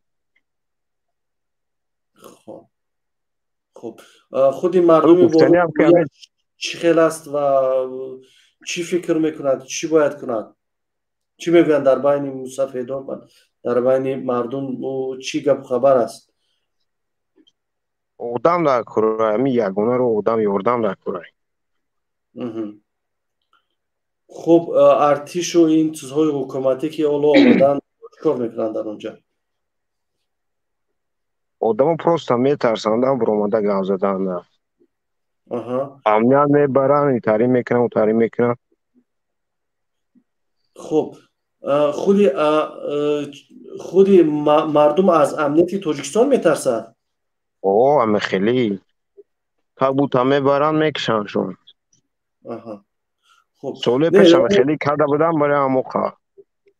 солҳои пеш яъне амниятиён шуморо ба хотири баромадану гап задану ҳимоятон ҷазо медоданд? просто пулоро мегирифтанд мефтанд суммана биёрин карочи интари турмаи пурмаи. яъне чаро амниятиҳо ин корро мекарданд вақте шумо мерафтед аз ҳимояти марз мекардед аз замин мекардед? просто ку тоҷик нестанд ҳамашон узбеканд. бо мешинам ба чӣ лавзи хишон узбакӣ гам мезананд чӣ хеле. амниятиҳо сухан дар бораи амнияти тоҷикҳо рафта истодааст, дуруст?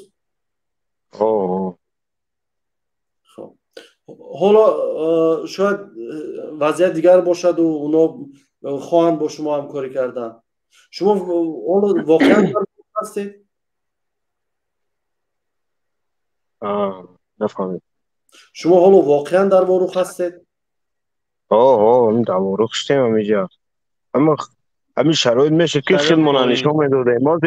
бозе хидмона нишон метаем 5 минут баъд буд ҳамиҷа мешавам. хоб фаҳмам. паноҳтон ба худо чихе ки мардум метавонанд биён ёрдам кунанд. охи саломат бошед бародар азиз. саломат бошед. калом шумо алло нигаҳбонтон бошад.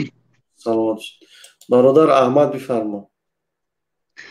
салому алайкум ба тамоми халқи тоҷикистон. ва алайкум ассалом. бифармо. ман бародарам мегуфтанӣ ҳастам ки мақсад ози амҷа талаб карда судиям ки мақсад халқ бихезе. халқ хеста ҷанг карданда бояд нахеза ка ба ҳамин фикри шахси ман. мо бояд халқ бихезем ба ҳамин пеши ССК мақсад ҳамин ҷои президента бирем аз ваё талаб кунем ки мақсад амният ба мо таъмир кун. мо бояд ҳамин корро бикунем. ин авози нами бачаи воруғӣ биромада ҳаминҷа гап зада сидай. мо агар нарем дастгирӣ накунем ку ҳамино дилмонда мешаванд. пага бо як тарафига мезана мақсад баъд мега ки ино наомадан барои мо гиҷо мерем барои ваё мақсад. ҳами хеле мо ҷидо шидан мегирем. не ки мо шаҳр неста бирем худмона дар таи ҳамун мақсад то мақсад ҳадди имкона мо бояд нарем мақсад. бояд мо бирем ба ҳамин пеши ССК дар душанбе ҷамъ шем мақсад талаб кунем ки мақсад бире амнията мақсад таъмир куне. чӣ гапа ин ҳамин ягон барномаҳои телевизионӣ ягон ҷо дар ягон гап нашида сида фақат шабнами сираё рафта сида ё пардаи қосимӣ ягон чӣ нагуфта сида. мо ҳамин чӣ информатсия мефаҳмем фақат аз ҳамин каналҳои шумо мефаҳмем, аз интернет мефаҳмем. дар ҳамин ягон канали тоҷикистони хеле гап неста ки мақсад ҷанг рафта сидай, тирпаронӣ рафта сидай. ҳамин беҳад ноадолатия ба худо ҳамин ҳукумати мо беҳад ноадолатӣ мекунад дар ҳаққи мо. мо налоги давлата биспорем. хай мақсад амният ҳамин налоги мо хубдаву мақсад дам гирифта шуда. ака ирӯз рӯзи корш омада бихеза охи мақсад муҳофизат кунам мора. мо камон ба даст нестем охи мақсад мо тирпаронда наметавонем. мақсад мо мирни жителем чӣ кор карда метавонем против ваё ҳамашу хеста судем. не агар ба шарти мақсад имконият дига ки нашид дидем ки ҳамин давлат намехезам агар мо худ бихезем. не ки аввал мо бояд бирем дар ҳамун пеши ҳар ноҳияҳо талаб кунем аз ҳукуматдорон ки бихезе амнията ташкил куне. чӣ гапаи хеле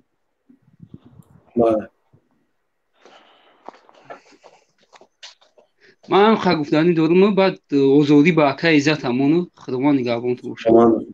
масшо бифармо бародарҷон. салом бачаам. ва алайкум ассалом. бифармоед бародарҷон. хубед бародар? алҳамдулилла бародари азизам. бифармо бародарҷон. бачаҷон ман як падари син сол рафта ҳастам. марҳамат бародарҷон. агар بد پنهان نمیکنم بفش قماندان‌های سالهای 90. سلامت باشید. اگر از بنده سوال دید تاجیکستان رفته ایستاده است و چی میگذرد، اگر باشد مرحمت به همش به قدر امکان جواب خواهم داد. سبب جنگ پیدایشش همش شما میتونید بگید قرقیزها میتوانند به تاجیکستان حمله کنند؟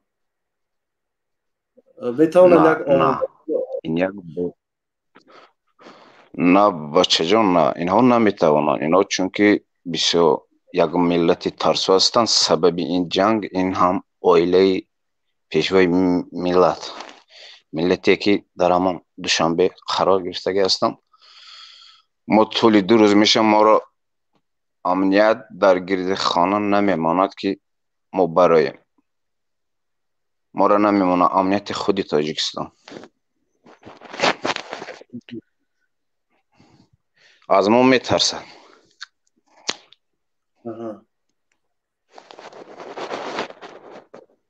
سبب این جنگ این آدم‌های به همش کردن رحمان و عائله و داماد و بعضی از بیزنسمن های خودی قرقیز ها. این لاتیننگ تاجیک مردم نخواهد فراموش کرد. این لاتیننگ که در گردن رحمانوف و دیگر گوییم قرقیزایی که در این چیز دست دارن. مردم قرقیز هم میدونن کار تا کدام درجه و چقدر ایستاده است برادر. این یک بازی است.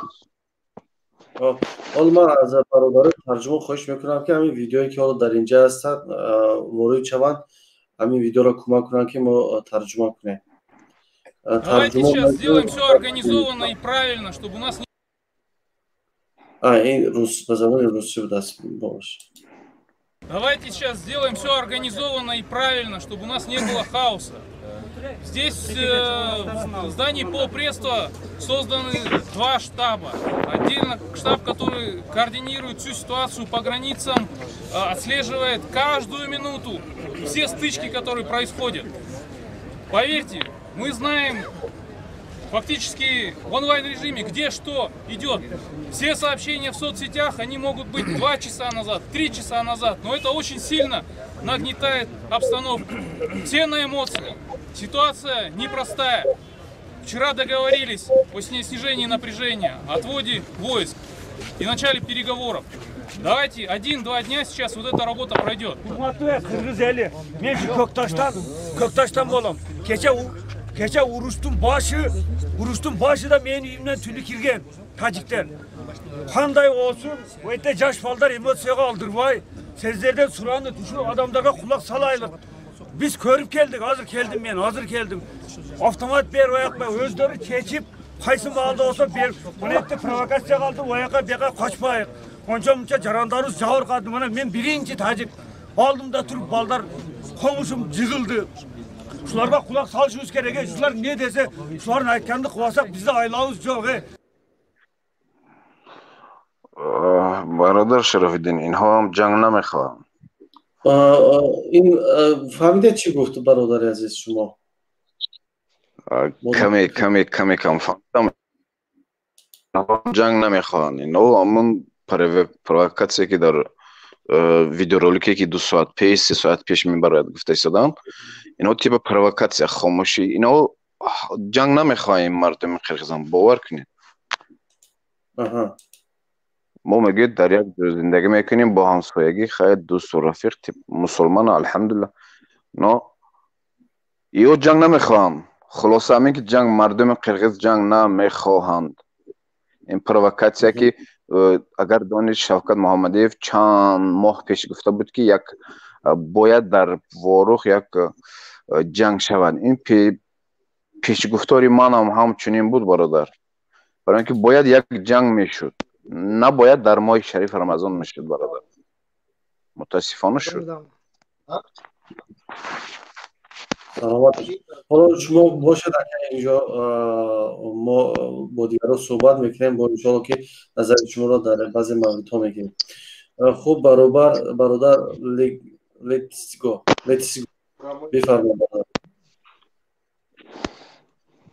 برادر شما بفرمایید لتیسکو. الو. بله برادر بفرمایید. السلام علیکم و رحمت الله و برکاته. و علیکم السلام و رحمت الله و برکاته. بفرمایید برادر جان.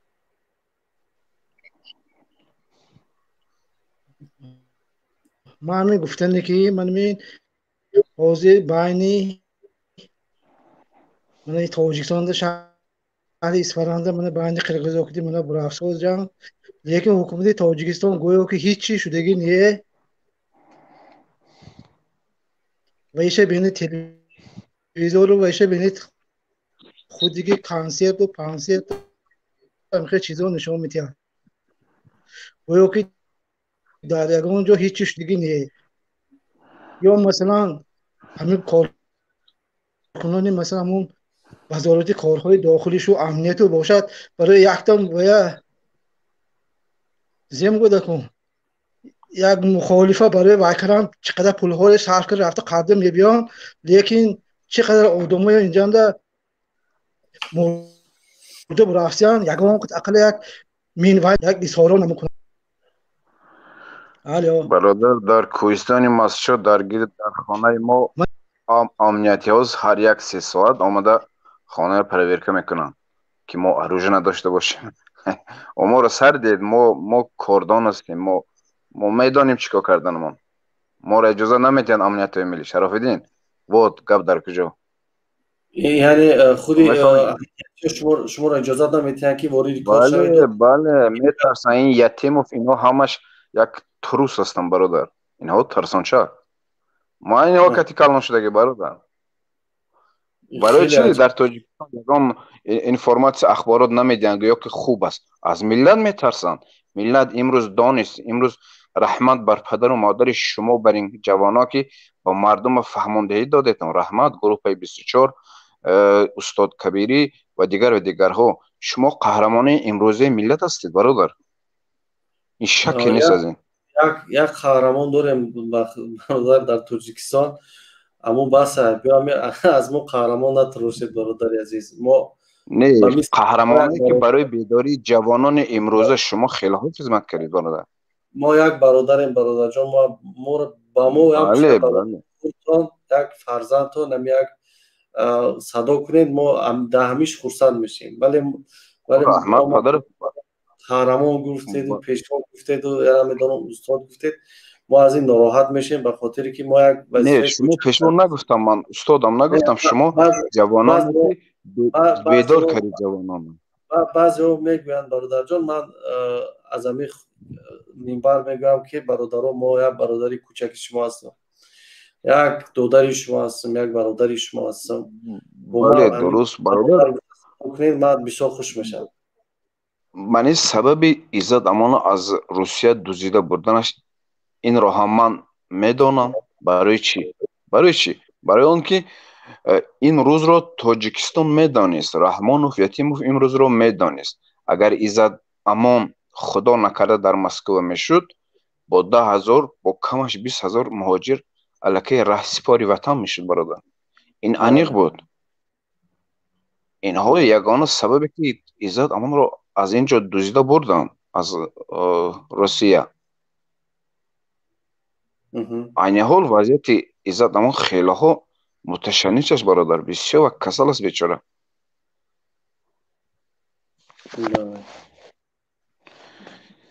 این کار کرده ما عزت امان را فراموش کردم برادر. نه ولی عزت امان موقتا ما مسئله مرزی را میبینیم و بعدا با مسئله عزت امان برمیگردیم. مسئله عزت امان را هیچ کس فراموش نکرده و ما هم حق نداریم که برادر عزت امان را فراموش کنیم. حالا اینجا یک زن هستن، بفرمایید.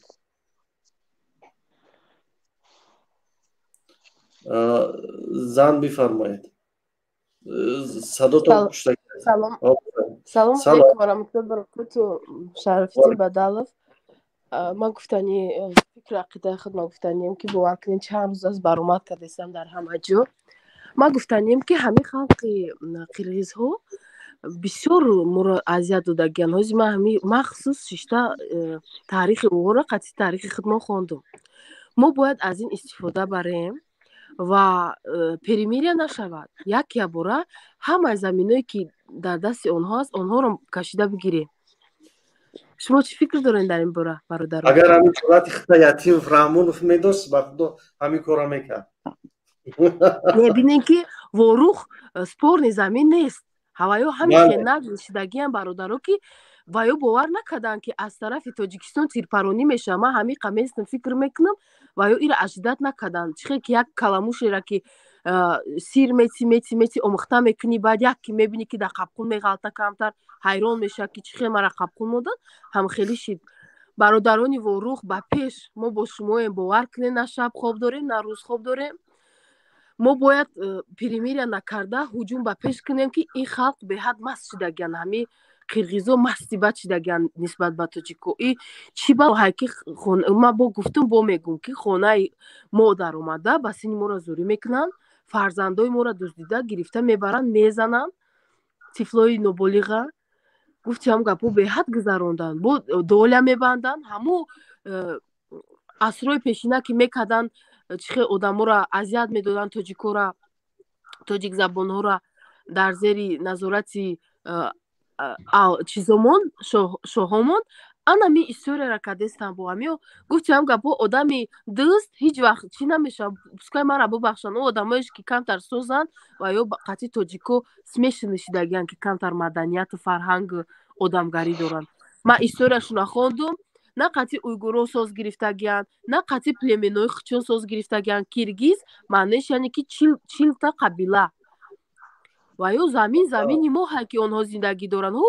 горни алтаи қатъи рафта смешни қатъи кимкаё шидагӣ ҳамуҷанд предкиёшон. И монголоҳанд асосӣ, бародар. амхед нест. Хоҳарам, слово киргиз это қирғиз. Это слово грязная девушка. Не грязная девушка. Вай, чи историко хато меган? 40 племена там написано. Короче, хулоса ҳамин ки сабаби ин бадбахтиҳо пешвои миллати ин ҳамин панале ки дар Душанбе бародарҷон, сабаби ин чизо мои сабаб миллат не, миллат сабаб қирғиз не. Сабаб ин ҳамин оилаи Раҳмонов ки сабаби ин ҷанг. бародарҷон, мо гунаҳгорем ки хоб аз хоби гарон хез мегаронем. иҷа мо гунаҳгорем. фаҳмидем, мо гунаҳгорем. мо допускат кардем ҳамин чизора нисбат ба худмон, ба фарзанду ба миллатмон.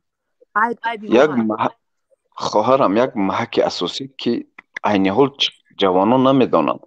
ворух фурӯхта шудагӣ сабаби ин ҷанг мардуми воруха ба исфара мекӯчонанд ва инҳо бори дигар ҳуҷум мекунанд ва ворухро мегиранд. ин нақшаи ҳукумати Қирғизистон ки инро амнияти Тоҷикистон хуб медонад. Большой буква. ворух як чизи шахсӣ, як одам нест ки гиранд фурӯшанд, ҳақ надоранд. одамои мефурӯшанд ба ҷазо анамон ҷанобу хоҳари азиз анамон карегаи оилааш кади. Ира фаромӯш накунӣ. охи аҷоиб, и ҷаноб чӣ ҳақ дора хона як касигара мефурӯшад? вай беақл, вай тамиз надорад, вай ақл надорад. вай бояд аз мо дарс мегирифт. моро зиндонӣ кард, бачаҳамоно моро намемона аз хона баромадан. хоҳари акаш моро ҳар 3 соат амният проверка дора, амнияти Тоҷикистон. хоҳари азиз, мо бояд чӣ кор кунем бародар? моро сартям, мо дидем ҷанга, мо солҳои 90 мо дидем, мо қомондонҳои запас, мо медонем чӣ кор кардан бо инҳо. моро сар диҳанд, моро масшои камаш 500-600 нафар ҷавонон рафтанд. онҳо ҳам дар дарунашон бузғо ҳастанд. ман ҳамаш бохабар ҳастам. агар 500 та ҷавони масшои хес рафт, дар дарунаш 200 та буз ҳаст. инро аз ман пурсед бародар. Шарофиддин чӣ мегузарад? нақшаи Имомалӣ, нақшаи намин Тошиев, ин Тошиев ма медонам. я туруз камтар фишор инҳо меран, аз Қирғизистон меран. моро бояд волият диҳанд. Шарофиддин, моро бояд волия батан. حالا برادر جان در اینجا برادر محمد اقبال صدرالدین وارد استودیو بشوند اگر برادر ما آموده باشند و انشالله که استودیو را با ایشان میسپاریم. حالا تا آموده شدن انشالله که من باید ببرم از افیر. نه شما خواهد باشد خواهد برای برادر. حالا محمد اقبال صدرالدین آفرین آفرین ماشاءالله. برادر محمد اقبال سلام علیکم. صدای شما نیست به مثل که کشته از بنگوریان کنم. نه اینجا گیدان اینجا بود است. صدای من هست؟ بله صدای شما هست. خیلی از برادر جان. حالا دوستان عزیز من به برادرم محمد اقبال انشاءالله استودیو را میسپارم. تو یک مدت با شما هستند و ایشان هم باز در بیگاه قسمت شب ما با هم با میخوریم. ایشان برنامه را ادامه میتونند. سلامت باشید دوستان. از همه شما تشکر میگم این لحظه با من بودید. حالا موضوع را انشاءالله برادر محمد اقبال پیش میبرد. سلامت باشید. خوب سلامت باشید برادر شرافدین. واقعا هم در سنگر پیش قرار داشتید و حدودی بیش از 6 ساعت است که با مردم صحبت داشتید. آفرین و تحسین به این صبر و طاقتی برادر شرافدین که واقعا هم خیلی برادر مبارزی خسته‌ناپذیر است که واقعا من از 3-3.5 ساعت بیشتر یعنی که طاقت صحبت کردن ندارم. و خوب دیگر دیدیم که الحمدلله برادر شرافدین دیروز حدود 10 ساعت برنامه داشتن که واقعا این در حیات این مبارزان ما میتوانیم بگیم که رکوردی خودشان گذاشتن. الله از ایشان راضی باشد و چنین همیشه خسته‌ناپذیر تا رسیدن به پیروزی های نهایی ان شاء الله که باشیم برادر. سلامت باشید برادر. خب برادر تشکر از شما. تشکر از بیان. خوب بار دیگر سلام علیکم و رحمت الله و برکاته بینندگان گرامی. من در دقایق تقریبا نهایی برنامه امروزه با شما هستم و حدود چند دقیقه تا 1 ساعت تقریبا با شما انشاءالله که برنامه را ادامه میدیم.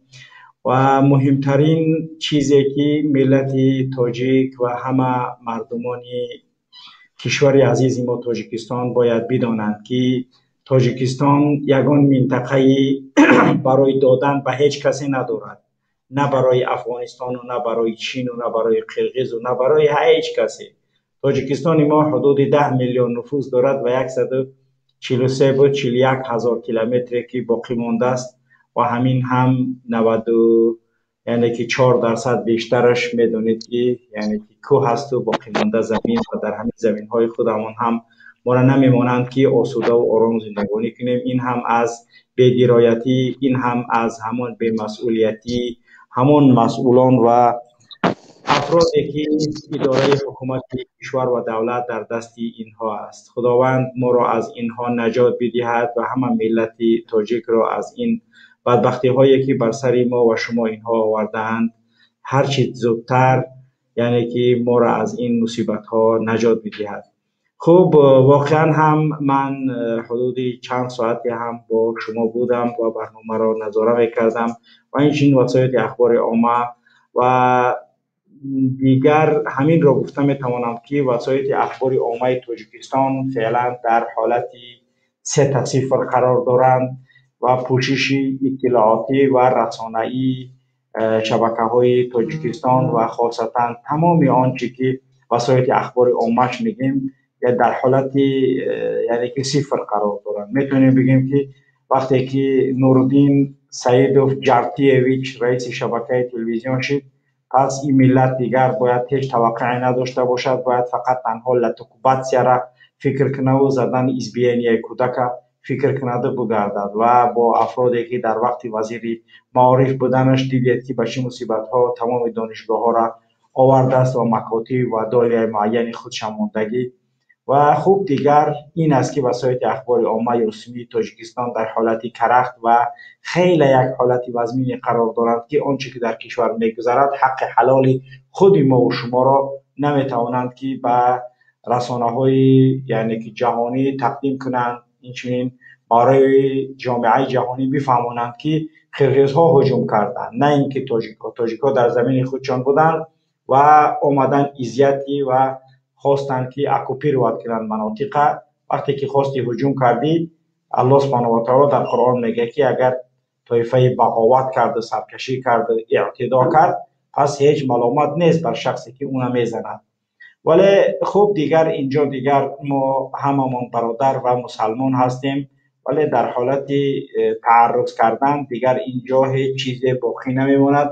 حتی در ماهای حرام هم که در آنها جنگ و خونریزی اجازت نیست، اگر هجوم و تعدی و چیز صورت گیرد بر وطن و کشور و سرزمین، پس حمایت کردن سرزمین یکی از مقدسات هر یک مسلمان باید باشد. ولی امیدواریم که وسایل اخبار عامه کشور دیگر خاموشی را کنار میگذارند.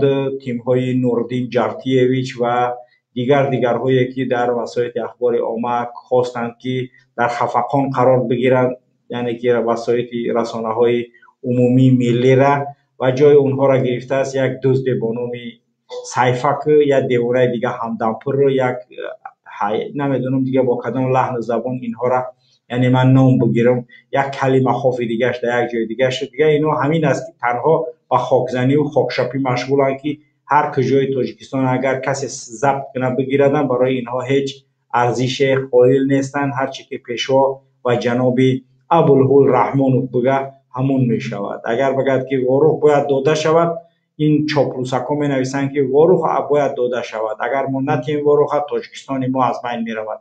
اگر با پس از چند بگه که باید ولایت سوخت و فلان منطقه داده شود، باز همه رسانه و وسایل اخبار عامه تاجیکستان می نویسند که باید داده شود. از پیش گفتی گپا سیفک دیگرش قفا شد، اون است که در دیگه شاید جای دیگهش بمونن سر میکنن، برای که اینها دیگر حیثیت، ماهیت و آن چیزی که الله سبحانه و تعالی برای یک شخص آزاده انعام نموده است، آنها را کاملا از دست دادند. و خداوند بار دیگر اون حیثیت و شرف و ناموس را برای ژورنالیستان و وسایل اخبار عامه تاجیک انعام کند، تا اینکه توانند با قلم و با صدا و با تصویری که میتوانند از سرزمین، وطن و خوب خاک مقدسی کشور عزیزمان حمایت کنند و آن را با تمام زبانها نشر کنند، تا اینکه جامعه جهانی آگاه شود و یک طرفه قضیه را بهاگذاری نکنند که تاجیک‌ها گناهکارند و هجوم کردند ولی قرقیزها بیگناه هستند، در حالیتی که هرگز چنین نیست.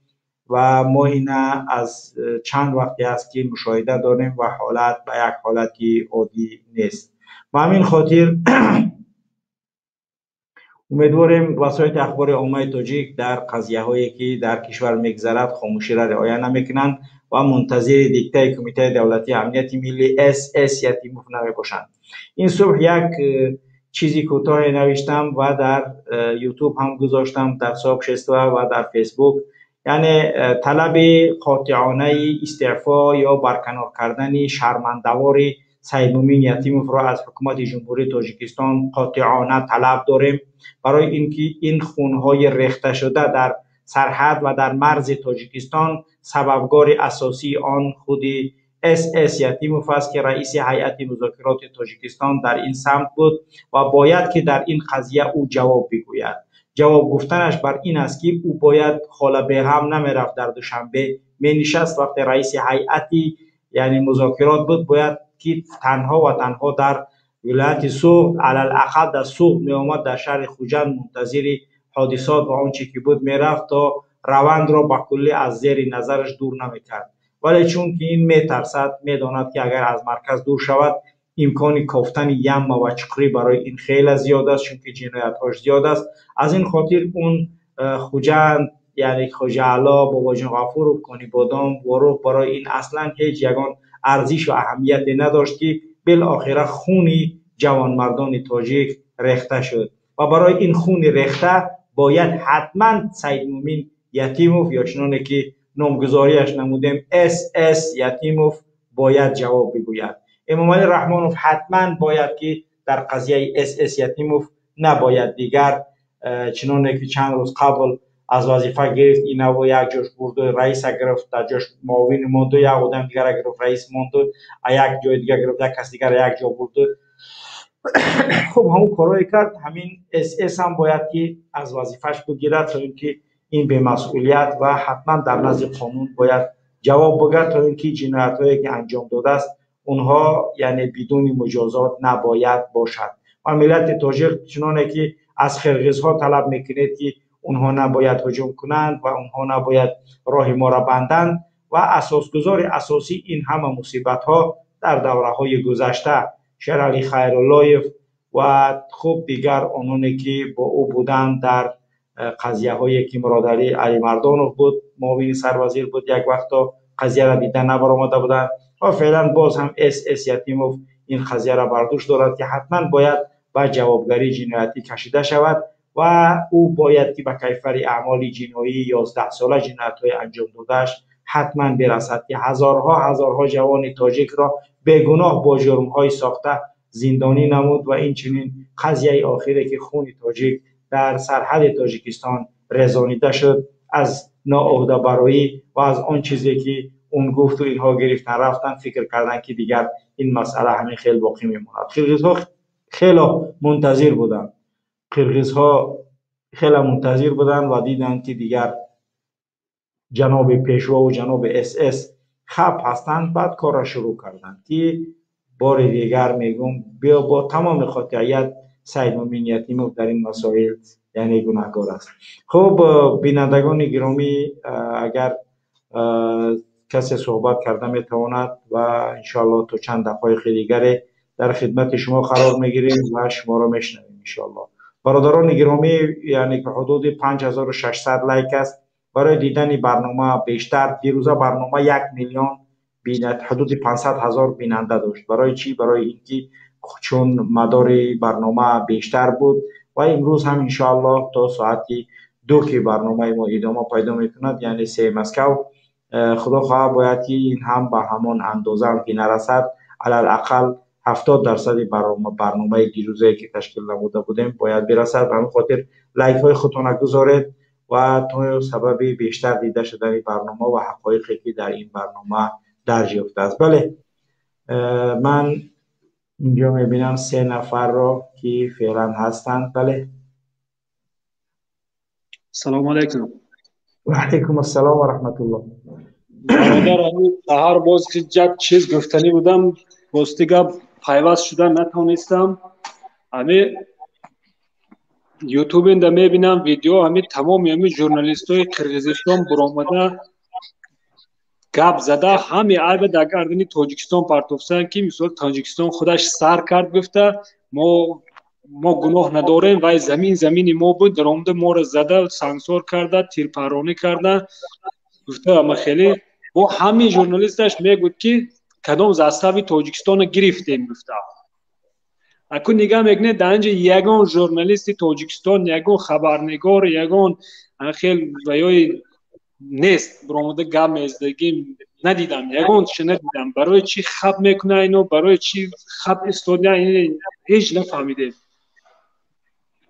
همینه دیگر من در آغازی وقتی که داخل شدم یگانه چیزی که من پیام گذاشتم همین بی‌مسئولیتی وسایل اخبار عامه کشور است و بار دیگر هم اگر وسایل اخبار عامه ما نتوانند که قضیه های بودگی را کاملا تغطیه و پوشش ندهند تا اینکه وضعیت برای مردم یعنی که نگذارند و آنچنانی که هست، پس ما در جنگ اطلاعاتی بای دادیم. اگرچند که ما در نبردهای رزمی پیروز شده باشیم، ولی در نبرد اطلاعاتی یعنی منظورم حکومت است، منظورم رژیم رحمانوف است. رژیم رحمانوف در این مسئله که نماینده ملت تاجیک حساب می شود، همچون برای اینکه دولت و اداره آن در دست اوست، وقتی که این مسئله را نتواند این ابوالهولی یعنی به درایت اگر اداره کرده 3 دیوانه را گرفته است در سایت اخبار عامه مونده است، فکر کرده است که هم 4 بار پیشوای ملت اساسگزار صلح و وحدت بگن یعنی که خلاص دیگه کار من تمام می شود. این نیست. باید که من قرقیزا را امروز نگاه کردم در 25 تا شبکه جهانی با زبان انگلیسی تاجیکا را اتهام دارند و یک نمونهش هم در فیسبوک خودم یک نفر گذاشتگی است که تاجیک‌ها را کاملا عیبدار کردگی است. ولی تاجیک‌ها چی کار داره از دست اخبارهای عامه دولت؟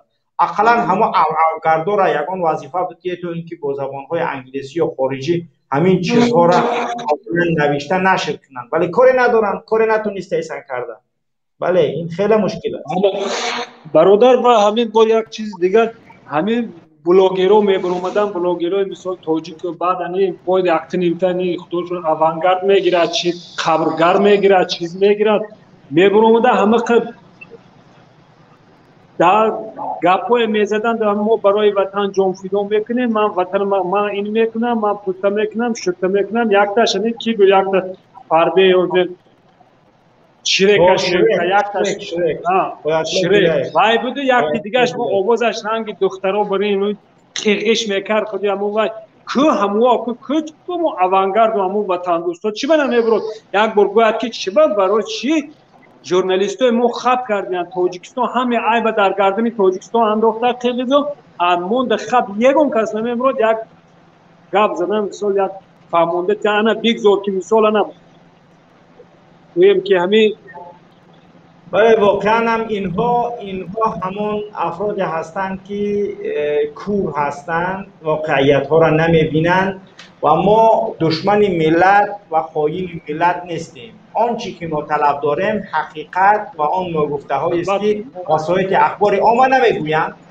ما آنچه که امروز میگیم هر شهروند تاجیکستان آزادانه بدون خشونت دعوت میکنیم، همیشه که بدون خشونت صحبت کنید، بدون خشونت داخل میشوند و صحبت میکنند و این است که مردم از آن چیزی که عکس صدای خودشون نمیشنوند، درد دل خودشون نمیشنوند، رو آوردن به مخالفین و وضعیت به چنان شد که دیگر دولت رفت به یک زاویه و مخالفین رسانه و آن چیزهایی را که باید حکومت در اختیار داشته باشد آن قرار گرفت در دست مردم ولی از خارج.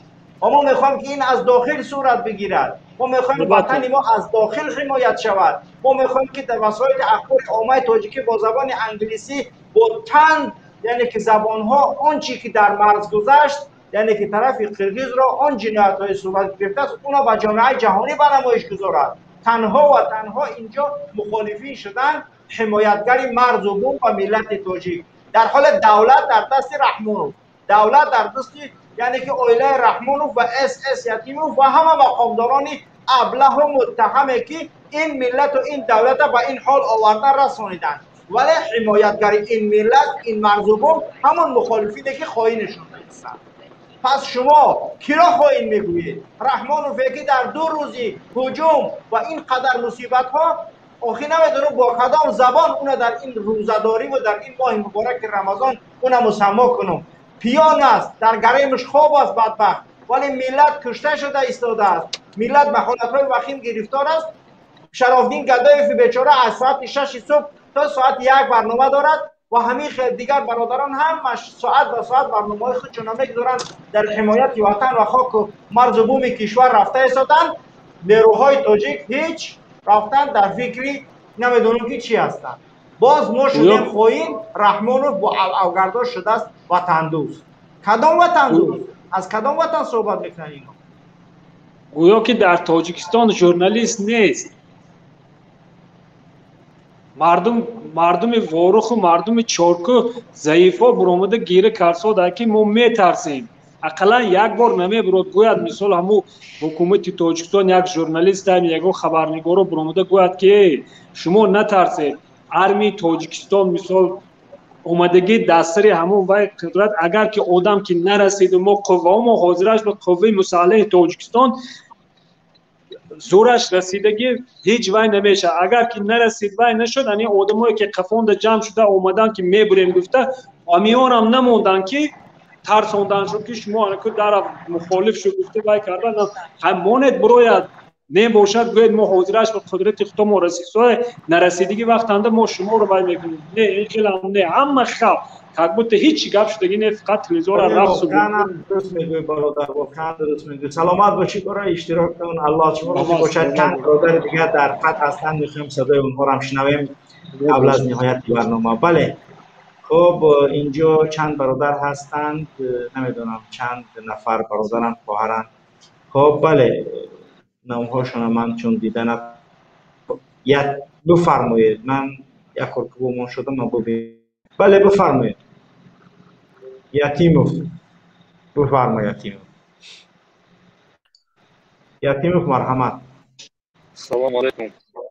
و علیکم السلام و رحمت الله. بله اوکی محمد کو خوبه سوزن ما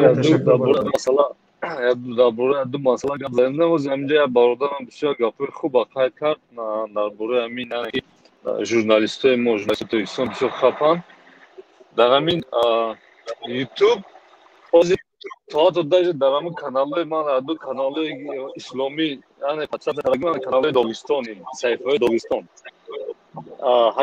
همین برنامه از همین جنگی از سر تاجیکستان در همجا وام یعنی اکبر کی کانال اسلامی است وام همین مسئله دورانده یعنی داوود گفتگان کی تاجیکو کار خوب نکردن که در همین ماه رمضان یعنی هجوم کردن به کلیسادا یعنی که اینجا معلوم است که اینفورماسیون دقیق ندارن و فقط همین است مصیبت ما برادر. بله برادر همین است گفته است موضوع انتقاد داریم که وسایل اخبار عامه حکومتی مردگی هستند. وسایل اخبار عامه حکومتی نتونسته است که واقعیتی که از طرف همسایه ما به سرزمین ما تعرض و هجوم صورت گرفت نتونسته است اینا پوشش به زبان روسی و انگلیسی کردن تا اینکه مؤسسه‌های خارجی چند مؤسسه خارجی نوشت که چرا رحمان رو هجوم کرد. بگم رحمان رو هجوم نکرد است. بگم شما مخالف رحمان رو پس چرا او را حمایت میکنید؟ اون نکرد از رحمان رو هجوم بگیم ما مخالف رحمان رو پس ولی نمیخوایم رحمان رو تهمت کنیم. رحمان رو هجوم نکرد است به هیچ کجا. رحمان رو در اینجا مسئله نیست ما بخزیم بگم که یگان تهمت کنیم. در اینجا خرگزها هجوم کردن مثلا یعنی که مثلا سرزمین ما و همین خاطر وسایل اخبار عامه حکومتی نتونسته است آزاده گردیویچ ای وظیفه بگی یا آدم مسئولیت شناس در جای شبکه اول و وسایل اخبار عامه را پوشش دادن و واقعیت هایی که در کشور بگذرد بگذار. این پیر کمونیست ها را دیگه ماشون برای پنسیا یگان آبونای فابریکه را بکشون برای کار کنن. اینا جاشون شبکه های تلویزیونی را اداره کردن نیست. سید مومین یتیموف از جنایت‌های انجام دادگیش دیگه نمیتواند بر این امنیت این ملت تامین کنه.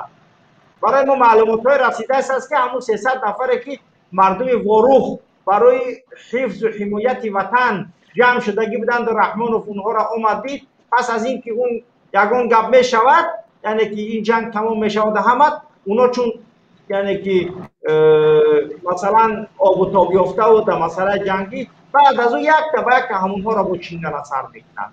برای که رحمانوف هیچ وقت یک شخصی که اون از دیگر منطقه است اون از منطقه خودش نباشه رحمانوف گفت گپا هیچی اهمیت نداری. به همون خاطر تا امروز رحمانوف به هیچ کس رحم نکرده است و آینده به هیچ کس رحم نمیکنه. ولی باید که امروز روزی ننگ است آزاده رحمان چون تو هشاری ممکن که خیلی بخری عرق هم خیلی بخری که هشارتری ای پدر مسئله را ببین اساسیتی و جوابداری کشیده شود. وسایل اخبار آمد کاملا کار ندارد. ما واقعیت ها را گفته هستیم به شما. ما آنچه که خارجی ها ما را زنگ میزنن میپرسن ما به جایی که رحمانوف گناهگار بدانیم که میدونیمش همه وقت در همه مصیبت ها اینجا گناهگارش ندانسته هستیم. برای که هجوم نکرده است ما تهمت نمیتونیم کرده که یعنی که حکومت تاجیکستان هجوم کرده است به خاطر کجایی. سلامت باشه برادر گرامی. باید وسایل اخبار عامه پوشش کامل بیاد در این مسئله. خب شما هم سلامت باشین برای کار با شما. بله برادر با کی است؟ بفرمایید. اس سلام علیکم. و علیکم السلام و رحمت الله. بله بفرمایید. صدای من هست؟ صداتون هست بفرمایید. کاملا هر یک کدومتون 2 دقیقه صحبت کنید. بله من بیش از 2 دقیقه نمیخوام. بیش از 2 دقیقه نمیخوام صحبت کنم. فکری من چنین بود که یک تحلیل سیاسی کمی وسیع‌تر کردم امکان باشد اینجا بیان کنم. همچنین جوانی من همین کار دست روسیه میدونم چرا که به روسیه چی منفیت دارد. اول که دو ملت مسلمان نمیتوند صلح طولانی بپیوندند بین آنها بعد چنین مناقشه. دوم اینکه بهانه برای آن میشود که روسیه صلح دراز باز میخواهد در вилояти Боткан базаи худро мамунҷа бисоза, қирғизҳо ба ин зид буданд аз аввал ва ин баҳонаи асосӣ мешавад. бо манфиати дигар ки боз ҳам зависим экономически зависимӣ мешавад аз Русия ҳар ду давлат. яъне стоп, Русия хост ки ваени базаша дар Боткен бигзора, қирғизҳо розӣ нашуданд. дар вилояти Боткен инро бале инро соли 2009 ҳам оғоз карда буданд, қирғизҳо зид буданд. имрӯз бубинед чаро Шойгу омад, Сергей Шойгу омад дар Тоҷикистон, дар Ӯзбекистон, дар Қирғизистон 2 рӯз қабул гузаронд, чи маҷлисҳое гузаронд рафтак. ин ҳама баёнгари ин аст ба фикри ман. ва боз чӣ дар инҷа албатта ба манфиати Русия меанҷомад. барои оне ки Россия корро дар инҷа шурӯъ кунад, бояд кор ба ҳадде ҷиддӣ шавад ки ба ҳадде хунрезӣ шавад, ба ҳадде талаффут шавад. ба фикри ман дар инҷа ҳоло шаҳидҳо ба ҳазорҳо мерасад, худое накунад. баъд Россия корро шурӯъ мекунад. шумо дар ин фикр чӣ назар доред? ин ҳама кори дасти Русия дар вилояти дар шаҳри Бишкек. бубинед Домно Иқбол, дар шаҳри Бишкек ҳамон замон оғоз шуд митинг, 15 000 нафар ба кӯча баромаданд. Россия нам памагӣ гуфта дод зада гаштиян, мега Россия ба мо кӯмак кун. ин албатта сценарияи омода кардаи Россия аст. ина ҳама Сергей Шойгу омад барои ҳамин мақомот бале имрӯз чуноне ки огоҳӣ дорем, сарвазири Тоҷикистон дар Уфа бо ҳамтои русаш дидор ва гуфтугӯ кард ва имрӯз ҷаноби Абулҳул дирӯз суҳбати телефонӣ бо Владимир Путин доштанд ва дар он суҳбатшон аз мулоқоти яъне ки Путин бо Раҳмонов тавофуқ шудагӣ аст ки мобайни сентябр бояд ки Путин ба Тоҷикистон биёяд, вале иншоаллоҳ итминони комил дорем ки то омадани Путин бо президенти ҷадиди Тоҷикистон вомехӯрад. иншоаллоҳ Раҳмонов то сентябр агар биравад ватан дигар мемонад. соли гузашта октябр Раҳмонов худашро интихоб кард. иншоаллоҳ ин сол то ҳамон рӯза мо бояд президенти нави худро интихоб кунем. иншоаллоҳ мешавад. саломат бошед ҷавонӣ. кунем ки ғуломи рус набошад, ғуломи ягон миллат набошад, ғуломи миллати худаш бошад, барои миллати худаш хизмат кунад. 100%. саломат бошед. худованд ҳама ҷавонони моро ба монанди худ маърифати сиёсишонро боло бигардонаву ҳамчунин фикр ва дирояти таҳлил ва яъне воқеиятҳое ки бояд ҳар як ҷавони тоҷик бидонанд. худованд ҷавонони моро ба монанди худ бигардонад. саломат бошед додаро. аллоҳ ҳифз кунад. ман хусанд ҳастам бо шумо суҳбат кардам. саломат бошед. мо ҳам дар хидмати шумоем ҷавонон. саломат бошед. воқеан ҳам хеле ҷавонони тоҷик мебинем, яъне ки хурсанд мешам. ба худо қасам ки алҳамдулиллоҳ мо ҷавоное дорем ки мо хи миллати пасте нестем ки чуноне ки имрӯз Раҳмонов моро ба Ҷамшуд Равшан табдил кардааст. расули акрам дар мавриди мо гуфтааст ки агар илм дар Сурайё бошад, мардони аз Форс уна мегиранд. вале Раҳмонов имрӯз моро кардааст Ҷамшуд Равшан. Раҳмонов имрӯз кардааст моро ба монанди як колбуде ки дигар наметавонем ба монанди як миллату ба монанди як шаҳрвандоне бошем ки бо тоҷик буданмон ифтихор дошта бошем. ин бадбахтиро ба сари мо ана ҳамин Раҳмонов овардааст ва дигар ин миллат набояд тоқат дошта бошанд ва бо бефаросат фикр дора ки дар сентябр қатъи Путин вобухӯра. иншоаллоҳ то сентябр ту ҳукмут бировардагиай. иншоаллоҳ мо имони комил дорем ва дар ин шабҳои мубораки Рамазон дуо мекунем ки худованд то сентябр нарасона ира. то сентябр агар бирасона намедонам бо чӣ гап мешава. бале хуб. салому алайкум. бале ма ба ҳамин мардуми вору гуфтаниам ки ака дар ҳамои эфири Шарафуддин Гадоевро тамошо кардам, як баромад кард, мега ки моро ғам додесия, моро намемонанд, давлатиён намеоянд карочи нигаҳ кунанд, қирғизҳо тайёрӣ десия. ман мегӯям ки тайёршан ҳамаш бираванд дари сека, пеши сека да бестанд, бигӯянд ки бире озод кунем интақаҳоро. ба мо мерем дар хонаҳомон мешинем, зиндагӣ менем. мирни ҷитило чӣ кор карда метавонанд биярд уҷо?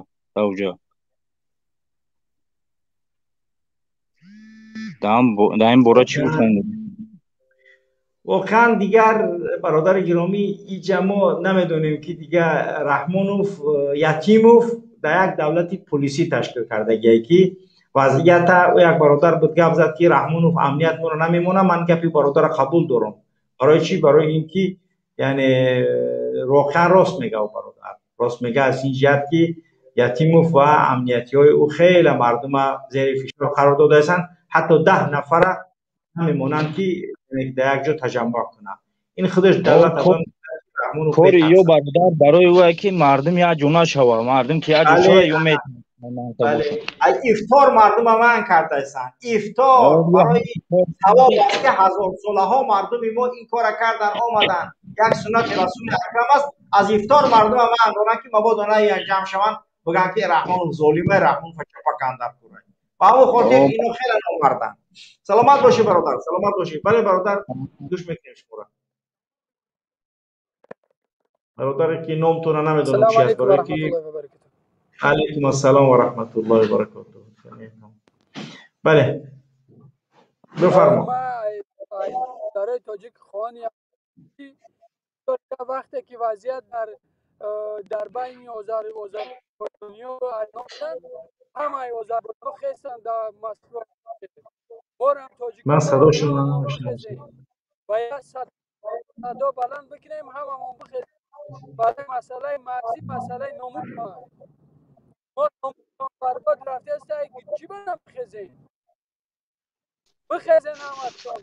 بعد که محمد اقبالی هم مسئله تحلیل که تحلیل گوش کردم میگه که مسئله مرزی را نگه باز کرده به خاطر که مسئله که مرزی که قرقیزستان با پاکستان داشتگی همون مسئله ده کم ترک پای دادگینده وضعیت نسیرین قرقیزستان دولت خودش دوالی نیست. امی حساب نسیرین قرقیزستان دولت طلب کرده که مسئله چی ده؟ مسئله مرزی ازبکستان قرقیزستان ازروی کنه.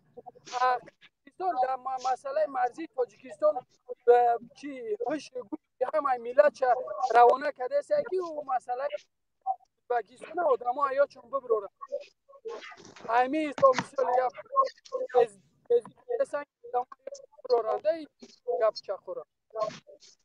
بله برادر، بله درست است. باید که مردم وقتی تجمع و وقتی به پا خستنشون آمدگی است نباید دیگر ملت خاموش باشند، نباید دیگر مردم به حال خودشون رحمان و فقط یتیم بگذارند. باید طلب کنند از مقامات تاجیکستان که شخصانی که رئیس هیئت مذاکرات میان دولت تاجیکستان و قرقیزستان بود حتما به جوابگری کشیده شود. خون مردم تاجیک ارزان نیست و آن افرادی که در وسایل اخبار عامه مسئولیت داشتند در این حوادث اخیر و این پوشش ندادند که دولت تاجیکستان متهم به هجوم دروغ شد که در حالتی که هجوم نکرده است حتما باید که اینها به جوابگری کشیده شوند. بدون قید و شرط طلبکار افرادی که رئیس هیئت مذاکرات یعنی که باید به جوابگری کشیده شود. سیدمین یتیموف در صاحب شسای اصلاح من گذاشتگیم درایت لایک چی تو نگذارید آوازی خودتون امانید تا اینکه مردم بفهمند. از 1000 چی بیشتر شد ما میتیم اینا با مؤسسه‌ای که اونجا معلوم باشد. یک پیامی دیگه ما برادر محمد اقبال میخواستم بگم که در برابر همین قرقیزات در برابر همون مقامات تاجیک ما خواهانی همویم که سرکشی نکنن نخواه قرقیز بالای سری ما مقصد چارمغز بشکنه و ما خب بکنه.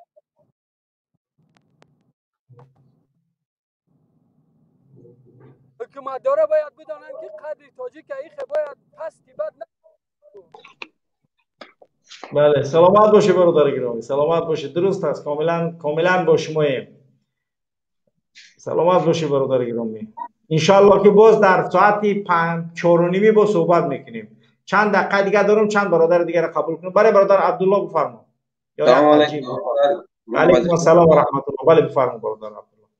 من یک خواهش دارم. همین بچه ها بسیار برآمده میگن که نمیدونم چی در کدام کار میکنن، یا قرغیز باشن ها میترسانند تمام خلقی که چی بیانی های تاجیکستان نمیبود بر ما عراق نمیدهد. این گپ ها دروغ، همش دروغ است. ما قطعی من دو برادری من همین در چارگو حاضر می باشن، اکا ها می باشن، اونها قطعی بیانی ها همکاری دارن، انشاءالله نترسن. این خیلی نترسونن، همین خیلی میترسونگاه التماس از شما درب از صحنه بیرون کنید برادر محمد اقبال. خیلی خوب، خیلی خوب، خدا همین خیلی باشد. سلامت باشید. اینها همین خیلی میکنن که نمیدونم، من نفهمیدم. خیلی ما فعلا حاضر گفته هستم که مؤسسه‌های خارجی زنگ میزنن از روی وسایل اخبار عامه‌ای که دولت قرقیزستان نشر دارد، دولت تاجیکستان هم متهم به هجوم دارند، در حالی که این نورالدین جارتیویچ و وسایل اخبار عامه سایفک دزدک احمقکش میبرند که به زبان انگلیسی بگیرن یا خاورش یا فلانش بیاین خبرنگاراش نمانند انگلیسی کوشش دهن این مسئله را. برای چی ما گفته هستیم که این کار باید که حکومت تاجیکستان دیر کرده است در این قضیه. وقتی که وردیکت تبرا آوردن پس از او دیگه هیچ فایده نداره این کار شما. خوب، اما با همه تاجیکان فهمانه نترسن، انشاءالله قرقیزها یک تعصب می باشن، ما وارخ و دست نمیدهیم برای خلق فهمانه. سلامت باشید انشاءالله که ما هیچ وجب خاکی سرزمین ما به هیچ کس نمیدیم. سلامت باشید برادر عبدالله. فرزند وطن بفرمایید. وقتمون کم است چون یک 6-5 دقیقه دیگه مونده است، چند نفر قبول کنیم بعد میریم انشاءالله یک جایه به صحبت استاد محیدین کبیری و لینکش بذارید در سیلکه همینجا تا اینکه ببینن. ولی فرزند وطن بفرمایید. سلام علیکم. و علیکم السلام و رحمت. من با اون برادران گفتنی از برادرانی که عین حول برزیدی دولت یا که برزیدی کارمندان دولت سخنرانی میکنند با آنها گفتنی هستم که امروز وقتی ننگ و ناموس است، امروز وقتی حمایه سرحدی تاجیکستان است، نه اینکه وقتی تلاش و بین یک دیگر ایگو اندازه. خواهش میکنم اونها رو یا خاموش کنید یا سکان ندهید. امروز وقتی حمایه وطن است، این گپ دروغ است که از 10 کس زیاد جمع شده نمیمونه. برای اون که کارمندان دولت و همدیاران من زنگ زده خودشون آگهی دادن که تیاری بینید اگر شرایط وزمین کشید و دفاع وطن میروید. بله بله درست. سلامت باشه. از همین سبب من خواهش دارم که همین پروکاسیون چی در کار ما همه وطنیم، باید وطن از اشتکار. ما هیچ وقت پروکاسیون را راه ندادیم و هیچ وقت به خشونت کار نداریم و هیچ وقت کسی را به جنگ دعوت نکردیم. ما همیشه راههایی با مسالمت آمیز حل شدن تمام قضیه ها را داریم. حتی اگر ما یگان پروکاسیون میخواستیم در داخل مردمی که میخواستن یگان کار کنند میگفتیم، ولی ما همه را یعنی که با کارهای مسالمت آمیز دعوت داریم. ما هیچ وقت یعنی سلامت باشه برادر گرامی. ما 2 دقیقه دیگر داریم. یک برادر دیگر از داخل وطن، برادر از داخل وطن بفرمایید. بخشش زیاد چون وقتی ما کم است 3 دقیقه مان و همون خاطر یک صدای دیگه همین 2 نفر دیگر هم میگیریم تمام. فرزند وطن بفرما. از داخل وطن برآمد فرزند وطن. بله